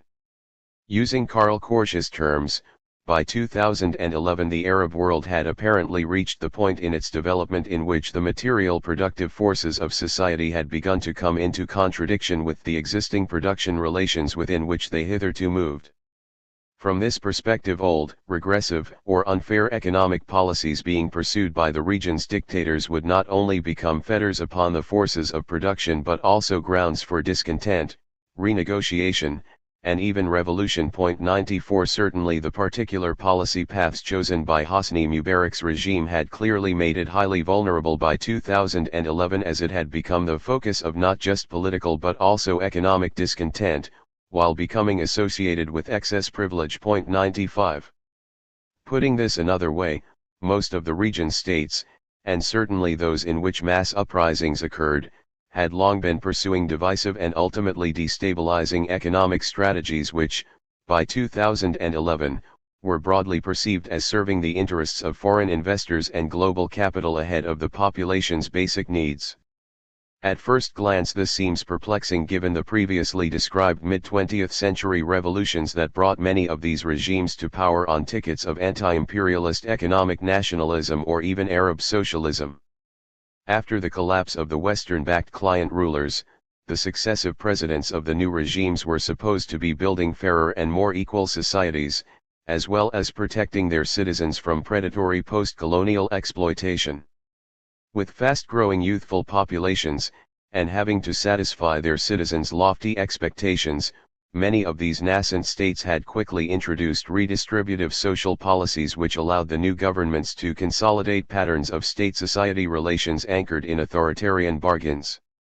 In turn, these socio-economic contracts forged in the 1950s and 1960s between the Arab nationalist presidents and their people guaranteed economic security in exchange for political quiescence. 96 Moreover, the statist or state-led economies that emerged suited the political rhetoric of Gamal Abdel Nasser and his contemporaries as they allowed such politicians to preside over popular land reform measures and the nationalization of industries and assets once owned by the old colonial oligopolies. 97 As an added bonus, even though the Western powers were actively trying to overthrow or destabilize many of their governments, the new republic's economic policies more or less tallied with the recommendations being made by most of the international financial institutions, IFIs, of the day. Inspired by the concept of embedded liberalism and the work of British economist John Maynard Keynes, the IFI's aim was to build on the post-Second World War conferences that had called for countries to balance their openness to global trade with meeting the requirements of their populations. 98 In particular, states were to be left with active responsibility for redistributing wealth, providing social justice, and fine-tuning economic expansion and ensuring that incomes and demand grew in a regular manner. 99 The International Bank for Reconstruction and Development, for example, had been encouraging the Arab world to have large public sectors to make up for their weak private sectors and had been promoting the need for import substitution industrialization so as to improve self-sufficiency and generate employment. 100. By the 1970s, however, the Arab republics were not only struggling with the impact of a global downturn and consequent labor strikes and bread riots, but were also beginning to be overrun by a growing state bourgeoisie. 101 Able to enrich itself after gaining commanding roles in the public sector, the new group was fast turning into the same sort of uncontrollable bureaucratic class Trotsky had earlier warned would subvert the Soviet Union. 102 Struggling to fund giant welfare states and maintain subsidies, the new elites gradually started to push the old socialist policies to the wayside as they began the mimicking of neoliberalism and applying elements drawn from a global repertoire of models of governance and social policy. 103 Certainly, with the IFIs increasingly dominated by Western governments, most of the models being suggested to these states had clearly evolved into recommendations for rapid economic liberalization. On the one hand, such struggling states that began to denationalize assets and remove barriers to foreign investment would get some immediate relief from their fiscal pressures, but on the other hand Western and multinational companies could once again enter markets with the complicity of local bureaucrats still pretending to represent socialist republics. By the end of the 1980s such IFI policy prescriptions for the developing world were all part of the new Washington Consensus, in reference to the common location of the headquarters of the IMF and World Bank, and their close proximity to the U.S. Department of the Treasury. 104. With states in the Arab world building up debts and facing successive currency crises in the 1990s, the situation had deteriorated much further, making most of these states even more vulnerable to IFI-provided solutions such as the structural adjustment packages agreed by the governments of Tunisia, Egypt, Morocco, and others. 105 described in a subsequent World Bank report entitled From Privilege to Competition, Unlocking Private-Led Growth in the Middle East and North Africa. These were intended to transform the private sector into the main engine of growth. 106 Similarly, another World Bank report, entitled Trade, Investment, and Development in the Middle East and North Africa, Engaging with the World, had argued that this was an essential step for the Arab world so that it could join the new global economy. 107 In most cases the packages and their follow-up agreements involved removing local labor rights, weakening the power of trade unions, introducing tax advantages for foreign companies, and outsourcing welfare provision to either private networks with regime links or to religious organizations such as the Muslim Brotherhood. 108. In Tunisia, for example, problematic trade union officials were purged and replaced by Zine El Abidine Ben Ali loyalists, while insiders were given access to unsecured state bank loans to help them quickly buy up former national assets. 109 In Egypt's case there was a little more resistance to the new order as, after all, Mubarak had often referred to the IMF as a quack doctor.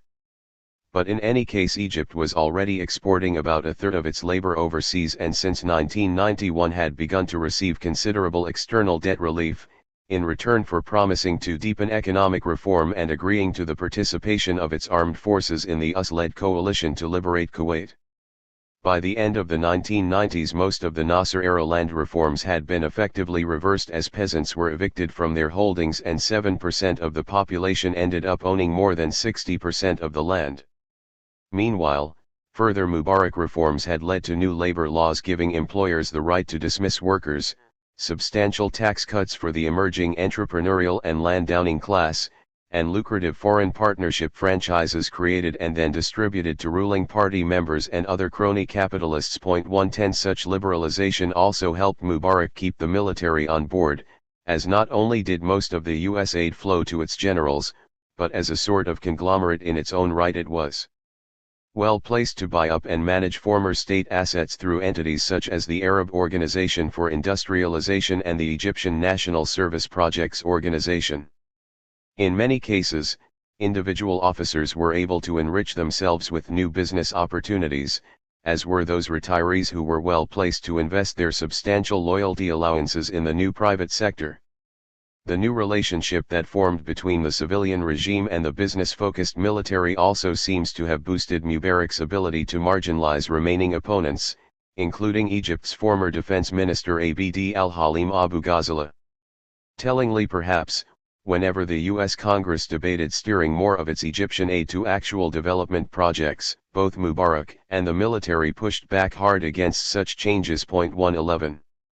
In this sense, what seemed to be happening to large parts of the Arab world in the late 20th century was more or less what Korsch had warned against in the European context back in the 1930s, when he cautioned that state monopoly capitalism will lead to the monstrous oppression of the laboring classes by a state which becomes increasingly intertwined with the all-powerful capitalism. 112 Moreover, in terms of the Arab states' international relations and the apparent reinforcing of their post-colonial subordination as a result of these new packages and agreements, the fears of other Marxist scholars also seemed to be playing out. Writing in 1914, philosopher Karl Koski had predicted that eventually the Western capitalist states would suppress their rivalries and nationalist tendencies and reach a sort of unified imperialism to allow their collective exploitation of the developing world and especially those regions such as the Middle East and North Africa, where they continued to enjoy influence and benefit from imperial legacies. 113. Putting this in Vladimir Lenin's language, the new system would mean that any nominally post-colonial Middle East would still remain colonial because capitalism had reached a more advanced stage in which the exporting of finance capital via local clients would take over from earlier patterns of straightforward trade with colonial administrations.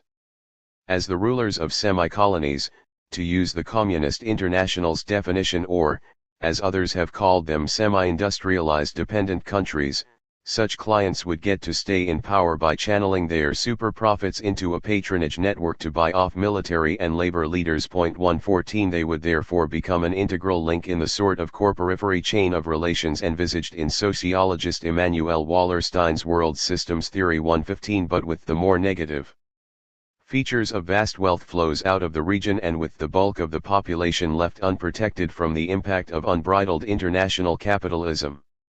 By the beginning of the 21st century, and certainly by the time of the Kifaya movement, the situation seemed well established.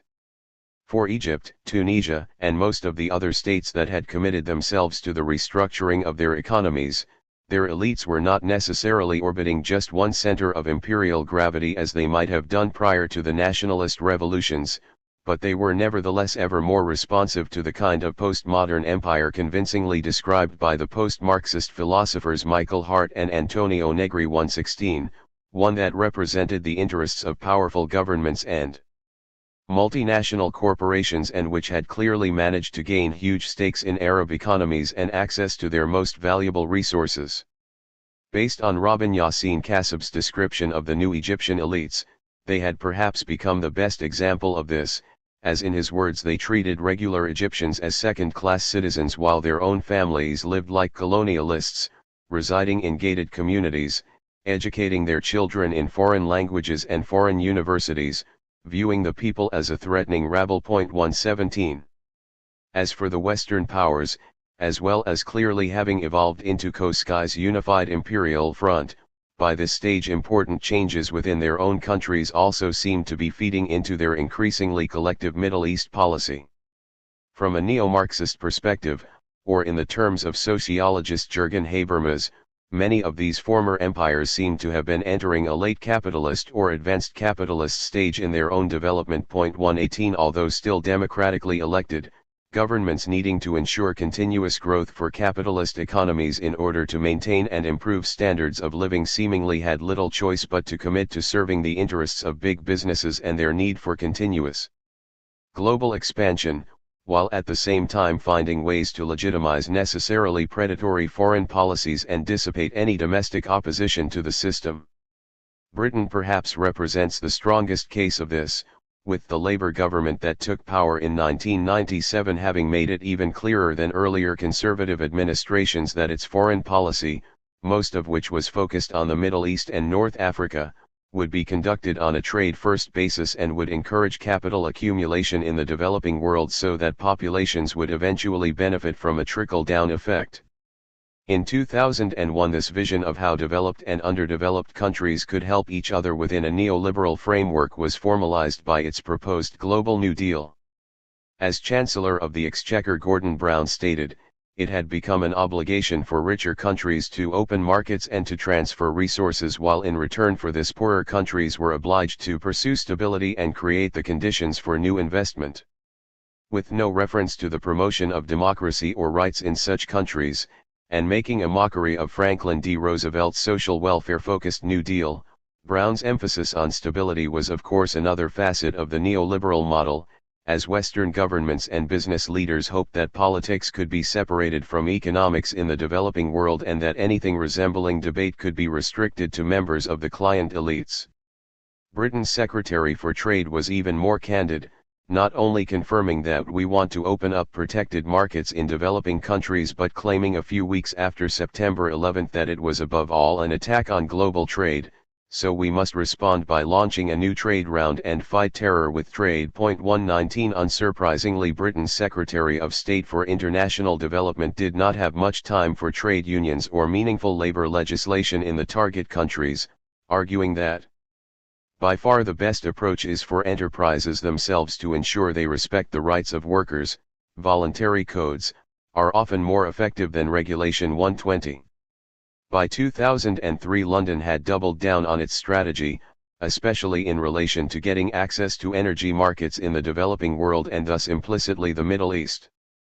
In the earlier described white paper, which had warned Britain was about to become a net importer of oil, calls had been made for the government to promote conditions for foreign direct investment through stable financial regimes, transparent legal frameworks, predictable domestic energy policies and predictable foreign investment terms.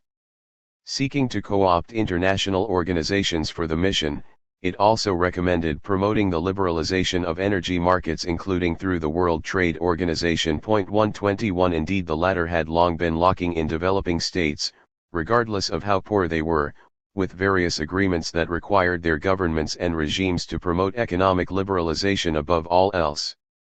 In the words of a former WTO Director General, the organization used trade negotiations with such countries to ensure that liberalization was extended to most aspects of policy making related to the economy. 122 As others have put it, the WTO's rules soon had the effect of massively restricting the ability of these governments to promote policies in their own national interests, and the organization seemed to be actively deepening globalization to an extreme form of worldwide economic liberalization that would turn the global economy into a playground for corporations. 123.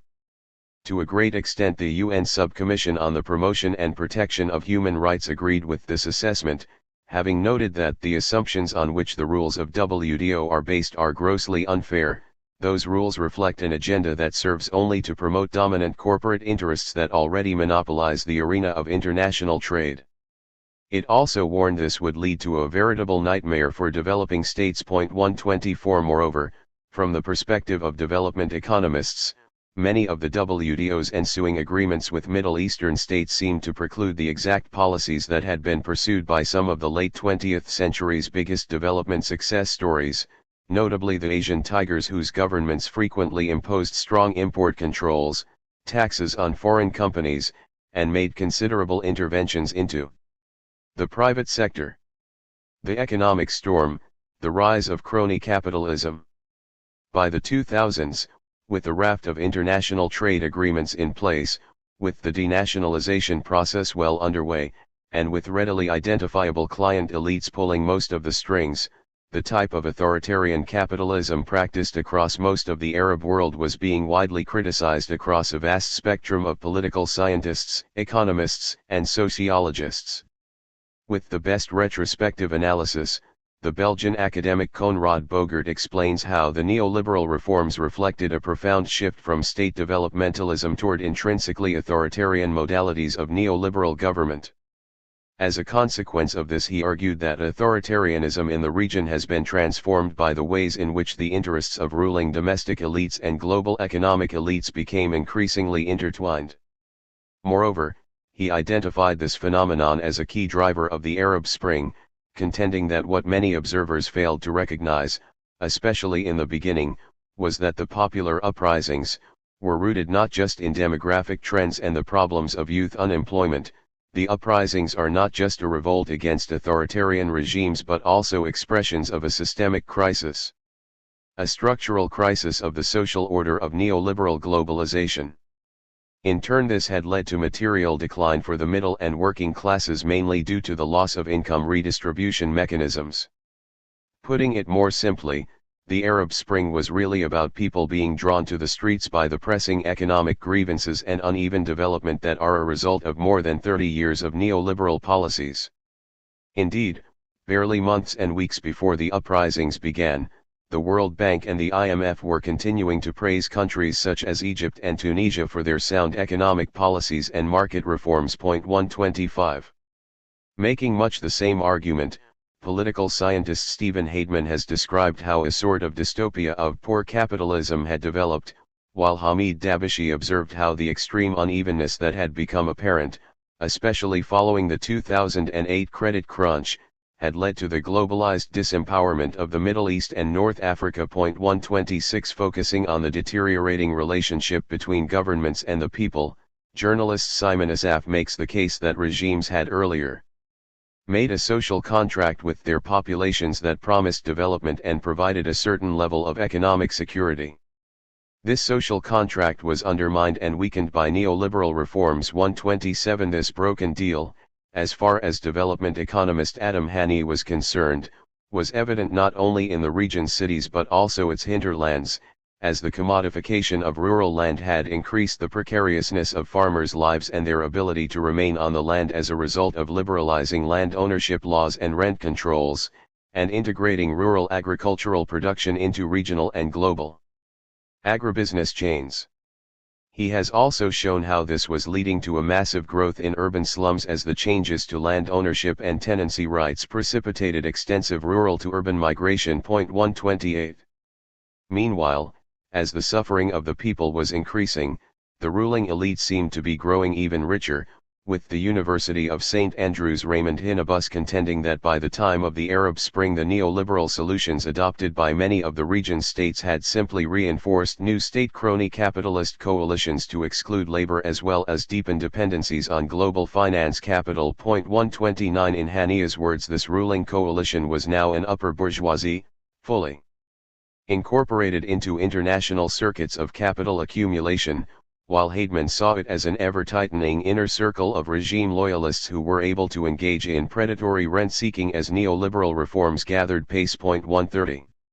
On top of the growing sense of unfairness, others have tried to show how the new elites were increasingly regarded as corrupt and nepotistic by the bulk of the population.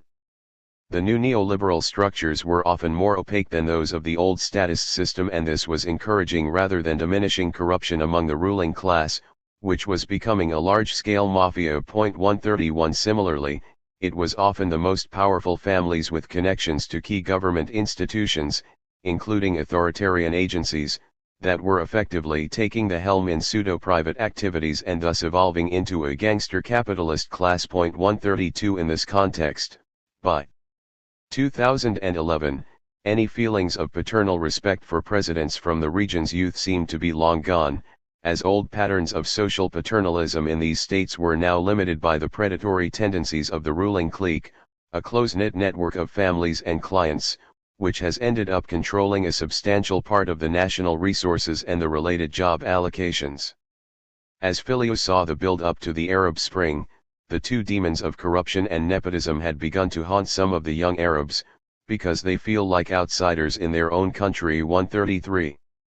In Egypt's case, the country's neoliberal elite was personified by both Hosni Mubarak's disliked son Gamal, along with what has been described as an exclusive business clique that had surrounded him. 134 Many members of the set had been buying into Porto resorts constructed by the Amer Group, a private developer that had been established by a former public prosecutor.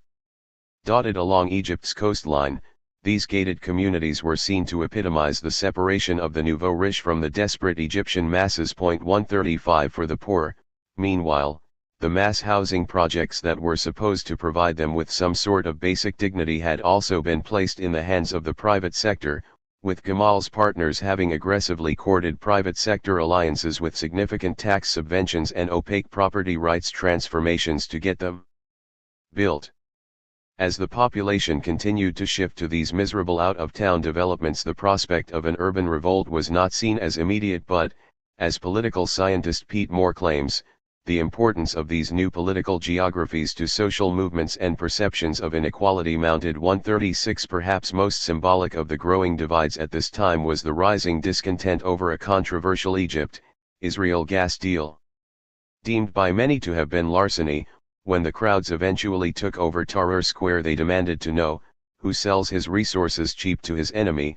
137 Put together by retired members of Egyptian intelligence in cooperation with a senior minister and other such cronies, the deal had seen an Egyptian-Israeli joint venture buying up Egyptian gas for only $1.50/MMBTU and then selling it on to the Israeli Electric Company for $4/MMBTU.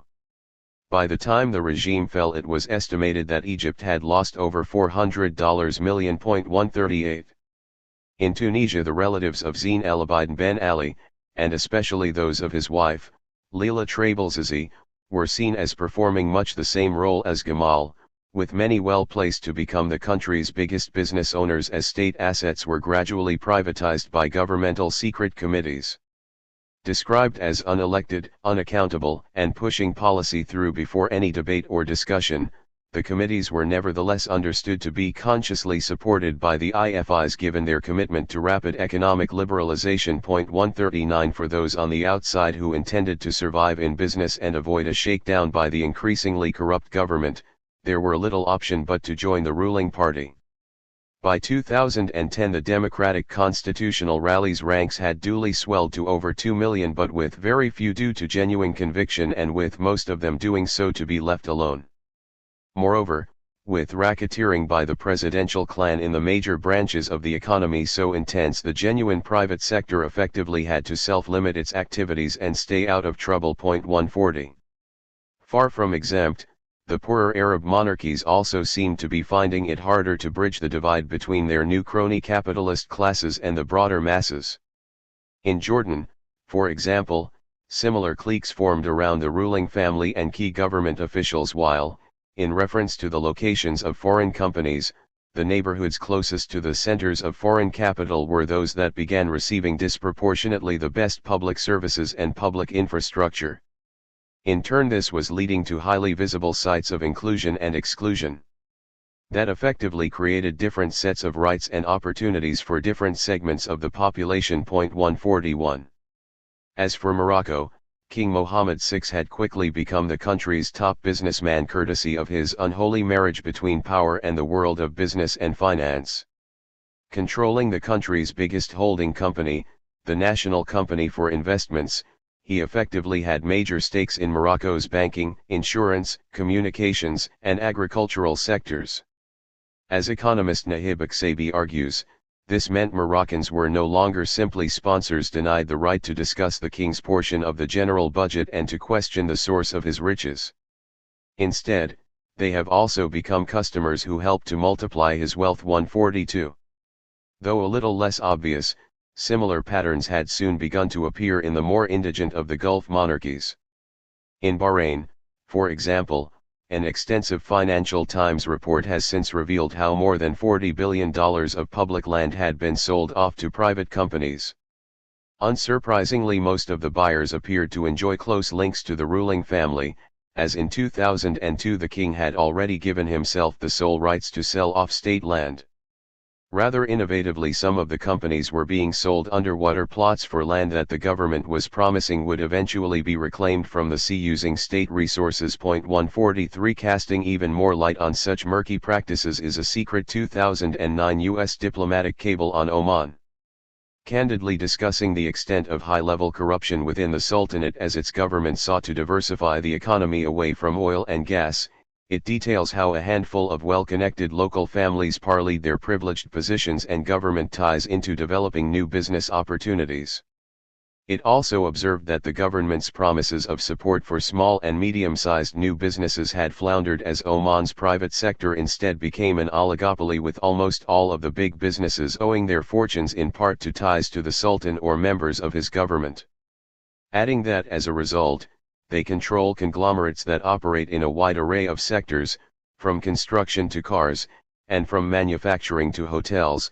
It also explained that Qaboos bin Said Al Said had a kitchen cabinet of key individuals who were not government members but gave him advice, and how several of these were also the heads of the same business empires that had been benefiting from the privatization of Oman's economy. 144.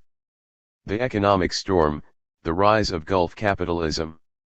For the wealthier Gulf monarchies with still considerable oil and gas revenues, the 2000s not only saw an intensifying of local crony capitalist networks, as with Bahrain and Oman, but also the increasing clout of their biggest companies across the whole region.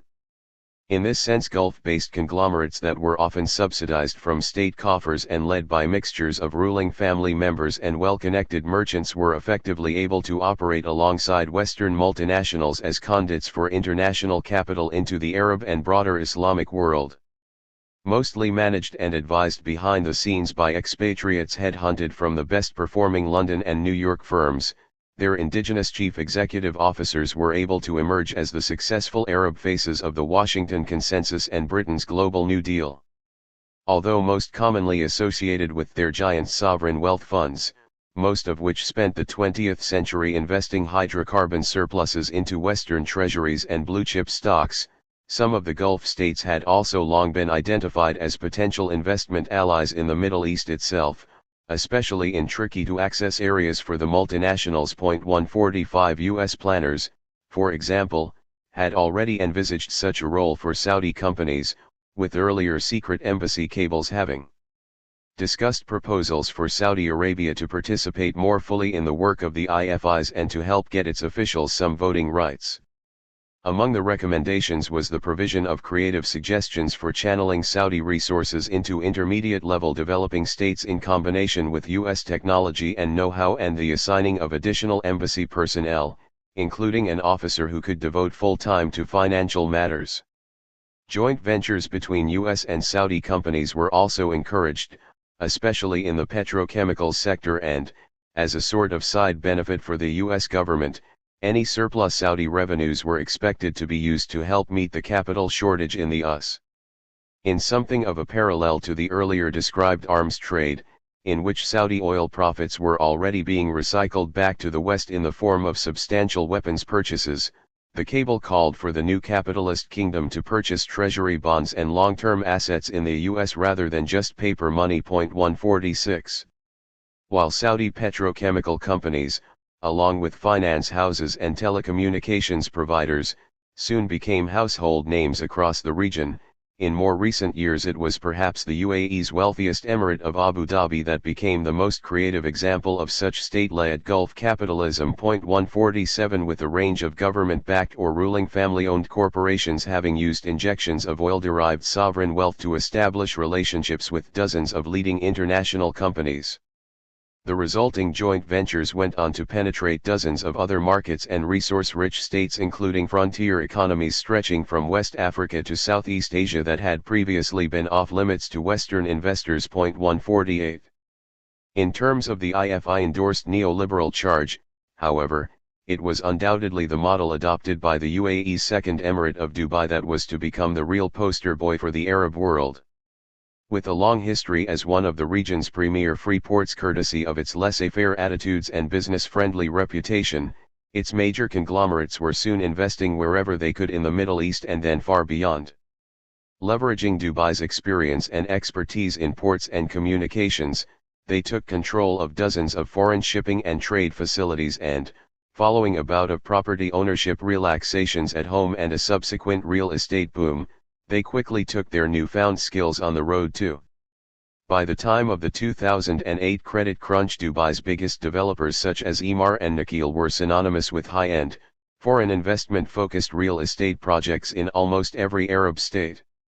Moreover, with teams of British advisors having long since helped Dubai's ruling Al Maktoum family pioneer the concept of Middle Eastern export processing zones, by the 2000s the emirate was turning into a base for dozens of low-tax, sector-specific free zones that allowed companies from all over the world to gain an easy foothold in the region's markets.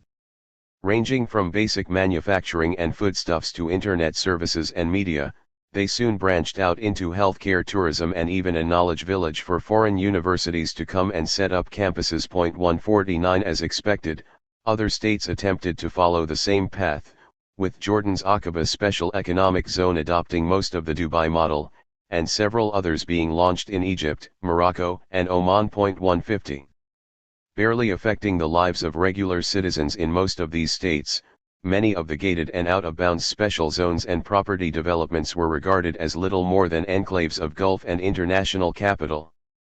By the time of the Arab Spring, any promises of technology transfer to domestic economies or at least some improvement in overall standards of living did not seem to have materialized.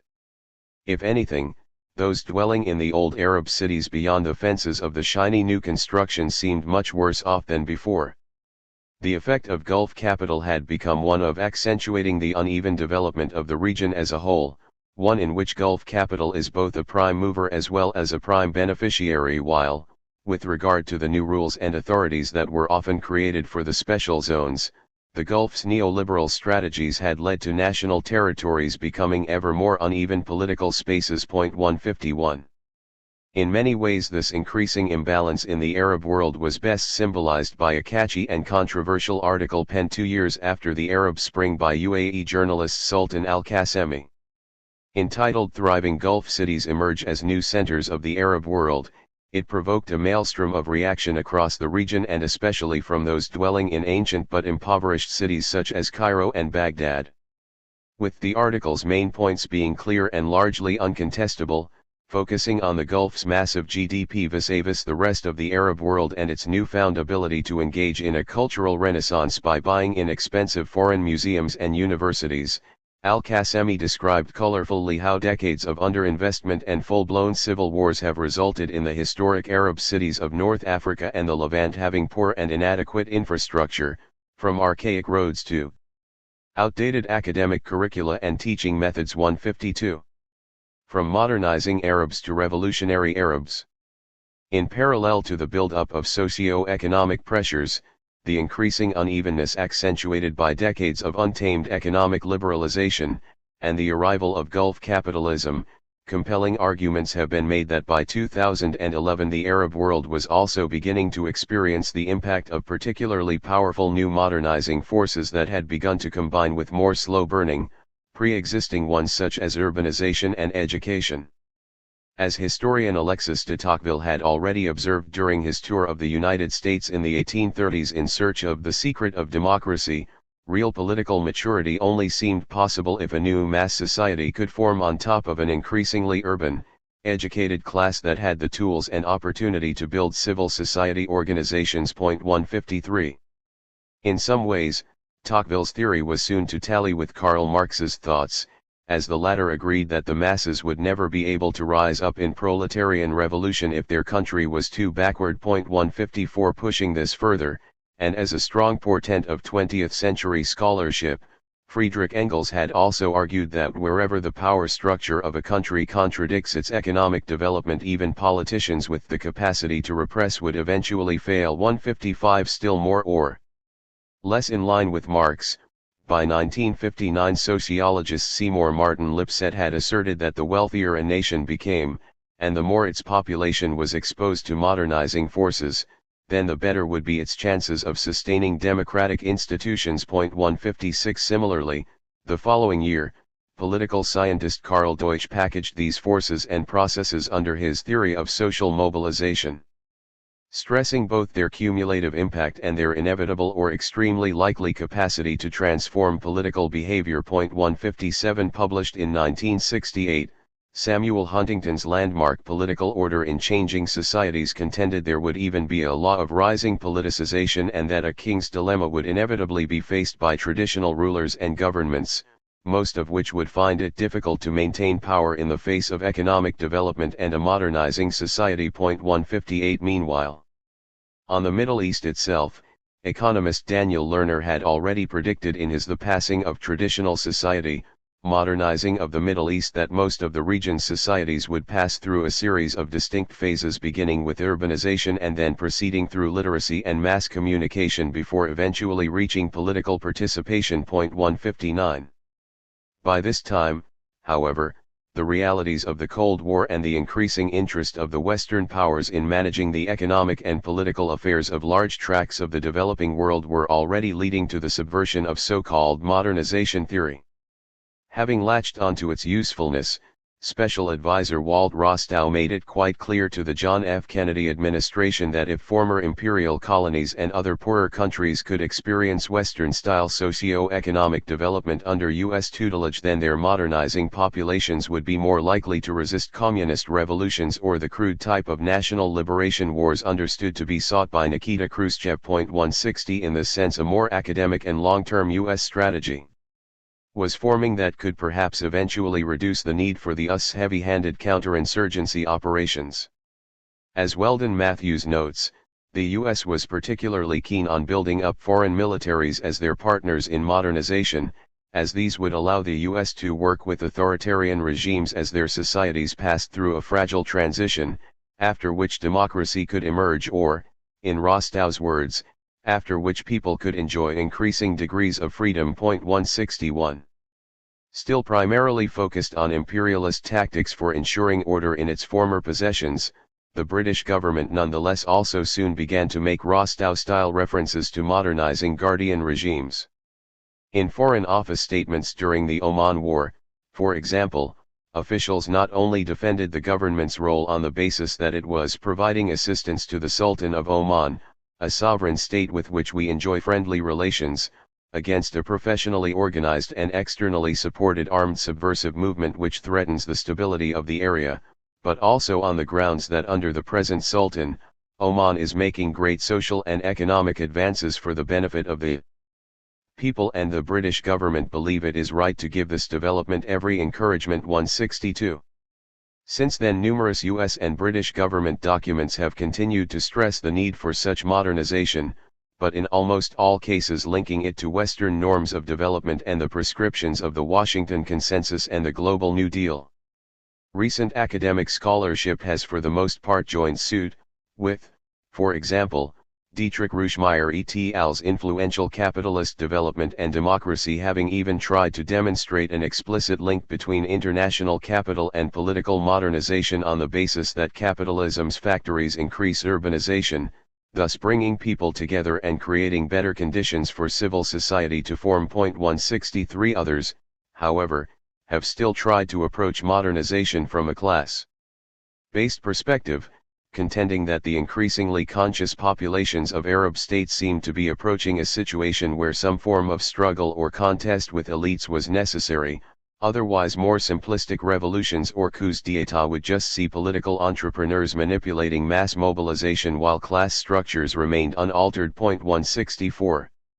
Cautioning against placing too much weight on modernization theory, or at least the role of economic development, Brandeis University's Eva Bellin has noted that 4 decades of research on democratization reveals there is still little economic determinism governing democratic transitions, with plenty of examples of materially inhospitable poverty-stricken countries transitioning to democracy courtesy of good leadership, while plenty of relatively well-developed states have sustained authoritarian regimes long after what may seem their sell-by dates. 165 Moreover, as others have warned, there is a danger of both scholars and governments framing modernization in an Orientalist context that requires traditional societies to somehow catch up with Western standards. 166 In this sense, proponents of economic-focused modernization theory may be accused of keeping the Arab world in a post-colonial state, with both its regimes and very often its oppositions having been urged to focus on pedestalized Western models and objectives. Cosmopolitan communications, from satellites to social media. The wildly differing levels of socio-economic development of the states experiencing Arab Spring revolutions in 2011 at first seemed to confirm the suspicions of a divided academia and a skeptical commentariat. Although most of the commonly used indicators only ever tell us part of the story about countries' development, they at least tell us something.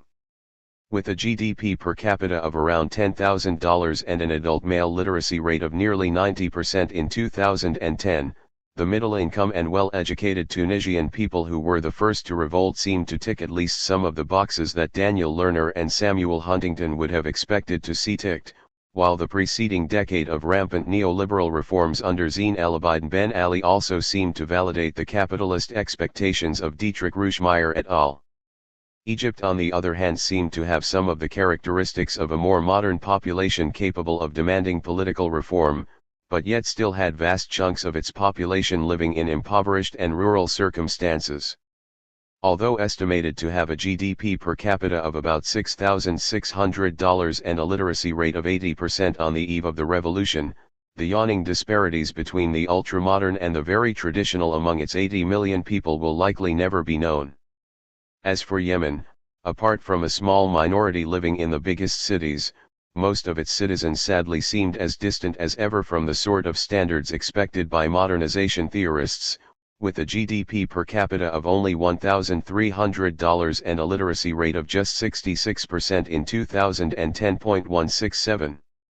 Nonetheless, what does seem to have been a common modernizing thread linking most of the Middle East and North Africa over the past few years is the rise of increasingly powerful communications technologies. Earlier modernizing forces such as access to newspapers, radios, televisions, and mobile phones have of course all been considered important drivers behind the growth of a more informed civil society and ultimately demands for political reform. But under most of the authoritarian regimes in the Arab world, many of these forms of communication were also seen as double-edged swords, as states soon proved able to censor problematic media and to control and sponsor their own, more compliant media. Even in the early days of the Internet, an argument can be made that most of the Arab governments were actually able to increase their control over the population, as critical web pages could be blocked while emails and other personal communications could be intercepted and read. As the University of California's Bobak Rahimi puts it, the Internet at this time was not necessarily liberating but rather obfuscating and depoliticizing of activism in the true sense. It is not characterized by revolutionary empowerment, but by loss of power and, at worst, state control over citizens. 168 Indeed, as Jean-Pierre Filiou observed of the Arab world, all the regimes had understood over the years that close monitoring of the Internet was far more efficient than its brutal prohibition. 169 Certainly few rulers ever shut off the Internet for long, with Syria's Bashar al-Assad only ever doing so on a temporary basis, and Hosni Mubarak only attempting it after more than a fortnight of escalating protests. 170 More sophisticated strategies have included the setting up of honeypot websites to lure citizens into handing over passwords, while cybercafes have been routinely installed with keyboard loggers. Smartphones, too, have been targeted, ranging from the crude sending out of pro-government messages to protesters in Egypt, Oman, and Libya during 2011, to the installing of spyware on users' devices, most famously on BlackBerry handsets so as to crack its encrypted messaging service. 171 For the Gulf monarchies and other states with plenty of resources, their intelligence agencies have also been able to spend heavily on military-grade software to allow deep packet inspection of web traffic. In Bahrain, for example, a research team from the University of Toronto made the allegation that it had found traces of British-made spyware on activists' computers, while after Mubarak's ouster it was discovered that the same company had also been making sales pitches to Egyptian intelligence. 172 More recently, following a hack on an Italian cybersecurity firm, the company's records revealed that its lawful interception and defensive technology products were being marketed to many of the most repressive regimes in the world. The leaked documents indicated that the company had contracts with Saudi Arabia, Bahrain, the UAE, and a number of other states in the region, while the University of Toronto team made the allegation that it had found evidence of its spyware on the computers of targeted Moroccan media organizations and UAE human rights activists. 173 Incredibly, the leaks also detailed how at one point the Saudi intelligence chief had even considered buying the company outright for $42 million. 174 On the eve of the Arab Spring, however, there seemed to be at least two forms of communication that were both in very widespread use and were proving almost impossible for regimes to co-opt or censor. One of these, satellite television, was of course not a new technology, with the Arab world's most watched Al Jazeera channel having been established some 15 years earlier. As U.S. political scientist Mark Lynch claimed of the Qatar-based network in his Voices of the New Arab Public, it was the region's first major media platform that had seriously discussed the notions of political reform, democracy, and social justice, while as Chatham House's Nadeem Shihadi noted, it had already been successfully challenging the narratives of both terrestrial state-controlled television networks and the Western media. 175 But it was in the years immediately prior to the Arab Spring that Al Jazeera had really begun to take off, with its reach and resources truly mushrooming after being assigned a colossal annual budget of $650 million, and with an English-language offshoot helping to universalize its message even further. 176 Its finest hour, it seemed, had come during the Egyptian protests when brave correspondents in almost cut-off cities such as Suez continued to file their reports. Talking directly to protesters on the ground and relaying their reports back to a rapidly growing regional and global audience, their coverage provided what some have called electrifying proof of the scale of the uprising. 177 Even the English-language version was booming, with its 24-hour dedication to live streaming the events in Cairo increasing its viewing figures by over 2,500%. 178 Beyond Egypt, the New York Times soon insisted that the protests rocking the Arab world this week have one thread uniting them: Al Jazeera, whose aggressive coverage has helped propel insurgent emotions from one capital to the next, while Lynch reasoned that it's almost impossible to imagine all this happening without Al Jazeera. 179. The other form of communication that really seems to have made a difference is social media, but as yet its true impact has proven difficult to measure.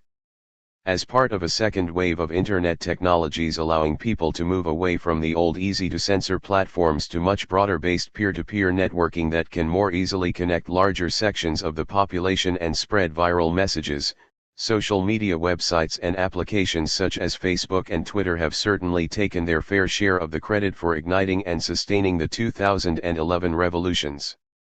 With apparently millions in countries such as Tunisia and Egypt able to access each other's thoughts and instructions at the click of a button and, perhaps equally importantly, able to liaise virtually with millions more across the region and indeed the world, the technology's power and potential seem to fit well with the notion of cosmopolitan communications put forward just 2 years earlier by the University of Michigan's Ronald Inglehart and Harvard University's Pippa Norris. Although their emphasis was really on the impact of such global communications on cultural diversity, the study nonetheless clearly demonstrated the potential for such technologies to take their users far beyond their local communities and even the firewalls of nation-states. 180. With some describing it as digitally enabled democratization while others have pointed to how it irreversibly narrowed the bounds of acceptable state behavior in the Arab world, even in the most authoritarian states.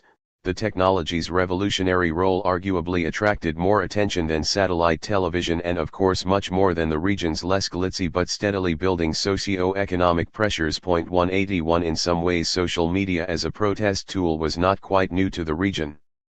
With even the Egyptian strikes of 2008 and the associated 6 April movement having spawned a popular Facebook page.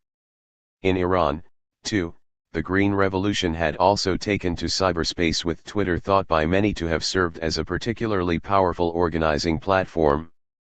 Although officially blocked by the government, young Iranians were still able to access it using virtual private networks and, as some have claimed, it quickly became a citizen-fueled news bureau of video reports filed straight from the streets of Tehran, unfiltered. 182 Most notably after the street murder of the young female student Neda Agha-Sultan, which the Western media reported to have been committed by regime thugs, her pictures and videos were all over the internet within minutes, appearing to galvanize the movement even further. Remarkably, at the height of the protests it was reported that the U.S. Department of State had contacted Twitter to ask it to delay a scheduled upgrade so that Iranians using the service would face no interruption. 183. Fairly or not, the 2011 Egyptian revolution soon became synonymous with Facebook, with a reinvigorated April 6 movement page having been joined by the popular We Are All Khalid Said commemoration page. Set up by Google marketing executive Wael Ghonim, the latter served as an important case study in his eventual bestseller Revolution 2.0, which in many ways heralded the arrival of social media in politics.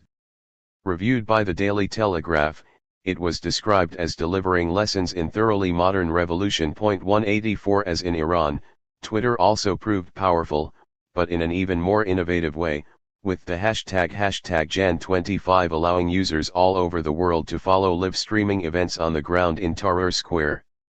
With tweets in both Arabic and English, it arguably gave birth to the phenomenon of #graffiti, as activists involved in almost all significant political events around the world since then have crafted their own similar tags.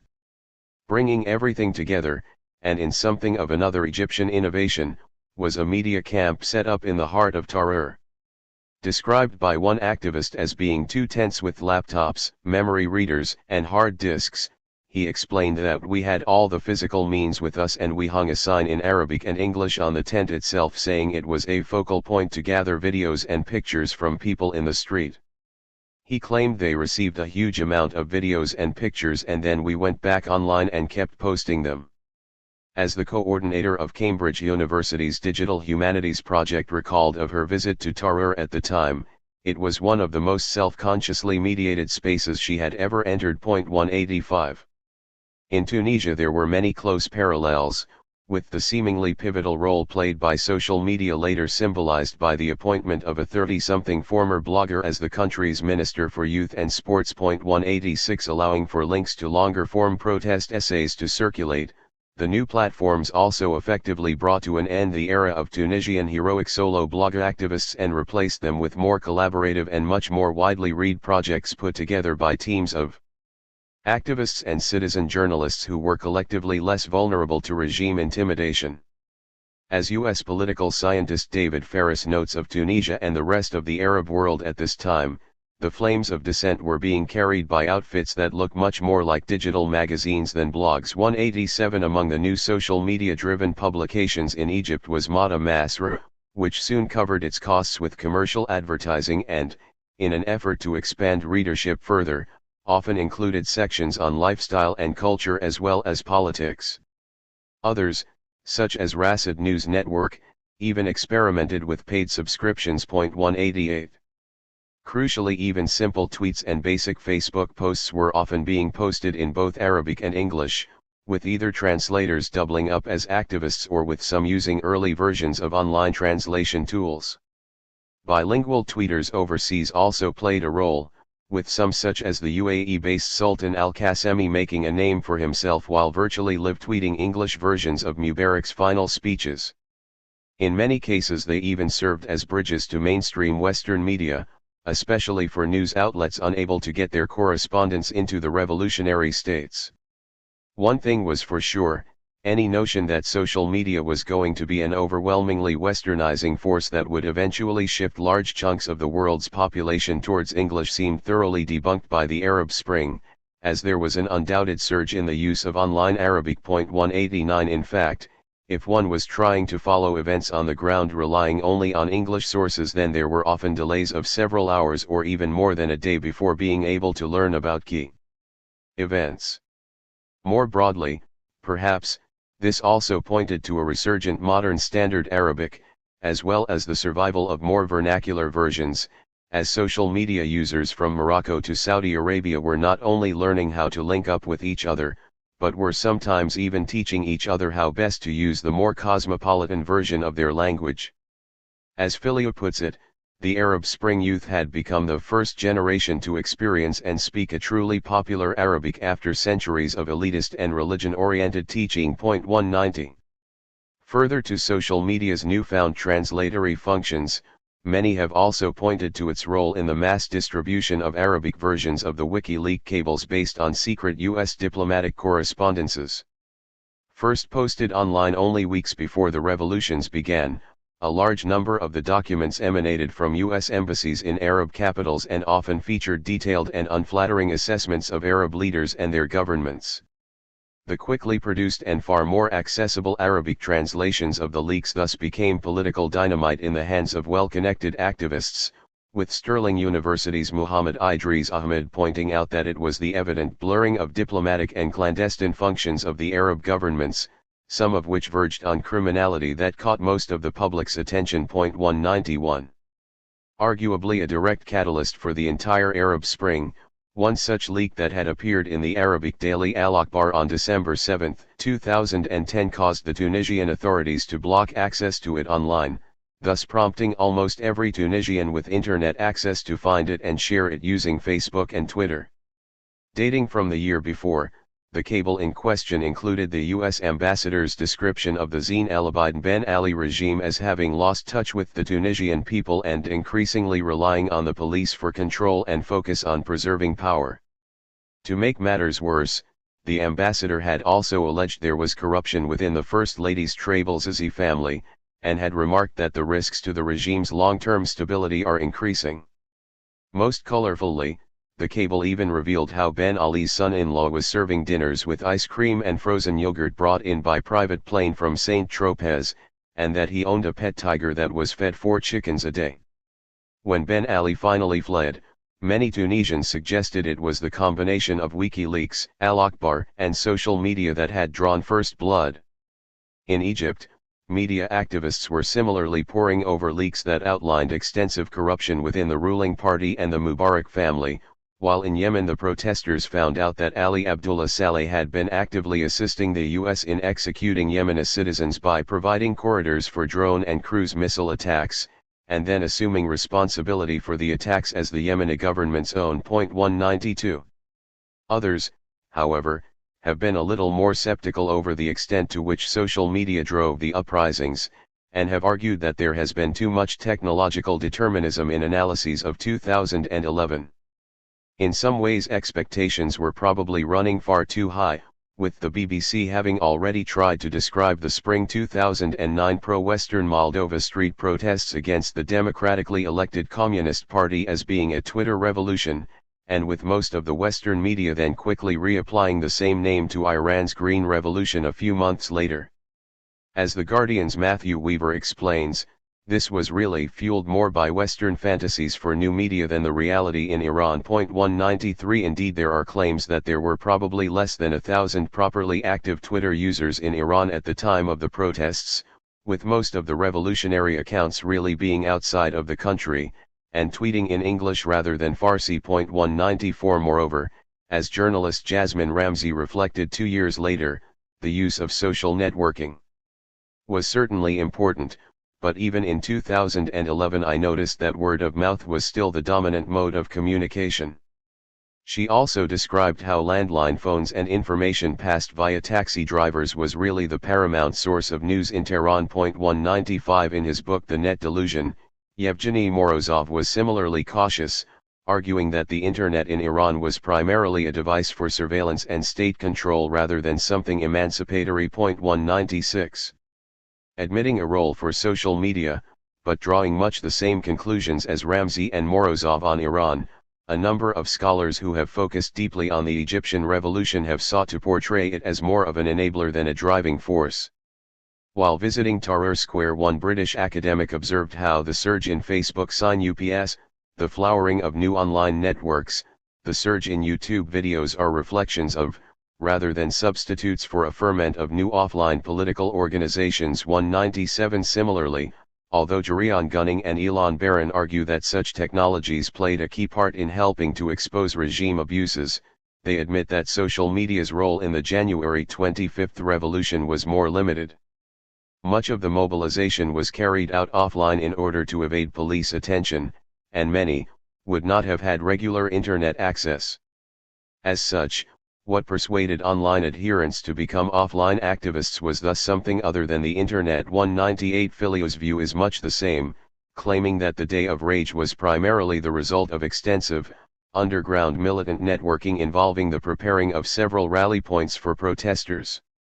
Some of these were never announced online, including the one for the key group that managed to converge in front of El Mugama, the central government building. 199 Even a study of the prominent #Tahrir Twitter hashtag at the time seems to show that the revolutionary turmoil in Egypt did not come out of the blue or mainly through social media activism. As its author noted, it was instead precipitated through many years of internal pressures and growing social movements. 200. Meanwhile, some have tried to show how more traditional forms of communication still played a significant and perhaps even leading role. With many expecting mobile phone signals to be cut, landline numbers were being passed around, while groups such as the Front to Defend Egyptian Protesters were known to have relied primarily on text messages rather than social media postings. These were received on a hotline which was used to gather testimonies about police brutality and put people in touch with lawyers. 201 As Rahimi has also pointed out, when the regime cut off the internet, the sudden absence of social media did not seem to have slowed the revolutionary momentum and may have actually accelerated mobilization and expanded decentralized dissent. 202 The perception in other Arab Spring states seems to have been much the same, despite the relentless framing of the uprisings in the Western media as mostly Twitter or Facebook driven. Many street activists complained of the Abtal al-Keyboard or keyboard heroes who remained safely behind their computer screens, while some militant groups, such as those in Tunisia, even went as far as publishing denouncements of the myth of the Twitter revolution. 203 More soberly, as a team of US-based academics have demonstrated citing the World Values Survey sixth wave, the internet penetration rates in most of the states which saw uprisings were not very high to begin with. Although about 30% of Tunisia's population seemed to have had daily internet access in 2011, fewer than 13% of Egyptians and under 7% of Yemenis claimed to have had daily connections. 204. 6. Plan A: Islamists versus the Deep State. The need for counter-revolution. Problematically for ousted elites, the region's surviving monarchies, and their overseas patrons, the task of rolling back the Arab Spring at first seemed difficult, and one that could not so easily be dealt with using the well-honed counter-revolutionary strategies developed by the European empires and then the US throughout the 20th century. Not only were the scale and scope of the uprisings far too big for a standard counterinsurgency operation, having swept up dozens and perhaps even hundreds of millions, but so too was their diversity.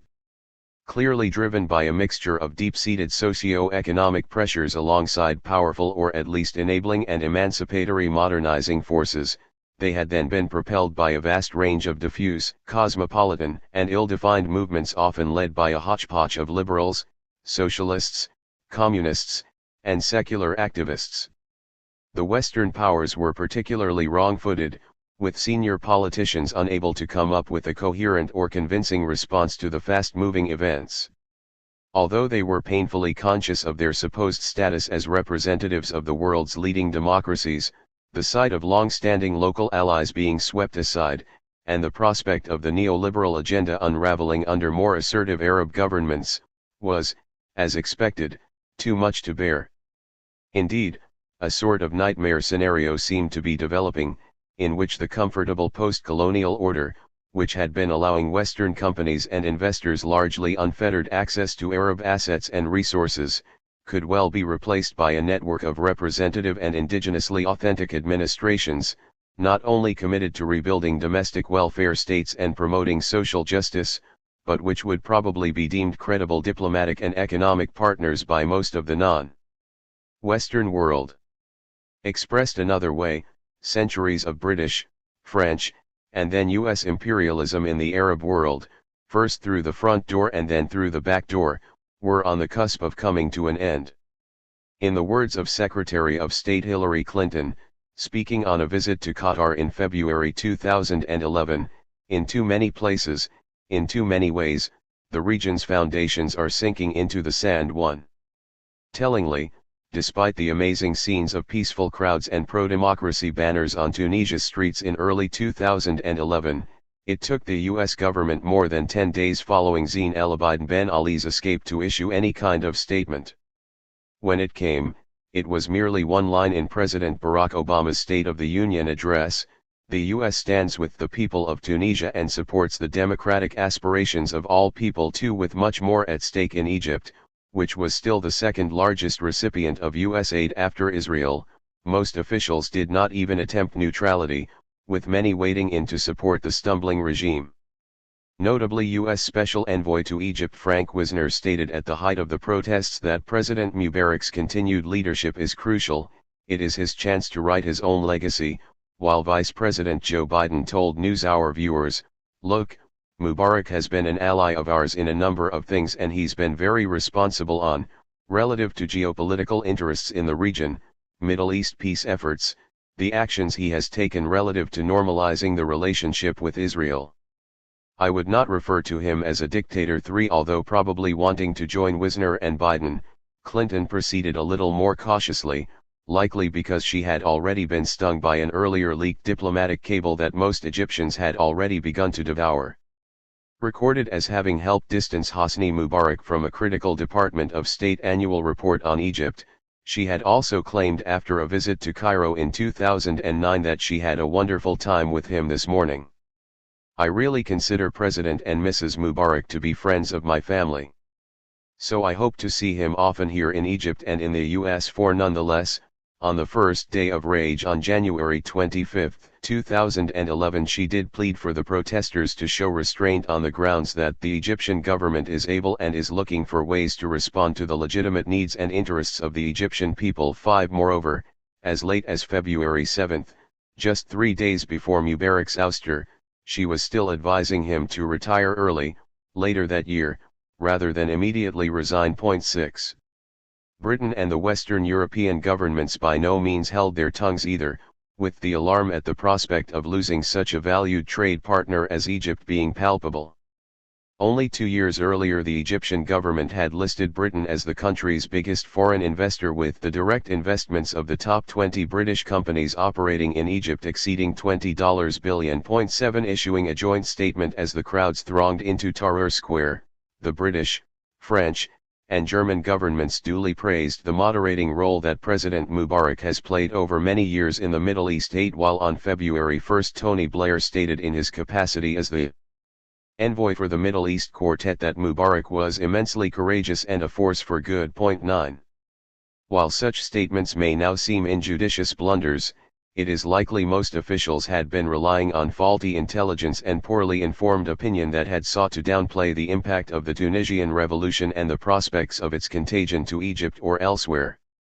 The CIA deputy director at the time, Michael Morell, has since described how the agency was stunned by the scale of the Arab Spring.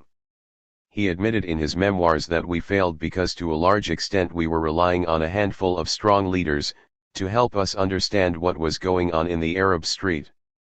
We were lax in creating our own windows. 10. Meanwhile, in a foreign policy piece, entitled Why the Tunisian Revolution Won't Spread, which was published on January 16, 2011 and likely read by Clinton, Biden, and others, the prominent Harvard University political scientist Stephen Wald had stated that if you are expecting to see a rapid transformation of the Arab world in the wake of these events, you're likely to be disappointed. He also reasoned that the Tunisian revolution was likely to make other Arab populations less rather than more likely to challenge their regimes on the basis that hey, our government sucks, but it's better than no government at all. 11.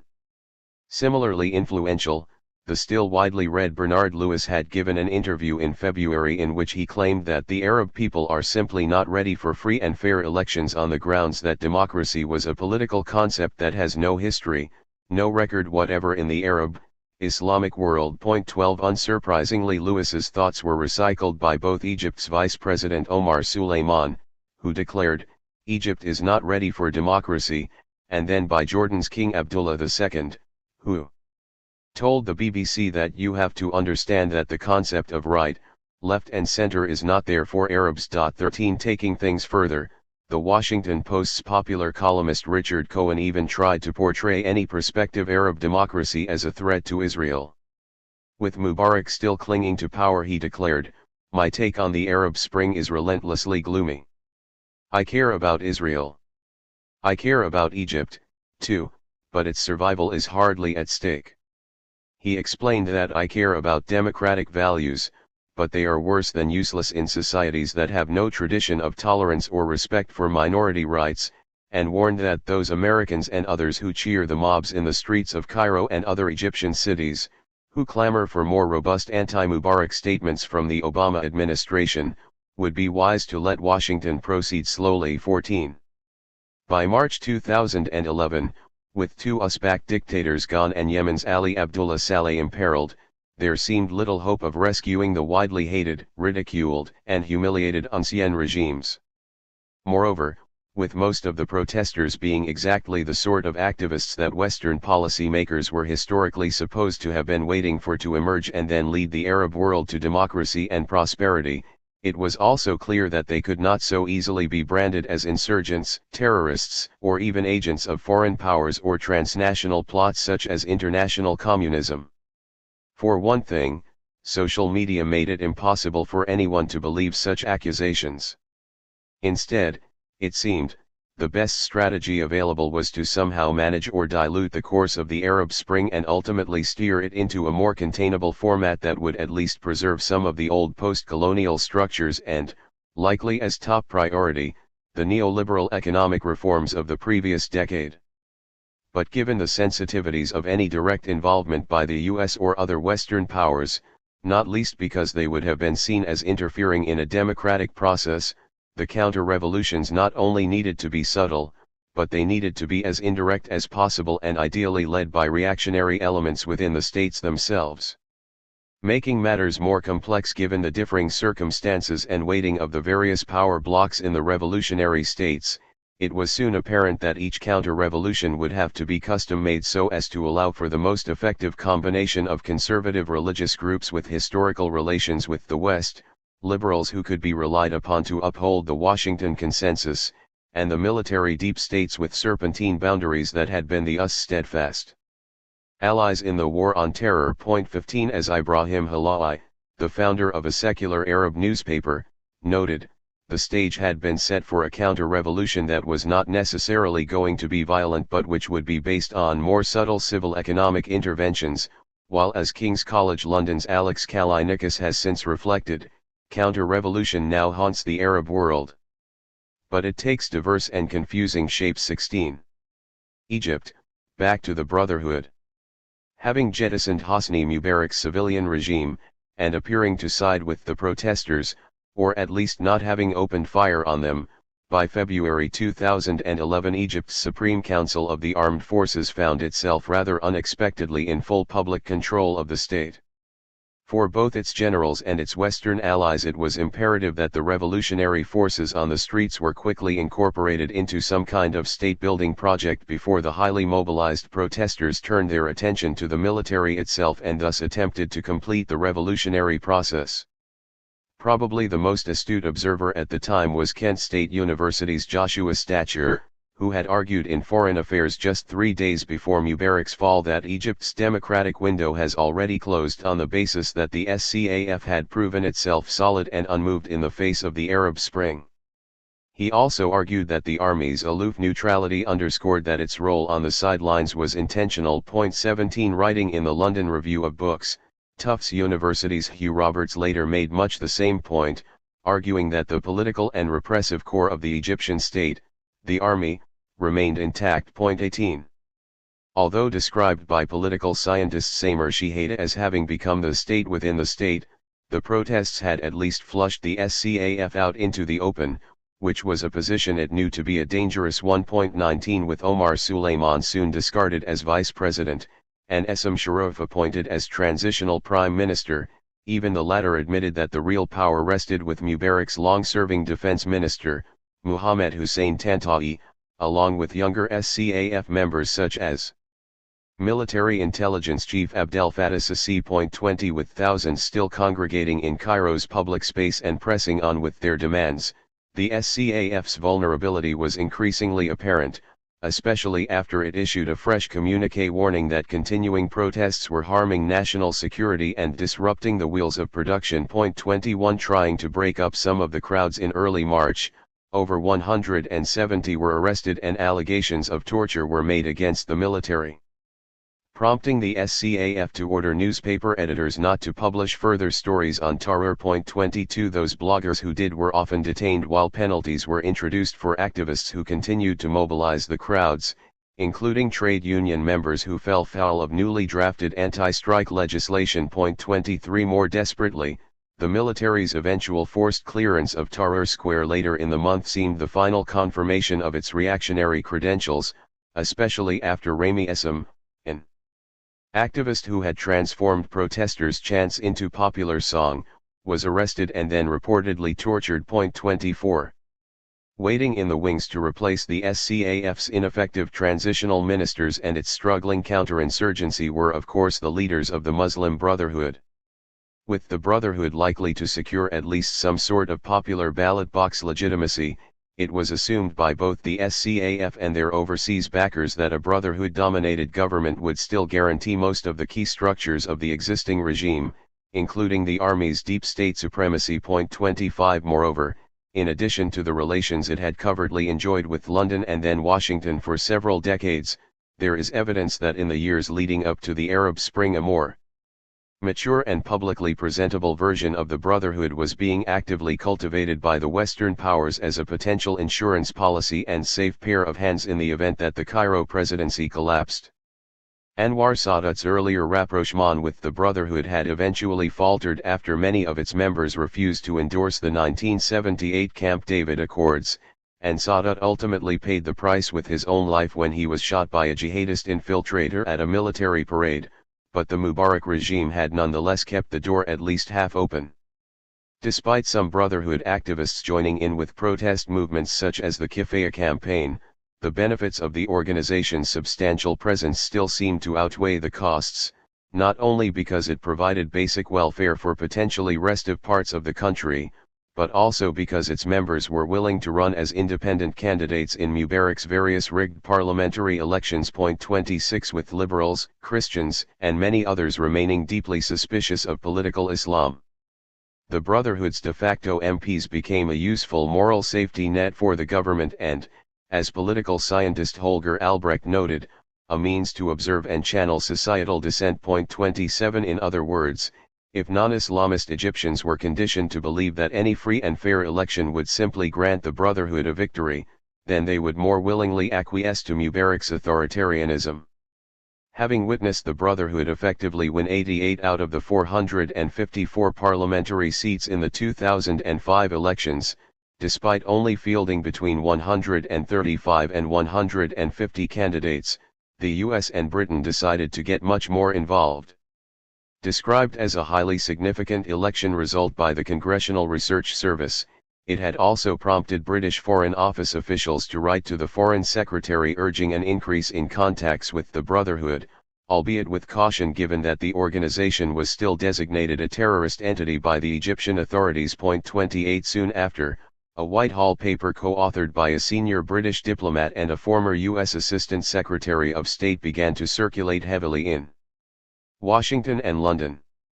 Clearly referring to Egypt, it stated that the awkward truth is that the most significant movements which enjoy popular support are those associated with political Islam, before making the case that the G8 must enter dialogue with such groups and involve them in U.S. policy for the region. 29 Despite some criticism from the British ambassador to Egypt at the time, who had argued that the West should not confuse engaging with the Islamic world as being the same as engaging with Islamism. 30 The paper's recommendations nonetheless already seem to have become policy, with Prime Minister Tony Blair stating that we want moderate, mainstream Islam to triumph over reactionary Islam, and, on a separate occasion, remarking that a victory for the moderates means an Islam that is open to globalization. 31. In a written response to Parliament in early 2011, and in fact just days before Mubarak's fall, Foreign Secretary William Hague rather reassuringly stated to his nervous colleagues that our embassy in Cairo maintains working-level contacts with many government and opposition figures, including the Muslim Brotherhood. We have been in contact with members of the Muslim Brotherhood. We will continue to have contacts with those members of the Muslim Brotherhood who are, or who are likely to be, part of the political dialogue process in Egypt. Driving the point home, he also described the Brotherhood as an important part of Egypt's national political mosaic. 32 Only a few weeks later, with the SCAF's transitional government technically in charge, a number of Foreign Office officials traveled to Egypt to meet with Brotherhood leaders at their headquarters in Alexandria. The discussion focused on British efforts and the sort of role that the Brotherhood could play in the revolutionary aftermath. As Mark Curtis recalls, the meeting was not listed on the Foreign Office's website, nor was it reported by the British media. However, the Brotherhood's website was less discreet, revealing that the British delegation desired to open the door for direct political dialogue with the brothers. 33 The intended secrecy of the meeting is likely explained by Prime Minister David Cameron's public visit to Cairo only a couple of days later. On this occasion, described as part of his push for democracy, he stated that he would be meeting with all political groups except the Brotherhood on the grounds that it was not inevitable that open elections in the country would lead to a government dominated by the Brotherhood. 34. But it was of course already the plan that the new Egyptian government would be dominated by the revamped Brotherhood, thus allowing the SCAF to retreat back to the shadows and for Egypt's foreign partners to get back to business. For this to work, the Brotherhood had to at least be appealing to a majority of Egyptians, and it seems that most of its post-2005 discussions with Western officials had concentrated heavily on the need for modernization. As Jeroen Gunning and Elon Barron describe, it had been refocused on institutional politics, reflecting its ongoing interest in participating in elections. 35 The aim, most likely, was for the Brotherhood to evolve into the sort of Islamist party that could both win an election and then govern with a reasonable amount of popular support on the basis that it would not go so far as adopting Sharia law as the country's legal code or Islam as the state religion. After all, as Columbia University's Alfred Stepan and Yale University's Juan Linz noted, ostensibly similar organizations had recently managed to form fairly stable governments in other Muslim-majority states such as Indonesia, Turkey, Senegal, and Albania. Drawing on examples from Western European history, they reasoned that a type of secularism that decrees complete separation between religion and the state was not empirically necessary for democracy to emerge. 36. Unfortunately for the Brotherhood's backers, by 2011 it was still far from the type of pro-democratic and tolerant organization that they had hoped it could become. Seemingly oblivious to the secular and interfaith masses taking to the streets, its slogan still remained "Islam is the solution," while its stated aim still included the creation of an Islamic state with Sharia law, and many of its senior members remained very much the products of Sayyid Qutb's controversial teachings. 37 Moreover, as Stepan and Linz pointed out, at the time of the revolution part of its website had not been updated since 2007 and included non-democratic features such as a rejection of the idea that a woman or a non-Muslim could ever be president of Egypt, and a recommendation that a high court composed of and appointed by clerics should be empowered to review all new legislation to ensure its compliance with Sharia. 38. Jean-Pierre Filiou has described the Brotherhood as having been just as much caught off guard by the Arab Spring as Mubarak was, and he has argued that the democratic uprisings did not fit with their short-term plans, nor with their long-term visions. They can adapt to it, join it, and even benefit from it, but they certainly cannot pretend that they started it or inspired it. 39 In fact, there is evidence that at the very beginning of the uprising the Brotherhood's leaders had tried to limit the protests, with media spokesman Essam El-Arian being quoted by the New York Times on January 22, 2011 as recommending non-participation in the revolution. Although El-Arian tried to disown the statement, the crowds in Tahrir Square already seemed to have made up their mind as they chanted not for El-Baradei, referring to the liberal politician Muhammad El-Baradei, nor the Brotherhood, but because Egypt is tired. 40. By February the Brotherhood's revolutionary credentials seemed further weakened following its leader's willingness to meet with Omar Suleiman 4 days before Mubarak's resignation. With most protesters rejecting such negotiation outright, it was deemed a last-ditch attempt by the regime to split the crowds into Islamists and non-Islamists. 41 Importantly, there was even division within the Brotherhood's own ranks, with its youth wing staging a conference about the Brotherhood's future. An act of rebellion in itself, a consensus was reached to object to Supreme Guide Muhammad Badi's order that Brotherhood members must only vote for the Freedom and Justice Party, the organization's political wing, in any forthcoming elections. Moreover, many other members, and especially those that had been participating in the Tahrir Square sit-in, called for internal reform in the Brotherhood, including the need to give women a greater role. 42. Also critical of the Brotherhood's relations with the SCAF and its apparent willingness to cut deals with the crumbling regime were the more conservative Islamist groups, many of them holding great sway among Cairo's millions of slum dwellers.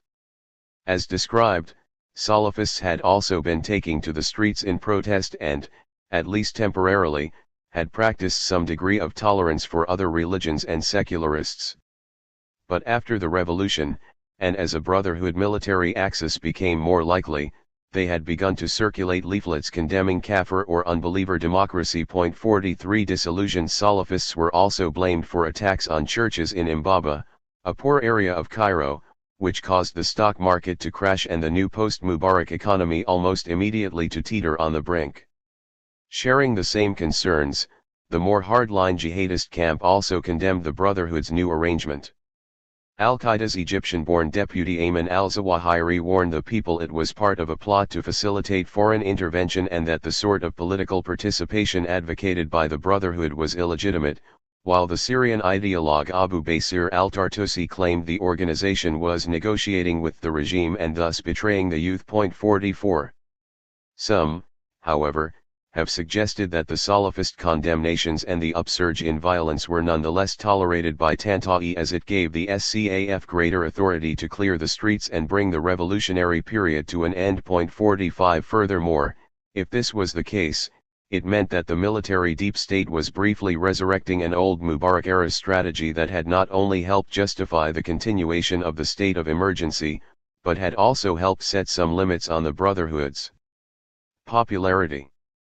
Certainly Mubarak had often been quick to blame violent acts on Salafists, and when he did, the perpetrators were usually described as emerging under the cloak of the Ikhwan Muslim Brotherhood. 46 As Robin Yassin Kassab explains, for this purpose Mubarak had always been willing to support some of the most retrograde desires of Islamism in Egypt, including the banning of books, imposing restrictions on church building, and allowing Salafist television stations and other intolerant media networks to flourish. 47 Similarly, as the University of Westminster's Abdelwahab Al-Effendi contends, both Sadat and Mubarak had actively encouraged Salafist traditionalism, and had made a huge body of traditional religious works available to the public. 48 Egypt, an uneasy alliance. The first concrete step for the counter-revolutionary alliance was to be a referendum held on March 19, 2011, which was to introduce several partial amendments to the Mubarak-era constitution.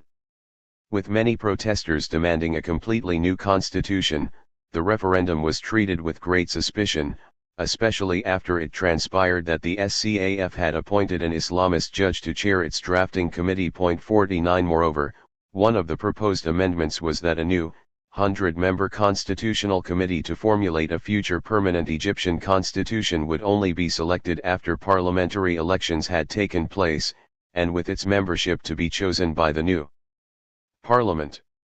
With the Brotherhood as the firm favorite to win a majority in such elections given its historical advantage as Mubarak's tolerated opposition and thus its considerable head start over other political parties, the non-Islamists complained this would give it an unfairly prominent role in shaping the new post-2011 state. To allay such fears, the Brotherhood stated that before the parliamentary elections it would be appointing a Christian as vice president of the Freedom and Justice Party, that it would not contest all parliamentary seats, and that it would not be fielding one of its members in any future presidential election. It also promised that it would not be seeking to transform Egypt into a Sharia-based Islamic state and instead would be building a Dawla Madaniyya or civic state. But by the time the temporary constitution was published, amendments were already in place to declare Sharia as a major source of legislation and, added at the last minute by the SCAF, to grant the military sweeping new powers until a president and parliament could be elected.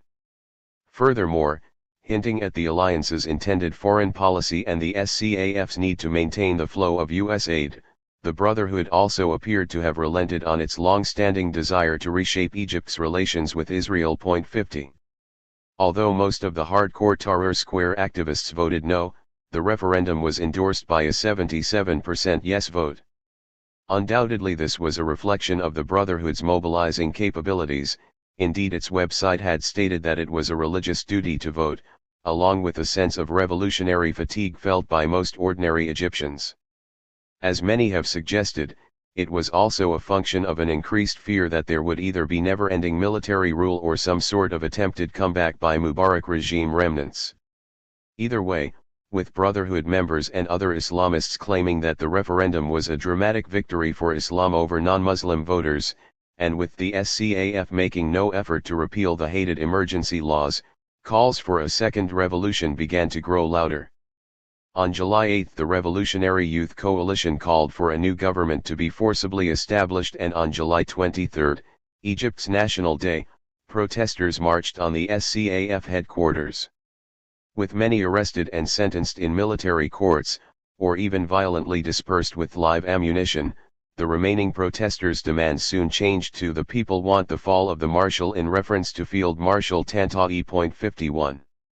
Despite the obvious intensification of military repression, the Brotherhood unsurprisingly upheld its end of the bargain, with its supreme guide issuing a statement calling on all Egyptians to support the SCAF on the basis that it was the defender of the revolution and morally superior to other Arab armies which killed their people. 52 In October, as preparations for the parliamentary elections gathered pace, this was followed up by both the Freedom and Justice Party and the new, Salafist Nawr Party issuing a joint endorsement of the SCAF's measures. 53 Beginning a month later, and finally finishing in January 2012, the elections enjoyed full SCAF approval and, so it seemed, produced the intended results.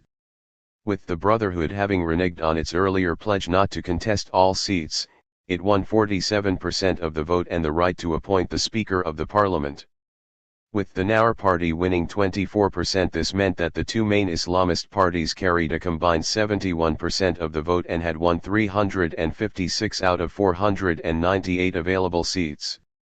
Described by the BBC as Egypt's complex electoral system, the SCAF clearly enjoyed tight control over the new Islamist parliament and was even confident enough to appoint a secular Mubarak Arab politician, Kamal al-Ganzouri, as interim prime minister. 54 Nonetheless, to keep the balance alive, it did state it would not have the ability to impose anything that the people don't want, and it backed away from a controversial earlier set of recommendations that would have given it the right to review all future legislation relating to the military, would have safeguarded its budget, and would have given it a direct role in drafting the permanent constitution. 55 As Fuad Ajami remarked on all of this, Hassan al-Banna and the Brotherhood's other founders would have likely looked down upon their descendants with great admiration for their tactical skills, as they had managed to maneuver between the liberals and the SCAF, partaking of the tumult of Tahrir Square but stepping back from the exuberance to underline their commitment to sobriety and public order. 56 Ajami also predicted that the Brotherhood would eventually strike a more permanent deal with the military, in which it would get control over education, social welfare, and justice, while the army generals would get to keep control over foreign policy, including Egypt's relations with Israel and the US. 57 Indeed, as Reem Abu el-Fadl pointed out, during this period the military had effectively entered into a tacit pact with the Brotherhood, whose leaders did not contest the transitional process, while as Filio observed, the dynamics of reform witnessed the Islamists moving close to the army. 58 By the spring of 2012, however, there were increasing signs of discomfort between the two camps. On the one hand, the military seemed wary of the Brotherhood's substantial popular mandate, while on the other the Brotherhood saw the upcoming presidential elections as the organization's best chance since its creation to realize its long-term goals. In this sense, while recognizing that pushing too far too fast would almost certainly strain its arrangement with the SCAF, the Brotherhood's senior leadership likely deemed it an opportunity that was too good to miss.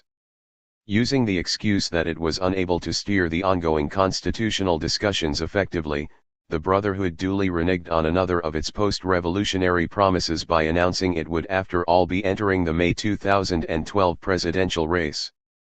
Problematically, however, its first-choice candidate, the charismatic Qurray al-Shatter, was vulnerable to a SCAF veto given that he had served jail time under Mubarak.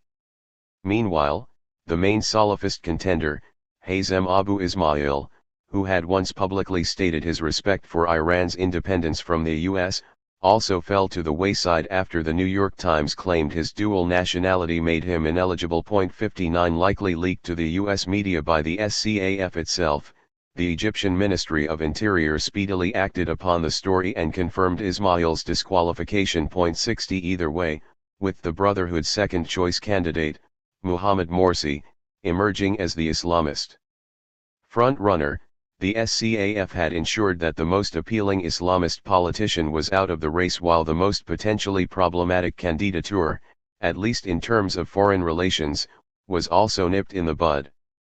With Morsi's main rival being the SCAF-approved Ahmed Shafik, the former Egyptian Air Force chief and Mubarak's last prime minister, the SCAF had effectively sewn up the election with a win-win outcome for their interests. Regardless of whether it was a Morsi or a Shafik victory, neither man could legitimately claim any connection to the 2011 revolution and would thus remain just as wary of future protests as the SCAF.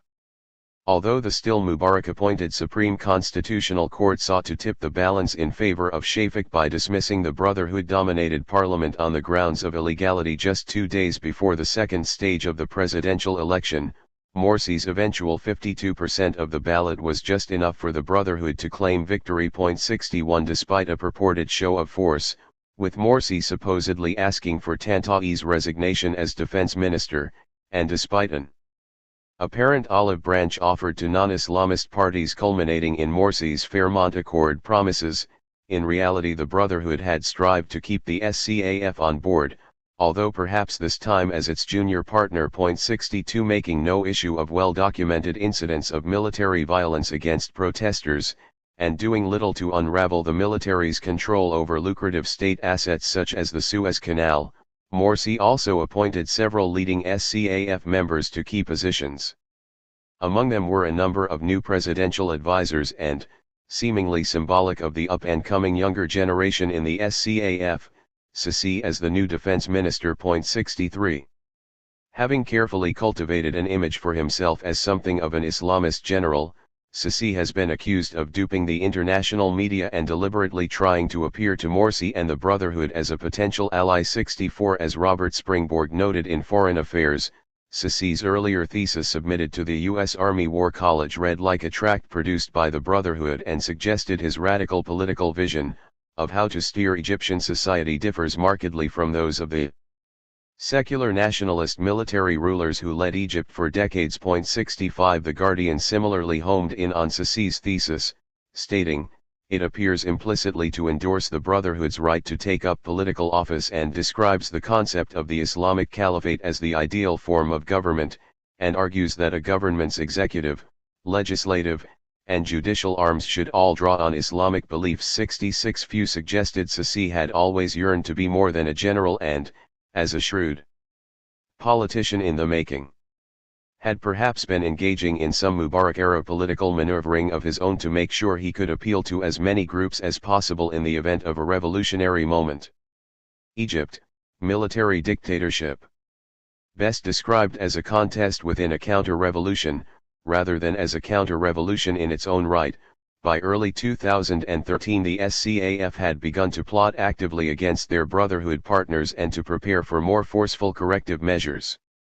Seemingly enjoying a false sense of security from his electoral success and having received a personal endorsement from the White House for his role in de-escalating tensions in the Gaza Strip in November 2012, an emboldened Mohamed Morsi had begun to augment the powers of his presidency by trying to push forward a heavily Brotherhood-sponsored draft of a new constitution despite a meager referendum turnout of less than 33%. 67 Such a constitution would have placed him, as president, above judicial review. 68.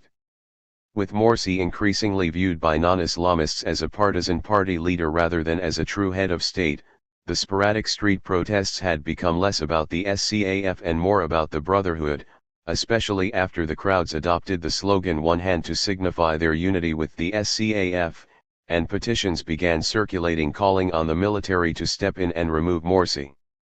Although this certainly strengthened the SCAF's position against the Brotherhood, it did mean that the Brotherhood's intended role of containing revolutionary forces and shielding the military deep state from the public gaze was failing. 69 As Eva Bellin puts it, Morsi had spurned the opposition, refused to practice inclusion, and failed to make reassuring gestures to non-Islamists. He was strident and had embarked on a Brotherhood power grab. 70 Similarly, as Jean-Pierre Filiou contends, Morsi had put the Brotherhood's internal logic ahead of the national interest, and had wrongly interpreted his election mandate as a blank check. 71. Meeting with a broad range of groups opposed to Morsi, the SCAF's initial strategy was to form a sort of grand coalition, including even old regime elites and the Salafist Nawar party. Jointly led by Muhammad el-Baradei, Hamdeen Sabahi, an old-school nationalist who had come third in the presidential election, and Mubarak's old foreign minister Amr Moussa, the new National Salvation Front began to press Morsi to uphold the Fairmont Accord. Although still technically Morsi's subordinate, Abdel Fattah Sisi offered to negotiate between the two camps, but this was rejected by the Brotherhood. 72 With compromise looking increasingly far-fetched, the plan soon changed to one of coup d'état, or rather a popular putsch against Morsi that would see the military publicly rescuing the nation from visibly unpopular Brotherhood rule. As the Wall Street Journal reported, by spring 2013 the message from the SCAF to the National Salvation Front and the Nour Party was that if they could put enough protesters on the streets then the army would forcibly remove the president. Despite the strong differences between the various opposition groups, they were described as needing each other, with the liberals having Arab Spring credibility while the former Mubarak officials brought deep pockets and influence over the powerful state bureaucracy. 73. Assuming the front-line role was a well-organized grassroots group of young activists calling themselves Tamrid or Rebellion, which was reportedly receiving logistical support, office space, and financial assistance from Mubarak Arab business elites and members of the National Salvation Front. Having collected a petition in June, which they claimed had 22 million signatures, but according to the Brotherhood only 170,000 signatures, Tamrid's apparent aim was to surpass the 13 million votes Morsi had received in the presidential elections and thus provide a popular mandate for the intended coup. Keeping a backseat role, Sisi stated that the military had no intentions of intervening in politics as the notion of inviting the army into the country's politics again is extremely dangerous. It could turn Egypt into another Afghanistan or Somalia. 74 He also pledged that he himself had no personal ambitions beyond his ministerial portfolio. He did, however, warn the media not to criticize the SCAF on the basis that its leaders read everything written about it and would not tolerate anyone offending its officers and soldiers. 75. By June 23, 2013, with Tamrid seeming to gather momentum, and with its petition by then boasting a staggering 33 million signatures, Sisi had changed his tune by stating that the army would indeed get involved if it had to, so as to prevent civil war. 76 As some have suggested, the military may have also viewed some of Morsi's recent foreign policy statements as the final straw. Notably, he had claimed that Egypt would keep the Rafah crossing to Gaza open and that Egyptians could go and fight outside the country if they wanted to. The former would have continued to complicate relations between Israel, the SCAF, and the US, while the latter raised the prospect of a new generation of Egyptian jihadists eventually returning home and fighting against the state. 77. Either way, exactly 1 week after Sisi's comments, Morsi's time was clearly up. In what seems to have been a well-planned operation, Tamrid supporters thronged the central areas of Cairo while military aircraft flew over their heads and painted smoke hearts and Egyptian flags in the sky. 78 Tamrid spokesman Mahmoud Badr duly took to a stage and urged the SCAF to move against the Brotherhood, while the next day Sisi gave Morsi a seemingly impossible 48 hours ultimatum to meet the protesters' demands. The following days saw Morsi and most of the Brotherhood's leadership being rounded up and arrested as the coup apparently followed its scripted course. Within a few more weeks over 2,000 mid-level Brotherhood members were detained and then most of the organization's assets were seized after it was declared an illegal organization. 79 Audio conversations leaked from the office of a Sisi aide, and which have since been deemed by a British audio forensics team to have a moderately strong chance of being authentic, have also revealed that the SCAF quickly requested the Ministry of Interior to change Morsi's initial record of arrest to indicate he was being held in a regular prison, as a regular criminal, rather than the reality of being held in a military jail. 80. In parallel to these arrests was the bloodier step of mopping up those rank-and-file Brotherhood members who had refused to abandon the streets after attempting a counter-protest to Tamrid. Having been corralled into two public spaces, one near Cairo University and another in Rabia al-Adawiyya in northeast Cairo, they were violently cleared on August 14.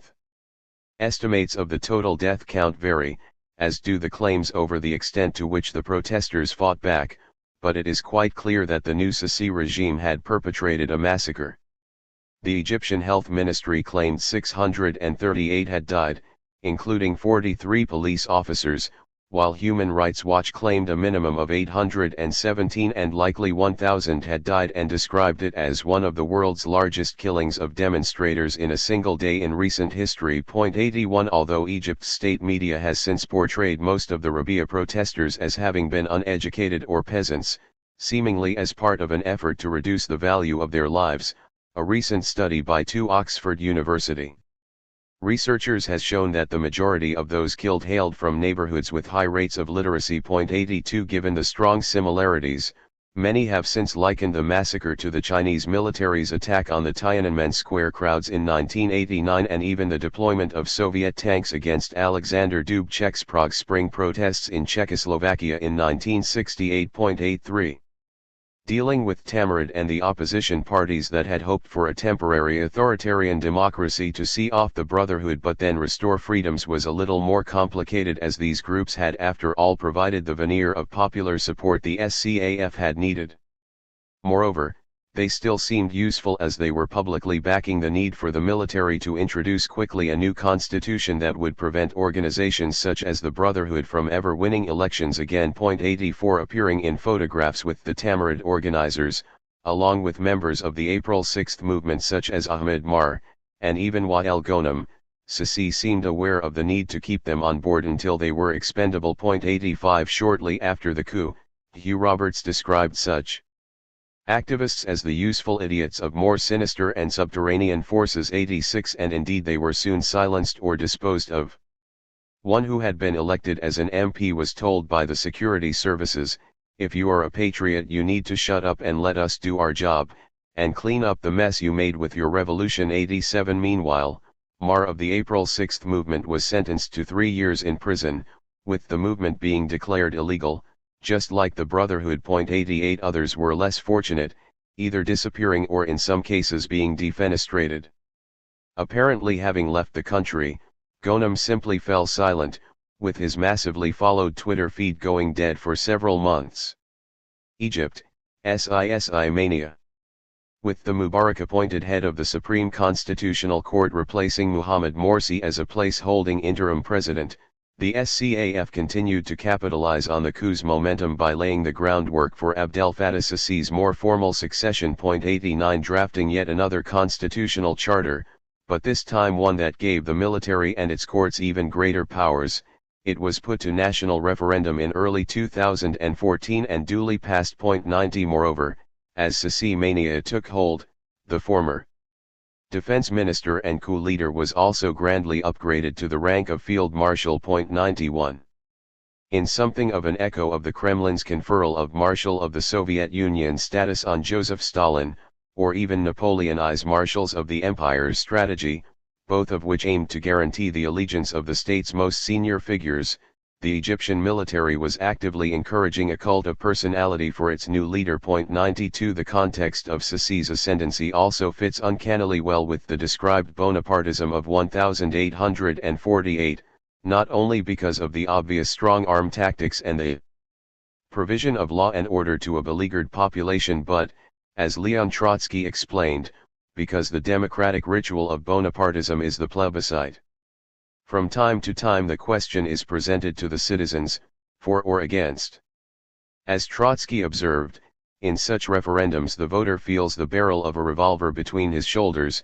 Since the time of Louis Bonaparte, who now seems a provincial dilettante, this technique has received extraordinary development. 93 The nature of Sisi's new regime also seemed to confirm Vladimir Lenin's once expressed fears that officialdom and the standing army are the parasite on the body of bourgeois society, and in many ways demonstrated to the Egyptian people that their revolution had been unable to get as far as Iran in 1979, where the coalition of the left and Islamists succeeded in smashing the Shah's army, Russia in 1917, where there arose the necessity to create a new army, as the bulwark of Soviet power, or even France in 1789, where brand new battalions were fused into the old royal order of battle.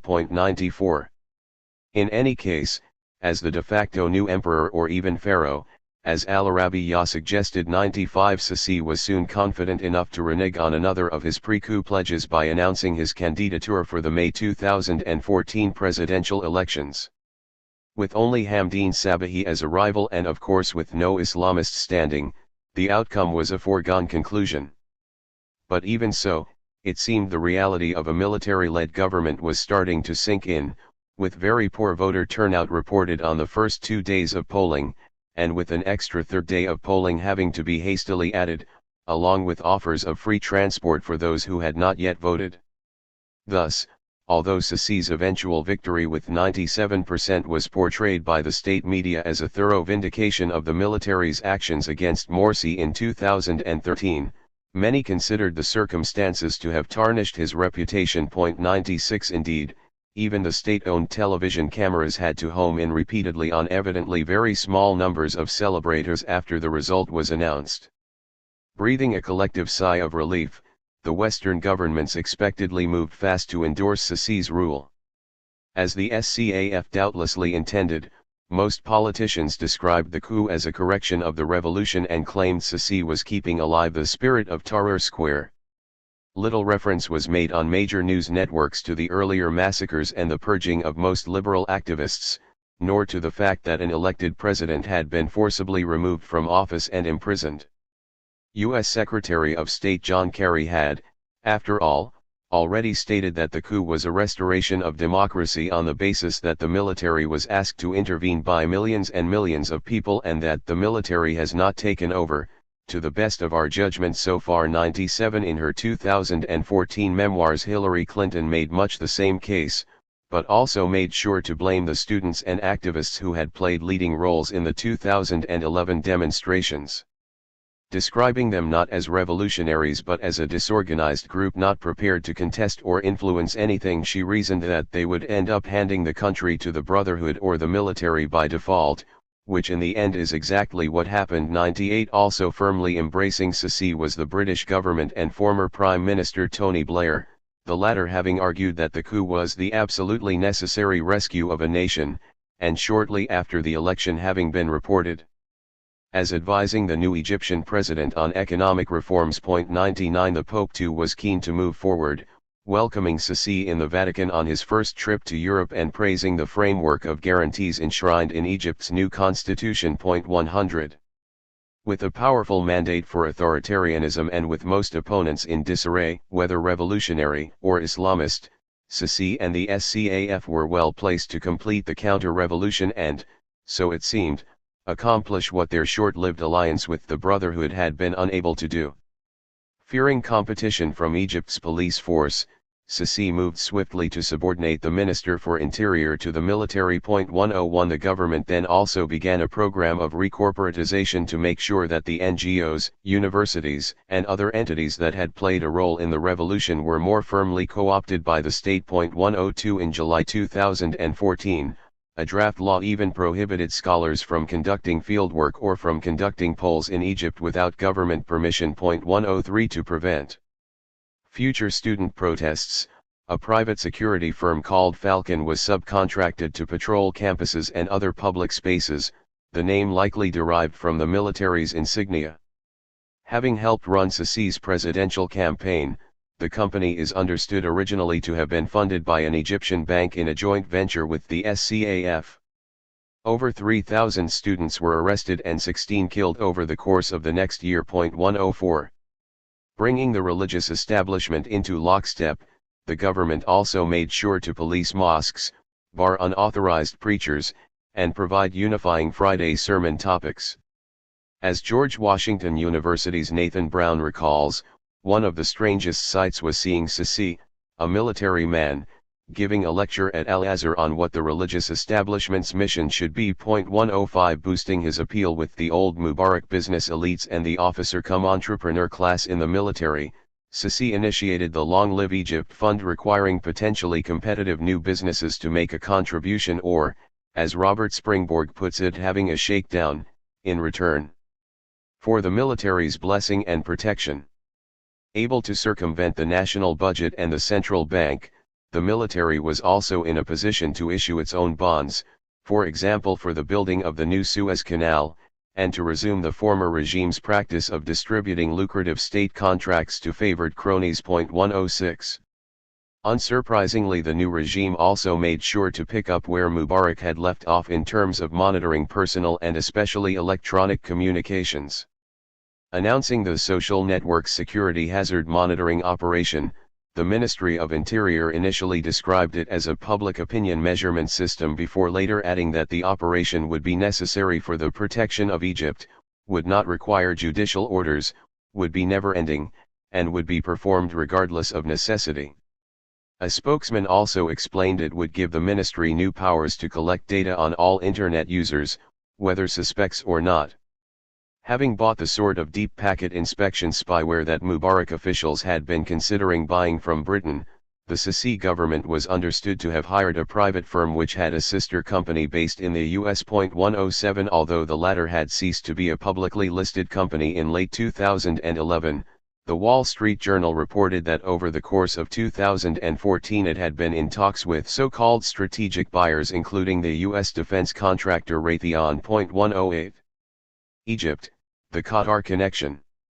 With rising debts, damaged infrastructure, and the virtual standstill of major industries such as tourism and manufacturing, no reactionary business-as-usual Egyptian government was going to survive for long without a substantial infusion of cash. Although having clearly backed the initial Brotherhood military takeover, the Western powers understandably needed to keep their distance.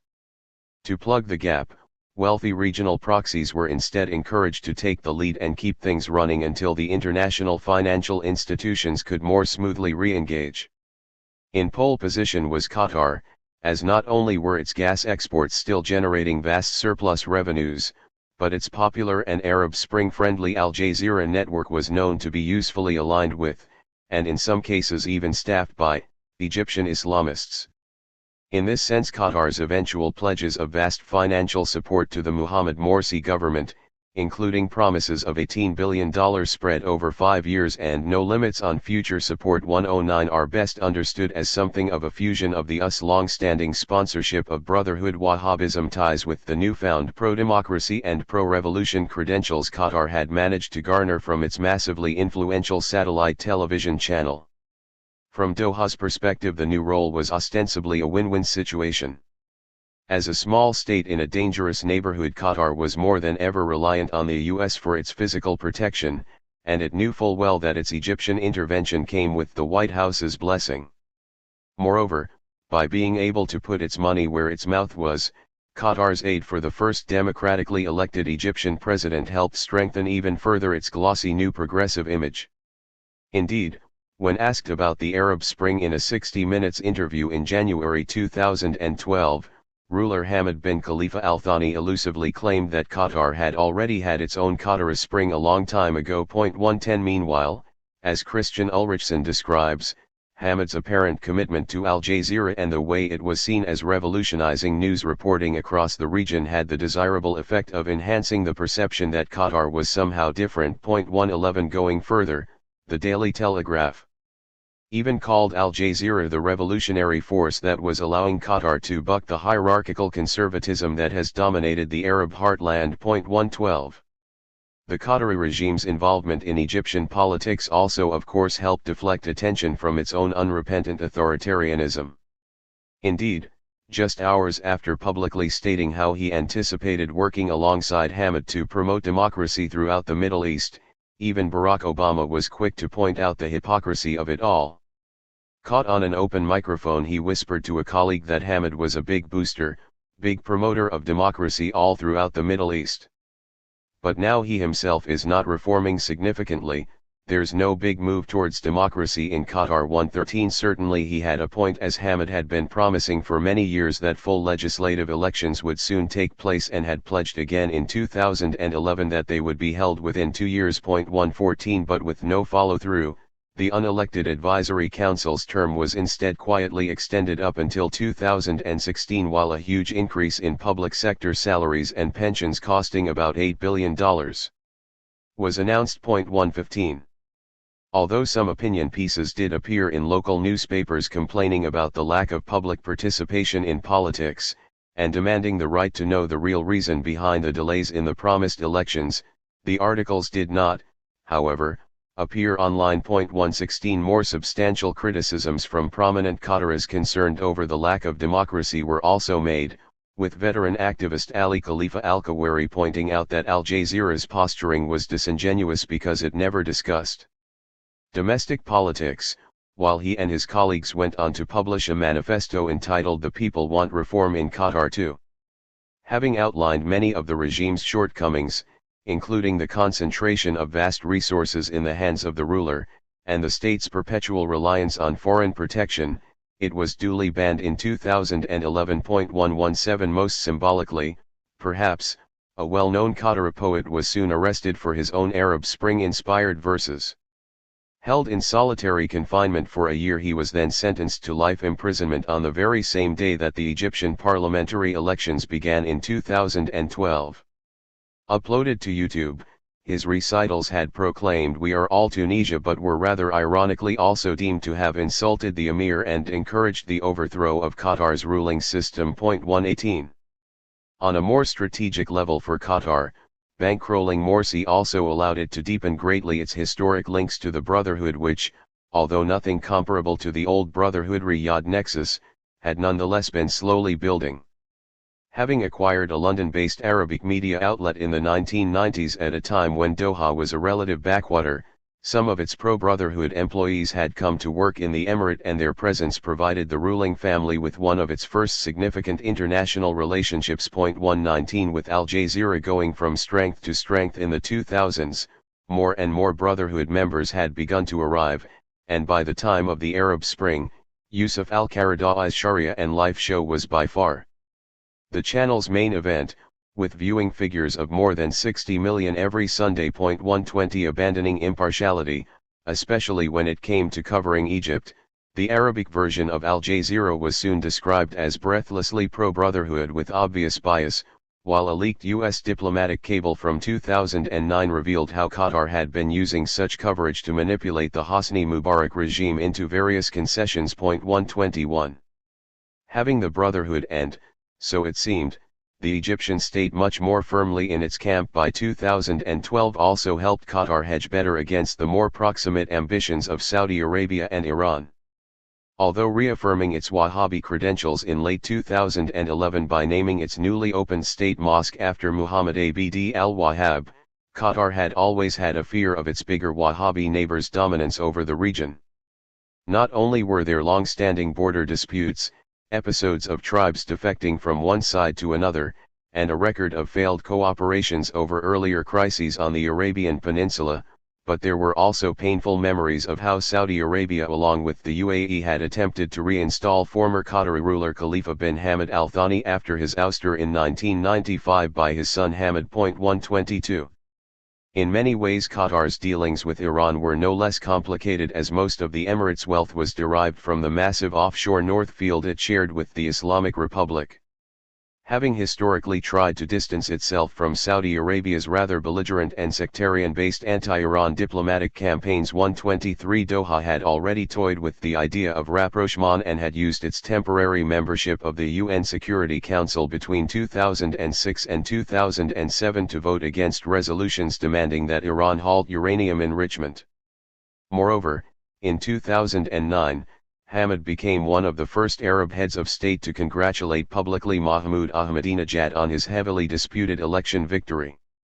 Again exposing Qatari hypocrisy, Hamad later even defended the Iranian regime by whitewashing over the Green Revolution and reminding Ahmadinejad's critics that Iran has had 4 presidents since its revolution, while some Arab countries have not changed their leaders at all. 124. Egypt, Saudi Arabia takes on the Brotherhood. In a close parallel to the Egyptian military's increasing dissatisfaction with Mohamed Morsi's presidency, Saudi Arabia was quickly reaching a point of zero tolerance for Qatar's newfound Brotherhood-backed assertiveness. Notwithstanding Riyadh's historic relations with key Egyptian Islamist ideologues and the close integration of its financial sector with Egypt's Islamic banks, by the end of 2012 the Saudi ruling family had come to realize that an empowered Brotherhood was capable of activating chapters across the region and perhaps even prompting something of an Islamist spring. To put it another way, having enjoyed electoral success in Egypt, and backed by Qatari finance, there was a very real possibility that the Brotherhood and Doha would seek to export their model by sponsoring what seemed to be a vast network of sympathizers in many other Sunni Muslim majority states, including Saudi Arabia itself. Having soon entered into direct negotiations with the Supreme Council of the Armed Forces, probably in early 2013, Saudi officials together with counterparts from the equally fearful UAE had effectively promised to replace Qatar as the Egyptian government's main bankrollers following a successful coup d'état.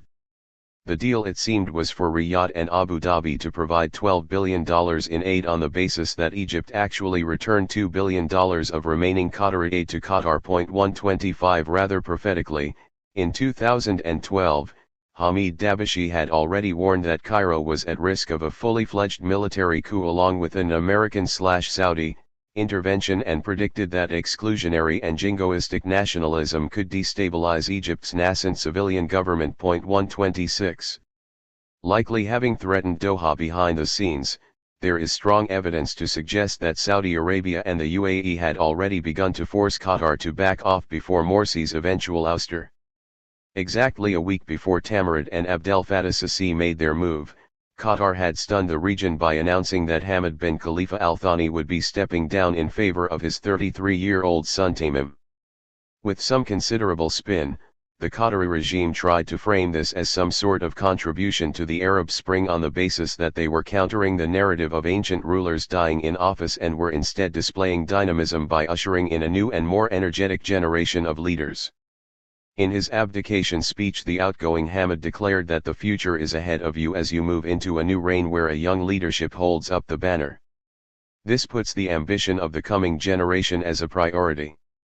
He also stated that the time has come to open a new page in the journey of our nation that would have a new generation carry the responsibilities with their innovative ideas and active energies. 127 With the speech having deployed most of the right buzzwords, the Western media largely bought it, and the Daily Telegraph, for example, quoted Qatari officials describing the power of youth and how they were braced for change, before concluding that the new ruler would be hoping his father's gamble on youth is as far-sighted as the decisions that put one sleepy Qatar on the world stage. 128 Even more optimistic was The Economist, which reasoned that the changeover was due to a combination of Hamad's sympathy with the impatience of youth and his feeling that he needed to practice at home what he preached abroad. 129.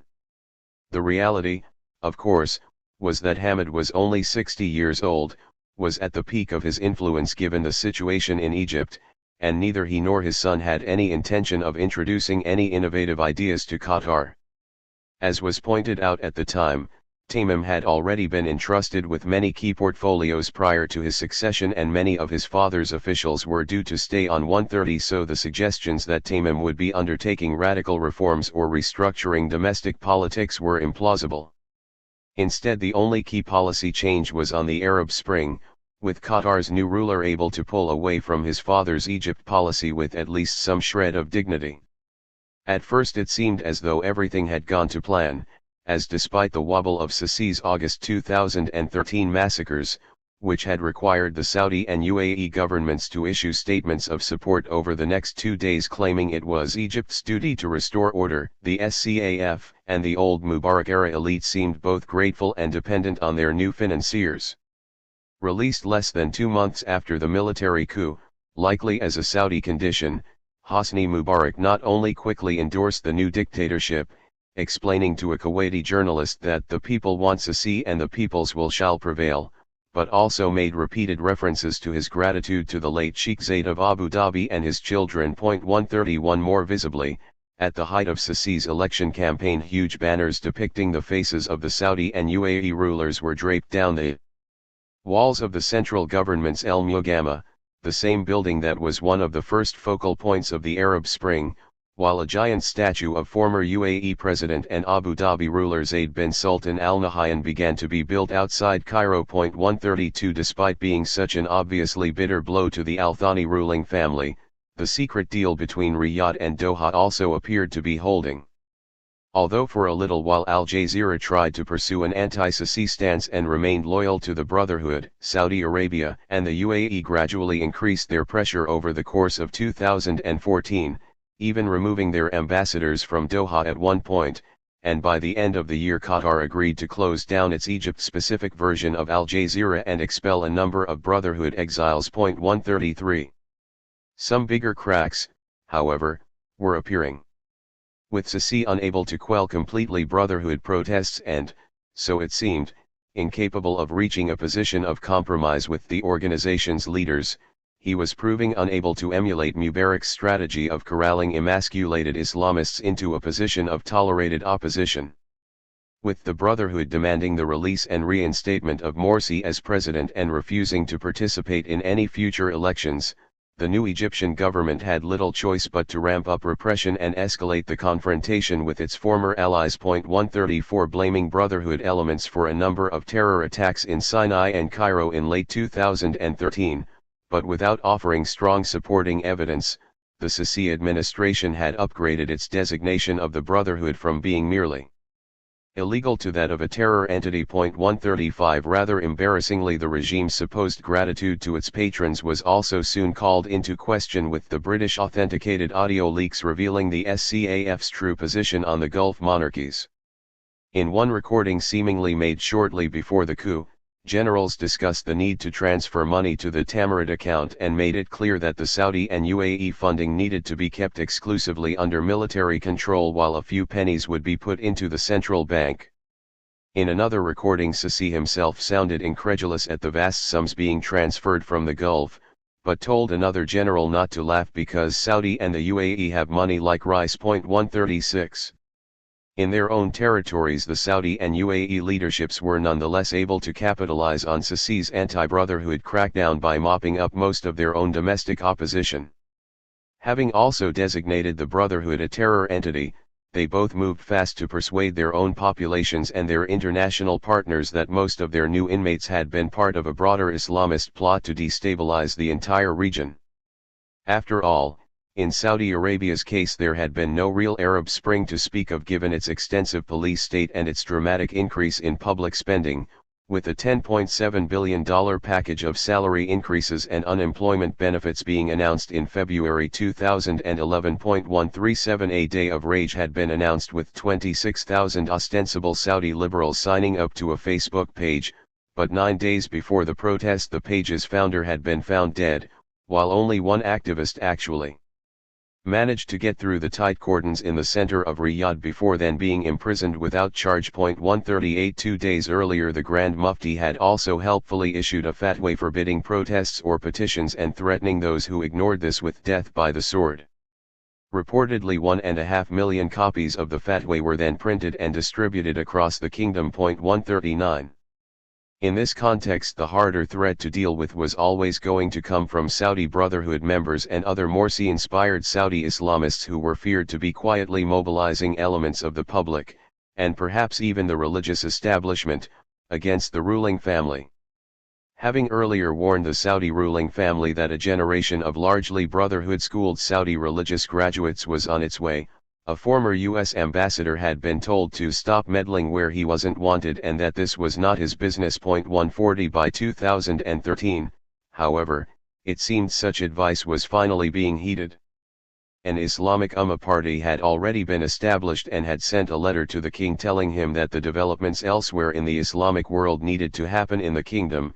2.141 Meanwhile, a number of prominent preachers had already started to speak out, including some social media stars with millions of online followers and even international fan bases.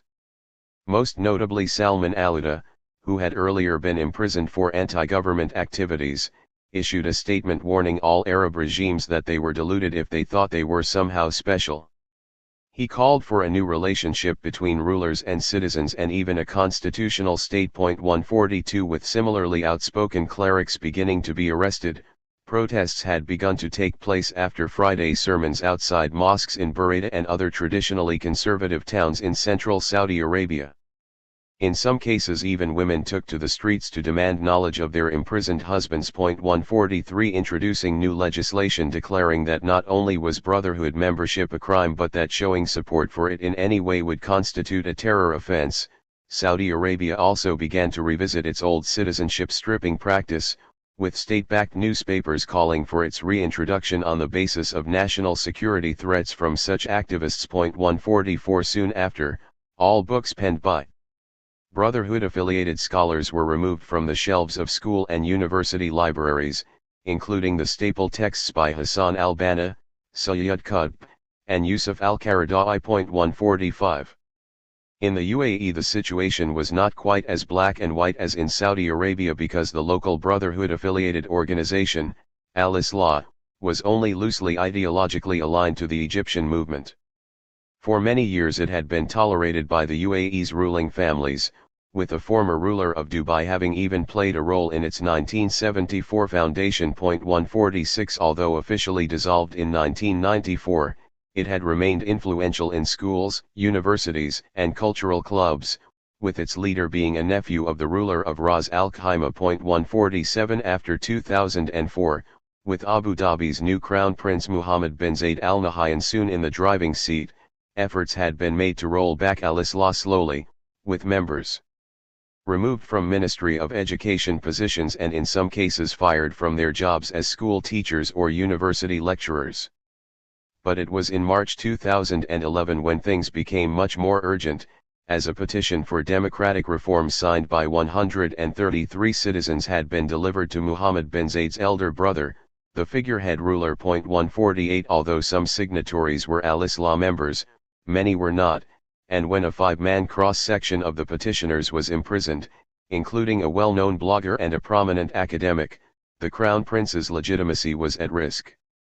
Released after several months, one of these UAE 5 declared that he was glad to be free but that it was a sad moment for our homeland, a beginning of a police state that has tarnished the image of the UAE forever. 149 The increasing demonization of the Brotherhood in Egypt and then in Saudi Arabia soon provided Mohammed bin Zayed with a much better pretext for further arrests, and in a sort of neo-Bonapartism, the UAE's security services began the process of citizenship stripping and mass show trials for alleged Brotherhood members.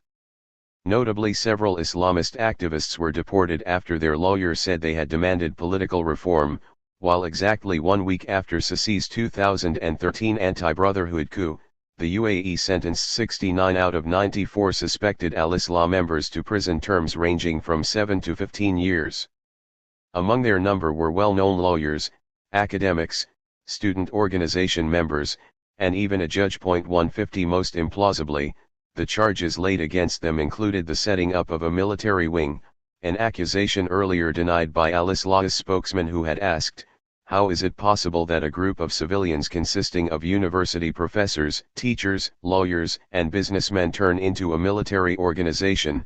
151 But as if to underscore their point, the UAE authorities nonetheless also rounded up dozens of Egyptians who had been purportedly training Al-Islah in subversion tactics, and at one point even issued an arrest warrant for the Qatar-based Al-Qaradawi, who had been increasingly critical of the UAE's actions. 152 Somehow this later translated into an official request by the Egyptian government for an Interpol arrest warrant for Al-Qaradawi for incitement and assistance to commit intentional murder and numerous other offenses. 153 The UAE's mass arrests were justified ideologically by its foreign minister, another brother of Mohammed bin Zayed, who argued that the Brotherhood does not believe in the nation-state and was encroaching on the sovereignty and integrity of nations. 154 More crudely, Dubai's police chief claimed that the Brotherhood had become a greater threat than Iran and that a plot was unfolding which would see them gain power in Kuwait and then take over all the other Gulf monarchies by 2016. 155 Perhaps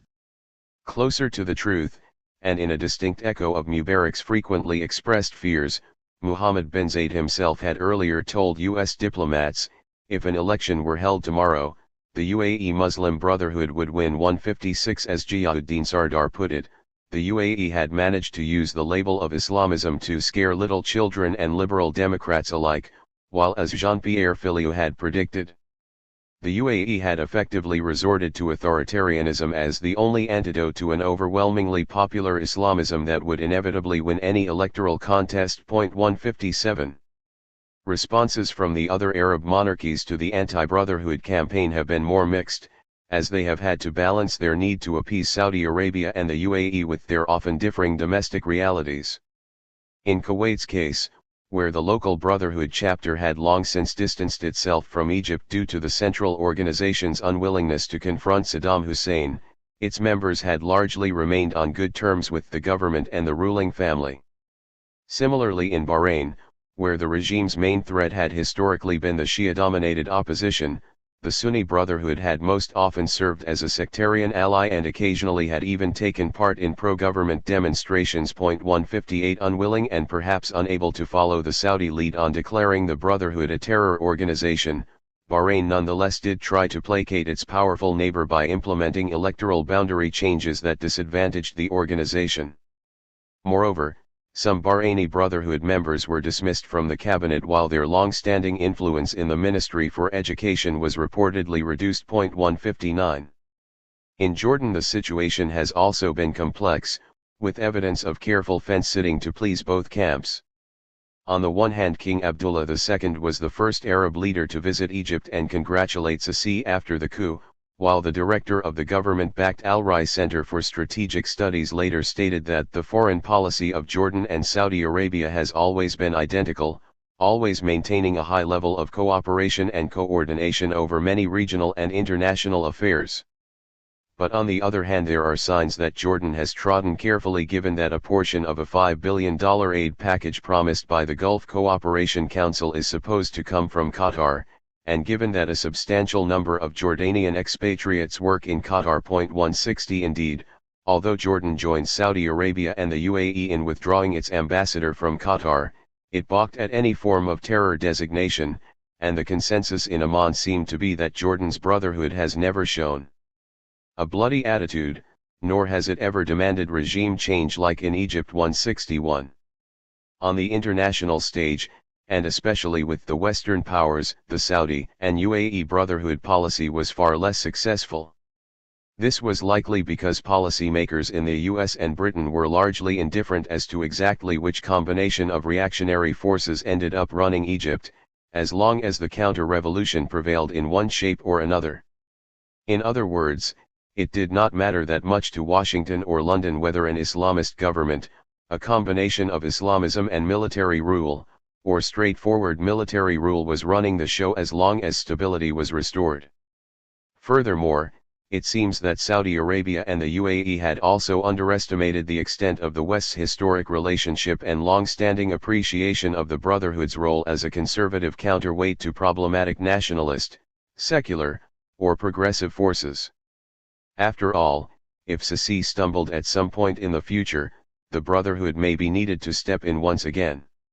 Most embarrassingly for the UAE, having viewed the British government as a lower-hanging fruit than the US government, a considerable lobbying effort failed to convince London of the need to expel Brotherhood exiles and declare the organization illegal. Launched in early 2014, a British inquiry into the Brotherhood, widely understood to have been requested by the UAE, was heavily criticized and most predicted it was unlikely to lead anywhere. Although former MI6 director Richard Dearlove had once described the Brotherhood as at heart a terrorist organization, this did not seem to be a view shared by Parliament. 162 Foreign Office Minister David Howell had, for example, already argued that the Brotherhood should not be judged as just one lump, or one group of people with more extreme views, and had claimed that today's Brotherhood is obviously of a different pattern and the senior people in it have a position that should be understood and discussed. 163 The view in academia was similarly circumspect, as although there was generally little love lost for the Brotherhood, most agreed that any designation of it as a terror entity would be wrong. Putting it best, Mark Lynch claimed that the British push to name the Brotherhood a terrorist organization is an analytical step backward, and one which the British government at least reportedly has declined to take. 164. By November 2015, and just a few weeks before the inquiry's expectedly inconclusive results were finally published, The Guardian revealed details of a number of internal UAE documents written by a senior British expatriate advisor to Abu Dhabi.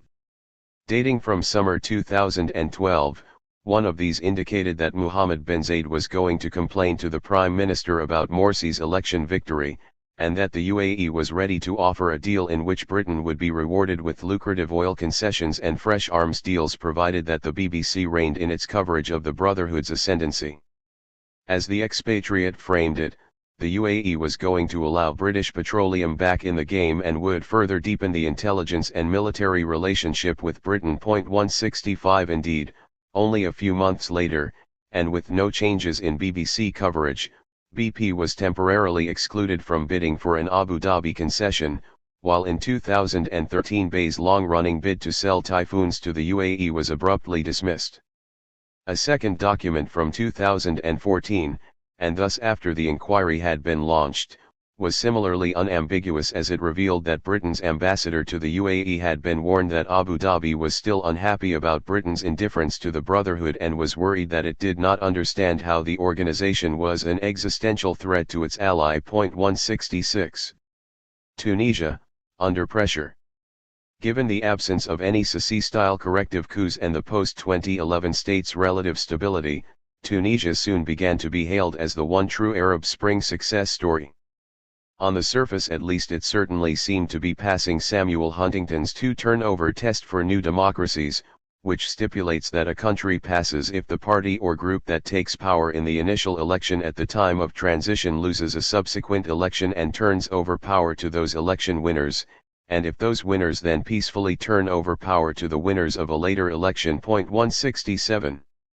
Seeking to explain this apparent achievement on a more structural level, a compelling argument has been made that Tunisia's relatively weak armed forces were unable or unwilling to play the same sort of post-revolutionary role as Egypt's much stronger military. As Jean-Pierre Filiou notes, much of this can be attributed to the presidential palace's fears of mutiny after Habib Bourguiba's poorly planned attempt in the early 1960s to nationalize French bases by force. This had led to hundreds of deaths in the Tunisian armed forces, described as a disastrous gamble with their lives and honor, and the regime's subsequent unearthing of a plot hatched by army officers and a former minister to assassinate Bourguiba. 168 With the military duly downgraded and several of its key commanders executed, the police force had instead become the main organ of state security. 169 As a team of U.S. political scientists has recently demonstrated using quantitative methods. Following this period, the Tunisian military never became part of a heavily militarized state, and certainly not one comparable to the other North African republics. 170 Furthermore, as others have argued, given that the military under Bourguiba and then Zine El Abidine Ben Ali was unable to develop any real economic or institutional interests, it actually stood to benefit from a more authentic revolutionary state. 171. Much attention has also been focused on the country's comparatively rich history of civil society and trade union organizations. As both Eva Bellin and Filiou argue, these were largely responsible for steering the country after 2011, serving as watchdogs over the constitution and, with their memberships of several 100,000, offering a balance to religious groups. 172 Moreover, Tunisia's 1956 Personal Status Law, which gave equal rights to men and women and helped to separate religion from the state, has been credited with bringing diverse and ideologically competitive groups to the same table on numerous occasions. As the Brookings Institute's Monica Marks notes, throughout the 2000s a number of civil society and political organizations were able to come together, including the most popular Islamist party, Ennahda, and were able to agree on several core principles for the future, including the need for a democratic political system to be the sole source of legitimacy. 173. Taking much the same approach, the University of Washington's Ellis Goldberg makes the case that it was the different factions' willingness to accept each other's ballot box victories and even incorporate former regime members into the political process that has been key. As he describes, former officials were neither excluded nor subjected to the threat of political or administrative marginalization. 174 This stands in contrast with Egypt's Muslim Brotherhood-sponsored political exclusion law, which attempted to block Mubarak-era officials such as Omar Suleiman from standing in the presidential elections. Although passed by Parliament in April 2012, it was suspended by the still Mubarak-appointed Supreme Constitutional Court. 175 Tunisia's stance also differed markedly with the 2013 political and administrative isolation law adopted next door in Libya. Preventing any Gaddafi-era official from serving, it was so strict that even defectors who had fought against the Libyan army in 2011 were made to resign on the basis they were former government members. 176. In Tunisia's case, the various revolutionary groups had not only allowed former Foreign Minister Beji Keita Sebsi to serve as the first caretaker prime minister, with Ennahda leader Rached Ghannouchi describing him as being just dusted off and brought out of the archives, but had even accepted Ben Ali's former parliamentary speaker Fouad Mebaza as the first interim president. Moreover, as Goldberg notes, the formation of a Sebsi's Nida Town or Call of Tunisia party containing other regime remnants would not have been possible if Ennahda members had not abstained on a vote for new electoral laws that would have banned former Democratic Constitutional Rally members from engaging in politics. 177 Most symbolic, perhaps, was the ability of several disparate factions, including Islamists and secular liberal groups, to form a compromise coalition, the Troika, to make sure that the first democratic elections in October 2011 would return a parliament with sufficient powers and a long enough term in office to actually get things done. 178 In practice this meant that although Ennahda won a majority and got to form the cabinet and appoint the new prime minister, it did not get control over the presidency or several other key ministries. 179. Under the hood, but perhaps equally importantly, Ennahda had also supported a closed-list proportional representation system for the elections in preference to a first-past-the-post system, even though the former effectively marginalized the party's electoral ambitions and favored smaller parties. 180 As Marx has estimated, the latter would have given Ennahda almost 90% of the vote rather than the 37% they ended up with. Although some have suggested this was a reflection of Ennahda not being as powerful as many had assumed, others have claimed that Ghannouchi's long period of exile in London, where he observed the failings of the Westminster system, had given his party a much thicker understanding of democratic politics and the need for more gradualism than its regional counterparts such as the Brotherhood. 181. Either way, the Troika proved solid enough to survive several early tests of Tunisia's revolutionary integrity. Following the prosecution of a television station director in late 2011 for defamation of Islam, after his channel had broadcast a blasphemous animated film, more than 300 protesters attacked the station's headquarters while others blamed Islamist parties for exacerbating the situation for their own benefit. 182 In early 2012 further clashes erupted after the death of a pro-Sebsi activist was blamed on unofficial networks supporting the ruling Ennahda party, and a few months later in March 2012 the coalition survived perhaps its first major challenge after managing to clear the streets of thousands who had begun to demand publicly the creation of an Islamic State. 183 With no apparent rush to push through a potentially divisive new constitution, the Tunisian polity seemed well aware of the need to avoid the sort of constitutional cul-de-sacs repeatedly being foisted on the Egyptian people. 184. Tunisia, sleepwalking to counter-revolution. Beyond its internal politics, some have suggested Tunisia's post-revolutionary stability was also a function of its geopolitical circumstances. With the country being on the margins of the region's main ideological and sectarian fault lines, without the vast natural resources of some of its neighbors, and a comfortable distance from the most populous and militarily most powerful Arab states, it is tempting to assume that the outcome of its Arab Spring protests simply did not matter that much for external powers. Sadly, however, many of the same patterns and strategies at play in Cairo were also soon identifiable in Tunis, albeit a little more under the surface. Competition between the region's two main counter-revolutionary camps was certainly not as intense as in the all-important Egyptian arena, but there is nonetheless much evidence of a pitted and potentially destabilizing struggle having begun between the sponsors of Islamism and those that have sought to rejuvenate what remains of the old deep state. As in Egypt, Qatar effectively fired the first salvos, with its ready-made partner, Ennahda, arguably even better placed than the Egyptian Muslim Brotherhood to become the country's dominant political force. Having already proven its ballot box credentials when its independent candidates won 14% of the vote in the 1989 parliamentary elections, but then suffering a crackdown at the hands of Zine El Abidine Ben Ali's security forces, Ennahda never really became besmirched in the way that the Brotherhood did with its decades of murky deals with the Hosni Mubarak regime. 185 Furthermore, after Ennahda was wrongly blamed for an Al-Qaeda attack on Tunisia in 2002 and labeled by Ben Ali as the inextinguishable source of terror, the revolutionary credentials of its then exiled leaders were undoubtedly strengthened further. 186. Closely tied to Ennahda's electoral success in October 2011, Qatar duly began to announce several financial support packages to buttress the new government and, by extension, to strengthen the hand of its Islamist components.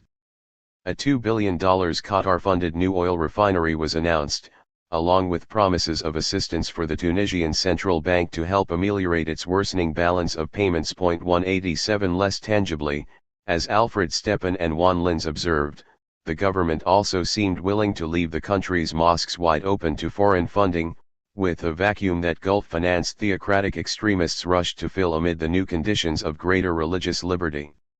As they argued, Ennahda has not yet been able to effectively create alternative spaces and discourses in many key mosques and neighborhoods. 188 As a report commissioned for the European Parliament has detailed, by September 2012 these permissive conditions had allowed more than 1,000 lightly armed Islamists, who were ostensibly protesting against an amateurish anti-Islam video that had gone viral on social media, to attack an American school and occupy the periphery of the U.S. Embassy. Leading to numerous arrests and 4 deaths, many Tunisians were reportedly bewildered at the scale of the event. 189 More seriously, Ennahda was also beginning to be accused of being too conciliatory to veterans of the old Al-Qaeda-linked Tunisia Islamic Fighting Group, which, like the Libyan Islamic Fighting Group, was formed by jihadists returning from Afghanistan and the Balkans. With the group's leader, Sifala Ben Hassin, already released from prison, allegations were made that his new cross-border militant organization, Ansar al-Sharia, was responsible for the September attacks. 190. Staging a rally of their own in October 2012, Bajiketa Sebsi's Nida town took to the streets declaring that the Troika coalition had lost its legitimacy. Although their official grievance was that the government had still not finished drafting a new constitution, there were also powerful anti-Islamist undercurrents given the previous month's violence.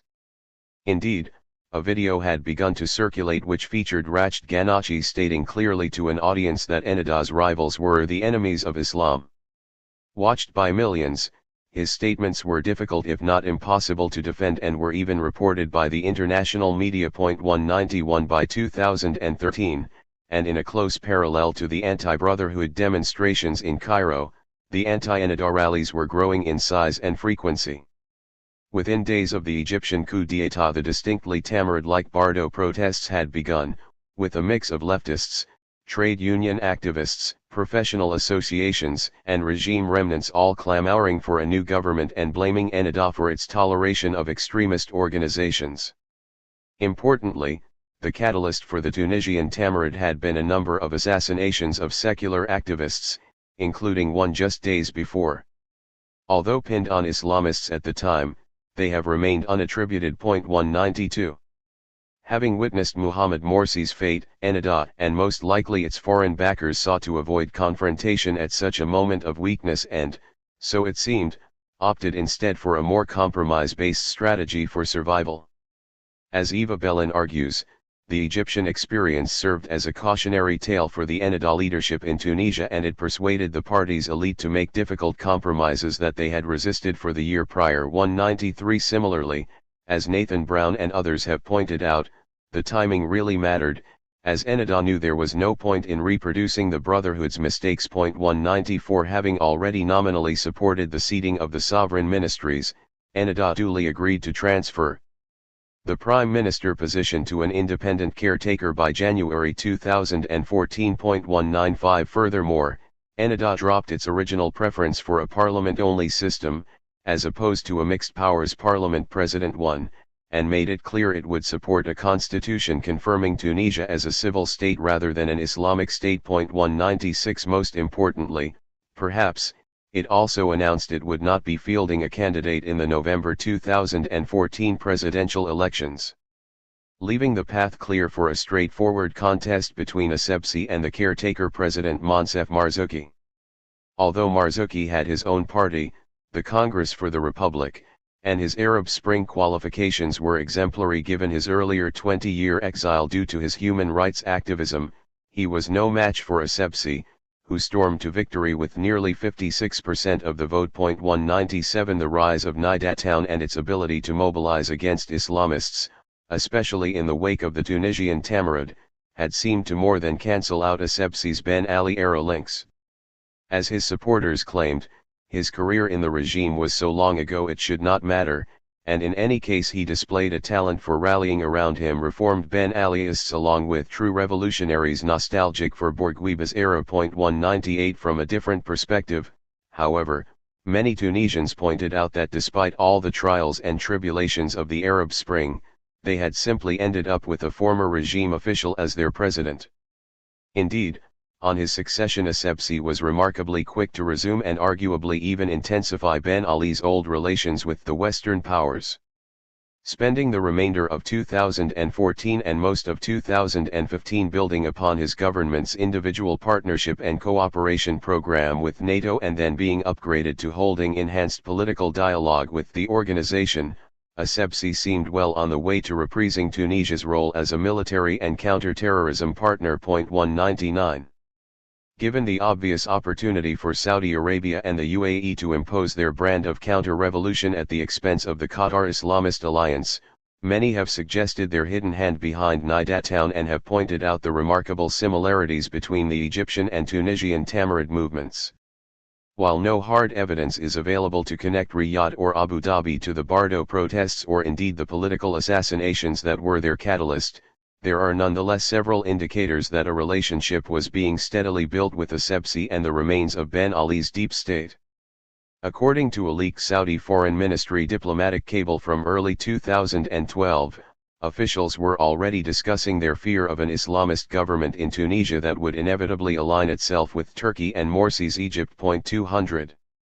Other Saudi leaked cables from April 2012 reveal that at the same time Ghanouchi was undertaking a trip to Riyadh, the Saudi government had begun to consider ways to boost its cultural ties with Tunisia, perhaps by funding new Tunisian media organizations in cooperation with the Saudi embassy in Tunis. 201 A few weeks later the Saudi Ministry of Culture and Information seemed to be in on the act, with its staff discussing how they should go about inviting prominent Tunisian media figures and their wives to perform Hajj in Mecca later that year. 202 Another leaked cable reports how an unnamed representative of the Tunisian Troika coalition had actually begun to contact the Saudi-based Ben Ali and had offered to enter into reconciliation negotiations.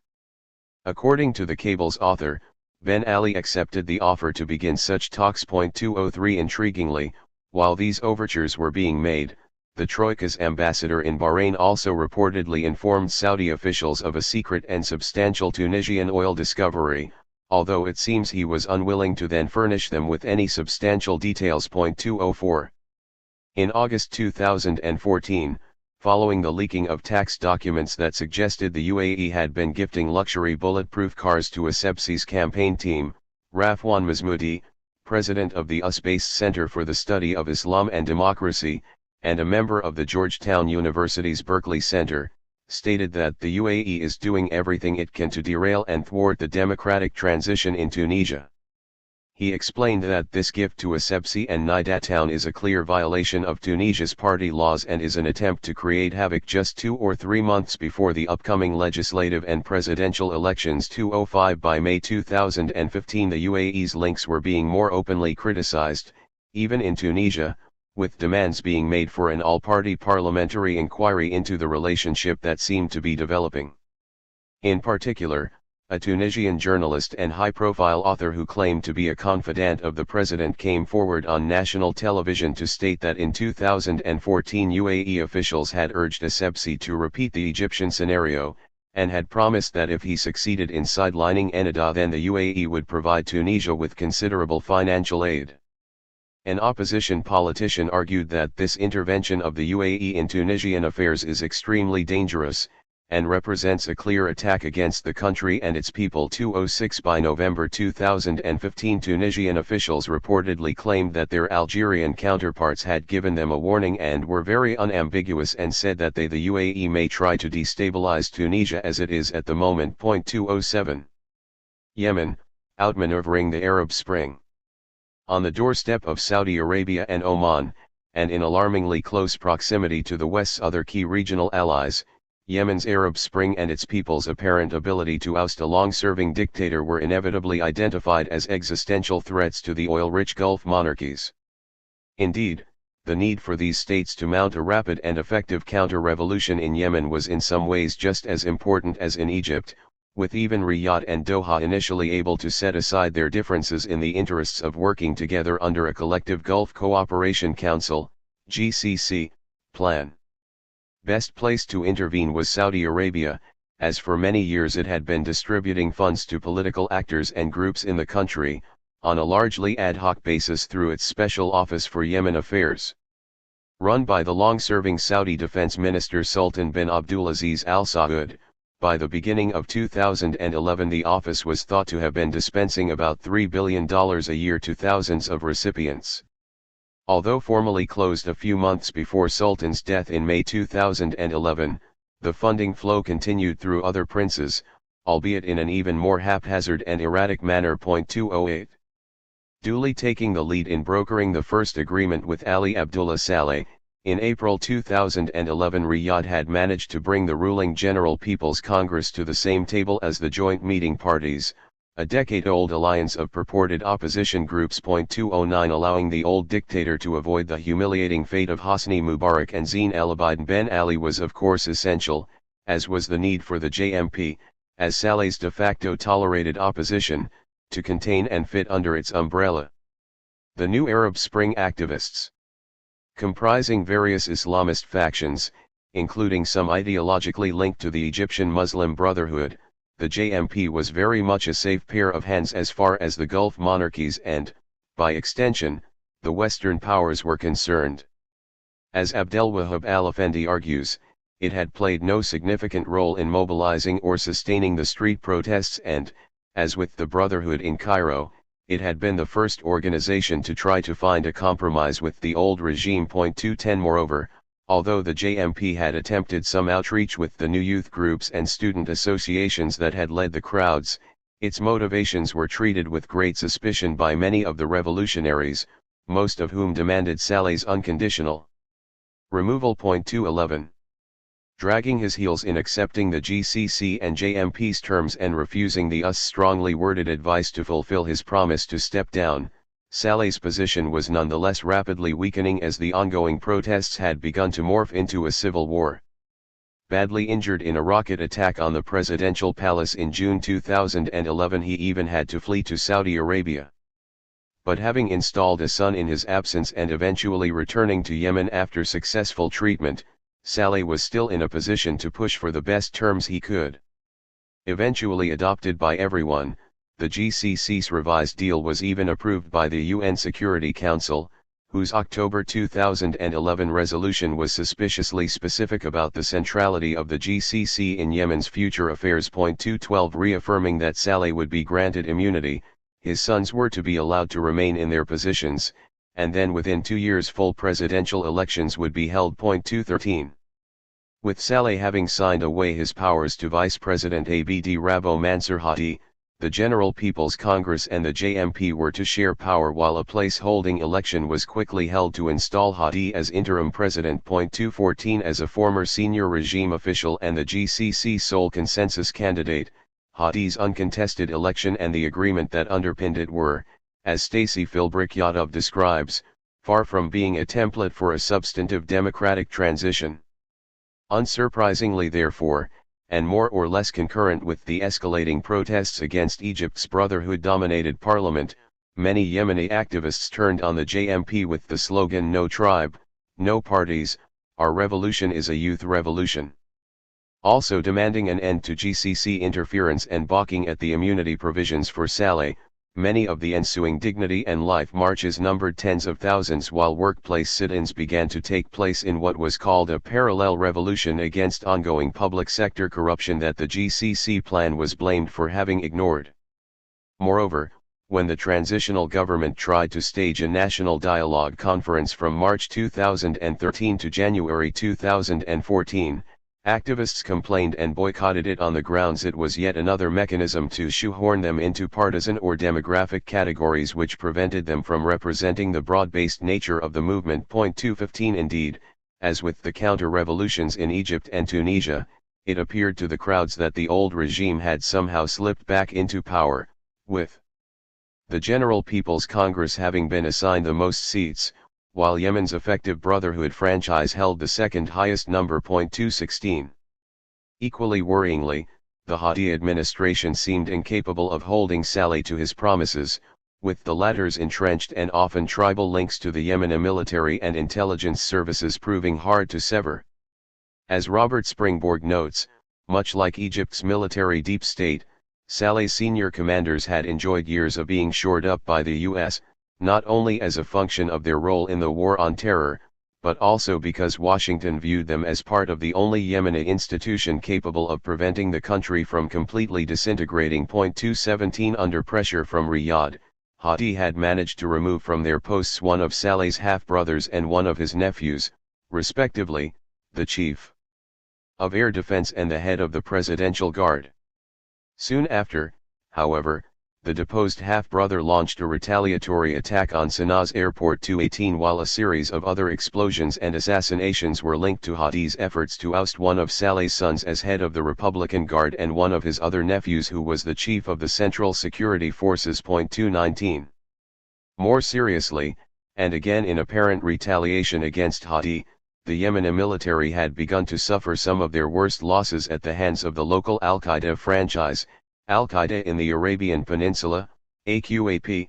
220 Notable massacres included 185 soldiers killed in their sleep during a nighttime attack on a base near Zinhabar, the capital of the southern province, only a week after Hadi's succession, while 57 soldiers died in an audacious attack on their base in Abiyan province. A few months later. 221 In a suicide bombing in May 2012, on the eve of Yemen's National Day, another 100 soldiers were then killed as they practiced their parade for the celebrations. 222 As some have argued, pointing the finger at Saleh loyalists, it is hard to see how AQAP could have carried out these attacks so successfully without first obtaining detailed inside information from those with privileged access to restricted intelligence and facilities. 223 If this is true, in many ways it should not have come as a surprise, as there is evidence that during the height of the 2011 protests Saleh had already begun to flirt with an extreme version of Mubarak's February 2011 strategy of opening up prisons to destabilize the Tahrir Square protests.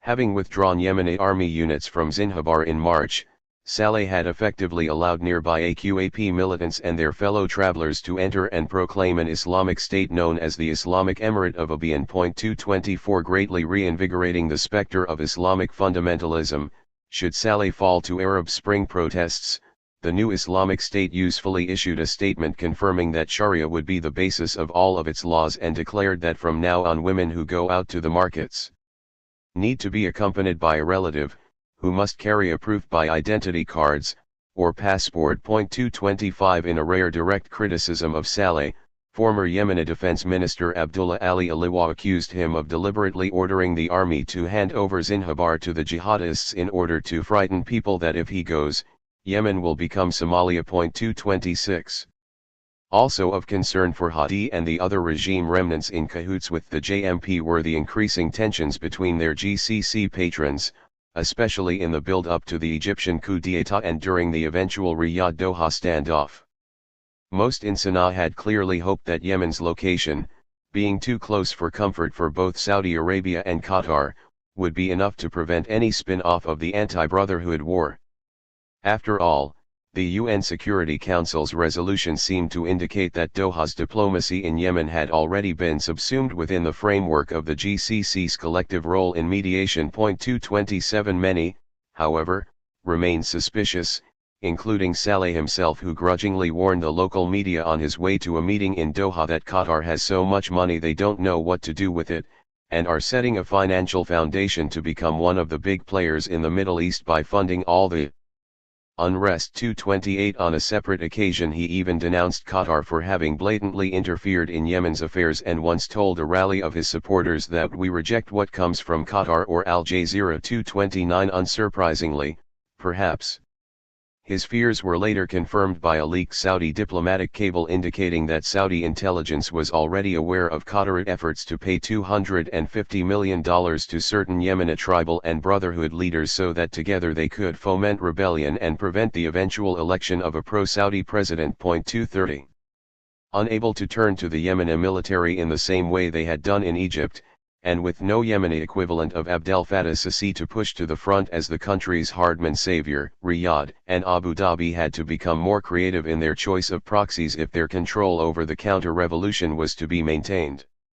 Although the Zaydi Shia Houthi tribesmen of northern Yemen maintained religious and cultural relations with Iran, and although Saudi Arabia had militarily intervened against them in 2009, and the UAE had often supplied Saleh with weapons to fight them, by 2013 the Houthis were nonetheless still seen as potential allies. 231 Not only had they proved willing to launch repeated insurrections against Yemeni governments, but by the time of the Arab Spring their relations with Qatar were evidently sour, given Doha's earlier failed efforts to mediate in Yemen. 232 Moreover, by this stage the Houthis had not only gained considerable battlefield experience, but they had usefully organized themselves into a potent Hezbollah-like paramilitary force called Ansar Allah or Partisans of God. 233 Having been marginalized by the National Dialogue Conference, just like the Arab Spring activists, there are strong indications that by late 2013 factions within Saudi Arabia had sought to cultivate the Houthis alongside those parts of the army that continued to resist government control so that Riyadh would have a future counterweight against the JMP,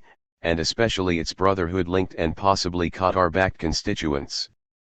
As The Guardian reported, a prominent Houthi was flown to London at this time to meet and reach an agreement with Saudi intelligence chief Bandar bin Sultan Al Saud. 234 Meanwhile, as this rather odd alliance of convenience continued to develop, allegations were made that the UAE had provided one of Saleh's sons with $1 billion in funding and had sent a delegation to Sana'a to meet with other Houthi leaders alongside a group of Saleh loyalist army officers. 235. Bahrain, the Forgotten Revolution. As arguably the only other Arab state where there was a sufficiently broad-based protest movement in 2011 that represented the majority of the population, Bahrain and its prospective revolution was equally if not even more distressing to the status quo powers than the events in Egypt, Tunisia, and Yemen. As an island kingdom in the center of the Persian Gulf, it was not only next to some of the largest oil fields in the world, but was also still a key Western military outpost, especially since the revival of the U.S. Navy's Fifth Fleet in the 1990s. Moreover, with Bahrain only 25 kilometers across the King Fahd Causeway from Saudi Arabia's historically most restive eastern